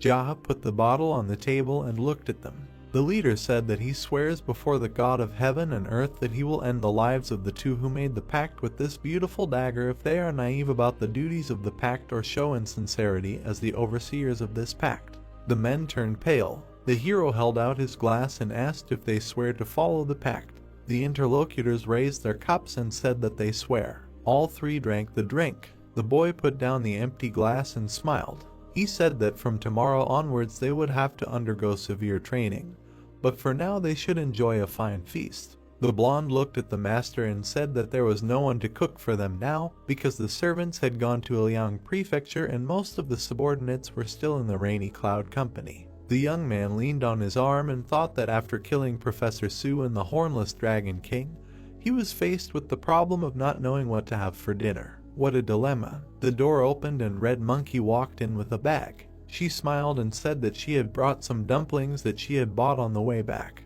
The hero stared at her in surprise. The girl showed him what she had bought and muttered that she didn't know which ones the leaders liked better, so they had both the meat and vegetable ones. She had also brought some sweet and sour chicken fillet, which would go well with the drink. Huyanqing and Sungti applauded her. Everyone looked happily at the newcomer. Jaha spread his arms and announced that from now on, the 4 heavenly generals would be White Tiger, Green Dragon, White Rooster, and Red Monkey. The girl narrowed her eyes and asked if this was really out of the blue. The hero nodded decisively. The 4 of them sat at the table and ate. Jaha looked at Red Monkey and asked if she knew how to make noodles. The girl smiled and replied that she would have some for the master when she finished. The hero looked at her contentedly and replied that it was excellent. Sungti turned to the girl and raised his hand to ask for some for himself. Red Monkey agreed. Huyanqing shuddered and noticed the looks on him. He began to sweat and wondered if, even though he was a prisoner, everyone wanted him to ask too. The people present continued to look at him. The man lowered his head and said that he was full. The hero frowned and noted that this was a lie. The guy asked Red Monkey to make 3 servings. The girl stood up from the table and obediently agreed. The brunette looked ahead thoughtfully and thought that Jianghu, filled to the brim with men, was nothing more than hell. The young man looked questioningly at the swordsman. He was eating and crying. Jaha leaned over to the blonde and asked what was wrong. Sungti assumed that the man was crying from the wonderful taste of those meat buns. He was surprised that his interlocutor was crying so much over a bowl of noodles after he had finished the battle so fearlessly. The blonde suddenly fell silent and looked away, remembering that Huyanqing would be his teacher and he should stop teasing him. The swordsman rubbed his eyes and muttered that it was not like that. He would give his all during the training anyway. The hero looked at Sungti seriously and addressed him. The subordinate turned around. The guy was sitting opposite him and smirking. The leader asked what he would do now that his carefree days were over. They laughed. Red Monkey returned with bowls of noodles and asked what had made them so happy. She began to set out the dishes. The young man turned to her and replied that when he thought about what awaited his protege and how he would get beat up, he immediately wanted to laugh. The girl agreed that it was indeed funny. Jaha began to gobble up the noodles. The others ate with gusto. The men gestured to praise Red Monkey's cooking. The door opened. The hero raised his head and looked in that direction. Chuliang and Yanggi appeared on the threshold. The chief blacksmith smiled and noted that it was difficult to meet with the chief. Everyone rose from the table. The guy asked what brought the guests to them. The red-haired man grinned and replied that he had finished. The brunette looked at him in surprise and asked again. The blacksmith put the box down and opened it. Everyone present looked at the contents in amazement. There was a sword lying there. The hero examined it carefully and thought that the weapon was a little shorter than he expected. It turned out that the man could not get enough metal that he wanted. The young man smiled and thought that he hadn't received such a gift for a long time. The unfinished nature of this sword could be felt in the heart of their forge. Chuliang gestured with his hand and offered to bear the blade. The boy took the weapon and took it out of its sheath. He looked closely at the blade. The blacksmith watched the boy swing the sword and asked if he liked it. Jaha answered in the affirmative. The master came closer. The hero turned his head to Huyanqing, who shuddered. The red-haired man asked if there was anything the leader could use to test the sharpness of the sword. The swordsman jumped back and abruptly hit his head on the floor, begging for mercy. Everyone looked at him in surprise. The brunette asked why he would kill him at all. He took out an old blade and said that this was the only way to test it.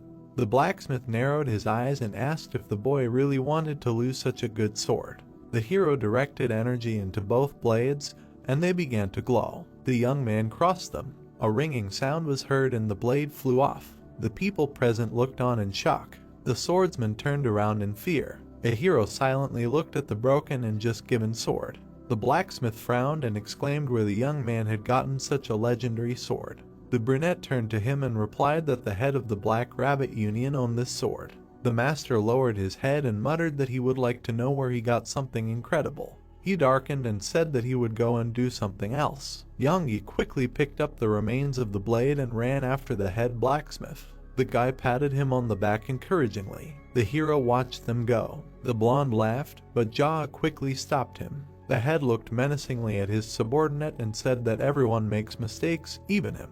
The young man asked if Sungti had never made mistakes before. The man smiled and touched his chin. He replied that he understood the concept of mistakes, and that only those who do nothing make no mistakes. The hero emphasized that this was exactly about him. The blonde closed his eyes in irritation. Red Monkey looked at him with a smirk. The leader turned around and went to bed. The others wished him a good night. Sungti frowned and asked where the leader was going. The young man left the building and replied that he was going to bed. The ward exclaimed why he needed to go outside. The brunette said that he wanted to and went into the garden. He raised his head and looked at the dying sunset. The young man lay down under a tree. The first stars were already lit up above him, and the moon was shining. A crazy monk, an abbot who practices esoteric Buddhism. If we consider the hero's past life, we can say that he was a crazy demon.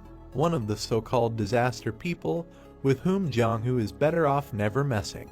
The mad monk dragged him across the central plains to Tibet so that he could taste some white fire herbs. Every person from the dark faction and the heretics of the demonic cult that they met along the way died at his hands. If the monk had not achieved enlightenment and left the central plains for Tibet, half of the masters there would have died at his hands. Although the hero never called him teacher while he was around, the monk always called him his disciple. Looking back on it all, after he became a mad demon, the hero thought that he was his teacher after all. The boy remembered the monk handing him a staff and saying that he was leaving it to him because the teacher no longer needed it. The boy looked at him and asked how he could use something like that when he was not even a monk. The monk held a cane and a separate tip in the shape of a moon. The teacher explained that the student's thirst for blood was too great, so he removed the sharp tip. And the staff itself is already a great weapon. You could say that it is something like unshakable faith. They stood opposite each other. The hero clarified whether it would definitely not break. The monk replied that the student would be dead if faith faded, so there was nothing to worry about. The guy asked how to understand this. The man said that this is exactly how to understand it. The young man took the staff and asked where the teacher was going. The monk turned around and said that he was returning. The brunette narrowed his eyes and muttered, was he really just going to leave? The teacher said that a journey is called a journey because there is a place to return to. He was filled with many things, it was time to empty them again. Jaa asked what to do if someone like him had nowhere to return to. The interlocutor smiled and grabbed the youth by the head. He replied that he was ready to shave that awful hair clean at any time if he decided to visit him. The teacher asked the student not to die hanging around here and there and to find him if he was depressed. Then he left, and the hero watched him go. Eventually, the youth was left alone and wandered in the other direction. The brunette opened his eyes. Petals were falling from the flowering trees. The hero was lying on the ground. Huinching and Sungti began their training. The others in the dojo were also training. Jaa was sitting on the roof of the house in the lotus position, meditating. Then he took a bath, and then he meditated again in different places on the property. His servants and wards wandered around, attracting attention, but he did not react. The blonde diligently swung his sword under Ching's guidance. It began to rain, but no one stopped training. The youth sat under a tree and meditated. The sun came out. Scarlet energy was blazing in the hero's palms. He gradually extinguished it and opened his eyes. The flames were reflected in his pupils. He had reached the pinnacle of mastery in the Flame Rooster stage and had entered the Fighting Rooster stage. The warriors were doing exercises. They noticed the leader approaching them. The guy butted into the ranks of the men and demanded to train, ignoring him. Gunpyeong looked at him nervously and wondered what he was trying to do. The hero took a fighting stance and began to train with everyone. Then he sat down to cultivate again. This was repeated several times. The young man was sitting under a tree in meditation. Sungti approached him and said that 108 days had passed. The blonde had noticeably matured and had a stubble. Jaha looked at him carefully and asked if he felt that he had become stronger. The man smiled and said that he had become incomparably stronger compared to his past self. Hu Yinqing approached them. The hero looked at him and asked if his protege had really become stronger. The swordsman looked at the gentleman seriously and replied that he had at least become a master of the sword. Although not much time had passed, he had learned the basic principles and stances of the agile ghost sword. Ching had also passed on the cultivation technique to him, and in the evenings they would accumulate internal energy together. Sungti's internal storage had formed itself, and he had learned how to use the internal energy from it. The guy thoughtfully touched his chin and asked what kind of swordsman it was to be a teacher. The man hesitated, then resolutely looked at the leader and asked to be allowed to continue teaching. The hero looked at his interlocutor in surprise. He was confident in his words. The brunette narrowed his eyes and thought that even Hu Yinqing had changed. Had he really achieved some kind of enlightenment while teaching the blonde? Jia turned his gaze to Sungti and asked if he wanted to continue teaching. The man answered affirmatively. The leader looked at them silently. He nodded and said that the pact they had made had been fully fulfilled, so they could do as they saw fit. The others thanked him. Jaha looked at the blonde and asked how it felt to step into the depths of the Jianghu. He smiled and said that it was quite good. The hero looked serious. He said that if the man had continued to eat and drink in the brothels as usual, he would not have had any risk of dying, since he was too weak. But now his life had become much more difficult because of martial arts. The boy sat on the ground in front of them. The hero concluded that this was how the Jianghu worked. Sungti grinned and said that he had just started, so he had nothing to regret. The feeling of becoming stronger was unfamiliar to him from the past, and this was wonderful. Jaha chuckled and thought that this was how martial artists thought. Most of them did not regret their past lives. Regret came only at the moment when the blade plunged into their hearts. There is a great charm in becoming stronger. The brunette looked at the swordsman and praised him for his excellent work. Hu Yinqing bowed and thanked him. With these events, the first season ended. Sunny weather. Sungti noticed the main character leaving. The blonde looked after the leader and asked where he was going. The brunette replied that he would warm up a bit in gambling duels, and on the way he would drop by the Yihua district. The ward turned to Ching and asked what gambling duels were. The swordsman replied that you just bet money and fight there. The interlocutor was surprised why the gentleman went there. The men looked towards the exit. Ching frowned and said that he did not know. It would be much stranger if someone knew about the hero's thoughts. The guy left his territory. The guards bowed to him at the end. The young man frowned and remembered that in the past his face looked terrible precisely because of gambling duels. After beatings, the expression on the face changes, and he was beaten pretty badly. He learned a lot in that place. Even after his first defeat, the hero realized that he could learn a lot. While he was being beaten, he learned to counterattack. Jaha also learned to analyze the strength of his opponent based on his appearance, aura, and eyes. The reason why people who had fallen to the very bottom of their lives came to gambling duels is that even for lost fights you can get money. He went out onto a busy street. Poor people were drinking and eating around. The brunette grinned and noted that this place was still the same. The hero went into the building. The boss sat down at a table and ordered a bottle of Dukan liqueur from the waiter. The guy looked around. The patrons of the establishment were looking at him greedily. Jaha frowned and thought that the atmosphere was, as always, shitty, and they were all probably fighters participating in gambling duels. They brought him liqueur. The young man poured and took a sip. A man came up to him and grabbed the bottle. The hero watched as he drank his drink without asking. The man grinned and sat down opposite. He said that the guy was a new face here and asked to buy him some liquor in exchange for telling him about this place. Jaha laughed. The man laughed too. The young man extended his hand and demanded that the bottle be returned. The interlocutor handed him the vessel in bewilderment and said that he had already finished his drink. The brunette grabbed the bottle and abruptly smashed it on the man's head. Then he grabbed him by the hair and slammed his face into the table. Those present watched in shock. The head of the clan lifted his opponent by the hair and looked at him indifferently. The man's face was covered in blood. The hero glanced at the waiter and ordered another bottle. Then he looked at the offender and ordered him to get lost. He jumped up and quickly ran out into the street.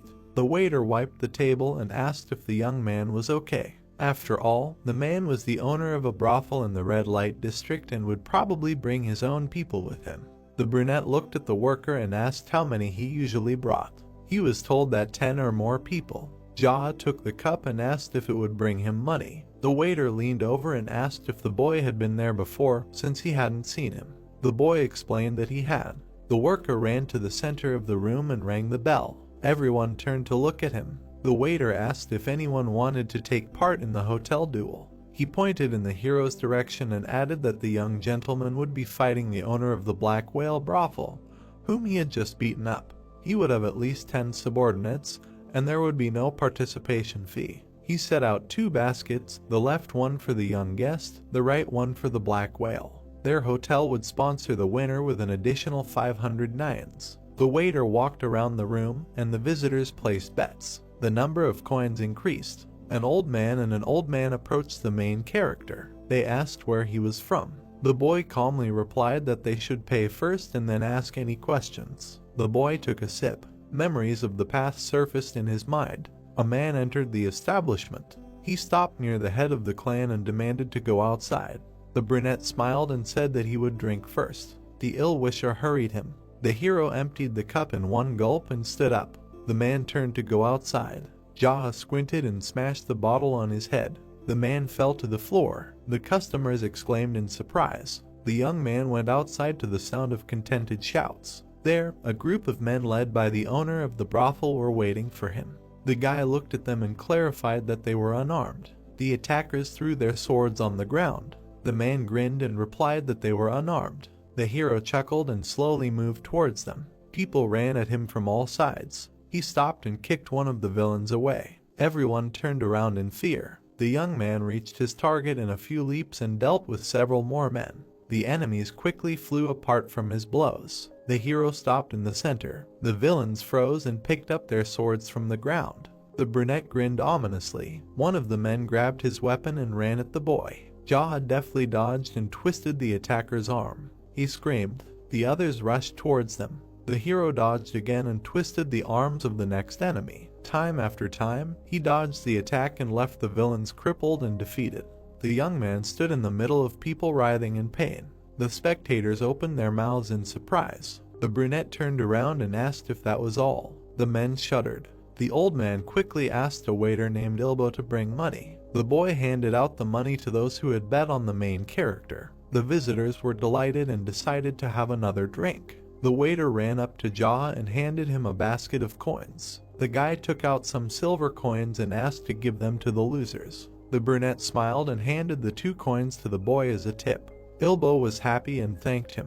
The hero asked him to stay there until the end. The boy agreed. The waiter wrapped the winnings in a bag and handed it to the head of the clan. He noted that since he was so good, he must know how to fight with weapons. The guy took the bag and asked who had the biggest reward for winning now. The boy looked at his interlocutor and replied that the man's name was Dongfeng Yon, and he had never lost. However, to fight him, he would have to pay at least 10,000. The brunette smiled and replied that he understood. In the past, he would never fight Dongfeng Yon, who was known as the king of gambling duels, and to fight him, he would need as much as 10,000. The guy threw his winnings over his shoulder and went on. He thought that he should collect this amount in order to meet him and reveal his past to the end. The young man passed by some people sitting on the ground sharpening their blades. In a duel with weapons, the winner is the one who breaks the opponent's weapon. The hero entered the territory. An old man stood in front of him and smiled. He asked if the boy really wanted to challenge him. It was Gu Jonggak. Jaha looked at him and answered in the affirmative. The man said that he would not fight for nothing and demanded to see what he had brought. The boy showed him the coins. Jonggak grinned and said that he did not remember asking for so much. The hero frowned and told him to step aside. He asked if the king of duels with weapons could not even get out. The old man rubbed his forehead and muttered that he had no idea where the boy came from. The man turned to the fighters on the other side and asked them to tell him for a gold coin if they knew him. The man replied that he did not know. The old man exhaled and turned to the boy. He suggested that he try lowering the sword first. Jaha narrowed his eyes and warned him not to try to trick him. It looked like a simple hand-to-hand fight, but in fact, he was showing off his swordsmanship skills. One of the reasons Gu Jonggak became the king of the exciting duels with weapons was because of his sharp and durable sword, but he also had exceptional swordsmanship skills. The truth is, he has a strong inner core, and he wants the hero to put his sword down. The brunette narrowed his eyes. The man grinned and said that it was easy to get hurt in a fight with a weapon, and he was only trying to protect it. The young man took the sword out of its sheath and held it out in front of him. The hero said that he would give the first move to his opponent. Gu Jonggak reached for the weapon on the wall and said that he would fight the boy using the zenith sword. He approached and warned the boy to hold the weapon tightly, because if it flew out, innocent people could get hurt. Jaha frowned and asked him to stop chatting and start fighting.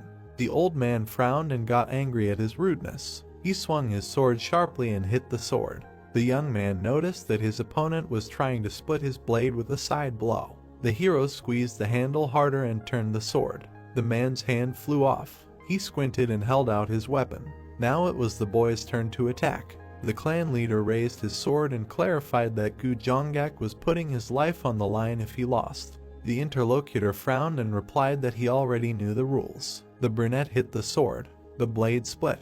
The old man abruptly threw a dagger at his opponent. The boy parried the attack with his aura. His eyes flashed. The old man stared at him in shock. The hero abruptly pierced his opponent in the chest with his sword. Jaha leaned over him and asked how he dared to ambush him. The man was bleeding and shaking. He called for help. The young man grabbed him by the head and threw him to the floor. Everyone present watched in fear. The brunette sat on the table and moved the coins. The boy said that there was nothing to stare at.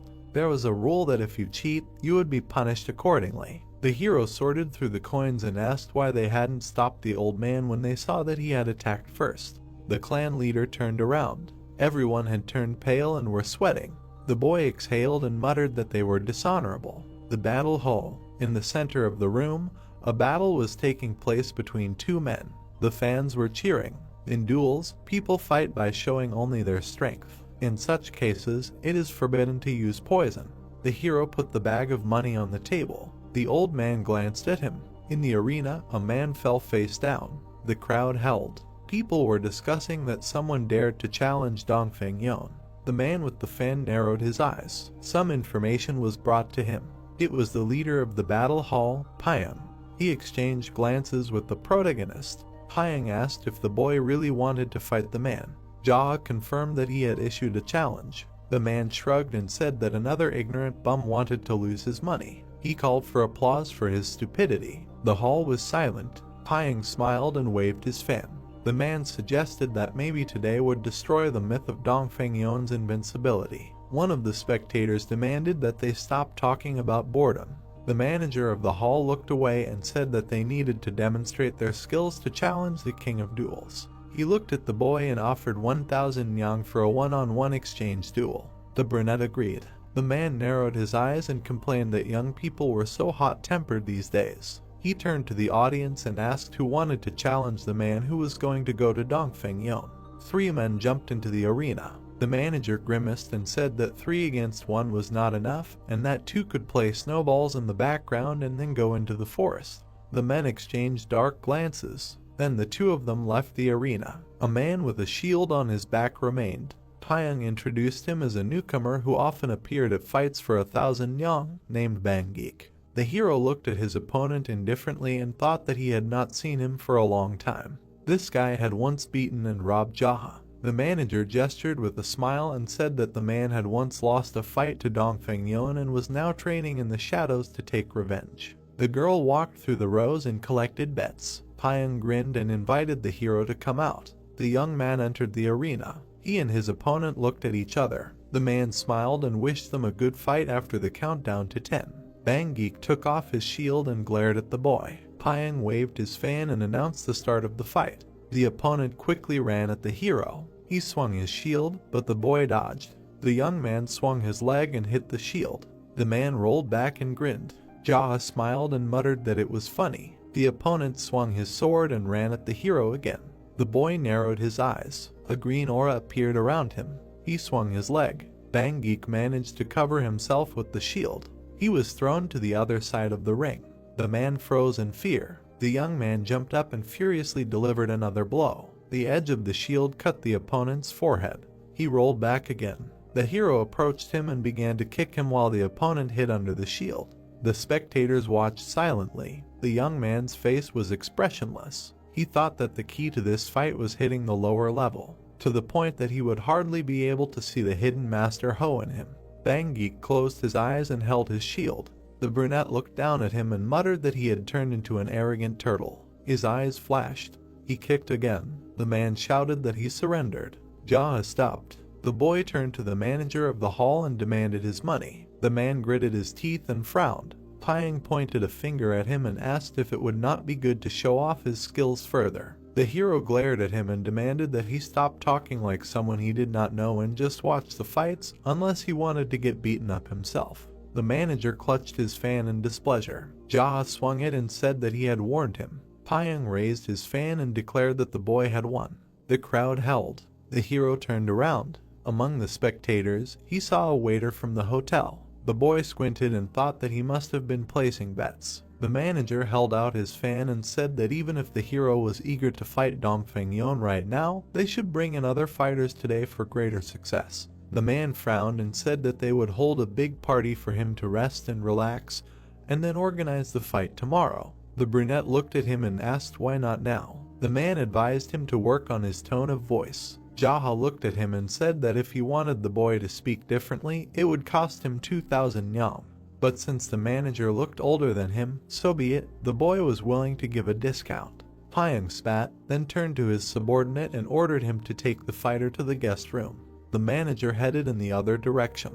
Bang Geek wiped away the blood and advised the boy to be careful with him. The brunette looked at him and said that common soldiers use beauty and deception. The man was surprised and asked if the boy had been here before. The hero asked if the other man had ever left the place. He answered negatively. The servant brought the young man his winnings. Jaha threw one coin to his opponent. He looked back questioningly. The brunette smiled and said that the man was not in the best condition, so he should eat some hot rice to feel better and not talk about meaningless things when he himself did not even have the skills. The head of the clan turned around and left under the surprised gaze of his opponent. The guy narrowed his eyes and thought that once these words were spoken to him and advised not to take up arms and not to start being rude if he did not have enough skills for a quarrel. A room for honorable guests. The servant asked the hero to enter. The young man was mentally surprised that they would treat him normally. He went inside. A fair-haired girl bowed to him and said that she would follow his orders. She smiled and introduced herself as Biksoa.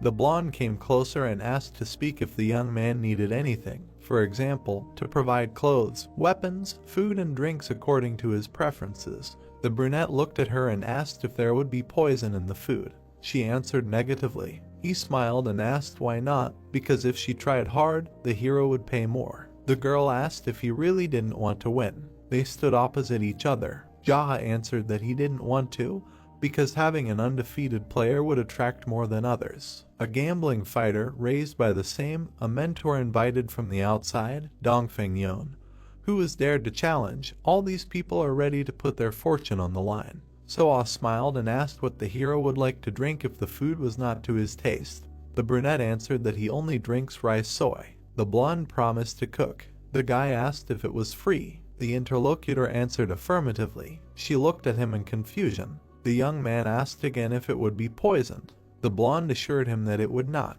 Soa smiled and said that she would be back soon and asked if she should bring girls. The hero looked at her in bewilderment and asked again. The woman explained that if he wanted, she would order him to have a glass of alcohol and he would enjoy it.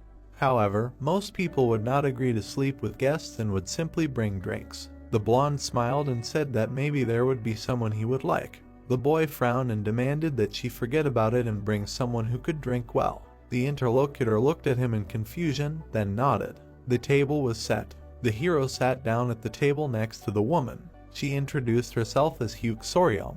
The boy leaned his elbows and asked if she knew how to drink. She answered in the affirmative. She poured a drink into a glass and placed it in front of the young man. Jaha looked closely at the cup. He closed his eyes. A ripple ran across the surface. The young man felt that there was no one around except for the women. The interlocutor looked at him in bewilderment and asked what was wrong. The brunette looked at her silently. He thought that even in his past life he knew that these two were famous as the most beautiful girls in this place, but he saw them in person for the first time. When the hero saw them training, they seemed to have mastered the same martial art. They also had impressive abilities. The clan leader sighed in disappointment. He expected something more, given their exceptional beauty. The guy took the bottle and poured his companion some too. She thanked him and took the cup. The hero squinted, then with a sharp movement hit several points on her neck. Soryung froze in fear and could not move. The young man took out the ornament from her hair and found some kind of powder in a bead. He smiled and asked if it was medicinal powder. The woman was trembling. The hero asked if he would die if he drank it and what she was going to do with it. Jaha poured the contents into her glass. The interlocutor began to sweat. The brunette smiled and offered her a drink. The guy grabbed her chin and poured the drink into her mouth. She swallowed. The young man crossed his arms and said that if it was a deadly poison, she would die, and if not, he would be happy. Soryung looked at him in horror. Time passed. The candle went out. The hero grinned and noted that it was not a deadly poison. The woman was crying. The young man squinted and thought how good it was that he noticed in time, otherwise it would have been bad. The silhouette of a girl appeared in the doorway. She called the gentleman. The hero quickly approached the entrance. As soon as the blonde entered, he quickly hit her in the pain points and paralyzed her. So all looked at him in fear. The guy abruptly pushed her to the table and sat her down.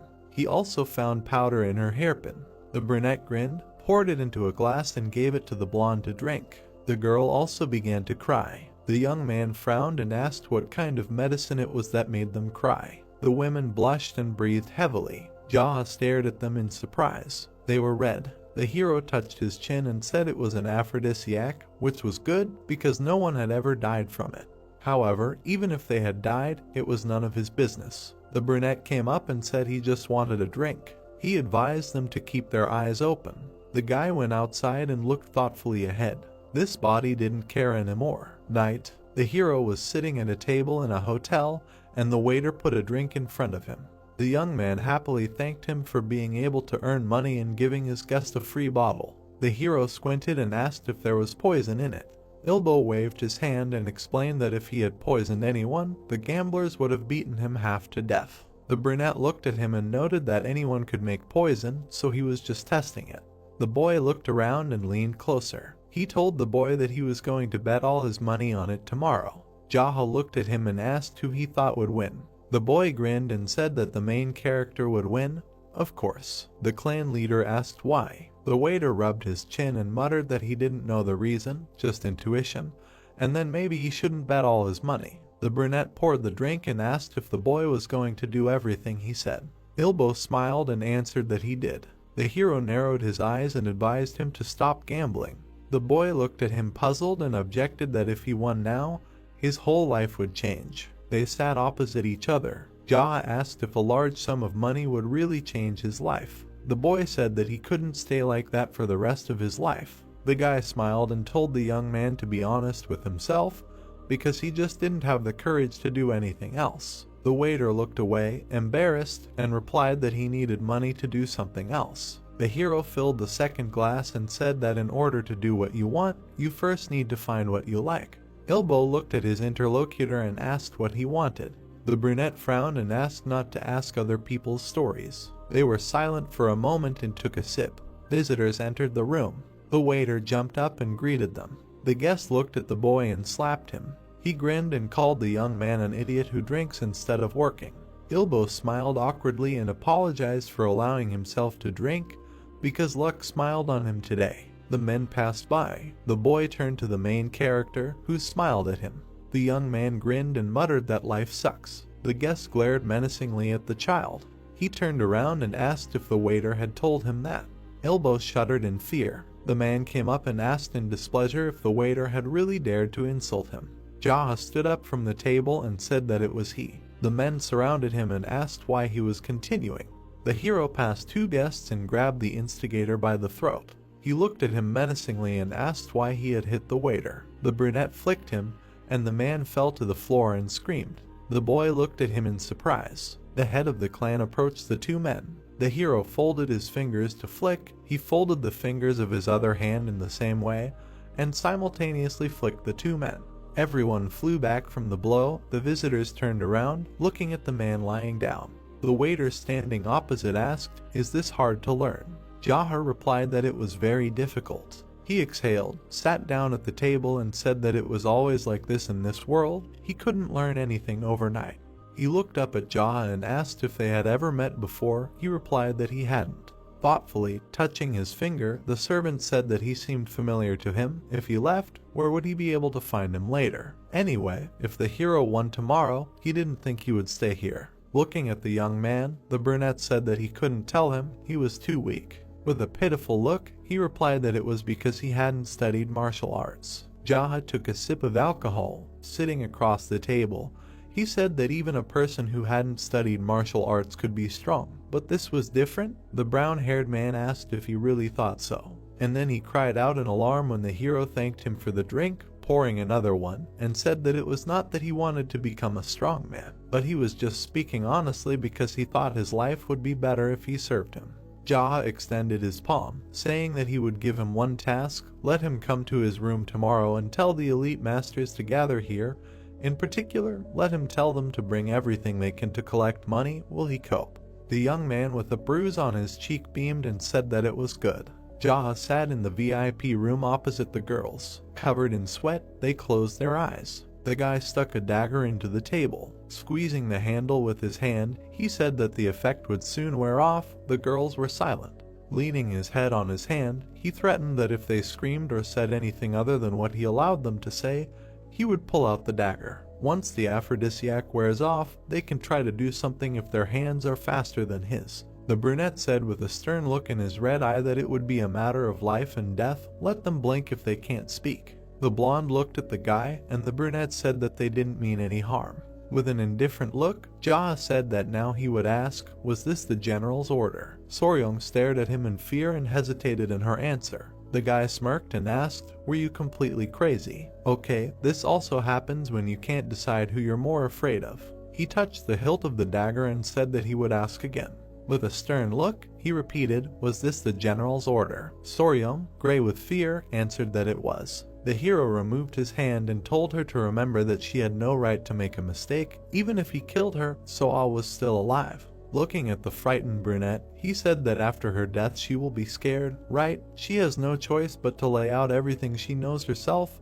Let her calm down. The tense girl answered that she is fine. Soa was scared when the brunette turned to her. With a wet face, she answered that she also feels fine now. Jaha moved his finger, saying that great, now let her try to answer the questions in time, and even better at the same time, whoever doubts or is in a hurry to ascend to heaven, he will pierce with a dagger. With a joyful smile, the hero asked, do you agree? The girls were tensely silent. The hero rubbed his palms and said that he wondered who would die first. Sitting at a round table, the brunette said that the first question was who Pyong was. 1, 2, 3. The wet girls simultaneously exclaimed that he was the leader of the battle hall. Waving his hand, Jaha said that it was right, their lives were extended. Pointing his hand, he said this is the second question. The leader of the fighting hall is higher or lower than Dongfeng. They understand what he means. Raising his finger, he repeated higher or lower and counted to 3. Looking at him, the girls simultaneously answered that it was higher. The brunette looked at them and sighed. His gaze was serious. He thought that in fact this was the end of his knowledge, and he did not know the correct answer to the next question. The heroines looked tensely at the guy, who said that this time he would give more time to think. Let them answer properly. Who is the king of duels? With a serious look, Jaha counted to 3. Soa clenched her fist and answered at the same time as her friend, Ayangbok. The guy looked surprised and asked again, the owner of the inn. The frightened girls answered that yes. The hero hummed understandingly and thought that he was known as a person who did not make enemies. He was generous and often treated people to alcohol and also did not require much payment. He also liked gambling, so he lost a lot of money. Looking down, Jaha thought that this was simply unbelievable. With a thoughtful look, he thought that then the confrontation between Za-An and Helen. Hiding the dagger, the brunette walked away, telling the girls that it was a great job. They sighed in relief, sitting at the table. The hero approached the Hell Inn. There were many tables in the room at which customers were sitting.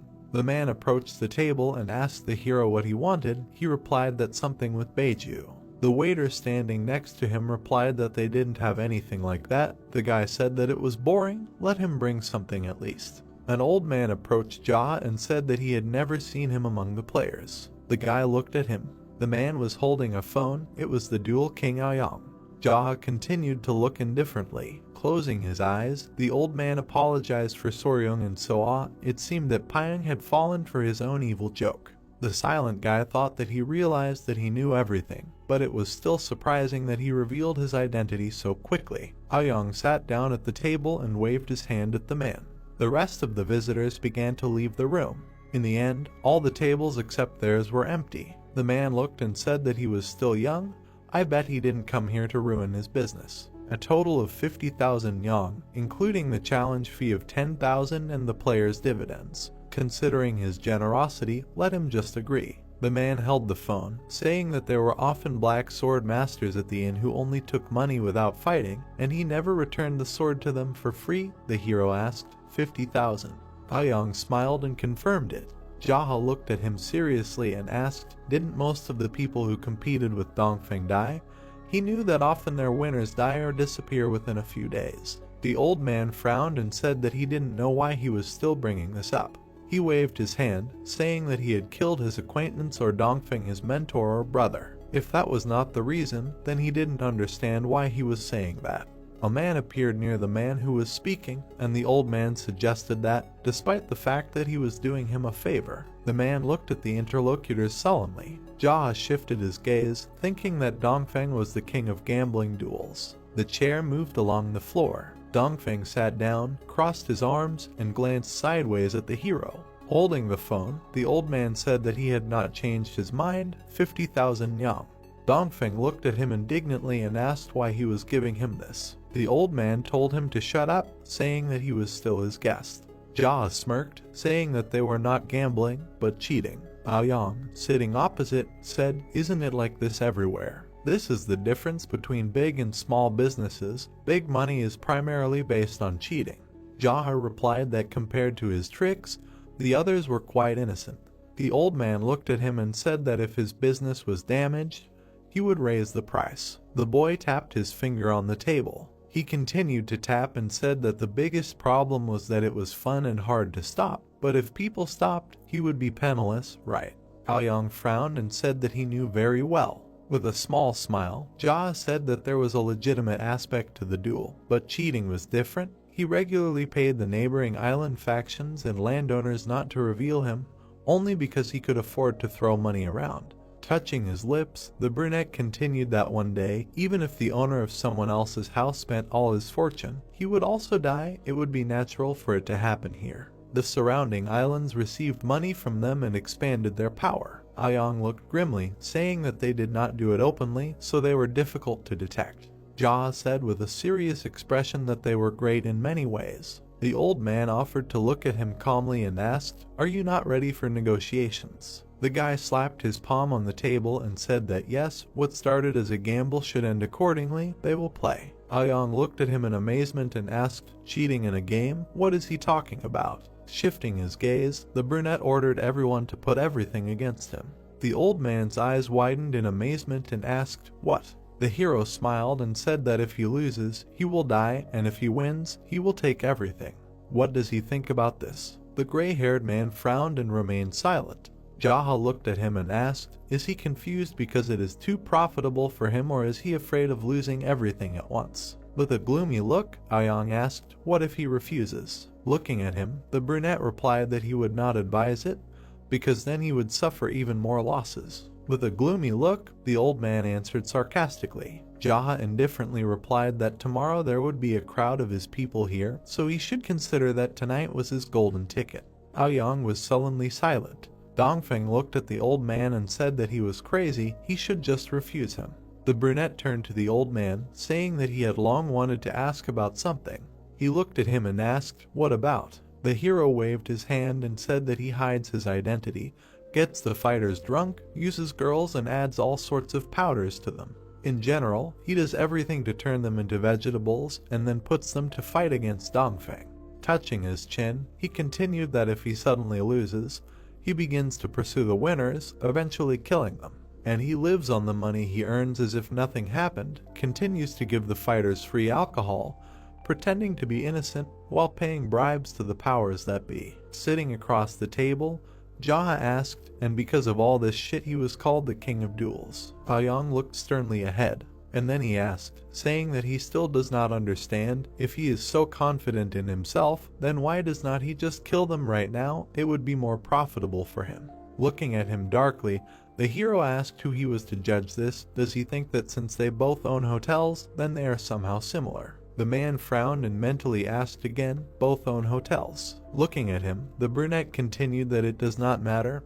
He has profited from people all his life, so why does not he at least play fair for once? Let him stop thinking about idiotic tricks that can be pulled. Dongfeng glared at him. Picking up the phone, Aoyang asked, who is the owner of the inn? Who is he anyway? With an indifferent look, Jaha replied that he is the owner of Zaha Inn. The old man frowned, repeating the name to himself. Dongfeng crossed his arms and asked, where is this anyway? Looking at the hero, the old man replied that he agreed he would gather people and come to the arena. It was very tempting, but the main thing was that he himself would not regret it later. The brunette nodded and replied that living without regrets was another virtue of strong people. Standing up, Jaha said that it was time for them to go. Dongfeng also stood up and said that he could not believe that he would soon kill such a strange guy like him. Turning his gaze to him, the hero noticed that it sounded almost impressive. His nickname was the King of Gambling Fights. He looked very serious. This is really cool. Dongfeng angrily clenched his teeth, calling him names. Looking at the fighter, Aoyang said to release all the anger in the arena. With a wild smile, Dongfeng promised to make him beg for mercy. The man looked at the group of people walking. He looked surprised and asked, what is going on here? Dongfeng crossed his arms and without turning around, ordered to order everyone to gather in the arena. The man asked in surprise, everyone. Looking with a red eye, the man answered that yes. Now, a group of people were walking down the street. The leg stopped. Jaha looked straight ahead. Dongfeng stood with his arms crossed, and there were many people behind him. He said that there was no turning back. With a sharp swing, the brunette hit several people in the face at once and ordered them to get out of the way. He approached a candy stand and asked the seller to make him one lollipop. Taking the balls on a stick, the hero threw a coin and said that he did not need change. The seller looked at the silver in his hands in surprise and thanked him. Dongfeng watched in anger as the guy indifferently ate the candy, saying how long it had been since he ate it. He angrily clenched his teeth until he trembled. The man standing behind him asked discontentedly what he had arranged here. Their fight was scheduled for tomorrow. Pying was scared when the fighter, without turning around, told him to shut up. Holding the candy stick, Jaha confirmed that it was better to shut up because he was just a worthless manager. The man grimaced in displeasure. Putting his hand on his hip, the fighter said that the old man ordered to finish him off. The hero twirled the stick in his hand and asked if he was seriously going to hide behind their backs. Sometimes he doubted whether he was really the king of gambling fights, in which case it was easier to put a crown on a dog or a cow. Dongfeng trembled in anger. The people in the stands looked at those standing in the arena. Jaha twisted his shoulder, warming up his hand. The old man pointed his hand and asked Pyong what this was. He replied that today they were just spectators. The fight was clearly not about money. The man asked, then what was it about? The man clapped his hands. By clapping his hands, Jaha attracted everyone's attention, saying whether they knew it or not, this dual king was ruling from the shadows here. The old man looked ahead gloomily. Dongfeng angrily shouted at him to shut up. Jaha looked at him indifferently. He should shut up because he said so.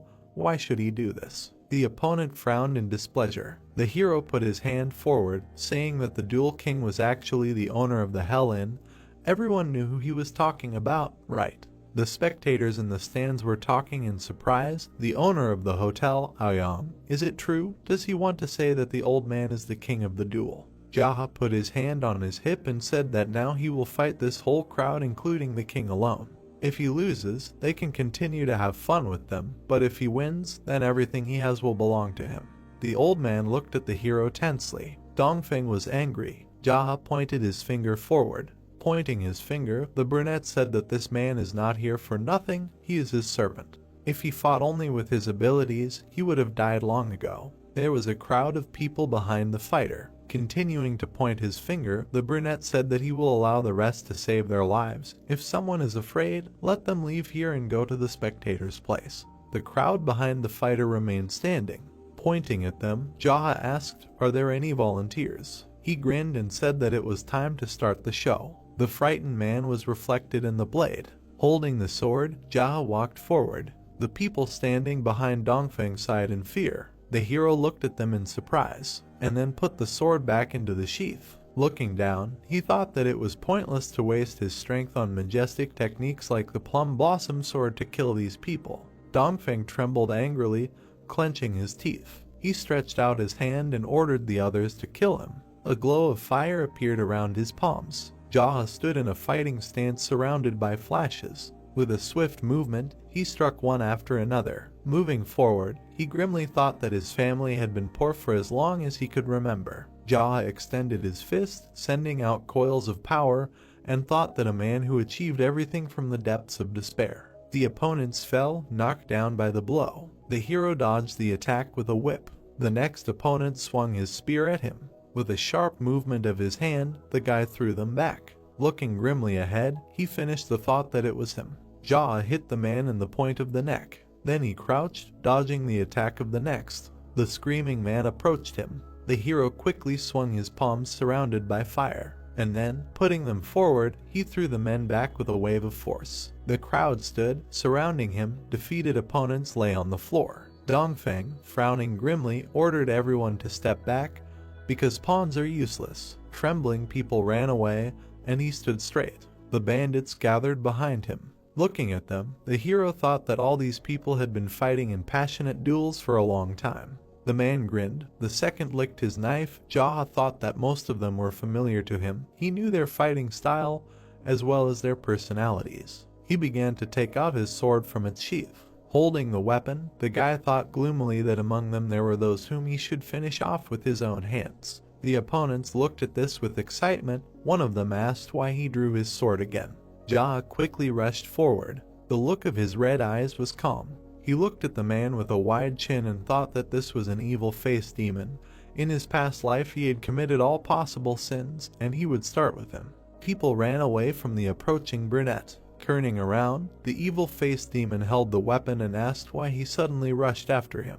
Instead of answering, Jaha attacked him. Blood splashed in all directions. The spectators looked at this in surprise. Even Dongfeng was amazed. The man's body fell to the ground separately from his head. Jaha stood with his back, illuminated by pink light. His face was stained with blood. He said that it turns out that there is someone else here whom he must kill. He pointed his sword at the man who was looking back and ordered him to step aside. The man pointed his finger at himself in alarm, and the hero confirmed that yes, he was the one who needed to leave. A narrow-eyed man with a bandage stood behind him. Looking at him, the blood-stained brunette ordered him to come closer. The frightened man trembled. Looking at him, Jaha thought that this sly man was killing his fellow betters for no apparent reason.